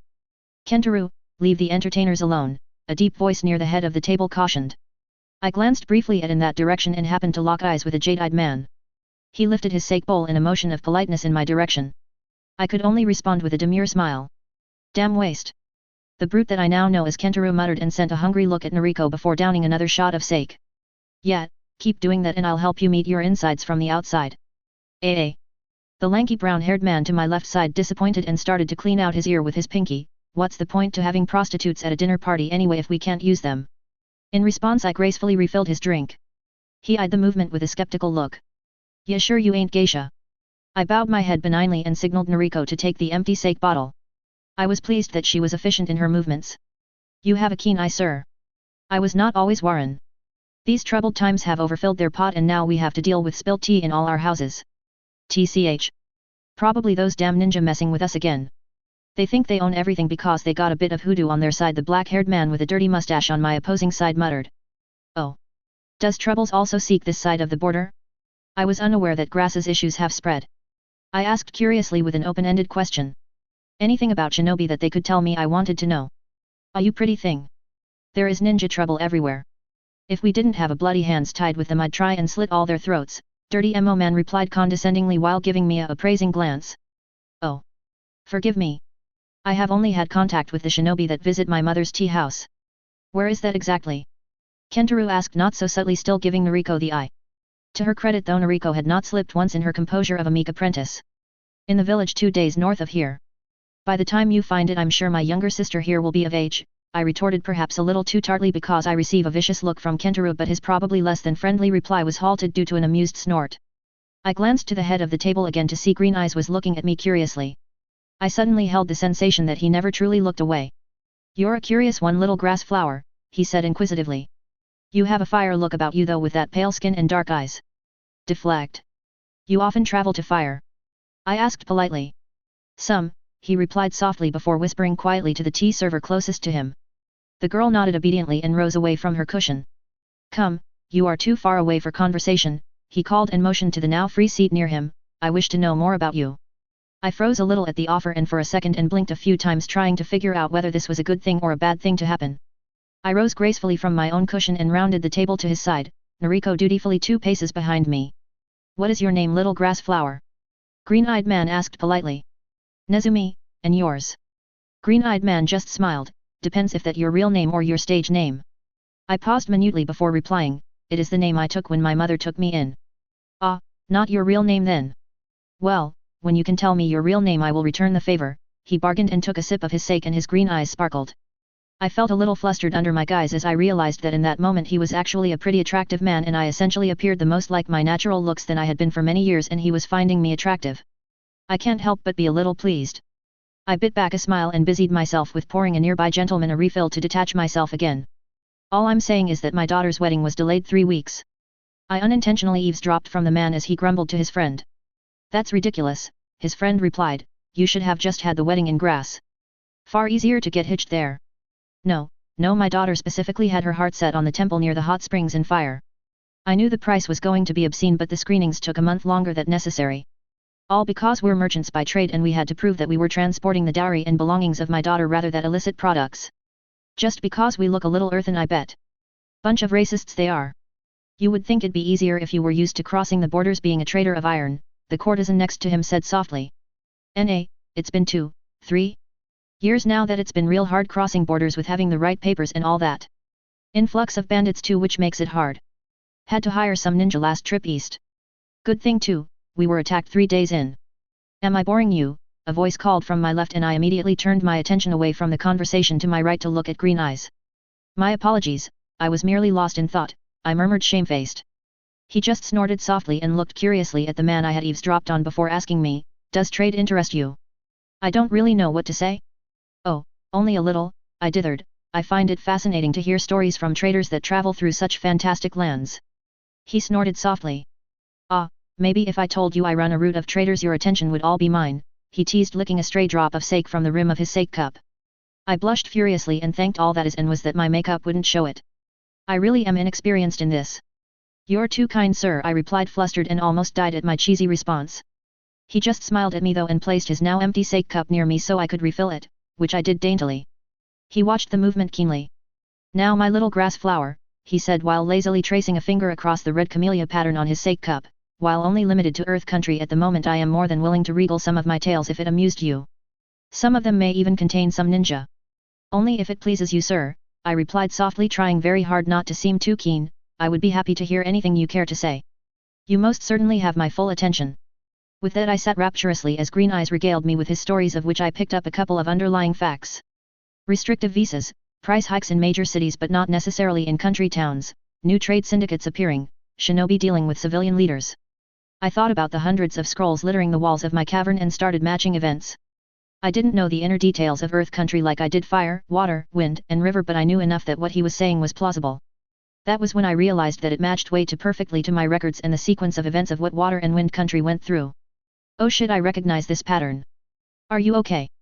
Green Eyes asked politely, and I realized he had been trying to get my attention for a couple of minutes. Oh, I apologize.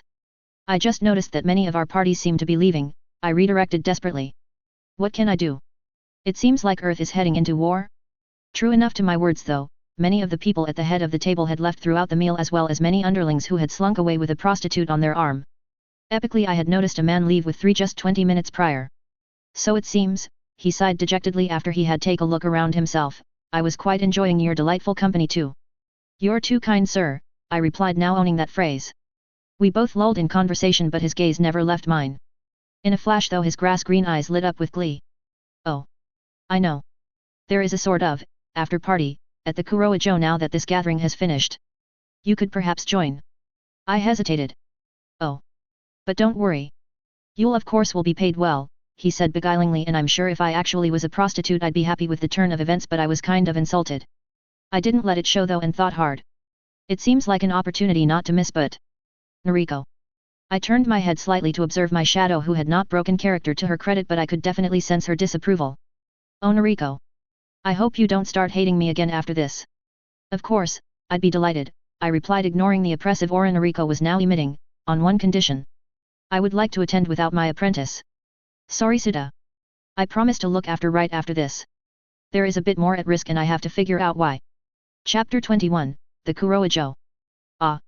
This was the den of iniquity I had expected earlier this evening. The Kuroijo apparently preferred dimmer lighting, a gloomier color scheme, and more intimate tables that were tucked into corners.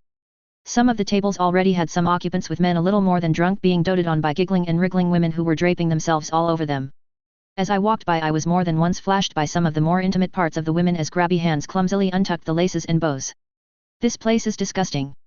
I didn't falter in my poise though, and was rewarded with a cheeky grin from Green Eyes. It unsurprisingly didn't really make me feel better about the situation. I really should have turned around and left, but foolishly I didn't. I was led by Green Eyes into a side room where the smell of smoke of some foreign herb was floating in the air. That was when I noticed the spark of what felt like lightning in the room, and my stomach churned with the knowledge it was the spark of chakra that had been absent all evening. It tickled my senses, and I wished I had more chakra sense so I had known it was there before I had entered this room. Then again, the seal I had just passed in entering the room may have made that point moot. Well, chances of being killed just went up dramatically. You're late, a voice called. I'm also sure you're aware that guests were not an appropriate choice to bring to this meeting. This one is special though, Green Eyes called back. Special in the fact she is a kunoichi, the voice questioned, and from the shadows a bone-masked shinobi emerged. I'm an idiot. I closed my eyes in resignation and opened them in time to see the small smirk on Green Eyes' face. Partly, she is also very pretty, Annie. You do realize we're going to have to kill her? Maybe. I was more curious about what she knows, and I think that you have the means to gain the information I'm after. A flare of chakra behind me was my only warning before my arms were pinned behind my back and I was face down on the floor. It seemed the ANBU agent had a partner. What gave me away? I whispered into the floor. It was Green Eyes who was chatty enough to answer. Oh. Not playing dumb? How refreshing. I'll reward you with honesty then. You see, only shinobi really refuse to call themselves ninja. You slipped. Schematics, I know. Besides, you are far too graceful to ever get away with being a prostitute anyway. Moritani-san, please step aside. The first ANBU droned, and the second one that was holding me tightened his grip and swung me up to face the first one. His grip was punishingly tight. Tell us what you know, kunoichi, first ANBU asked, and I suddenly felt an incredible weight pushing on the temples. It took a moment to realize that the ANBU holding me had not in fact taken his 2 hands to my skull and just squeezed as I was still being restrained around the shoulders. The pressure turned piercing and I couldn't stand it any longer, so I battered it away. Strange, the ANBU said in a hushed voice before I felt the intense pressure again and flicked it aside resolutely. I'm not keen for that to keep happening. No. Way. Oh Akami, the ANBU holding me called to the first ANBU questioning. It seems that this kunoichi is a genjutsu type, Oh Akami said. She has locked her mind in a maze, it seems. An interesting technique and a regretful one, as I was hoping to do this without bloodshed. I don't know if I'm grateful for the influence of Harry Potter in my attempt at genjutsu like occlumency or not. While I had a moment breather while the ANBU seemed to decide their next move, I tried to formulate an escape. It had been embarrassingly stupid of me to come here, I definitely realized, and I got caught embarrassingly quickly. I didn't even have time to put up a fight. My only hope was that these ANBU were the worst of the worst and they were foolish enough to give me eye contact. I only really had my Sharingan to fall back on, and I knew of all people how it wasn't a cure-all solution, so I had to take into account what would happen if it should fail. Nothing good. Even so, if by some miracle I did escape this situation, it wouldn't guarantee my safety. There could be more agents around the place. Perhaps there were people who are able to detect Sharingan use on the bodies I'd leave behind, and then someone could potentially find out that a Sharingan user was active in the area. It was as simple as asking around. They could even link this event back to traders and then to Aki, which of course would lead straight to me no matter where I hid. Even worse, to my family. I should have hidden Natsuko far away from me. I'm such an idiot. I saw every flaw in my plan more clearly than ever before. But why? Who could be profiting from this? Irano? I wasn't so sure now. ANBU are pretty steep to hire. So who was holding their leashes? I eyed off their ANBU uniforms trying to find out who they belonged to, but they were frustratingly nondescript. Their masks didn't even point to specific countries' animals either, as the canine-looking one I now know as a wolf was a widespread ANBU mask, and the rodent-looking one may be a mouse, a rat, or even a weasel for all I knew. All of which are also common ANBU masks. Who are you? I asked desperately. Moritani, who had relocated to cushioned area of the room where the herbal scent was emanating and was eyeing the proceeding interestedly, was the one who answered me. An interested party, you could say, he murmured. You see. You know something I can tell, and we want you to tell us, little grass flower. Be a good girl and tell us, won't you? Silence, Moritani-san, Akami warned. Oh hush, for an ANBU you sure speak a lot, Moritani grumbled somewhat in good nature. I vote we bring out the other. Before we start breaking little girls' bones and all that. Let's sow some old-fashioned Q&A. The ANBU was rigid in his silence for a moment, but then moved sleekly in soft panther-like footsteps to a door to the rear of the room and left with only a small hiss of the door sliding back behind him. Now, I'm really interested to see what becomes of this, Moritani said happily. I feel like coming to this damp hellhole is a rather fortunate turn of events after all. I peered at him confused and opened my mouth to ask him what he actually wanted with me, but the hiss of the door skates silenced me and had me looking back to where Oakama had left. He had returned and he was dragging a rather sorry-looking man in a tattered uniform. I gasped loudly and cursed myself for it as Moritani's eyes started sparkling. Ah, so you do know each other. Moritani said delightedly, and here this guy said he was a bounty hunter working alone. You sly dog. You didn't say you had such a fox with you. There was a little one in a cheap wig too, if remember correctly. My, I can see why you were so energetic before with such partners by your side. Suda glared at Moritani viciously through the eye that he could see through. The other eye appeared swollen shut and his jaw was bruised and sore looking. Moritani continued speaking.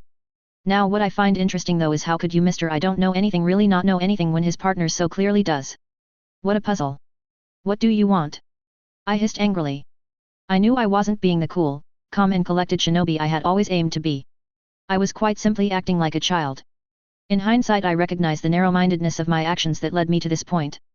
To begin with, I shouldn't have allied myself to another village, I shouldn't have made ties to people that had no part in this, and I really shouldn't have tried to fix everything.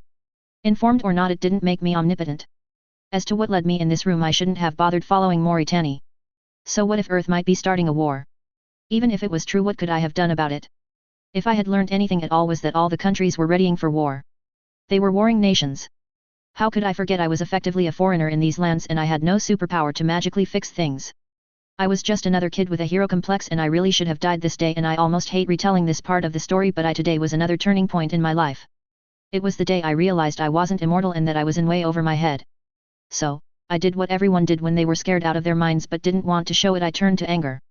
I gritted my teeth and angrily stared down the handsome-faced liar who had so easily fooled me with his charismatic grin. Oh. You haven't figured it out? You're not quite as bright as I expected, what a shame. It's depressing having word games with someone who doesn't know how much they're being played. It's rather poor form to keep explaining your own jokes, you understand of course, Akami. Or perhaps you Nezumi? Moritani asked to the two ANBU.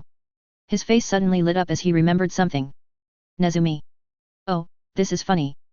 Nezumi, meet Nezumi, he introduced me to the ANBU, restraining me merrily, but both of you are not Nezumi. How funny. He laughed until tears formed in his eyes.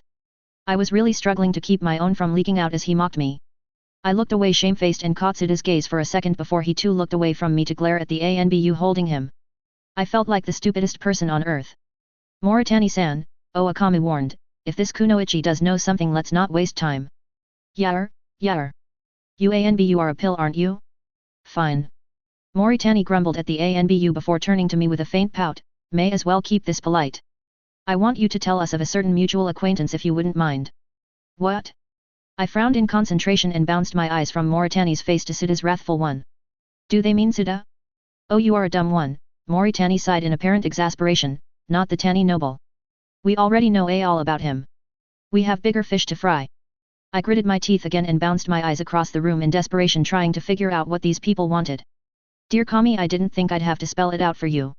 So, I'm going to ask you plainly so even you don't get mistaken, Moritani said, his face finally showing his cruelty. What do you know about Aki no Shounen? Oh. My muscles relaxed as things finally came clear. They're the ones after Aki. I looked to the ANBU again and tried to see if they matched the ANBU from water but couldn't be certain. In the silence that followed Moritani's question, Nezumi tightened his grip in me and I squeaked with pain. I focused back in on my surrounding and saw the irritation on Moritani's face.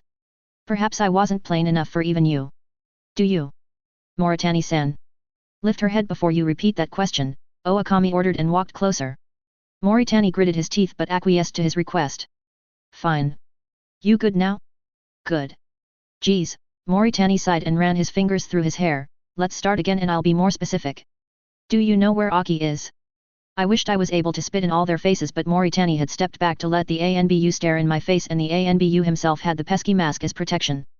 Nezumi, take her to the storeroom, Akama said, straightening up and went to a small table and picked up a scroll. Danzo-sama is going to want to know what she knows. What? Aha. I knew she knew something. The location of Aki? Oh, what a wonderful day. My brokers will be pleased to have that nuisance out of the picture, Moritani said delightedly. Suda had snapped his attention from the ANBU to me and was giving me a look I wasn't willing to decipher at that time because I was too busy not to keep swept away in maelstrom of panic the ANBU had created. It seems you have given yourself away, little fool, Moritani cheered. It's a pity you're too small, too stupid, and soon to be too dead to celebrate with me. I didn't say anything? Did I? Enough talk, Akama said as he finished writing something in his scroll and with a puff it disappeared. Moritani clenched his teeth again at the order. I get the whole cloak and daggers shtick, guys, but seriously. You forget I don't work for you, so you really shouldn't be ordering me about. We're on equal footing here, and let's not forget who brought the biggest lead we've had in month after you fools lost track of Aki in water, which I also informed you about. Moritani hissed, his handsome face twisting in his rage. I wondered just who was this guy and why hadn't I ever heard of him if he had been on my trail this whole time. My apologies, Moritani-san, Nezumi replied this time, and I felt the rumble of his voice against my back. We appreciate the service you hold for us. Feel free to send our regard to your actual master as well. Moritani didn't seem to appreciate the reply and flounced over to cushions again to pout. Fine. Just because you apologized, Nezumi, he said silkily, then waved them off. Just go, and take the little fool with you. I have work to do, and all as an underground business doesn't run itself, and the paltry traders meeting apart from the fool here was a total bust. None of Aki's traders were present. The hands that gripped my shoulders tightened before they slid down to clasp my wrists tightly together. I was then pushed forwards to walk, which I did with staggering steps. I went to call out to Suda as the ANBU dragged me past his hunched body, but the words dried up in my throat. He was looking at me in apparent incredulity, and tears welled in my eyes knowing the confliction he must feel. He wasn't a stupid man after all, and while I was sure he was so confused at my apparent knowledge of something so clearly not of Tanny, but he also understood I was leaving to room basically to die. He tugged at his bonds frustrated, but they were chakra enforced, so it did him no good. Even if he was inclined to try and save me, there wasn't much he could do.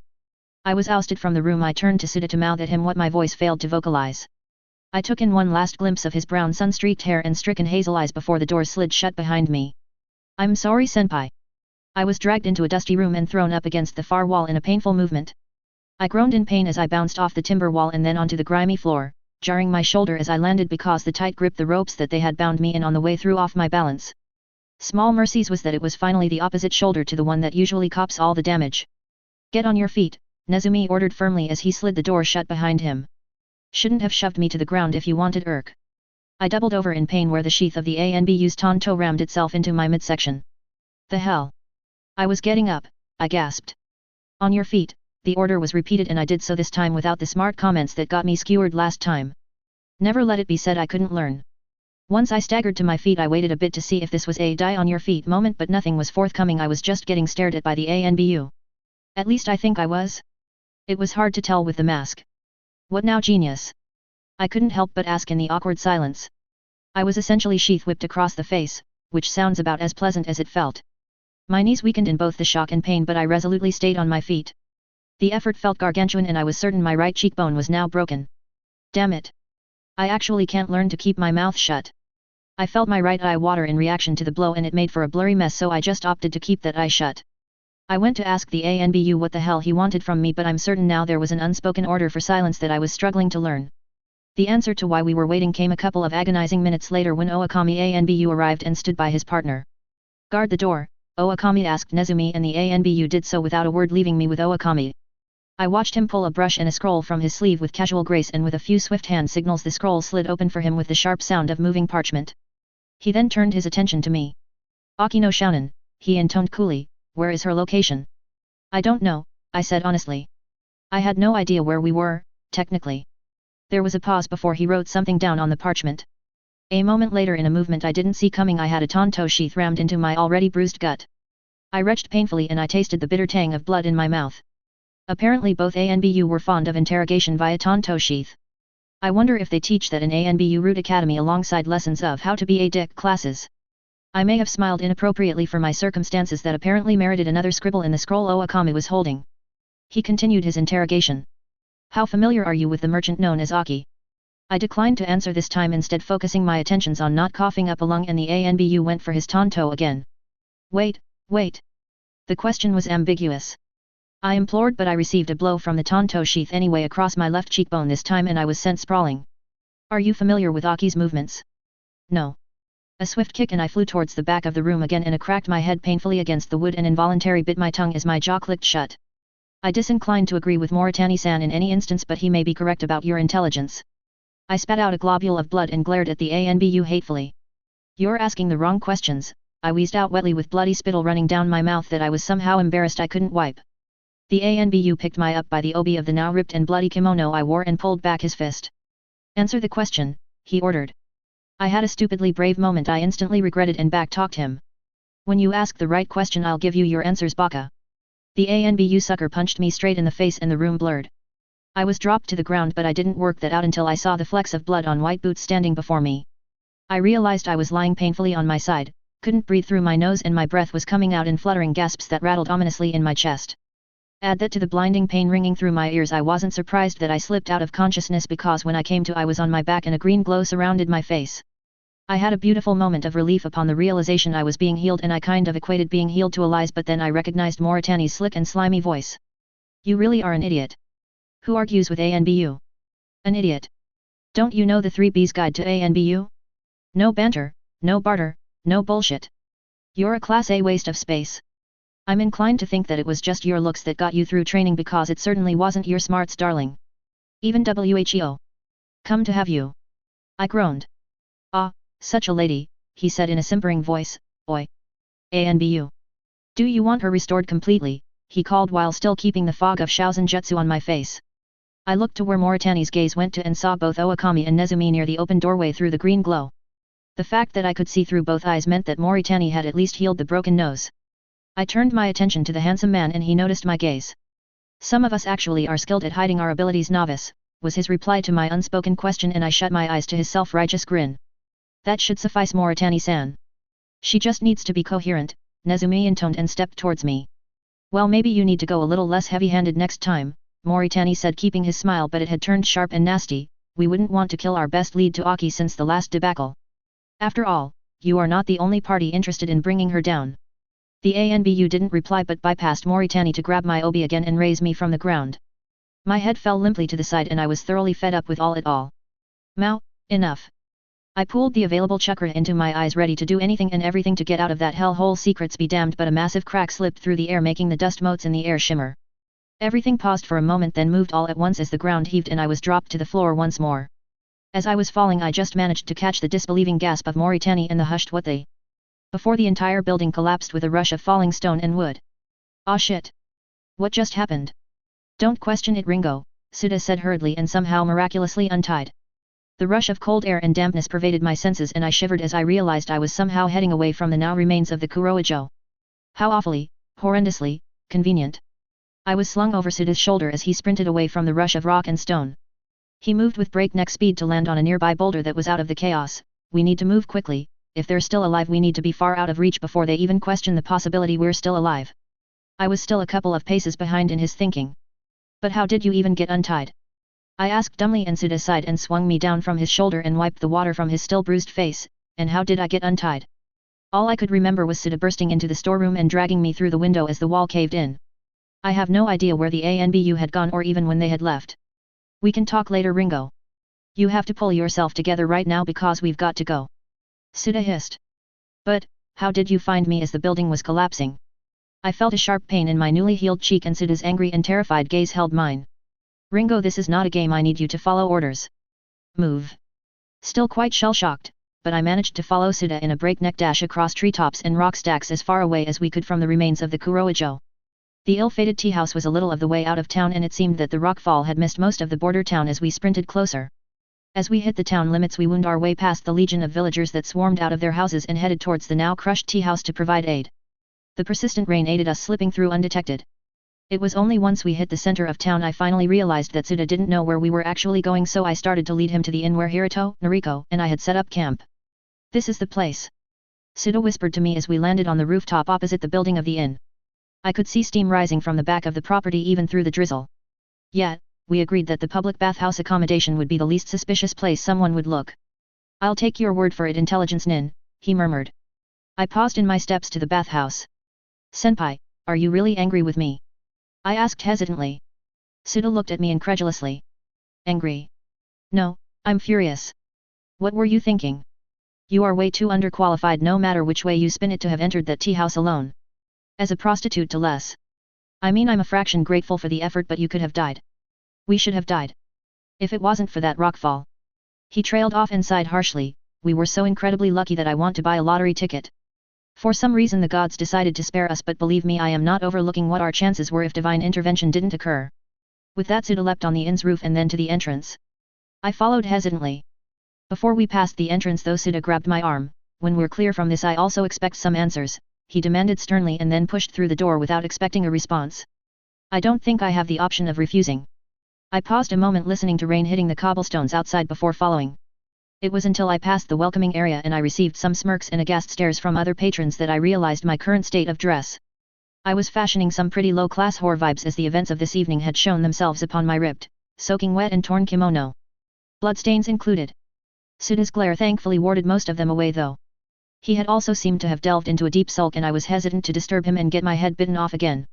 As I was trekking the walk of shame towards the room where Hiruto and Nariko were hopefully waiting, a curious thought came to me. It was true that the rockfall was nothing short of a miracle even in a place of fantasy such as this. Did that mean someone intervened? I hadn't sensed any chakra, but that wasn't saying much, but Sita hadn't either. But maybe Sita was right? That there was some higher power somehow exerting their will. It might be possible. It brings up another question that perhaps I shouldn't have overlooked for so long. What exactly sent me into this world in the first place? And did they know how very mortal I am? We stood near the reed drawers that held our clothes after our hasty bath in sullen silence. I could feel Nariko glancing at me periodically and I felt the churning weight of guilt adding to the list of negative emotions I currently felt.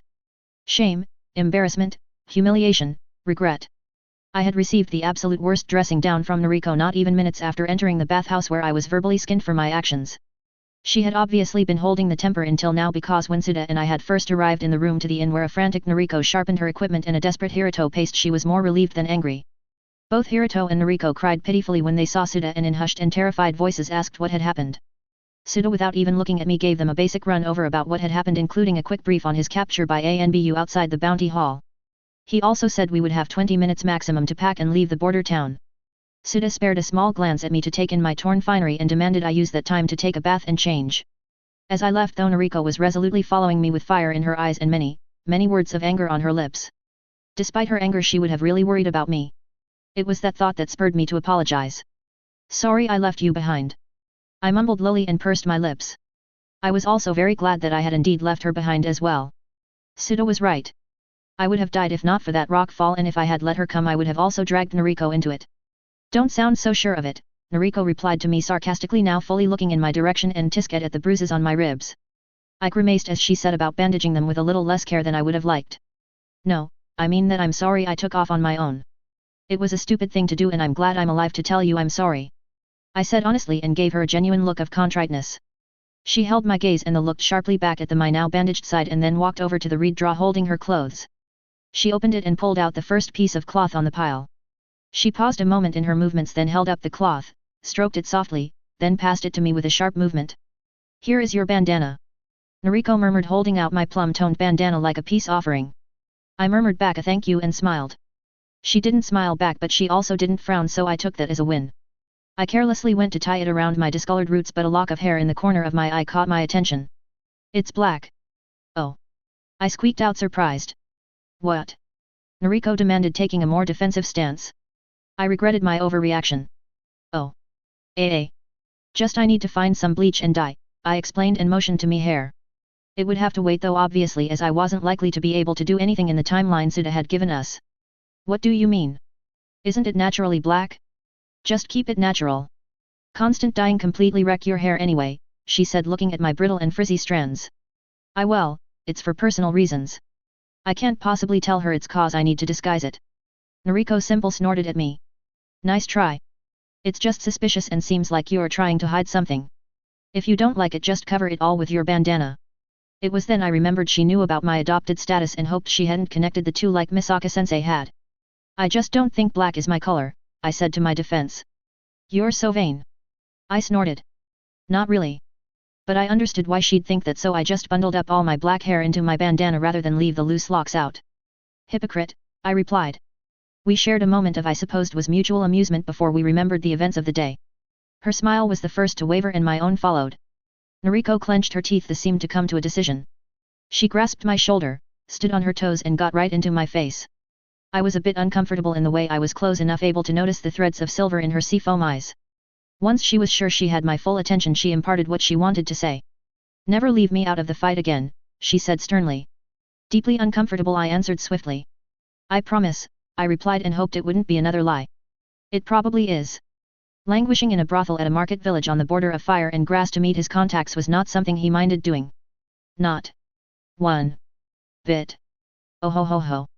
Taiga-chan, you are one talented girl, he chortled as he watched the woman before him sway to the music. Well, he wasn't watching her body sway so much as her bountiful assets. Oh, and what assets they were. He felt the drool form at the corner of his mouth before he wiped it away absently and took another sip of his sake. Perhaps the over-exaggerated pout on the already swollen lips of the Warren that was entertaining him made her look like she had gone too round in the forest of death, but he didn't hold that against her. She had talents that far exceeded those lips. Honored guest, would you like another glass? Another of the delectable girls surrounding him asked sweetly. Of course, sweet thing, he replied with a lecherous grin, asked with such beauty and charm, how could anyone say no to you? The girl giggled as she poured him his drink. Ma, honored guest, I'll get jealous if you play too much with my sisters, Taiga pouted as she sprawled herself next to him, her dance having reaching its completion. Shoo shoo girls, she ordered the giggling girls serving him, and they did their token moans and groans before other men swooped in and caught their attention. He eyed off the other men in the joint with a glint of competition in his eyes. Bunch of jackals. Any Taiga-chan, is there somewhere a little more private we can go?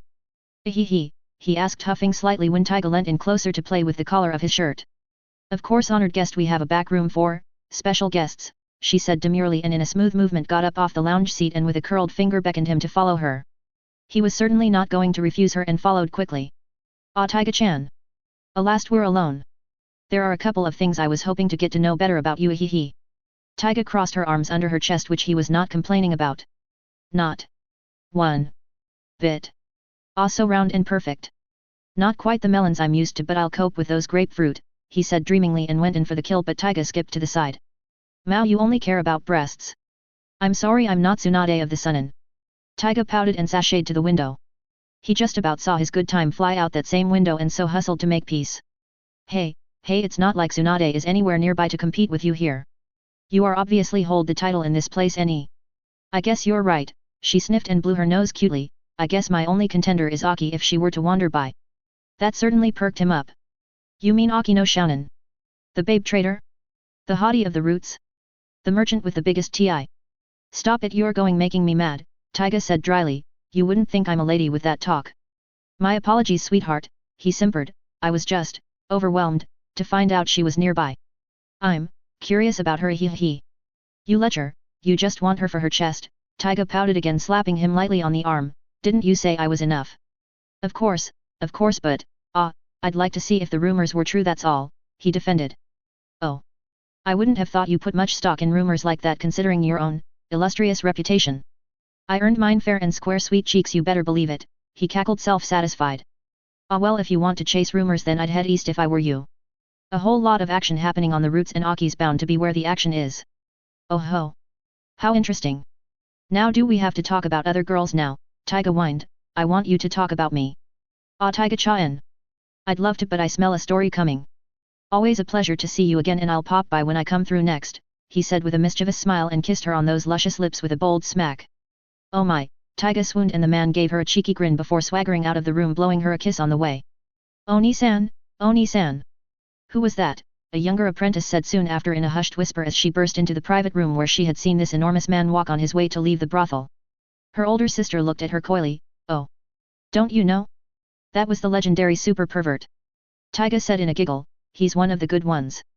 Treat him well if you see him next any. The apprentice looked a little daunted at the prospect but joined in giggling. The self-proclaimed super pervert hummed a little as he left the brothel and smiled at the chatter of the women. Now, sounds it seems like I have to take a trip to see sensei. He continued walking and started whistling a cheery traveling tune. Chapter 22, The Great Gates of Konoha. The gates were large, wooden, and a shade of green just a tad paler than the surrounding trees. I attributed this to the age of the paint through summer fading and assumed that it would be repainted a rich forest green to blend into the foliage again making it well and truly deserving of the gates of the village hidden in the leaves. I observed this with a clinical detachment as my team approached the gates well aware that if I was anything less than detached I was going to give away the tumultuous emotions I had simmering under my skin. Keep up Ringo. We want to make a strong first impression, Suda said coolly as he passed me and I sped up to match the stride of Nariko who side-eyed me briefly but then turned her attention back to the enormous gates we were approaching. I looked on as if I were a stranger and curiously mused on the meters-high walls of the village. From what I understood, Konoha had the only man-made structure surrounding their hidden village in the whole elemental nations.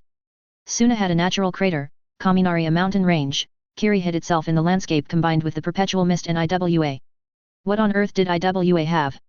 We had arrived at the checking point at the gates and I furiously kept my mind pondering on the deeper defenses of villages and a potential scouting mission to Iwa as Suda strolled forward to the guards to give them our temporary visas. Not Katetsu and Izumo, damn.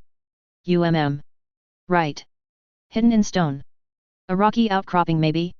It was undoubtedly hard to maintain my objectivity to what was happening around me especially when it appeared our visas were well and good and got a red stamp of approval that had my heart racing in my chest.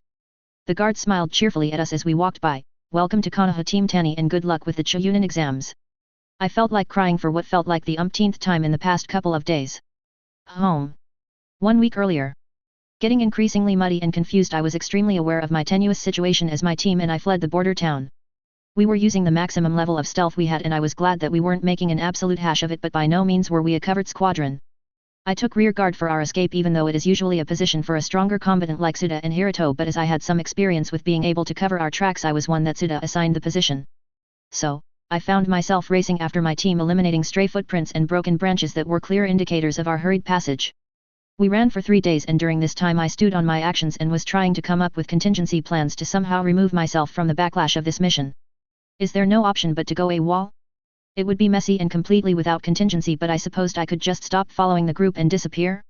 Although, I'd imagine Suda would realize fairly rapidly what had happened and while Nariko was skilled enough to heal minor cuts and bruises I still had deep muscular pain from my experience with the ANBU which was making it a little hard to breathe to be honest. All in all I'm pretty sure I'd be caught quickly if I ran, then would have to explain myself. So I stewed on it long and hard and I suppose I'm used that as the excuse for not noticing the current trajectory we were heading in. Then near nightfall on day 3 we hit the east road. The forest we were moving through was turning golden with the setting sun when my feet hit packed dirt. I had noticed somewhere in the back of my mind that Suda had been decreasing our pace since we had paused at noon to rehydrate and scoff down some really flavorless protein bars and I had assumed it was because of the exhaustion we were all feeling but now I wondered if it was because of us nearing our destination. I looked around to Suda curious to why we had stopped on a road and hesitantly shifted from foot to foot. I noticed Suda's grim expression and I figured he was bracing himself to talk. Circumstances have changed, Suda put bluntly, what I'm about to suggest is beyond insubordinate and quite frankly stupid at this point but it may be the only chance you guys have at being Choyunin this century as well as us well and truly finding some protection to regroup with. I sharpened at that and shrewdly took in the situation in a different light. I took stock of angle of the sun and turned around taking in the surroundings in better detail in shocked bewilderment. This is the East Road, I stated amazed. Suda hummed at me flatly and I piped down again feeling the chills emanating from him. Still not forgiven I guess. Nariko bless her actually acknowledged my presence and sidled up closer to me. What's so important about the East Road? She asked me curiously. I bit my lip and flicked my eyes towards Suda to see if he would mind me elaborating but I received a curt head shake in response so I shrugged at Nariko and gestured towards Suda. Nariko changed her question but directed it towards Suda instead. What has the East Road got to do with being Choyunin? The East Road leads to Konoha, was a surprising response from Hiruto instead of Suda. I eyed Hiruto and contemplated his countenance. He of course sort of hated me at this moment too, and to be honest I didn't really know him well enough to know what exactly was his issue. True enough, I disobeyed orders, ran off on my own and potentially gotten myself killed, but unless Suda had explained exactly what had happened in the Kuroijo, he shouldn't be having such a negative reaction to me. Noriko had, it seemed, put it behind her, and she was the person most likely to hold a grudge out of our team, I had previously thought. It kind of showed how little I actually knew these people. Konoha. Are we going to Konoha? Noriko squeaked, surprised. I thought the council denied our application. Suda sighed. This is where the insubordination comes in. Technically our application is not confirmed, but that was most due to not meeting the requirements set by the Konoha Choyunin Exams Committee Board, but as of 3 days ago I suppose we now qualify. C rank, I whispered under my breath, but no one but Noriko heard and peered at me curiously. Ringo is correct, we needed to complete a C rank mission to meet the application requirements, Suda agreed. Whoops, maybe not so under my breath as I thought. This leaves us to the decision that lies in front of us, Suda continued. Do we keep heading east and make it to Konoha in what is complete opposition to the wishes of the council, our failing team dynamic and the potential backlash we'll receive for not reporting our potentially lethal mission? Or do we head back to Tani, give our report, formally be split as a team, deal with the connotations of having undertaken our potentially lethal mission, then wait for the next village that takes independent examinees for Choyunin exams sometime in the future? Are they the only options? Hiruto asked, and I snuck glances at him again, but the boy was a brick wall. I could not read him at all.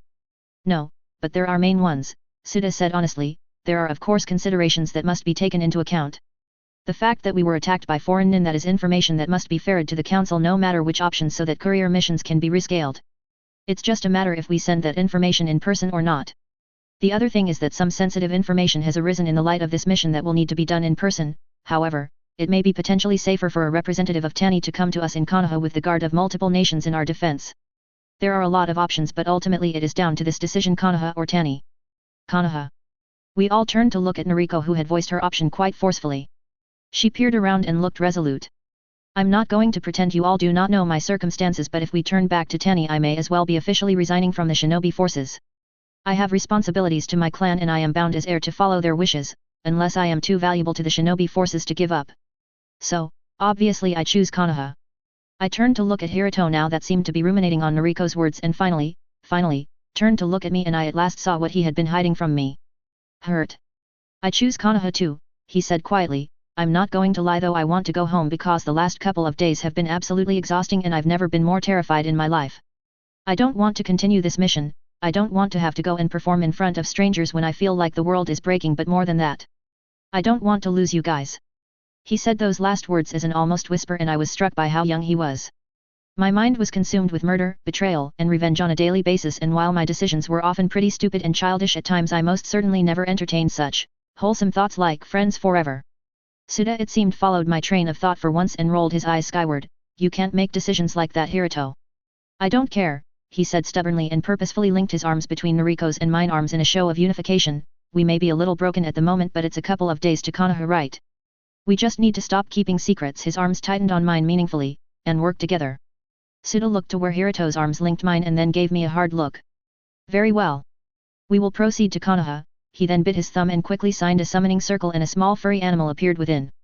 Chiba, I need you to take this scroll to the headman, South asked the little ferret, handing a blue scroll he pulled from his hip pouch. He also brought out a more plain scroll and hesitantly handed that over to his summon too. The white scroll is for Counselor Tetsu. Please deliver them quickly. Roger that, sir, the ferret squeaked and slotted them into the carrier belt he wore. I'll be like the wind, he peeped as he scurried away. I watched the little summons go with rising anticipation. We're going to Konoha. Buildings. People. Oh. The Hokage Mountain.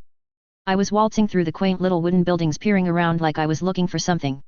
Something that would tell me that I was home, that I belonged. I studiously ignored the disappointment when I didn't really find anything. I told myself it had been a couple of years and that was to be expected. It's nice, I suppose, Noriko piped up from my left, much bigger than I'd imagined. I pretended I wasn't a person that had been to cities like Tokyo and New York and tried to see the relative size from a feudal elemental country's perspective. I suppose so, I replied hesitantly. I wasn't very good at pretending. Konoha is one of the largest villages and certainly the largest hidden village known, Suda informed politely from where he was leading us with the map. We're incredibly lucky to be here as guests. I refrained from scoffing, as Suda was probably just doing lip service to the eyes probably watching us. It would be highly stupid of the locals to not keep watch of the foreign nin wandering about their village. I do feel lucky, Hiruto agreed, and I had the feeling though that Hiruto was 100% telling the truth, bless his cotton socks. We were silent a moment as Suda turned the map this way and that to find the ambassador's suites that would be our accommodation. My fingers itched from the desire to snatch the map and be able to lead us there a lot quicker than Suda. Such a thing would be incredibly stupid in all circumstances, but the desire was there nonetheless. Also, I also sneakily thought that Suda was being purposely directionally inept to case the village better. Is that a ramen stall? My head snapped to where Hiruto pointed. My eyes honed in intently only to flick away with a suppressed sigh.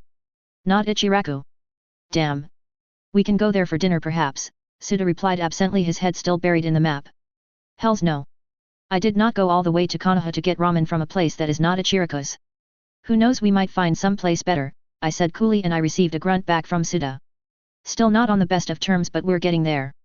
I would prefer something a little less heavy after all our travel, Noriko suggested. Maybe if there is facilities in the accommodation we could perhaps make our dinner. I don't mind cooking, I volunteered absently. Even as distracted as I was looking at the surroundings, I didn't miss the collective win-ce from my teammates. Hey. I'm a good cook. Ringo? Don't take offense, but you seem to have an acquired taste. What does that mean? I ground out, annoyed at Noriko, who seemed to be the only one willing to look me in the eye now. Overcooked noodles, bitter tea, heavily spiced curry, and for Kami's sake the amount of cream you put in dishes that don't need cream in them, Suda listed off amused. Well, forgive me for liking rice pudding. I huffed. You also make the strangest food combinations, Hiruto mulled. I bit my tongue on a sharp retort for that one, but still couldn't quite let go of the offense of what they were saying to me. Just because you don't like my style of food doesn't mean it's not good for everyone, I sniffed haughtily. You just have different taste preferences than me. Also, milk-based food are so highly underappreciated. More people could benefit from broadening their horizons. I received skeptical looks, and Noriko was looking hard-pressed not to call me a liar to my face. Fine. I won't cook, I muttered and returned to looking at my surroundings, trying in vain to see something familiar. We wandered through the main market district, which did interest me in terms of checking produce prices out of habit, and it was a bit of a thrill to see so many Konoha headbands glinting in the sunlight, but mostly I was disheartened to feel like a foreigner. Actually, it was more that I was being treated like a foreigner in what was essentially my own village. Conversations halted as we wandered by, quick double checks were given, even some of the younger-looking shinobi wandering about made sure that their weapons were clearly visible, and we were given a narrow-eyed look. It certainly did not feel like coming home. Did I ever really know this place? I guess I assumed that there would be this massive homecoming feeling when I finally walked through the gates. That some wandering part of me would settle and I would feel in my bones the rightness of it all. I didn't expect to feel no kinship to the people around me. That I would be able to recognize mannerisms I didn't realize the people of Konoha even had that looked so strange to me. In fact, if I didn't know any better, I would have labeled the people of Konoha a bunch of snobs with their reaction to us. I'm tempted to call them a bunch of snobs anyway. They sure are unfriendly, I muttered, and Suda gave me a sharp look and a quick, subtle hand signal to desist. I pouted and copied Hiruto's slouch and put my hands in my pocket. Why doesn't Konoha feel like home? 3 days previous. Talk, was the simple command. Suda had finally cornered me the day after we had decided to go to Konoha, and I had seen it coming. I was a rouge element in the mess we were in, and Suda wanted answers from the debacle in the tea house. This meeting was thankfully days since we had fled, and I had by now developed a thorough backstory that hopefully wouldn't incriminate me. Something along the lines of I'm young, I'm weak, and I don't know any better. I had been sitting on a rock just come from a cold river bath and looked up to his appearance as I was drying my now black hair.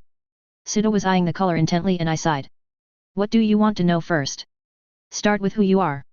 Himura Ringo, I said confidently. Also Uchiha Akiko, Akino Shounen, and well, who I was before. And who were you before you were adopted? Damn. I ruminated on how to explain that one. I was 4. I began slowly and looked out into the darkening forest to escape Suda's prying eyes. Hopefully it would be seen as a pensive avoidance rather than a guilty one. I had apparently wandered out of the bushes one day. If I had a name I couldn't tell the Himuras, and so they named me Ringo after the barrels of apples they were transporting. I was small, skinny, and dirty, and a war had just occurred. Assumptions were made, and well, I think I got the better end of the bargain. I'm pretty sure my old family is dead because they never looked for me. My heart ached a little thinking about it. There was silence for a moment as I guess Suda thought about what I said. Do you realize that you could be tried for withholding information, disobeying your superiors, and numerous other charges that all lead to either imprisonment and/or your death? Suda said frankly, switching his method of interrogation. I am aware, yes. Perhaps instead you might explain to me why I am not going to report this. I was struck a bit dumb at the insinuation. You're not. No, and I want you to tell me why. Because I'm a good shinobi. Wrong, try again. Because you, Like me? No. You don't want me to potentially die. Suda just sighed. No. It's because there is more to this story that the Tani Council would be willing to hear, so I'm effectively postponing my report till I evaluate the true risk. I don't understand. Aki. For a heart-stopping moment I thought he was addressing me rather than giving an explanation. Aki. I replied nervously. Yes, Aki, he informed but didn't elaborate. I just stared dumbly at him. After a while Suda looked at me like I was stupid. Can you not see that having a connection enough of one that ANBU members from another village interrogated you is a little hazardous to the image of being a loyal Tani shinobi? You're saying that like Aki is somehow a renegade cult leader bent on world destruction. Maybe I'm saying it that way because this Aki is a complete unknown and I was actually prompting you to start explaining yourself while you have some shred of innocence to your name. Wait. You don't know who Aki is? I kind of assumed everyone knew by now. Suda just looked at me annoyed though, and I suppose it was warranted as I basically taunted him with the information he didn't know as if he was somehow at fault. Aki is the produce trade leader that my parents work for, I explained, hoping that would be explanation enough. Suda saw underneath the underneath though. And your connection to Aki? He asked knowingly, because I know as well as you do what spurred the ANBU to interrogate. You knew intimate knowledge of this Aki, which implies a more personal connection. The fact you just tried to brush me off makes me more suspicious though. Damn, he's good. I'm not brushing you off, I blatantly lied, it's just I don't understand the big deal. I've met her sure, but I don't know why everyone is after her. She just happens to run most of the produce routes and occasionally asks for protection details for her traders. I even go solo on a few in-country details. Actually, we were on a mission from her now. The gleam in Suda's eyes told me I hadn't actually told him any new information. I know. Wait, why did you ask me who Aki was if you already knew who she was? I sensed a trap sprung too late for me to escape. Mostly because there is always something off about the missions from Aki no Shounen that I needed to confirm. Let's take your little solo adventure where you got kidnapped and almost killed. I don't like the direction this is heading. Kidnapped, severely injured, and chakra exhausted yet somehow surviving Rouge Shinobi from water and making it home alive, Suda continued. You say it like you didn't like that outcome, I said with false lightness after a pause. I received a somewhat dirty look in response. No, the point is that you did almost die. You should have died considering your skill levels and intelligence. Hey. While impressive for your ranking, he frowned at my interruption, are not of a level that is, let's just say, likely to result in your survival. I hardly knew what to say. It seemed that Suda had been doing some seriously background sleuthing while I'd be unaware. Reminder to myself, everyone I know is a spy, so remember not to be surprised if they spy on me. This last mission especially has led me to discover an interesting pattern. All your missions in recent months have led you to situations where you should have died considering the circumstances, but you didn't. You didn't in your last mission and you didn't now. Inexplicably. There was a pointed silence. Maybe I'm lucky. I hedged. Suda snorted, hardly. But there is a more simple explanation. There is someone else involved. I'm guessing this other person is this apparently docile and completely unrelated Aki you only distantly know. Who I might add is also the person who signed the mission reports on both requests for protection details that have both ended sour. What do you want me to say? I whispered, feeling a little overwhelmed. I want you to stop lying to me, Ringo, Suda said bluntly. I want you to tell me I don't need to be worried about outside threats to our village, that you are not in league with outside influencers. I want you to say that one day your luck is not going to run out and you will not be dead on your next mission because some other country saw you as a threat. I'm only a genin though, I defaulted. How could anyone really see me as a threat? Fine, not a threat then. I want you to say that you won't be dead because of your connection to this wildly unpopular Aki then, he edited. I toyed with the hairbrush I had used to brush my hair and wasted a few seconds tucking it back into my toiletries kit as I gathered my thoughts. What about you, senpai? What do you mean? You were the one they kidnapped originally. How do we know it wasn't something to do with you and your connections? Suda was not impressed with my attempts of diversion. Look, you're not the only one that found out a few things in that tea house, I defended myself. Moritani said that you're a Tani noble, which implies a lot of things, senpai. What are you implying? That for some reason I am the one at fault to your string of bad luck due to my family, he asked. What? No. No. Nothing like that. Oh, I'm saying this all wrong. Look. I just don't think that the fact you're somehow related to the daimyo of River is unrelated, that's all. Considering all options and all that. But if you remember as vividly as I do, you would remember that they quite firmly did not receive what they wanted with me, which led to yourself being captured. Quite easily, I might add. In my defense, I was not prepared for a couple of ANBU. Who could have been? It was just a escort mission go awry cross with slight kidnapping, not a countrywide search for a produce trader that somehow involved covert operatives. Even on a mission gone awry cross with slight kidnapping, on what planet though would you a genin ever consider going into that situation to begin with? Senpai, you're repeating yourself. I distinctly remember getting told off for this before. I muttered angrily. Don't you dare Himura Ringo, Suda growled, this is not something you can mess with. I'm choosing to believe you are not somehow a sleeper agent from God's nowhere making you a threat, but it does not mean you're not a threat in general. Now we have no idea which country is after Aki no Shounen, but they do know you know something and that makes you a target. I'd like to think they died in the rockfall, but if we survived I would imagine they did too. I'm going to need you tell me what it is you know and then we can go from there to keep us all safe. I don't know what you want to know, I gritted out. Let's just start with the truth. Did Aki help you get away from the kidnappers in water? I turned my gaze skyward. Not directly, I admitted. She knew I was missing and circumstances allowed for a group of rebels she knew to give me cover to escape. Technically true. I looked down to see Suda give me an appraising look. So she was involved with the plot to overthrow the Mizu cage. Ringo, this is a serious implication. A heavily political one as well. If it's any constellation, I was not prepared to suddenly be in the company of rebels, I said seriously. Suda paced in front of me. Continue, tell me what else I should know. Well, most of what I said I might report it true. I was captured and ended up in an area with a lot of swamps. I tried to escape, but my captors had chakra capabilities and I wouldn't have been able to escape. It just so happened to be in the area where something major was going down and there was fighting. Some rebels that knew Aki were able to vouch for me and I was set loose and was to wait at their camp nearby until the fighting was over. I was too close though and caught in the crossfire and ran for the border as fast as I could in the disarray. Technically the only part I lied about in the report was my connection to the rebels. Aki didn't want her part known about and I respected her wishes, I explained. Understandable, Suda muttered, considering I now know and am inclined to advise the council not to accept missions from her anymore due to her political connections. We are not on the best terms with water since the Second War. Considering the Genjutsu forest was created post-Second Great War in response to a very bloody attack by water, the opinion was understandable. Which then leaves the fact that you must have been at some stage post-kidnapping and revolution in direct contact with Aki, Suda mused. Before I got on the ship to Kawa, I explained, figuring that would have been the best time to have met Aki. In fact, I believe she was in the area for a bit taking over a shipping line, I said truthfully. Suda ran his hand across his mouth in motion of agitation. This is a lot bigger than it has a right to be. I curled up a little more on the rock and laced my fingertips together over my knees. I'm sorry, I muttered, and I honestly was. The operation I was running had vastly deviated from the quick easy method on gaining secondary intel while I was busy with learning how to be a ninja, and was now a multinational conglomerate run by people I'd manipulated into helping me and had political connections. Worst of all, it seemed that the dysfunctional country of water had the most claim to ownership of the trade association, which has led to catching the attention of one of two people I really didn't want knowing of my existence. Danzo. Then again, the ANBU were chasing me before the rebels' coup. All right, Suda hummed and stopped his pacing. I'm effectively placing this in S-class secret until we are safely back in Tani. No talking to Hiruto or Noriko, not that you do that much anyway. He muttered, but also on the slight off chance any more family friends on the way. Do I have your word? You do, I agreed. It was more than fair considering the circumstances. We have a deal then, he affirmed. We will need to talk about this more as well, Ringo. While on the way to Konoha, I want you to compile all you know about Aki and her trade routes and get a better idea about what is going on. Despite my misapprehension regarding Aki no Shounen, she is also a huge beneficiary to the missions pool and the village can't necessarily afford to let that go. What if I don't know anything useful? Suda scoffed. Please, Ringo. We both know you are hiding a lot of information, but I'm not quite sure yet why. I didn't quite know what to say to that, and I sure that admitting to withholding information was not in my best interest.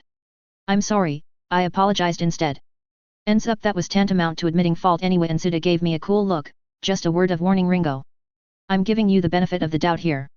Do not make me regret it, he warned, and apparently the conversation was over as he strolled away through the bushes in reverse of the way he came. I was shocked to find the tears were falling down my cheeks in his wake before I had even realized it. God, I'm being so ridiculous, I mumbled wetly. Even if it was so desperately hard to deal with, I felt as if a huge pressure had lifted off my chest. I suddenly wasn't doing this alone. Suda is an experienced jounin with connections. He'll be able to help. I tucked my chin to my chest and horrifically cried until my throat was hoarse and the sun had sunk well beyond the horizon. Chapter 23, The Battle Plans. Listen here, the odds are stacked against us, and quite frankly you all probably don't deserve to be promoted, but regardless, I don't want you to lose. I stilled my hands and looked curiously at Suda. It was not much of a vote for confidence, but nevertheless it showed his support.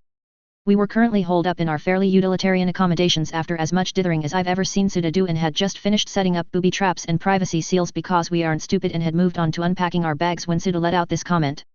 Not only have we come directly from a mission and have the exams start tomorrow, but we are also ill-equipped, underprepared, and have minimum intel to go on.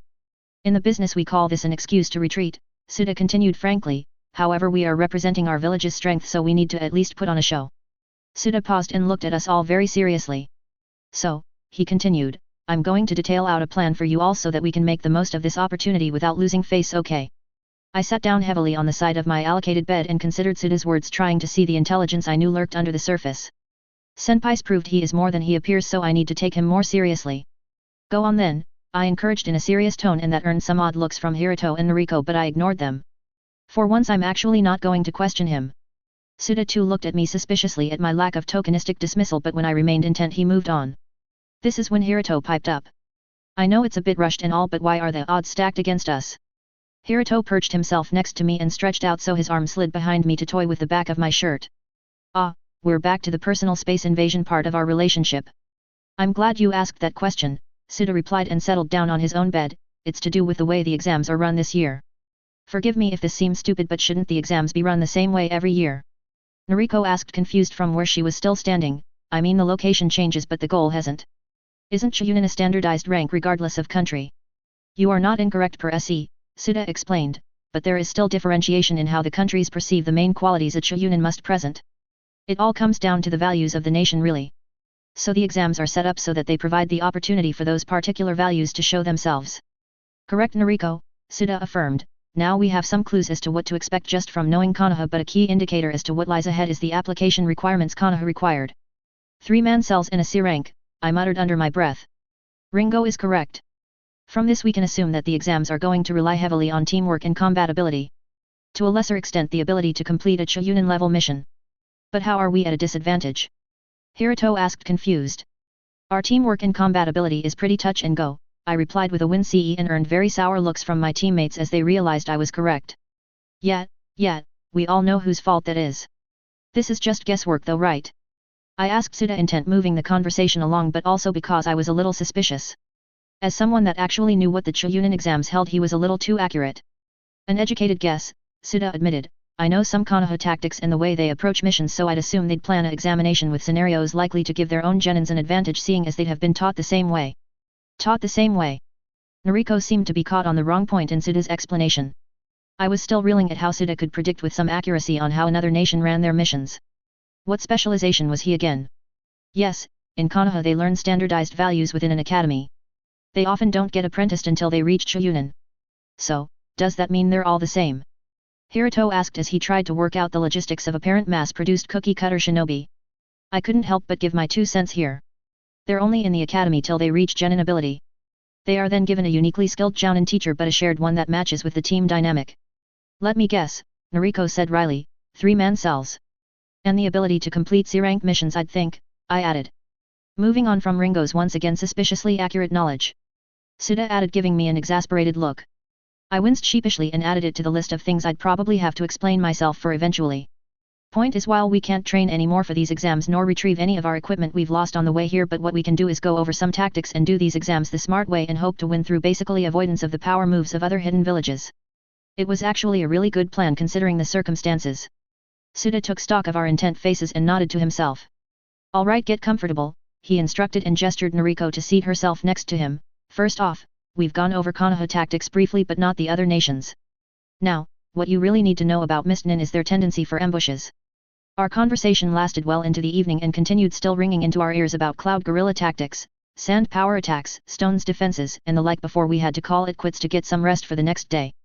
While I knew the only battle tomorrow was one of willpower in the face of failure, my mind was ringing with something a little unrelated to the exams along with our burgeoning plan. Tomorrow, I get to see Suzuki. Breakfast was silent and I could tell that Noriko was nervous in the way she twitched into her food.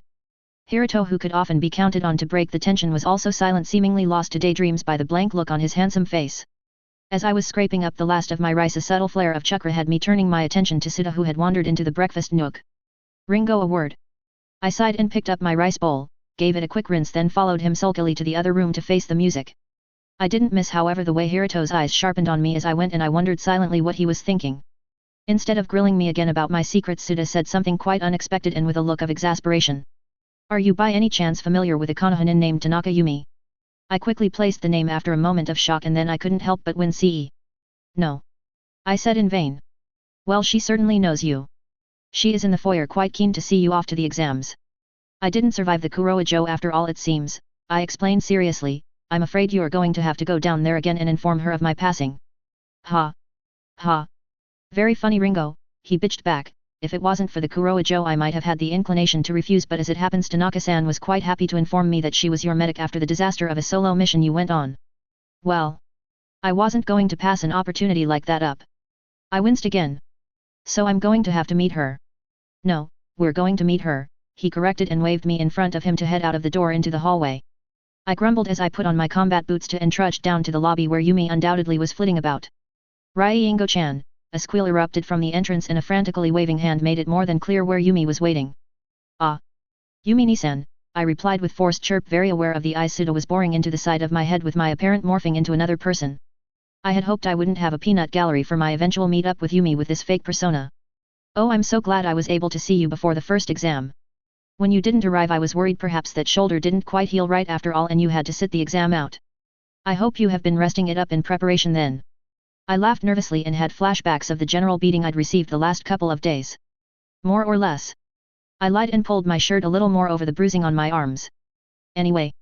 This is your Jounin-sensei, is it? Yumi asked, turning her attention to Suda, who had stayed my silent shadow till this time. I know we met before, but I'm happy you let me see Ringo-chan before the big exam.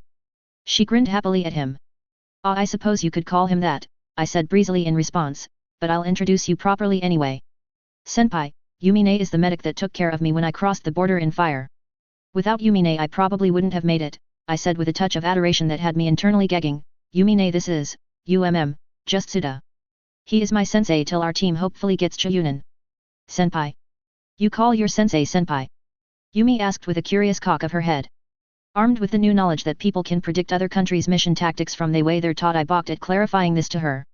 Yumine, I'm not being disrespectful, I giggled into my hand. It's just a tease. Of course I call him sensei when we're being formal. It's just when I'm around you I can't help but just slip straight to informal language. Yumi giggled along with me. You haven't changed a bit, Ringo-chan. Still such a little tease. She finally closed the distance between us and pulled me into a hug. I was worried a bit it would be different now you weren't my patient anymore and we couldn't be informal with each other, but I'm so happy it's just the same. I nodded into her shoulder and found I actually didn't regret lying to this person. Am I turning into a bad person? Or just a good shinobi? Me too, Yumine. I'd hate to interrupt Tanaka-san, but the exams are in an hour and Ringo needs to grab her equipment before she leaves, Suda said rather formally. On behalf of Tani, however, I just wanted to personally thank you for your part in helping one of our own in their time of need. I gave Suda a curious side-eye at his own change in persona but let him play his own game. Yumi seemed to appreciate the thanks, judging by the blush that overtook her and the appraising glance she gave Suda afterwards. Oh. Just doing the best I could given the chance, she said coyly. Would you mind overly, Suda-san, if I dropped by again to see Ringo after today's exam? It doesn't seem that you care much that we come from different nations? I'm very internationally minded, so I'd love the chance, well, to connect. Suda frowned delicately and did his own appraising look to Yumi and then gave her a small smile and brushed his hair back from his forehead in a seemingly careless manner. Of course, Tanaka-san, he replied in a baritone, in the effort to expand international relations, of course. Yumi goggled a bit but nodded keenly. Oh, of course, she said a bit breathlessly. Well. I best let you get ready, Ringo-chan. I was on the verge of twitching when Yumi had addressed me. What on earth is senpai up to? Of course, Yumi-ne, I said seemingly sad. I look forward to meet up with you sometime after my exam. You know where I'm staying. Yumi laughed as I gestured around the foyer where we had been talking. See you then, she called, and Suda and I turned to go. Waving behind me as I walked, I waiting until we were out of eyeshot before I turned my accusing stare to Suda. He cheerfully avoided my gaze but took my arm and directed me to a waiting lounge on the second floor and waved me into a seat. Not before signing to me subtly to watch my words. Isn't Yumine cool? I said with false cheer after a moment of silence. She certainly has to be brave to come up to a foreign shinobi and ask to see their genin, he replied in a cool voice. I think it's because she is usually assigned to border crossings, so she often has the opportunity to meet a lot of foreign shinobi. Maybe that's why I find her interesting, Suda replied casually. It's not every day you get to meet a kunoichi from another nation that is willing to talk with you without pulling a kunao. I frowned. Just don't disrespect her, senpai, I teased back just as casually. I like Yumine. She really helped me out when I needed it. but her helpfulness is an attractive quality. I can't help but want to get involved. Share her, would you? Suda asked, but this time he left behind the casualness and looked at me with clear intent. I got the message. Well, if I wasn't sure before that Suda wants me to share my intel, I definitely am now. How'd he know I was going to use Yumi though? Sure senpai, I sighed, just let me meet up with her first, then you can have it her. Who knows? She might like it. Alright, he said, standing up and stretching, we could call it our secondary mission any. Pfft. If that isn't an order if I've ever heard one. I gave Suda a wry grin. Yes sir.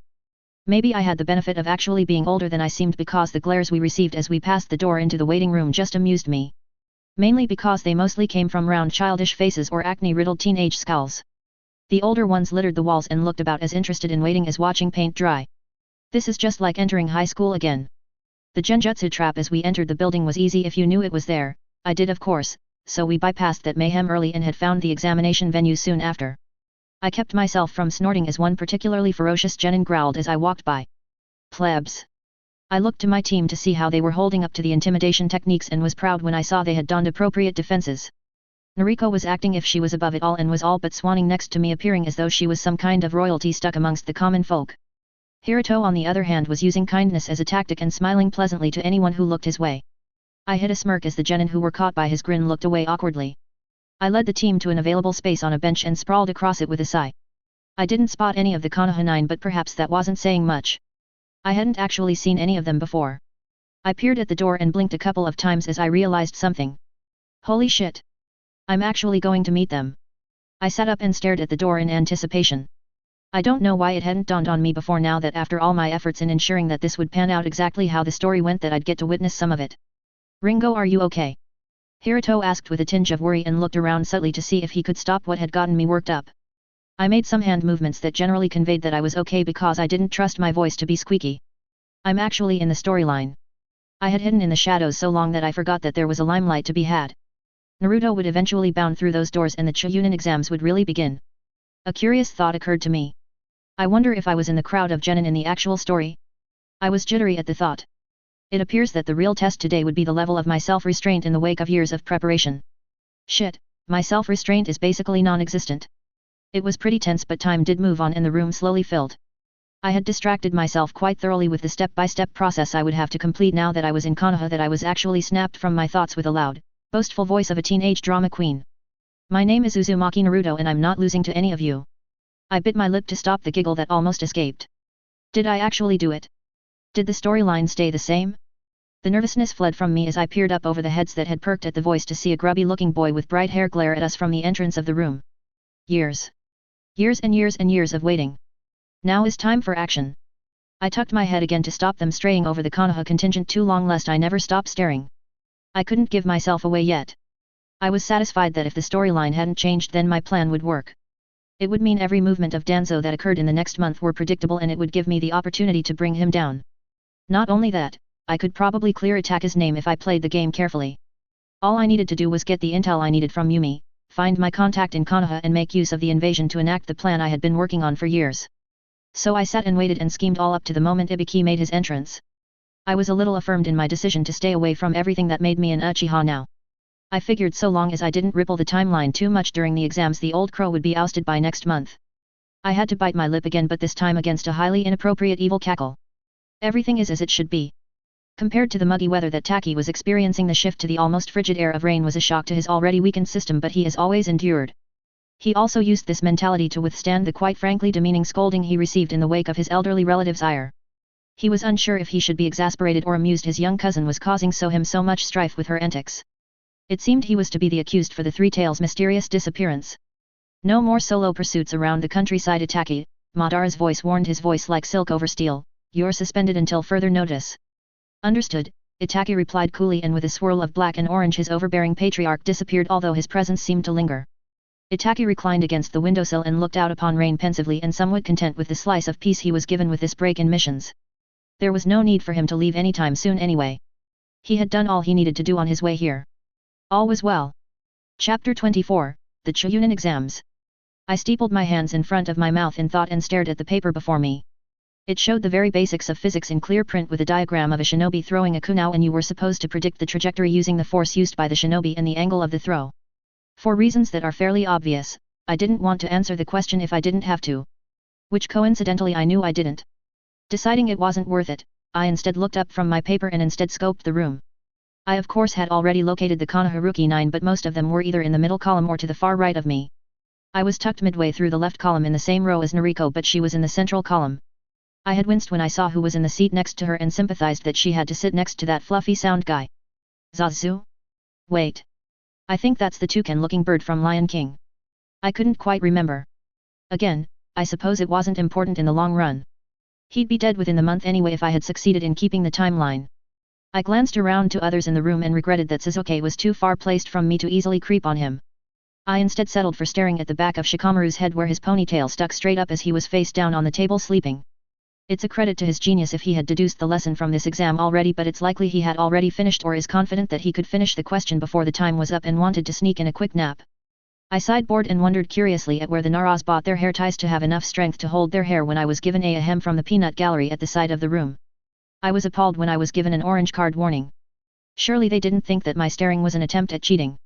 What kind of lousy shinobi do they think I am? Offended to the highest degree, I went back to my paper and frowned at the diagram. I took up my pen and a couple of scribbles later the shinobi in the picture had a lovely bikini on and a stripper pole. Feeling vindictive, I added the same facial hair that the moderator that carded me had. I sighed when I had finished and glanced up at the clock. 40 minutes still to go. My already short patience fuse fizzled out, and so I copied Shikamaru's posture and rested my head on the table. May as well take a nap too. I tensed suddenly, and without lifting my head I side-eyed Noriko, who gave me a glare. I decided to ignore her and felt the killing intent increase as I faced down again and I sighed. This is the worst. Reckless. Hey, all's well that ends well, I replied without a scrap of care. You could have gotten us all banned from becoming Chuunin. Like I'd care if Konoha banned me. I'd just graduate somewhere else. Stop it guys, Hiruto sighed. I guessed he was getting sick of the bickering that had started as soon as we had left the hall and continued all the way through the village to the forest. But, dash. Enough, he grumbled, sticking his hands in his pockets and hunched his shoulders to make himself smaller. Can't you notice we're annoying others? I peered around at the fellow contestants and shrugged. We weren't being that loud, so I guessed that Hiruto was just nervous enough about the next test to be paranoid. Hiruto, we passed the first test. We were courageous and didn't give up. Baseless courage on your part, Noriko sniped, but I ignored her. I thought it would be like a practical-based question and I was up for the challenge, Hiruto admitted. I laughed and bumped his shoulder with mine. Doesn't matter, we won. It got him smiling again, and it lasted until the gates of the forest of death before it faded with nerves again. I wonder what this test will be, he whispered, and got shushed by another contestant that had realized that Anko had asked for attention. Already knowing the rules and what was expected, I instead focused my attention on Team 7. It was my first opportunity to really look at my cousin without too much suspicion. He had an oval face and two dark eyes. He didn't have the thick eyelashes Ataka had and took most of his facial features from his mother, it seemed. It was actually scary how much he looked like a miniature boy version of Mikoto. I mean, I sort of knew this already, but it was really shocking to see the similarities in real life. Wait. I look a lot like my mother's side too. I spent a few moments trying to find my facial features in Sasuke's face before he noticed me looking and gave me a challenging glare. I couldn't help but smile sweetly at him and fell a little in love with his sass. He gave me a complete dismissal soon enough and ignored me, and I was amused to think he thought I was a fangirl or something. What a twerp. I did frown though when the implications of Sasuke and I sharing the family resemblance, as it means I can't be seen too close or the sharper-eyed shinobi would pick it up like nobody's business. Just to be safe I should keep my creeping to a distance. It's yaai too obvious we're related. It was when Naruto butted in for Anko's explanation I refocused on the matter at hand and kept an eye out for a long tongue. I was quite glad we were some distance from the front of the group, as there was another set of sharp shinobi eyes that I didn't want anywhere near me. The tongue thing was just as creepy as I expected, and almost laughed at the face Noriko pulled when he started talking with it still hanging out. I went to comment, but a redhead caught my eye in the crowd and I tried to peer overhead to see if it was Karin or maybe Gaara. A pull at my elbow had me following Hiruto towards a tent where I knew we'd get our scroll. You good? He asked as he noticed I was distracted. Yeah, no problems, just a bit nervous I suppose, I admitted, and we were soon shuffled along by the proctors to head to our gate. It's getting all too real. Yeah, I know what you mean, he replied, and I gave him a wry look. Yeah, you have no idea. Once at the gate I noticed our team was placed at the gate, one down from Gaara and his team, and while had massive sympathy for him, he was far too murdery for me at this stage, and so I was definitely going to try and angle our team the opposite way to him. You ready? Noriko whispered to me. I smiled at her and nodded, but took it as a sign to refocus in the present and not the future. Yeah, I'm good. Let's go. My smile widened to a grin and looked deep into the forest, more than ready to face what was to come. The starter went off and in an instant we were enveloped in the dark forest. Bring it on. While becoming Chunin wasn't quite necessary as opposed to just gaining access to Konoha, it still smarted that I was walloped by a 12-year-old with a superiority complex. What are we going to tell sensei? Hiruto said mournfully, and Noriko lost her battle with the tears welling in her eyes. We were poorly matched, is all I could say. I was propped up by a tree and trying my best not to notice the pins and needles feeling in my limbs while Hiruto bandaged up Noriko's arms. I feel like I've been hit by a truck. A what? I sighed. I mean, I feel like I've just battled Satsuma in a rock rumble. What did that guy even do to you? Hiruto asked as he tucked the bandage in, and after a moment hesitation on seeing Noriko's face just lifted her and placed her next to me by the tree. Noriko slumped into my shoulder and did her best to stifle her tears. A bloodline, she assumed, sniffling. Yet. I'm the lucky one that just experienced the bloodline from the Hyuga. Bloody Niji. I had felt sorry for him for the briefest of moments, and then I was flat on my back within seconds with both arms out of commission. My legs had soon followed after, and it was all I could do to set off some preset traps, or I would have had no defense at all. Noriko had her arm sliced to pieces by Tenten, and Hiruto had the taijutsu beaten out of him by Lee. Worst still was the fact Lee had apologized for beating us and took the scroll Hiruto had tucked in his backpack with a cheerful "Hope you enjoy your stay in Konoha," before he left with his team. I was hoping he could walk close enough by me so I could bite him. That was the Byakugan? Noriko asked, interested. That's pretty cool, Hiruto added. Yeah, didn't you see the veins pop around his eyes? I suppose it would be cool, but I currently can't move, so I'm not feeling very fond of it. Hiruto cracked a smile and Noriko moved off my shoulder and wiped her eyes dry. We pondered our own thoughts and listened to the creaks and the cries of the forest around us. It was really creepy in here, and that was even without coming across any giant insects. We had spotted some pretty sizable snakes in the distance though and steered clear for good reason. I don't think we will pass this test, Noriko said after a while. We only have 1 day left and Ringo can't move. I gave her a sour look, but the fact that I could only turn my head kind of proved her point. Look, so long as you move me out of the line of fire, you guys can go nuts and get us some scrolls. But what about those giant snakes? Noriko said, even if we managed to find another team, we can't really guarantee you won't be eaten. I'll make some traps.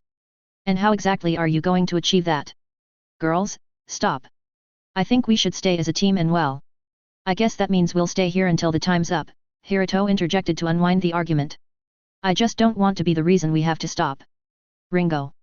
Hiruto sighed and sat on my other side by the tree and rested his head on my shoulder like Noriko had before, despite it being a lot further down to slump. We should stay as a team, he said resolutely. It was my turn to sigh and I looked between the two idiots on my team. Well, that's all well and good, I drawled, causing them both to look at me, but there is no way I'm sitting in a snake-infested forest without some good traps to protect us. Look alive, munchkins, as you're about to have a master session on what constitutes a passable trap. I received 2 unimpressed glares for ruining the moment and talking nonsense, but I knew they knew it was a solid idea. I'm worried about more than just the snakes though. So night fell and thankfully nothing bothered us despite the traps I'd forced them to make, and when morning came so did help. The adjudicators eventually arrived and patched up Noriko's arm a little better and embarrassingly enough had to carry me out like a sack of potatoes.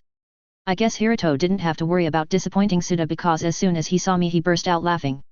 I was wrong before, this is the worst. Chapter 25, The Lies We Tell. There wasn't even time to debrief about our failed exam as we were ambushed in the entry of the hotel. Ringo-chan. Yumi gushed, I'm so sorry that you didn't pass. My newly functional arms ached at the hug she unloaded on me, but I soldiered on. Ah. I'm sorry too, Yumi. I studiously avoided the double take Noriko and Hiruto took. I'm so disappointed. Don't worry, I failed my exams twice before I passed mine, she consoled. You just need to find your area of expertise. As someone that had been training in their area of expertise from the beginning, that sort of smarted, but as a Konohanin she wouldn't know that. Yet. Forgive me, Yumi-san, Suda butted in gently, as wonderful it is to see you again, we have a guest waiting for us and it would be impolite to keep him waiting longer. A guest? I could hear Hiruto ask behind me and Suda turned to talk to him. I refocused on Yumi though and ignored the chatter behind me. We have to organize to have tea before I go. Are you free tomorrow at all? I cajoled. Yumi looked back at me where her attention had strayed towards my team and she laughed when she processed what I said. Of course, Ringo-chan. I want to know all about your team while we're there, she grinned and peered curiously again at Hiruto and Noriko. Noriko just gave her a sour look back, so I gave her a warning glare.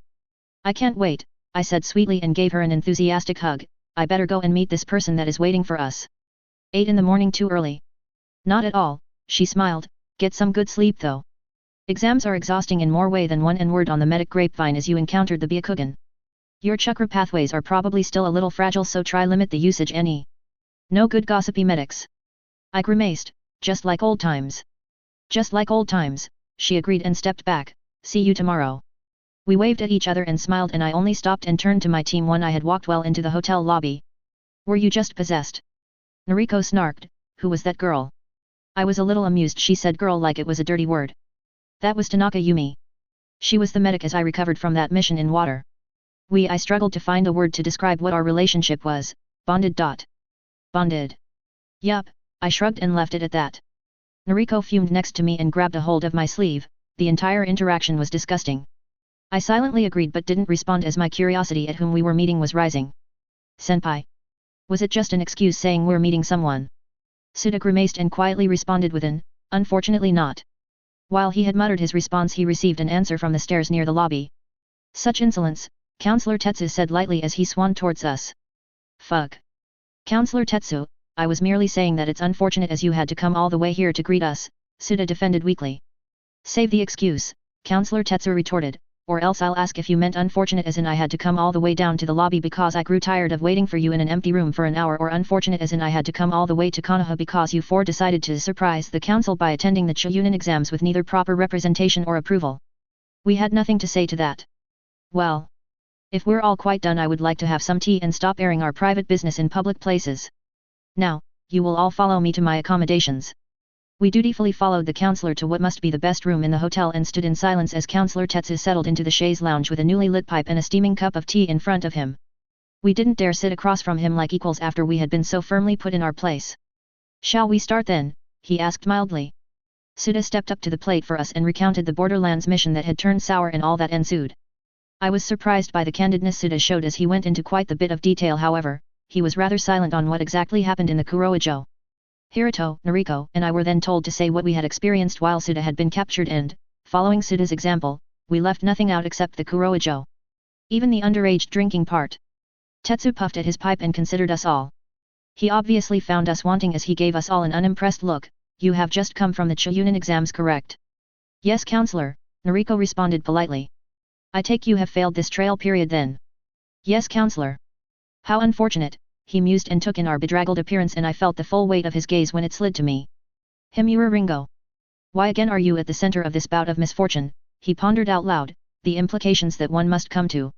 Counselor Tetsu, there is more on a sensitive nature to report, Suda interrupted him, it should shed some more light into the situation. Ah, well then, he murmured and chewed on his pipe stem, the rest of you can be dismissed then, and perhaps you can take the time to reflect on your decisions. With that chastisement we moved to leave, but Suda stopped us with a slight hand signal. Wait, Ringo should stay for a part of it, Suda recommended, she has a different perspective that would add value to the report. Counselor Tetsu regarded Suda with narrowed eyes and then me. Very well, Ringo can stay. But Jiji, Counselor Tetsu, Hiruto complained and self-corrected his slip-up, surely if Ringo can stay we can too. Our team doesn't have any secrets between us anymore. I cringed instinctively and noted Counselor Tetsu's sharp eyes did not fail to pick it up, and he frowned. Hiruto, you have too much of your father in you, he groused and tapped ash from his pipe, that naivety will get you killed. But. Enough. I'm asking as your superior. Hiruto went to say more, but I gave him an elbow to the side and an apologetic look. He frowned at me but took note of the atmosphere of the room and relented. Fine, he grumbled, I understand, Counselor Tetsu. The counselor responded with a sardonic look and said, you are dismissed then, Genin. I winced in pity and Hiruto left the room fuming with Noriko trailing behind nervously. I stared at the door as it clicked shut and swallowed dryly. I turned back to look at the center of the room and had two pairs of curious brown eyes stare back at me. So. I started dumbly but didn't know how to continue. Suda saved me though. You may have noted the gap in our story between myself getting captured and then our subsequent escape, he explained. I deemed this information classified, and so only myself and Ringo are the ones aware of the circumstances, and that is only due to Ringo being present when it was revealed. You have my full attention then, Counselor Tetsu drawled and settled back in his seat. From your missive it seemed the information was urgent, and I do hope it's worth my immediate departure from Tani to receive it. I believe so, Suda said gravely and broke rank to sit opposite Counselor Tetsu. I also believe it explains the increased activity in bandits throughout the countryside, the incidents occurring at our trade ports and rate of failure in the escort missions, including the one we just finished and Ringo's one to the fire border. And what is the connection? It was my turn for my input and I broke rank and followed Suda's example and sat next to him on the lounge. Her name is Aki, I explained. Counselor Tetsu patiently listened to me give a description of who Aki was in layman terms and in a way that no way implicated myself to Aki beyond acquaintances. As I reeled off the version of events about my solo mission that I had told Suda, I watched his eyebrow furrow more and more. So, he murmured after a silence lagged after I finished my explanation, that report you gave to the council after your mission was false. I didn't know what to say to that and looked to Suda for guidance. He wasn't very forthcoming but did manage to move the conversation along. Be that as it may, there is more to this Aki than that. When we were captured we found we were just collateral to a manhunt for this traitor. There were at least 2 ANBU and a third shinobi of unknown origins at the location where we were held and were both interrogated for information. Why would they choose you? He asked Suda. I assume it is because we were the assigned guard of the caravan we later discovered was one of Aki's fleet. And you? How did you come to be involved? With the attention on me I did my best to keep my thoughts off my face as I remembered Moritani's charming grin, suave compliments, and tantalizing information. I would rather die than tell them I was basically seduced into following him to the Kuroijo.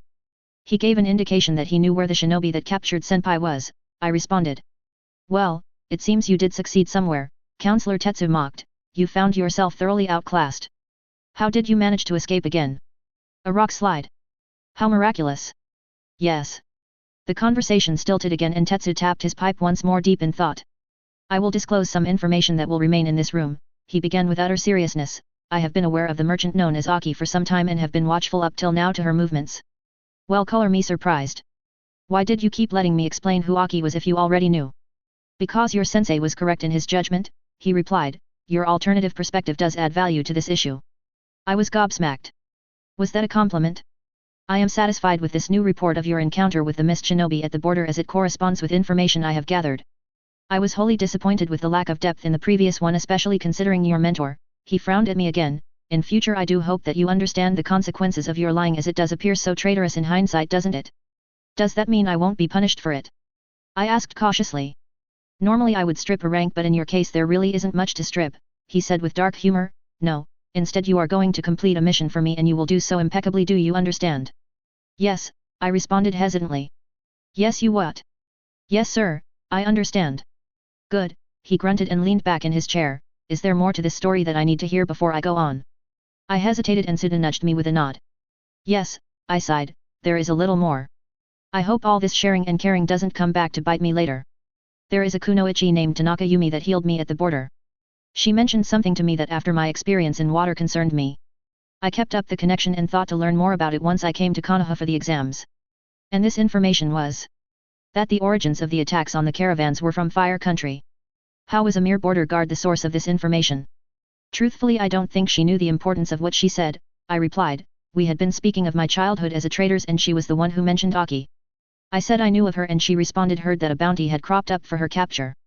As someone that was fairly in touch with information about traders, especially one I was regularly employed by, this surprised me. It indicated it was fairly recent and therefore the origins of the rumor were local. After some digging while I was in recuperation, another source informed me it was a market village near Konoha that posted the first bounty, and the first of the bounty hunters in that area had left Fire via the border looking for Aki, as rumor was she had been in Water Country. So you decided to keep the connection to this border guard to what? To have a contact in Fire originally, but after the events of the Kuroijo I think we can narrow the scope to just Konoha. It's because now I believe the source of the bounty, while still a Fire national, is not a civilian. Counselor Tetsu, there is still a something I'm not completely convinced about. How after a terrifying ordeal and in recovery would you have the wherewithal to discover such a vague but important lead? Shit. I may have already been tipped off, I muttered. I had contact with Aki at some stage during my escape from water. She told me that someone had been targeting her traders and wanted me to be careful as I usually guard her caravans. I was already on alert due to that. I really hope I can remember all these white lies I keep pushing.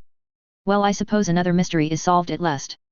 I now understand your bull-headed persistency in pursing the exams here, Counselor Tetsu responded finally. How much easier would it have been to attend if you had been honest from the beginnings of this entire venture? Counselor Tetsu, I think she understands where she went wrong at her debriefing.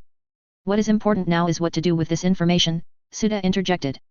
Indeed, he paused a moment and took the time to consider. Suda and myself, I'm placing our conversation as a S-class secret while we wait till we can properly classify what this means for Tani. Aki fortunately appears to have no affiliation with any country, but this new connection to water is troubling. What is even more troubling is that she has monopoly on most of our market trade and the revenue from her mission requests are valuable enough that we need to keep an amicable enough connection. If the connection to water is greater than it appears, then we will need to take appropriate actions to protect ourselves. We cannot afford to take action though without absolute proof that she has allied herself to our enemies. What would you have us do? Suda asked. Your main priority is to keep your silence. Yes sir, we both responded to his order.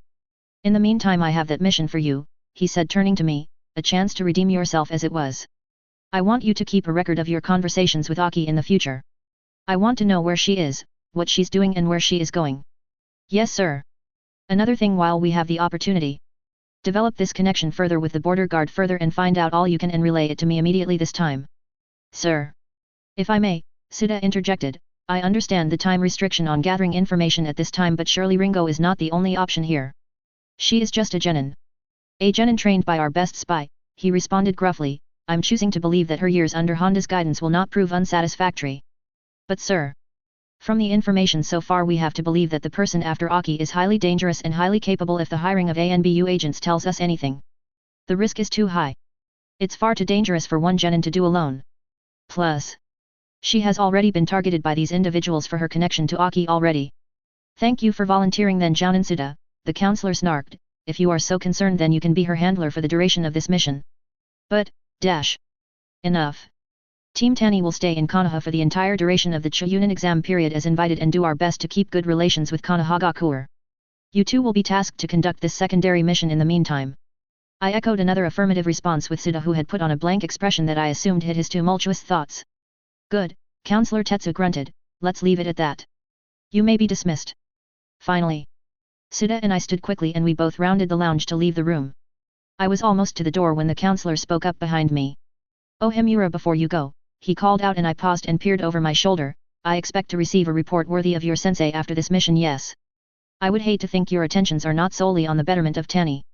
Yes sir, I responded dutifully and did my best to look contrite, I'll make sure of it. See that you do.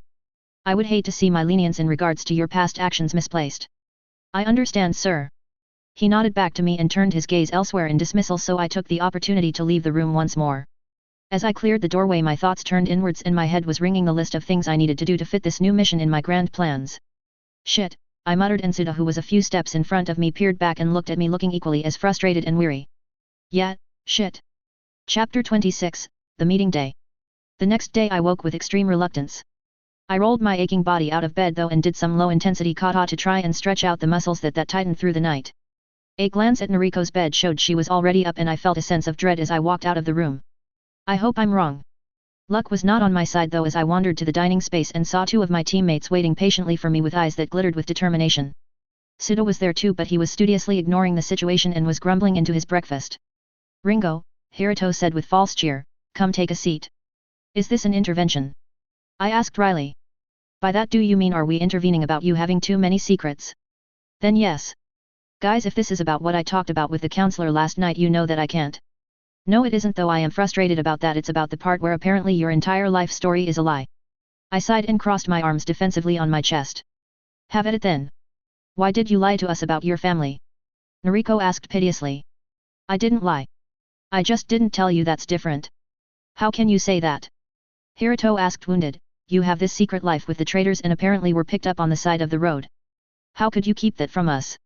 I suppose it was too much to ask for them to have forgotten about that information with all the drama that has gone on in the past week or so.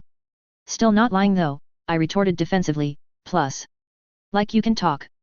Don't think I didn't catch that friendly slip with the counselor last night. Pwah, he dismissed, that is practically common knowledge. We don't talk about it outside of Tani though for safety reasons. Well as someone who does not actually live in Tani I was unaware. I wasn't keeping it a secret though. It's exactly the same thing you're accusing me for. Everyone in Koicho knows my history. Just talk to literally anyone in town and they'll tell you my entire history with the Himuras. I'll admit very few know of my adopted history but that's only because I was really young when I was found and my parents hadn't settled down from caravan life yet. Ringo, Hiruto calm down, Suda ordered from somewhere above his kanji, why again do you have to do this first thing in the morning?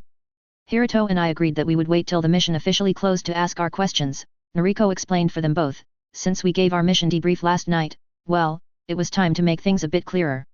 Namely to find out why Ringo needs to have so many secrets from her team, Hiruto muttered. That is so unfair. I lost my temper. Fine. You want my secrets? Well then let me tell you the first time I kissed someone then? It was a girl. What about what size cup size I have? B. What about what age I was when I had my first period? Stop it, Ringo, Noriko exclaimed, practically vibrating with second-hand embarrassment. That's not what he meant. What did he mean then? That I'm not allowed to have any secrets?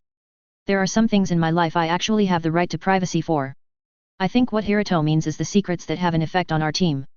For example, the fact that we were somewhat blindsided on our last mission, Suda piped up in defense. Understanding the deep connection you had to the traders before going on the mission to the border would have added value if only we had known. Still, I resent the implication that I have to have my life as an open book. The only right we have to know about your personal life is the information that would affect team dynamics and missions, he placated, then addressed Noriko and Hiruto. You two also need to understand that not everyone has had the history you've had in Tani. Compounds are notoriously small places, and I'm sure you are used to knowing everything and anything about your families, but you can't expect Ringo to have the same expectations. It means that I value my privacy for a reason, I muttered. I have a total of 3 people in my family and they're all civilian and can't protect themselves. I also keep the fact I'm adopted quiet, as it puts my life as a shinobi at risk if it was to become public knowledge. I have reasons why I don't say certain things. Hiruto and Noriko looked like they'd been slapped, as they apparently had never considered that. I'll also admit I'm not used to having to explain myself, I said for the sake of peace. There was a stilted pause. I'm sorry, Ringo, Noriko mused. The implications of having been adopted didn't occur to me, and I recognize we have been a bit insensitive. I nodded, then turned to Hiruto. I'm sorry too, Hiruto said more grudgingly. I don't want you to have to give up being a shinobi. I didn't know your life was that different to mine. I'm sure Ringo would also appreciate your tact in regards to her home life until something can be officially sorted out as well, Suda said leadingly. I also think that if you are done with breakfast you can go get ready for the day. I'm going to be looking for a training ground we can use so we can go over what occurred in the exam and what you could have done better. So it's true we're staying for the entire exam? Noriko asked. Yes, now make sure you have enough water for the entire afternoon. Hiruto and Noriko nodded and rose from the table and placed their empty bowls in the sink. I watched them go and figured I best eat breakfast quickly before I had to meet up with Yumi. I grabbed a bowl and tucked in heartily. One thing does still bother me about what you said, Suda said when he had finished his breakfast and stood to wash up his bowl. I swallowed my mouth full and looked up at him puzzled. What? He gave me a grave look and deadpanned. A girl. It took a second to realize what he had referred to and I spluttered. Shut up, senpai. I left the hotel room and wandered down to the lobby around 15 minutes before I was due to meet Yumi. I supposed I could have waited longer in the room, but Suda was getting on my nerves. I exited the building and leant next to the entrance, deep in thought. I had to figure out how to make a convincing enough report for Counselor Tetsu about Aki without getting caught in the lie I'd spun. While it had been true Yumi and I had talked about Aki and various bounty hunters that had taken the crossing, they were topics not particularly related to each other. I now needed to figure out how I could put a hit out on myself at the market village nearest to Konoha just in case someone peered too deeply into my lie. I sighed and peered down the street to see if I could see if Yumi was coming. Things are getting way more complicated than I'd intended. I didn't have the best control over my life as Aki as it was. If I was to add my Ringo alias to the mix and bounty hunters gunning after me, I may as well give the whole thing up. Maybe it was better just to kill off Aki once the exams were over? It's not like I needed her insider information once I'd managed to turf out Danzo. Wait. I forgot about Yagura. Damn. Aki couldn't just die after all. I still needed her to ferret out Yagura from the traitor disguise I'd placed him in. In theory would arrive in Kawa at some point as my instructions were to follow the traitor's route, but I couldn't be sure exactly when. I could only hope that he doesn't arrive at the port before I can go collect him, or things may get a little tense. I paled as I thought of the damage an angered Jinchuriki would have in my warehouses. I was still stressing over the timing of everything when I spotted Yumi in the early morning crowd. Ringo-chan, she called cheerfully. Yumi-ne, you look great. I replied and complimented her summer dress. Thank you, she replied and spun a little so it fanned out slightly. It's new. We exchanged empty flattery for a while and we decided to go to a tea house together, then she would give me a brief tour of Konoha. Thank you, I gushed at the suggestion. I've never been to such a large village. It also is an excellent opportunity to scout around. Truthfully, the only reason to befriend Yumi and have her around was an excuse to have a friend in Konoha that I could potentially visit. The fact she was in town for the Chuunin exams was certainly convenient, though, as it meant I wouldn't receive as much scrutiny from the locals for looking around. We can go to Miss Kaneko's place near the marketplace. That sounds perfect, I said with an inward cheer. The marketplace was exactly the place I needed to go the most. We chatted about inane things all the way to the tea house and giggled some more over tea. It was really awful. The things I do for information. So Yumi, do you not have a boyfriend? I'd asked at one point. She giggled back at me. No, but I have my eye on someone, I suppose. Haru? I asked curiously, but in response she shook her head, blushing. Haru is a bit boisterous for me, she admitted. I have an eye for the more charming sort. Charming sort? Well, much like your sensei I suppose. Gosh. Don't tell me you like sensei. I asked with false surprise. Maybe, she demurred, he is certainly my sort. I crinkled my nose and laughed.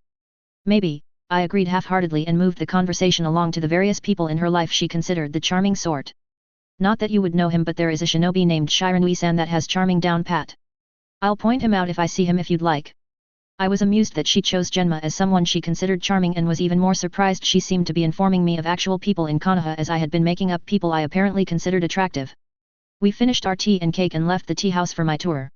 I was a bit excited at the prospect of legitimately looking around. Excuse me, someone muttered as they accidentally knocked into me enough to jostle. It's getting busy out here, isn't it? Yumi said pensively as she too had to quickly sidestep someone else. There are so many visitors in Konoha at the moment due to the Chuunin exams. I expect more to come when finals come around, could you believe it? Quickly shoving my hands into my pocket I scooted closer to her and looked to the crowd that had formed while we had been in the shops. Good for the markets, thought, I mused. Yeah, she agreed, I'll give some advice though. Don't bother buy anything from the stalls if you want souvenirs, as they have jumped the price on everything.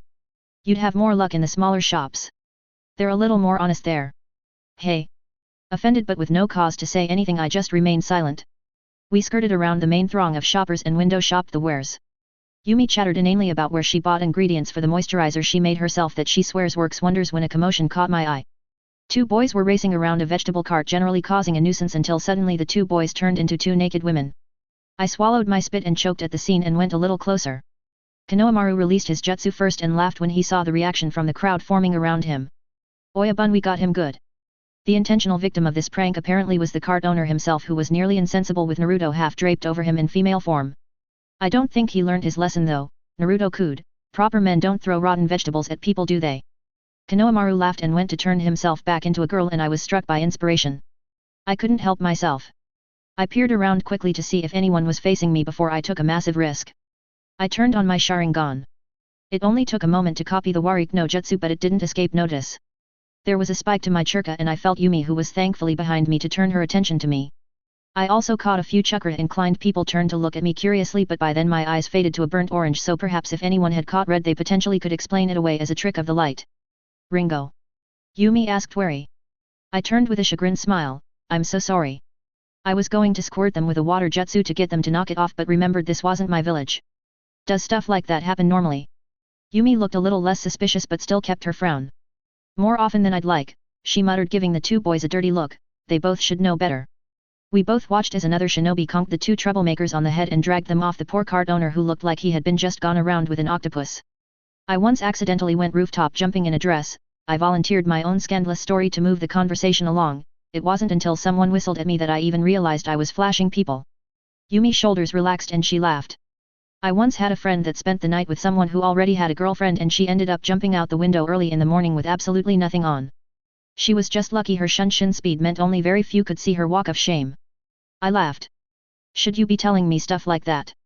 I'm still technically underage. But you're 15, right? Surely I'm not telling you anything new.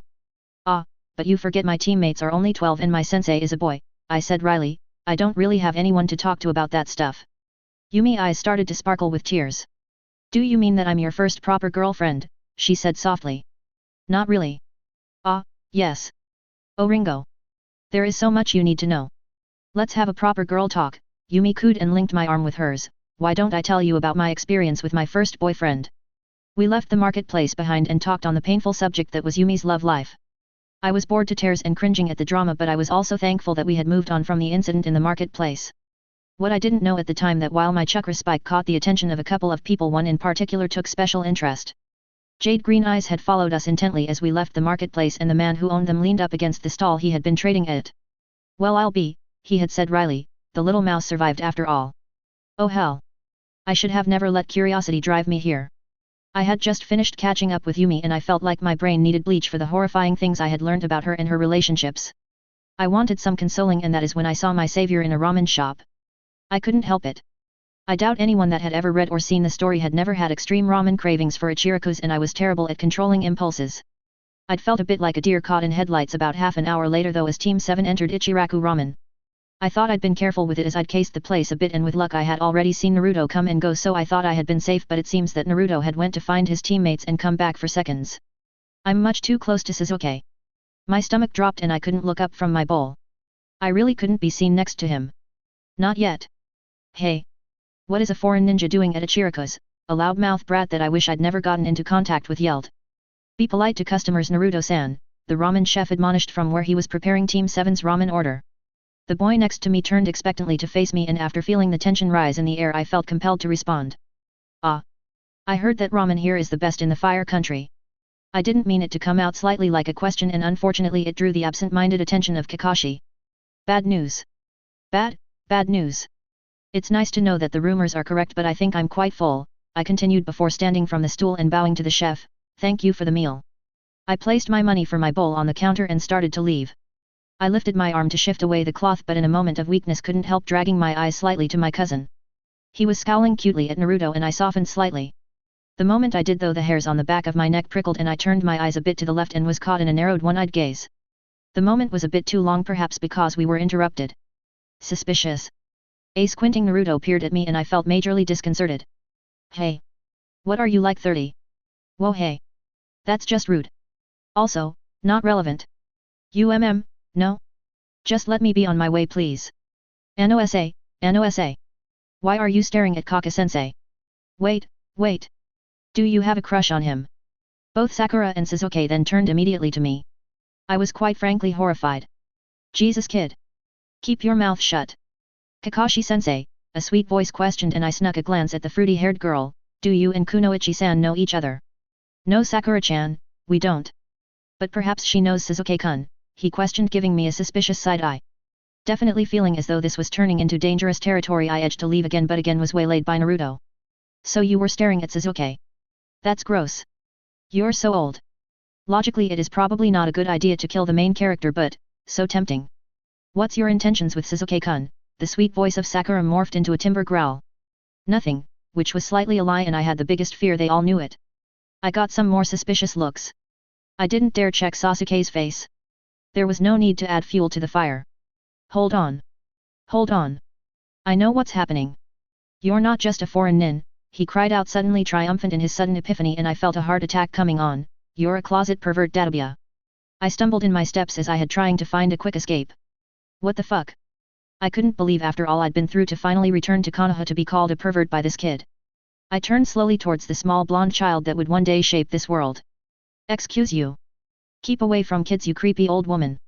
I'm like 15. Mama, Naruto-chan. Let's not pick fights with foreign nin. Excuse us, Kunoichi-san, but as you can see my excitable students have gotten rather riled up. Don't worry though, I will be keeping a closer eye on them to see if they behave. Kakashi's uncovered eye remained narrowed and it was scanning my face with some vigor. That most definitely seems like a warning. I felt the deep-set need to flee heighten, and I really did have to go before he decided to whip his Sharingan out. Of course, Jounin-san. My team and I are only here for the exams. Thank you for your hospitality while we stayed in your village, and we hope to return the favor one day perhaps, I said politely and bowed deeply before turning and finally walking away, this time not daring to sneak another glance at Sasuke. I couldn't help but hear the continued conversation though. Was she really after Sasuke-kun? Not in the way you're thinking, Sakura-chan. I only sensed deep curiosity directed at Sasuke, no ill intentions at least. Arg. There is something about her face I just don't like though, Databia. Ah. That would be my resemblance to Sasuke that you don't like, Naruto. As perturbed I was in the whole encounter already, what made it worse is what Kakashi said next. Ma, it faintly annoyed me too. It seemed very familiar though, didn't it? Perhaps it's my resemblance to Obito that you don't like, Kakashi. I think I might be in a bit of trouble. Scanning the ledger in front of him, he made sure that there were no obvious errors before he placed it back in the correct drawer and brought out his inventory list. Checking off items absently, he thought about sending a missive to Denzo about the little mouse he had discovered in the marketplace. Technically he wasn't under his employ, but he had indicated in their admittedly tenuous partnership that anything related to Aki is something he must know. What to do, he mused and checked off another item. Talking to ourselves, Moritani-san, a voice called and a white-haired figure emerged from the shadows in the corner. Yakushi, creepy as usual.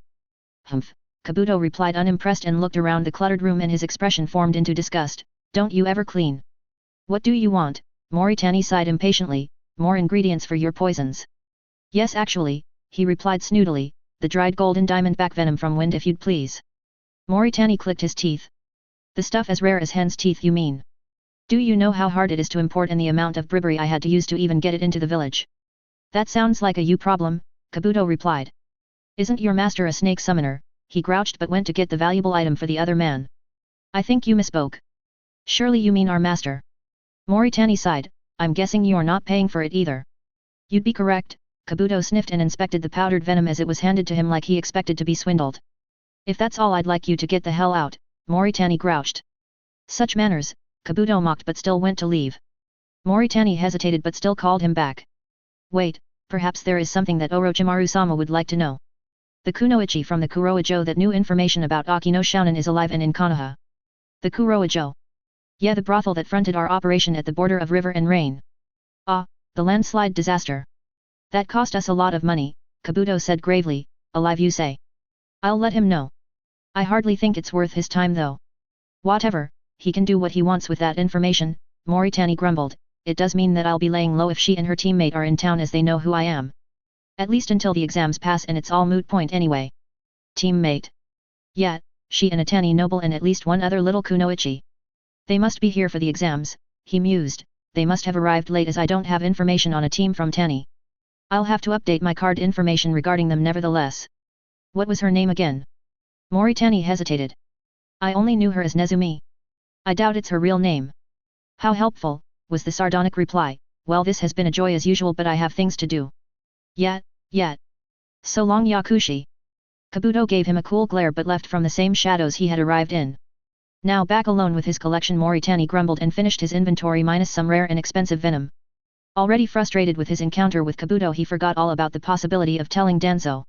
Chapter 27, The Invasion. I was wandering through the streets of Konoha when the invasion finally began. I had begged off attending the finals with the rest of my team, stating that Yumi and I already had plans to go together, and to my benefit by being officially ordered to make nice with her there wasn't much Suda could say to refute me. Of course I have no intentions of attending at all. So I was out there on the streets when there was a mighty boom and the south walls of Konoha crumbled in as giant snakes crashed their way through. Sand and sound shinobi jumped from their backs and engaged the Konohanin in combat. I skirted the edge of the panic and made my way to a nearby construction site I had been casually circling. I released the small area genjutsu used to hide an out-of-the-way access hatch that led to a basement area in the nearly finished building. From there it was a matter of pulling out a superbly detailed map my contact had slipped me when he bumped into me many weeks ago and navigating the underground area to the place where he had started to tunnel through. It was a tight squeeze in places and the earthy walls of the tunnel were a marked difference to the limestone tubes I was used to, but I made it through quickly to get to the hollowed-out place that bordered a long-standing Uchiha passageway. My contact, not being of Uchiha blood, had been unable to access the sealed passageways but had done well to follow my instructions and had gotten close enough so that I had easy enough access without needing to enter the Uchiha compound. I took a deep breath, covered my entire head save my eyes with a long black bandana, and then phasing through the thin earthen wall with a low-level jutsu. Once on the other side I looked up and down the dusty passageway and sprinted towards what was once my home. There was something I needed to make sure of first. I knew I had a limited timeline but was able to complete my side mission to create a failsafe for Suzuki swiftly. I pulled out my map again, exited the Uchiha portion of the tunnels and navigated towards the base of the Hokage mountain. Next stop, route headquarters. I had to dig my way through the wall of the tunnel this time to reduce my chakra outage but ran into trouble in the form of cement wall. Spending a small moment in deliberation, I drilled a small hole with a small water bullet and scoped out the other side before deciding I could afford to use a more large-scale output and prepared my next jutsu. I really hope there is only the graveyard shift today due to the invasion. Concentrating, I honed in my chakra to a fine point and using one of Nariko's more irritating attacks I was able to hydro-drill a hole in the concrete. Once through I dashed up the hallway hoping that even if detected I could outpace someone coming to investigate. I suddenly flung myself sideways dodging a brace of shuriken that embedded deeply in the concrete where I had stood. A barrel roll midair and a second later and I returned fire with tagged kunao that filled the area with smoke obscuring vision in the corridor. Deciding that the stealth component of my evening had expired, I activated my Sharingan and met the two ANBU that appeared seemingly from the walls in combat. I had no misconceptions on the fact I was outclassed let alone outnumbered, but I had known this was a do-or-die mission from the beginning. All I had to do was plant the evidence before I die. The poor visibility in the corridor and my own Sharingan allowed me to avoid the worst of the attacks, but knowing something was coming didn't magically make the speed and flexibility of my body increase, so as I tired the more I was hit. Shit, I need to escape. Whether it was fortune or not, with the Sharingan and the echoes emanating from the walls I was able to find a hole in one of the ANBU's defense and rammed a kunao as hard as I could as the soft spot under his arm where the armor was weak and slipped past him to the other side of the corridor. I wasted precious chakra to make a clone and nulled my output as best I could and ran down the hall and turned the corner. Doors flashed past me and the fact I met no one else filled me with a sense of relief. The corridor opened to an atrium with halls branching off in the cardinal directions. I paused minutely to reorientate myself with the layout of the mountain and tried to decide whether Danzo would have his office closest to where the Hokage Tower or in the deepest, defensible part of the mountain. With no time to process my thoughts more, I chose the tunnel that would take me deeper into the mountain. With my Sharingan still activated, I saw the glint of steel before it hit and caught the kunao by the handle and used its momentum to fling it back to the remaining ANBU who had not been distracted not nearly enough by his partner being injured before following me. I turned to fight again, but one's glance at me had him pausing and he moved into a defensive stance with his kunao in perfect form. State your name, the ANBU ordered. No. I glanced around quickly and in a swift movement dropped a smoke bomb. This time after creating the clone, I dove through a nearby door and shut it behind me with a near-silent click.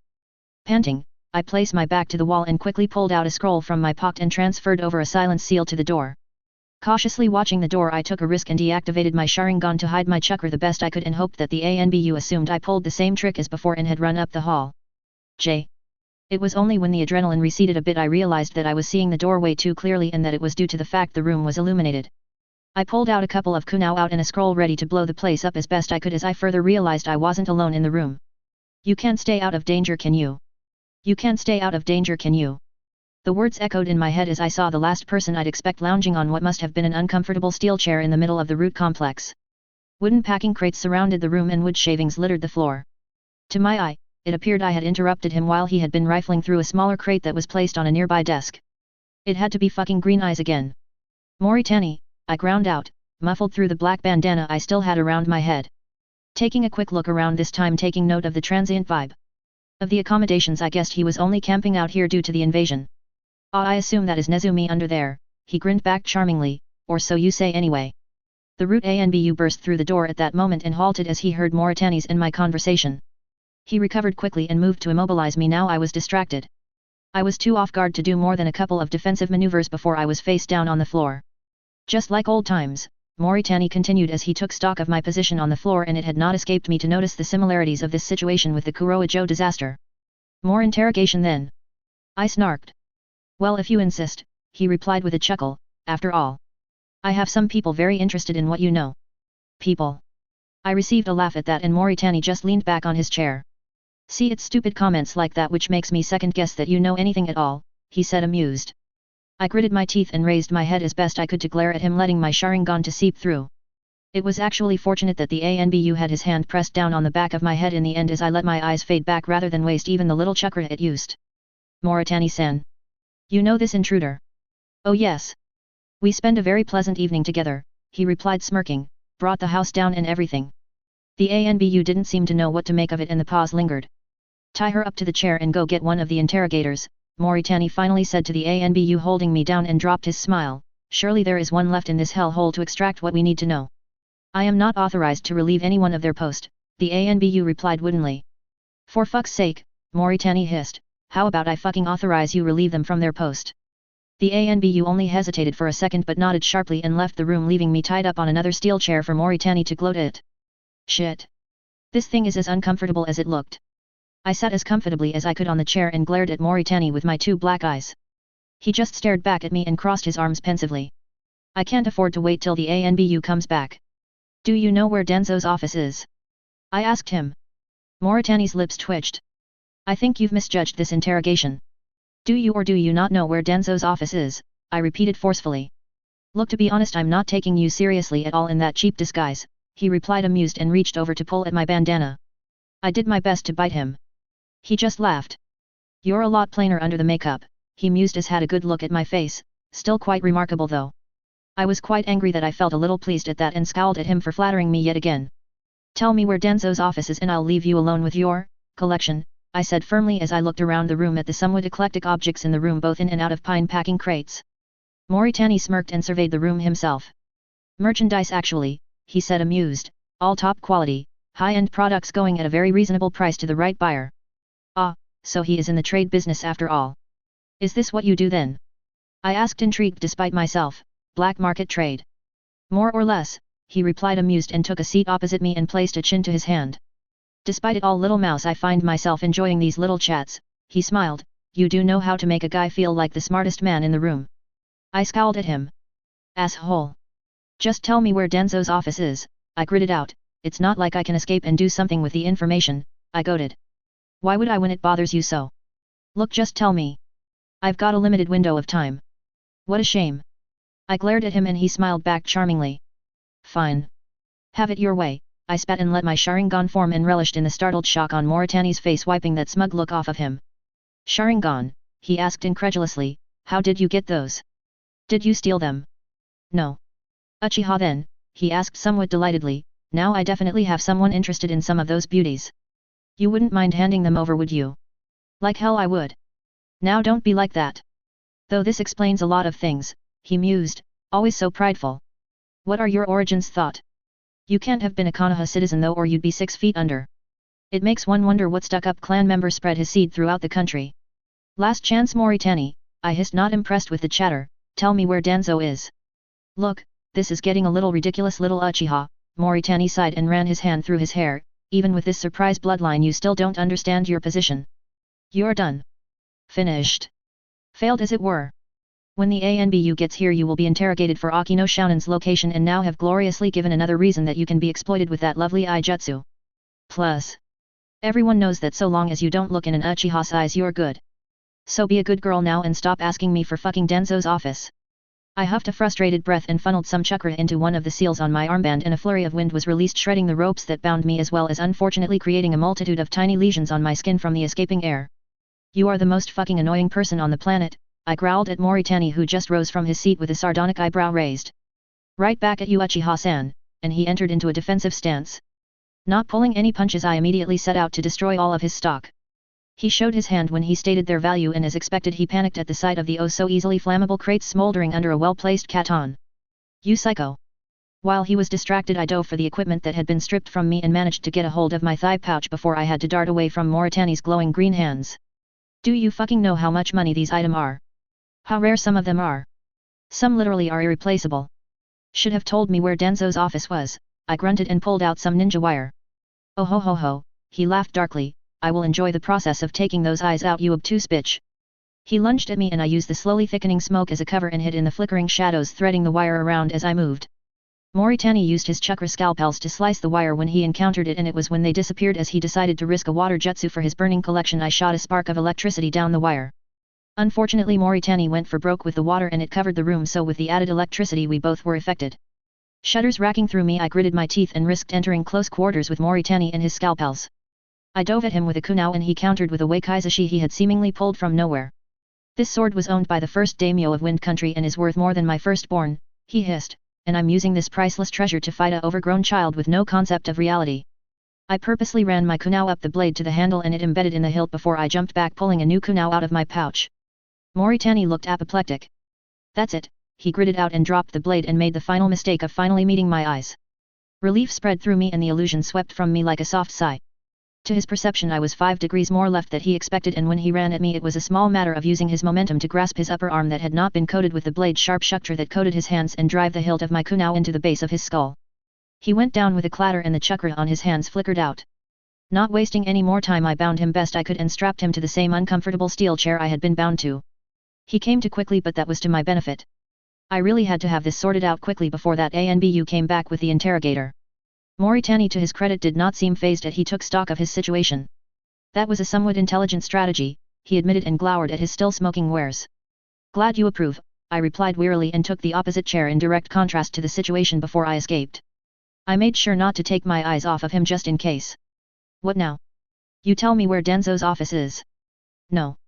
Why do you even care? I hissed, frustrated. I know he is not your master, so why are you trying to protect him? TCH. I just don't want to do what you say, he admitted to add to my frustration. What reason could I possibly have to tell you anything? How about not dying? He outright scoffed. Why? What are you going to do, little Uchiha? Have you even taken a life? None of your business, I said with gritted teeth. Now just tell me where Danzo's office is. Never, he smiled and gave me one last charismatic grin. You leave me no choice, I replied with a deadened voice, and with unintended slowness morphed the tomo of my Sharingan into a multifaceted sunburst like pinwheel. Moritani's eyes widened in shock. Now how did you get those eyes? He asked in morbid curiosity. I didn't reply to him though and prepared myself and carefully collected my chakra. Last chance, I warned, tell me or I'll make you. Darling, he drawled with such casualness I was a little impressed by, do your worst. He must have no idea about stages of the Sharingan at all. I sighed and was tempted to close my eyes, but I didn't want to give him any leeway to escape. Okay, I whispered and readied myself, remember you brought this on yourself. His lips twitched in a slight grin and I was sure now that he had no idea what I was about to do.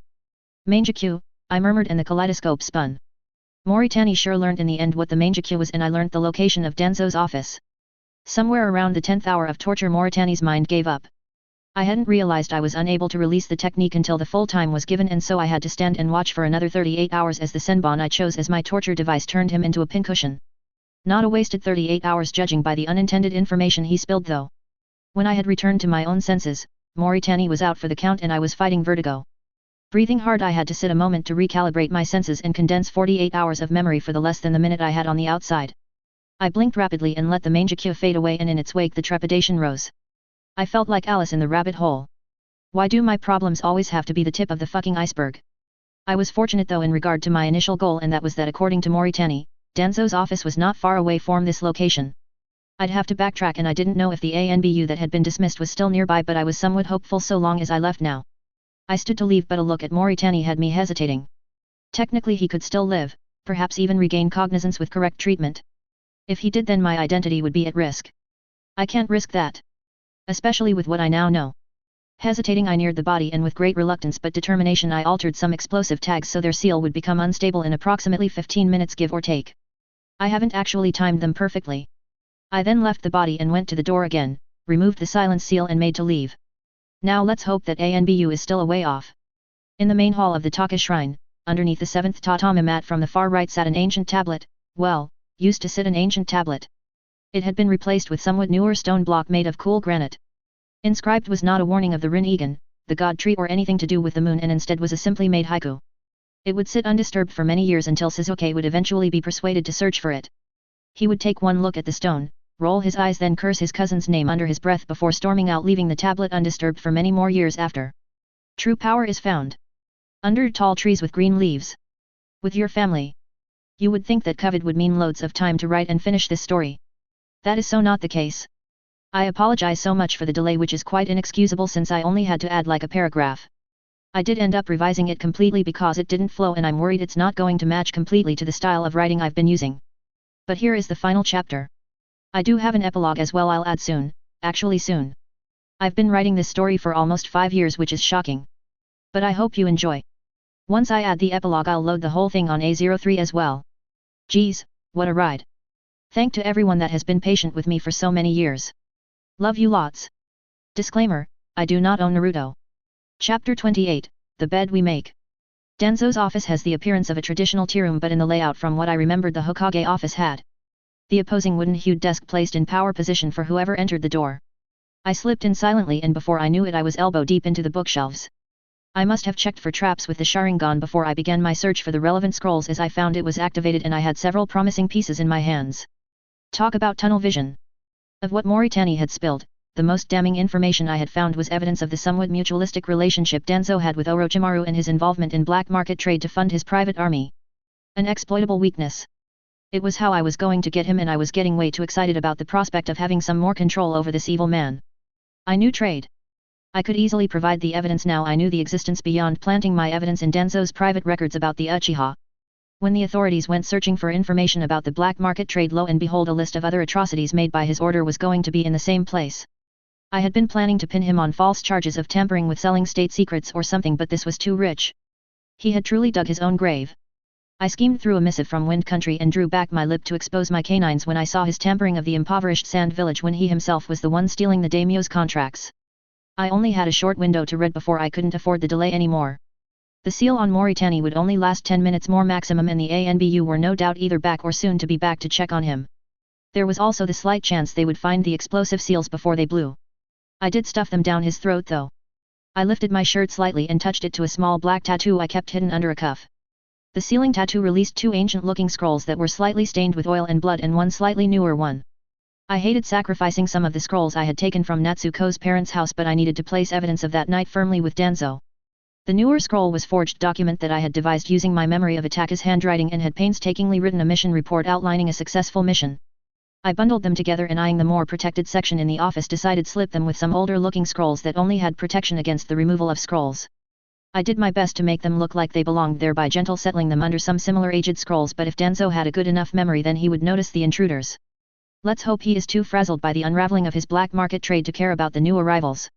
I pulled the black bandana around my head again and quickly double-checked that none of the blood I had hastily bandaged from my arms had shed anywhere, and using my memory of Danzo's office looked before my arrival made sure that it didn't look tampered with.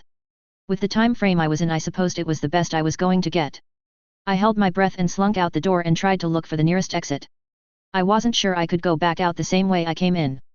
I paused a little hesitant, but then that same zen feeling as before took over and my courage returned. I turned right with confidence. The muffled boom that emanated from behind me didn't faze me in the slightest, and I raced through the maze of corridors slowly but surely heading upwards. I did briefly puzzle on why I wasn't encountering any route and what would happen if I were to meet my end here, but I supposed that was the reason I'd made contingency plans. If I die, Danzo still goes down. In the case of my untimely death then so would Aki's, and there were sleeper agents around the country that would suddenly recall conversations that could bring down Konoha itself really. I didn't really want that to be the result of years of effort, but it was the best I could do really, considering I'd be dead.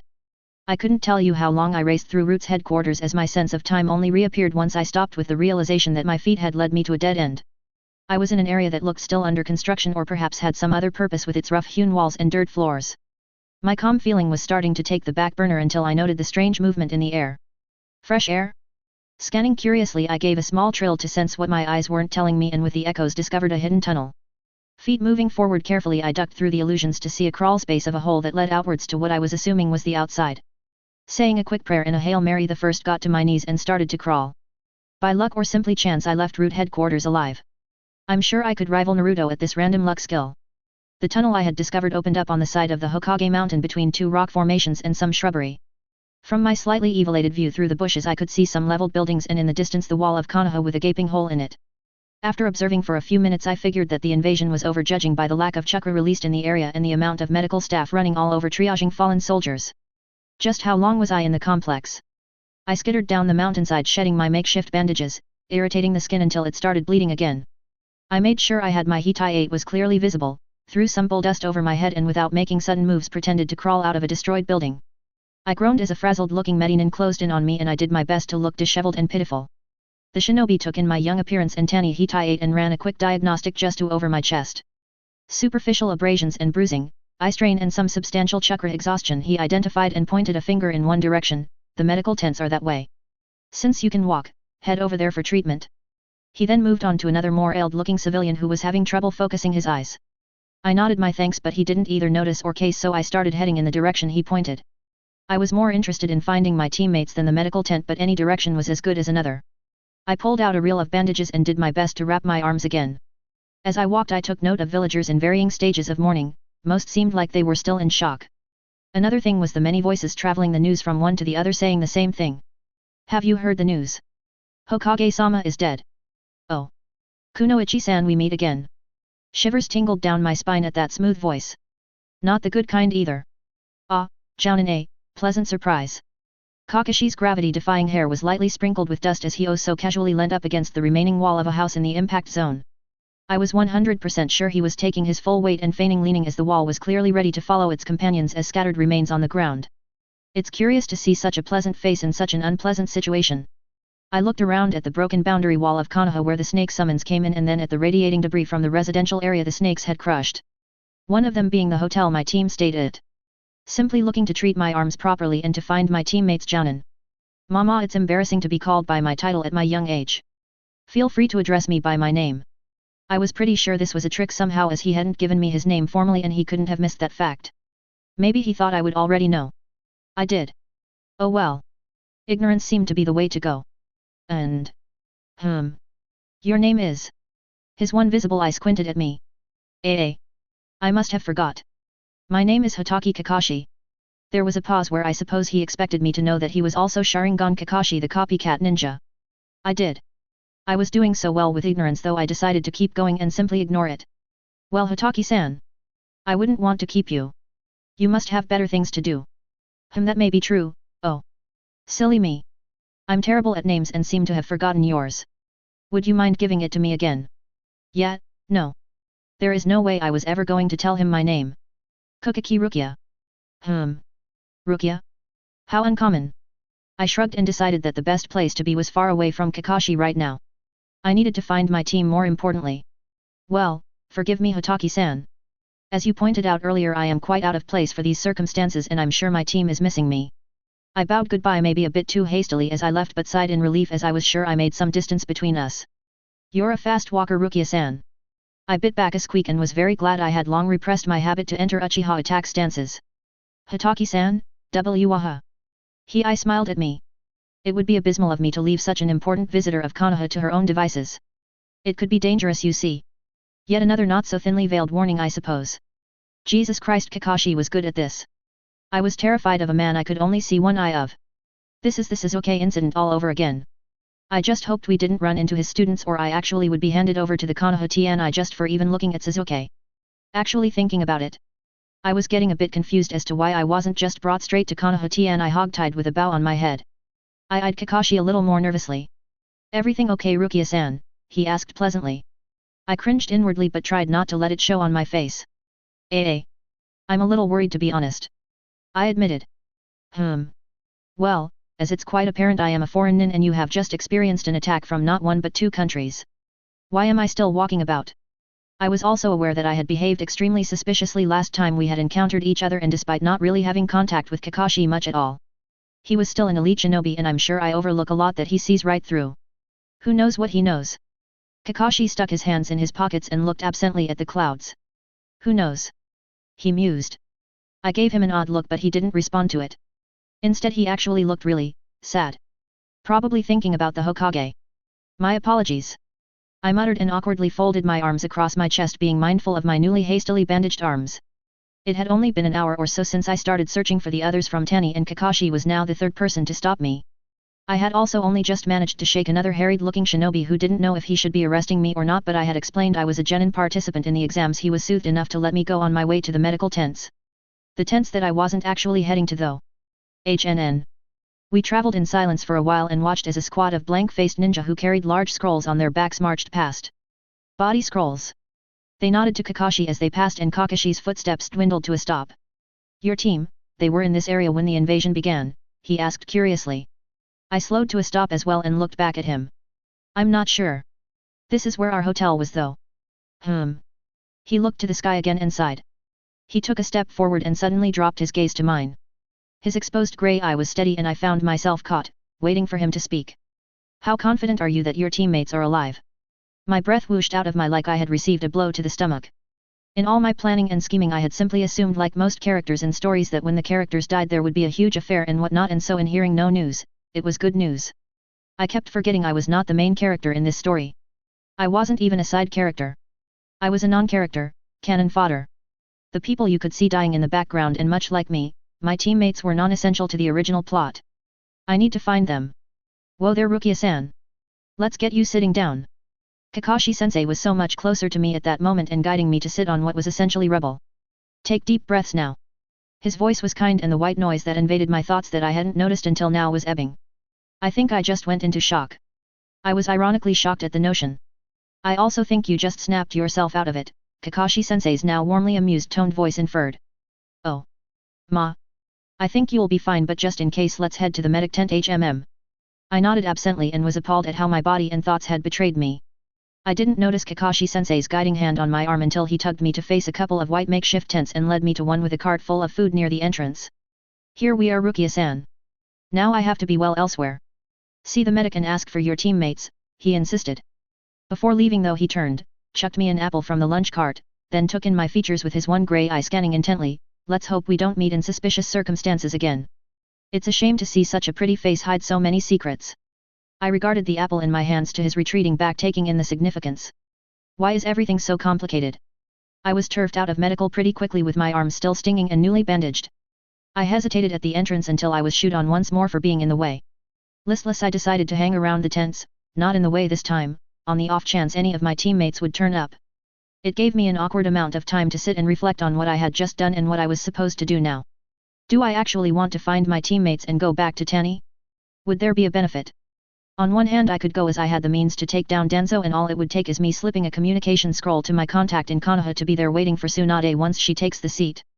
I don't really need to be a Tannin for that. On the other hand is the conundrum of Sasuke, who if Toucanon has a snake pedo on his ass. He needs a safe space for him to get stronger that doesn't have someone heavy breathing on him. I have enough contacts to find someone to teach him, I'm sure, and the Tanny Caves would be perfect. It would be better to stay a Tannin. Choices, choices. As I was mulling it over, I almost skewered the rush of flesh that plastered itself to my side. Oh, Ringo-chan, a choked voice screamed in my ear. I turned to find Yumi ugly crying in my face. Ugh. I made my eyes tear up and gave her the most self-deprecating smile I could. Oh Yumi-ni-san. I'm so glad to see a friendly face in light of this tragedy. Did you hear? The Hokage is dead, Ringo. Dead. I can't believe it, she wailed. Yes, I heard, but you need to be strong, I insisted. You're an awesome Medinin, you can help so much right now. Konoha needs you. I waved my hands towards the medical tent. Do your best and don't let me stop you. Oh Ringo-chan. You are so practical, she sniffed. You're right. I was so worried about you when I saw that you weren't with your teammates in the stadium. I'm glad you weren't too injured. She then looked down at my bandaged arms and raised her hands to hover over them. I quickly grabbed her hands and squeezed them. Save your energy for those who need it, I said and hesitated. You said something about my teammates. Where are they, do you know? They should still be at the stadium, Yumi replied, taking back her hands to wipe her tears. I did actually come here to help in the medical tent until I saw you. I should act more professional, I know, but I was so relieved, you know. I understand perfectly, I replied and gave her my saddest smile. I think we both need to be somewhere though. Yumi nodded and gave me a brave face. You're right. You see your teammates and let them know you're alive and I'll make myself useful here. We nodded at each other and Yumi broke the seriousness a moment to hug me again. Contact me as soon as you can, she whispered in my ear, then straightened and strode off purposely towards the tents. I hesitated a moment, then turned towards the stadium. Well, I suppose I'm staying at Tannin then. I was deeply conflicted about that though. It meant I was still bound by another country, and the more I invested in it the more hold they had over me. I suppose it couldn't be helped. I would still go ahead with the next phase of my plan since the first story was officially complete. Since I made sure I left the timeline as untouched as I could, I was relatively certain Naruto should be able to make it past the time skip intact. I wasn't going to be idle anymore though, because Shippuden was a piece of shit. I refused to let that be the end of the story. I was fairly certain I could swing my interference on Akatsuki if need be, but I was grabbing Sasuke and getting the hell out of Dodge. Nodding to myself, I stretched my still stinging arms over my head and was satisfied. Danzo's days were numbered, my empire was still growing strong, and Sasuke was going to be mine. All was as well as it should be. I started walking towards the stadium. Thank you so much to the readers that have faithfully followed all these years. Yes, this is intended to be the first book, but as it took so long, I'm going to try and condense the trilogy I had planned so it will just have a sequel. The next story is called The Golden Legacy. While mostly still in past tense format, we will catch up to the present. It may be a while till the first chapter is out as I'm completely redoing it. I won't post until I have a couple of chapters down, so I hopefully cut down the year-long delays. Thank you for taking this journey with me. Disclaimer, I do not own Naruto. The epilogue. Rain poured down in the valley, bringing up the fresh scent of soil that mixed with the crisp smell of ozone that wafted through the trees in the wake of the screaming of 1,000 chirping birds and the thunder of the winds of the Ray's Nan.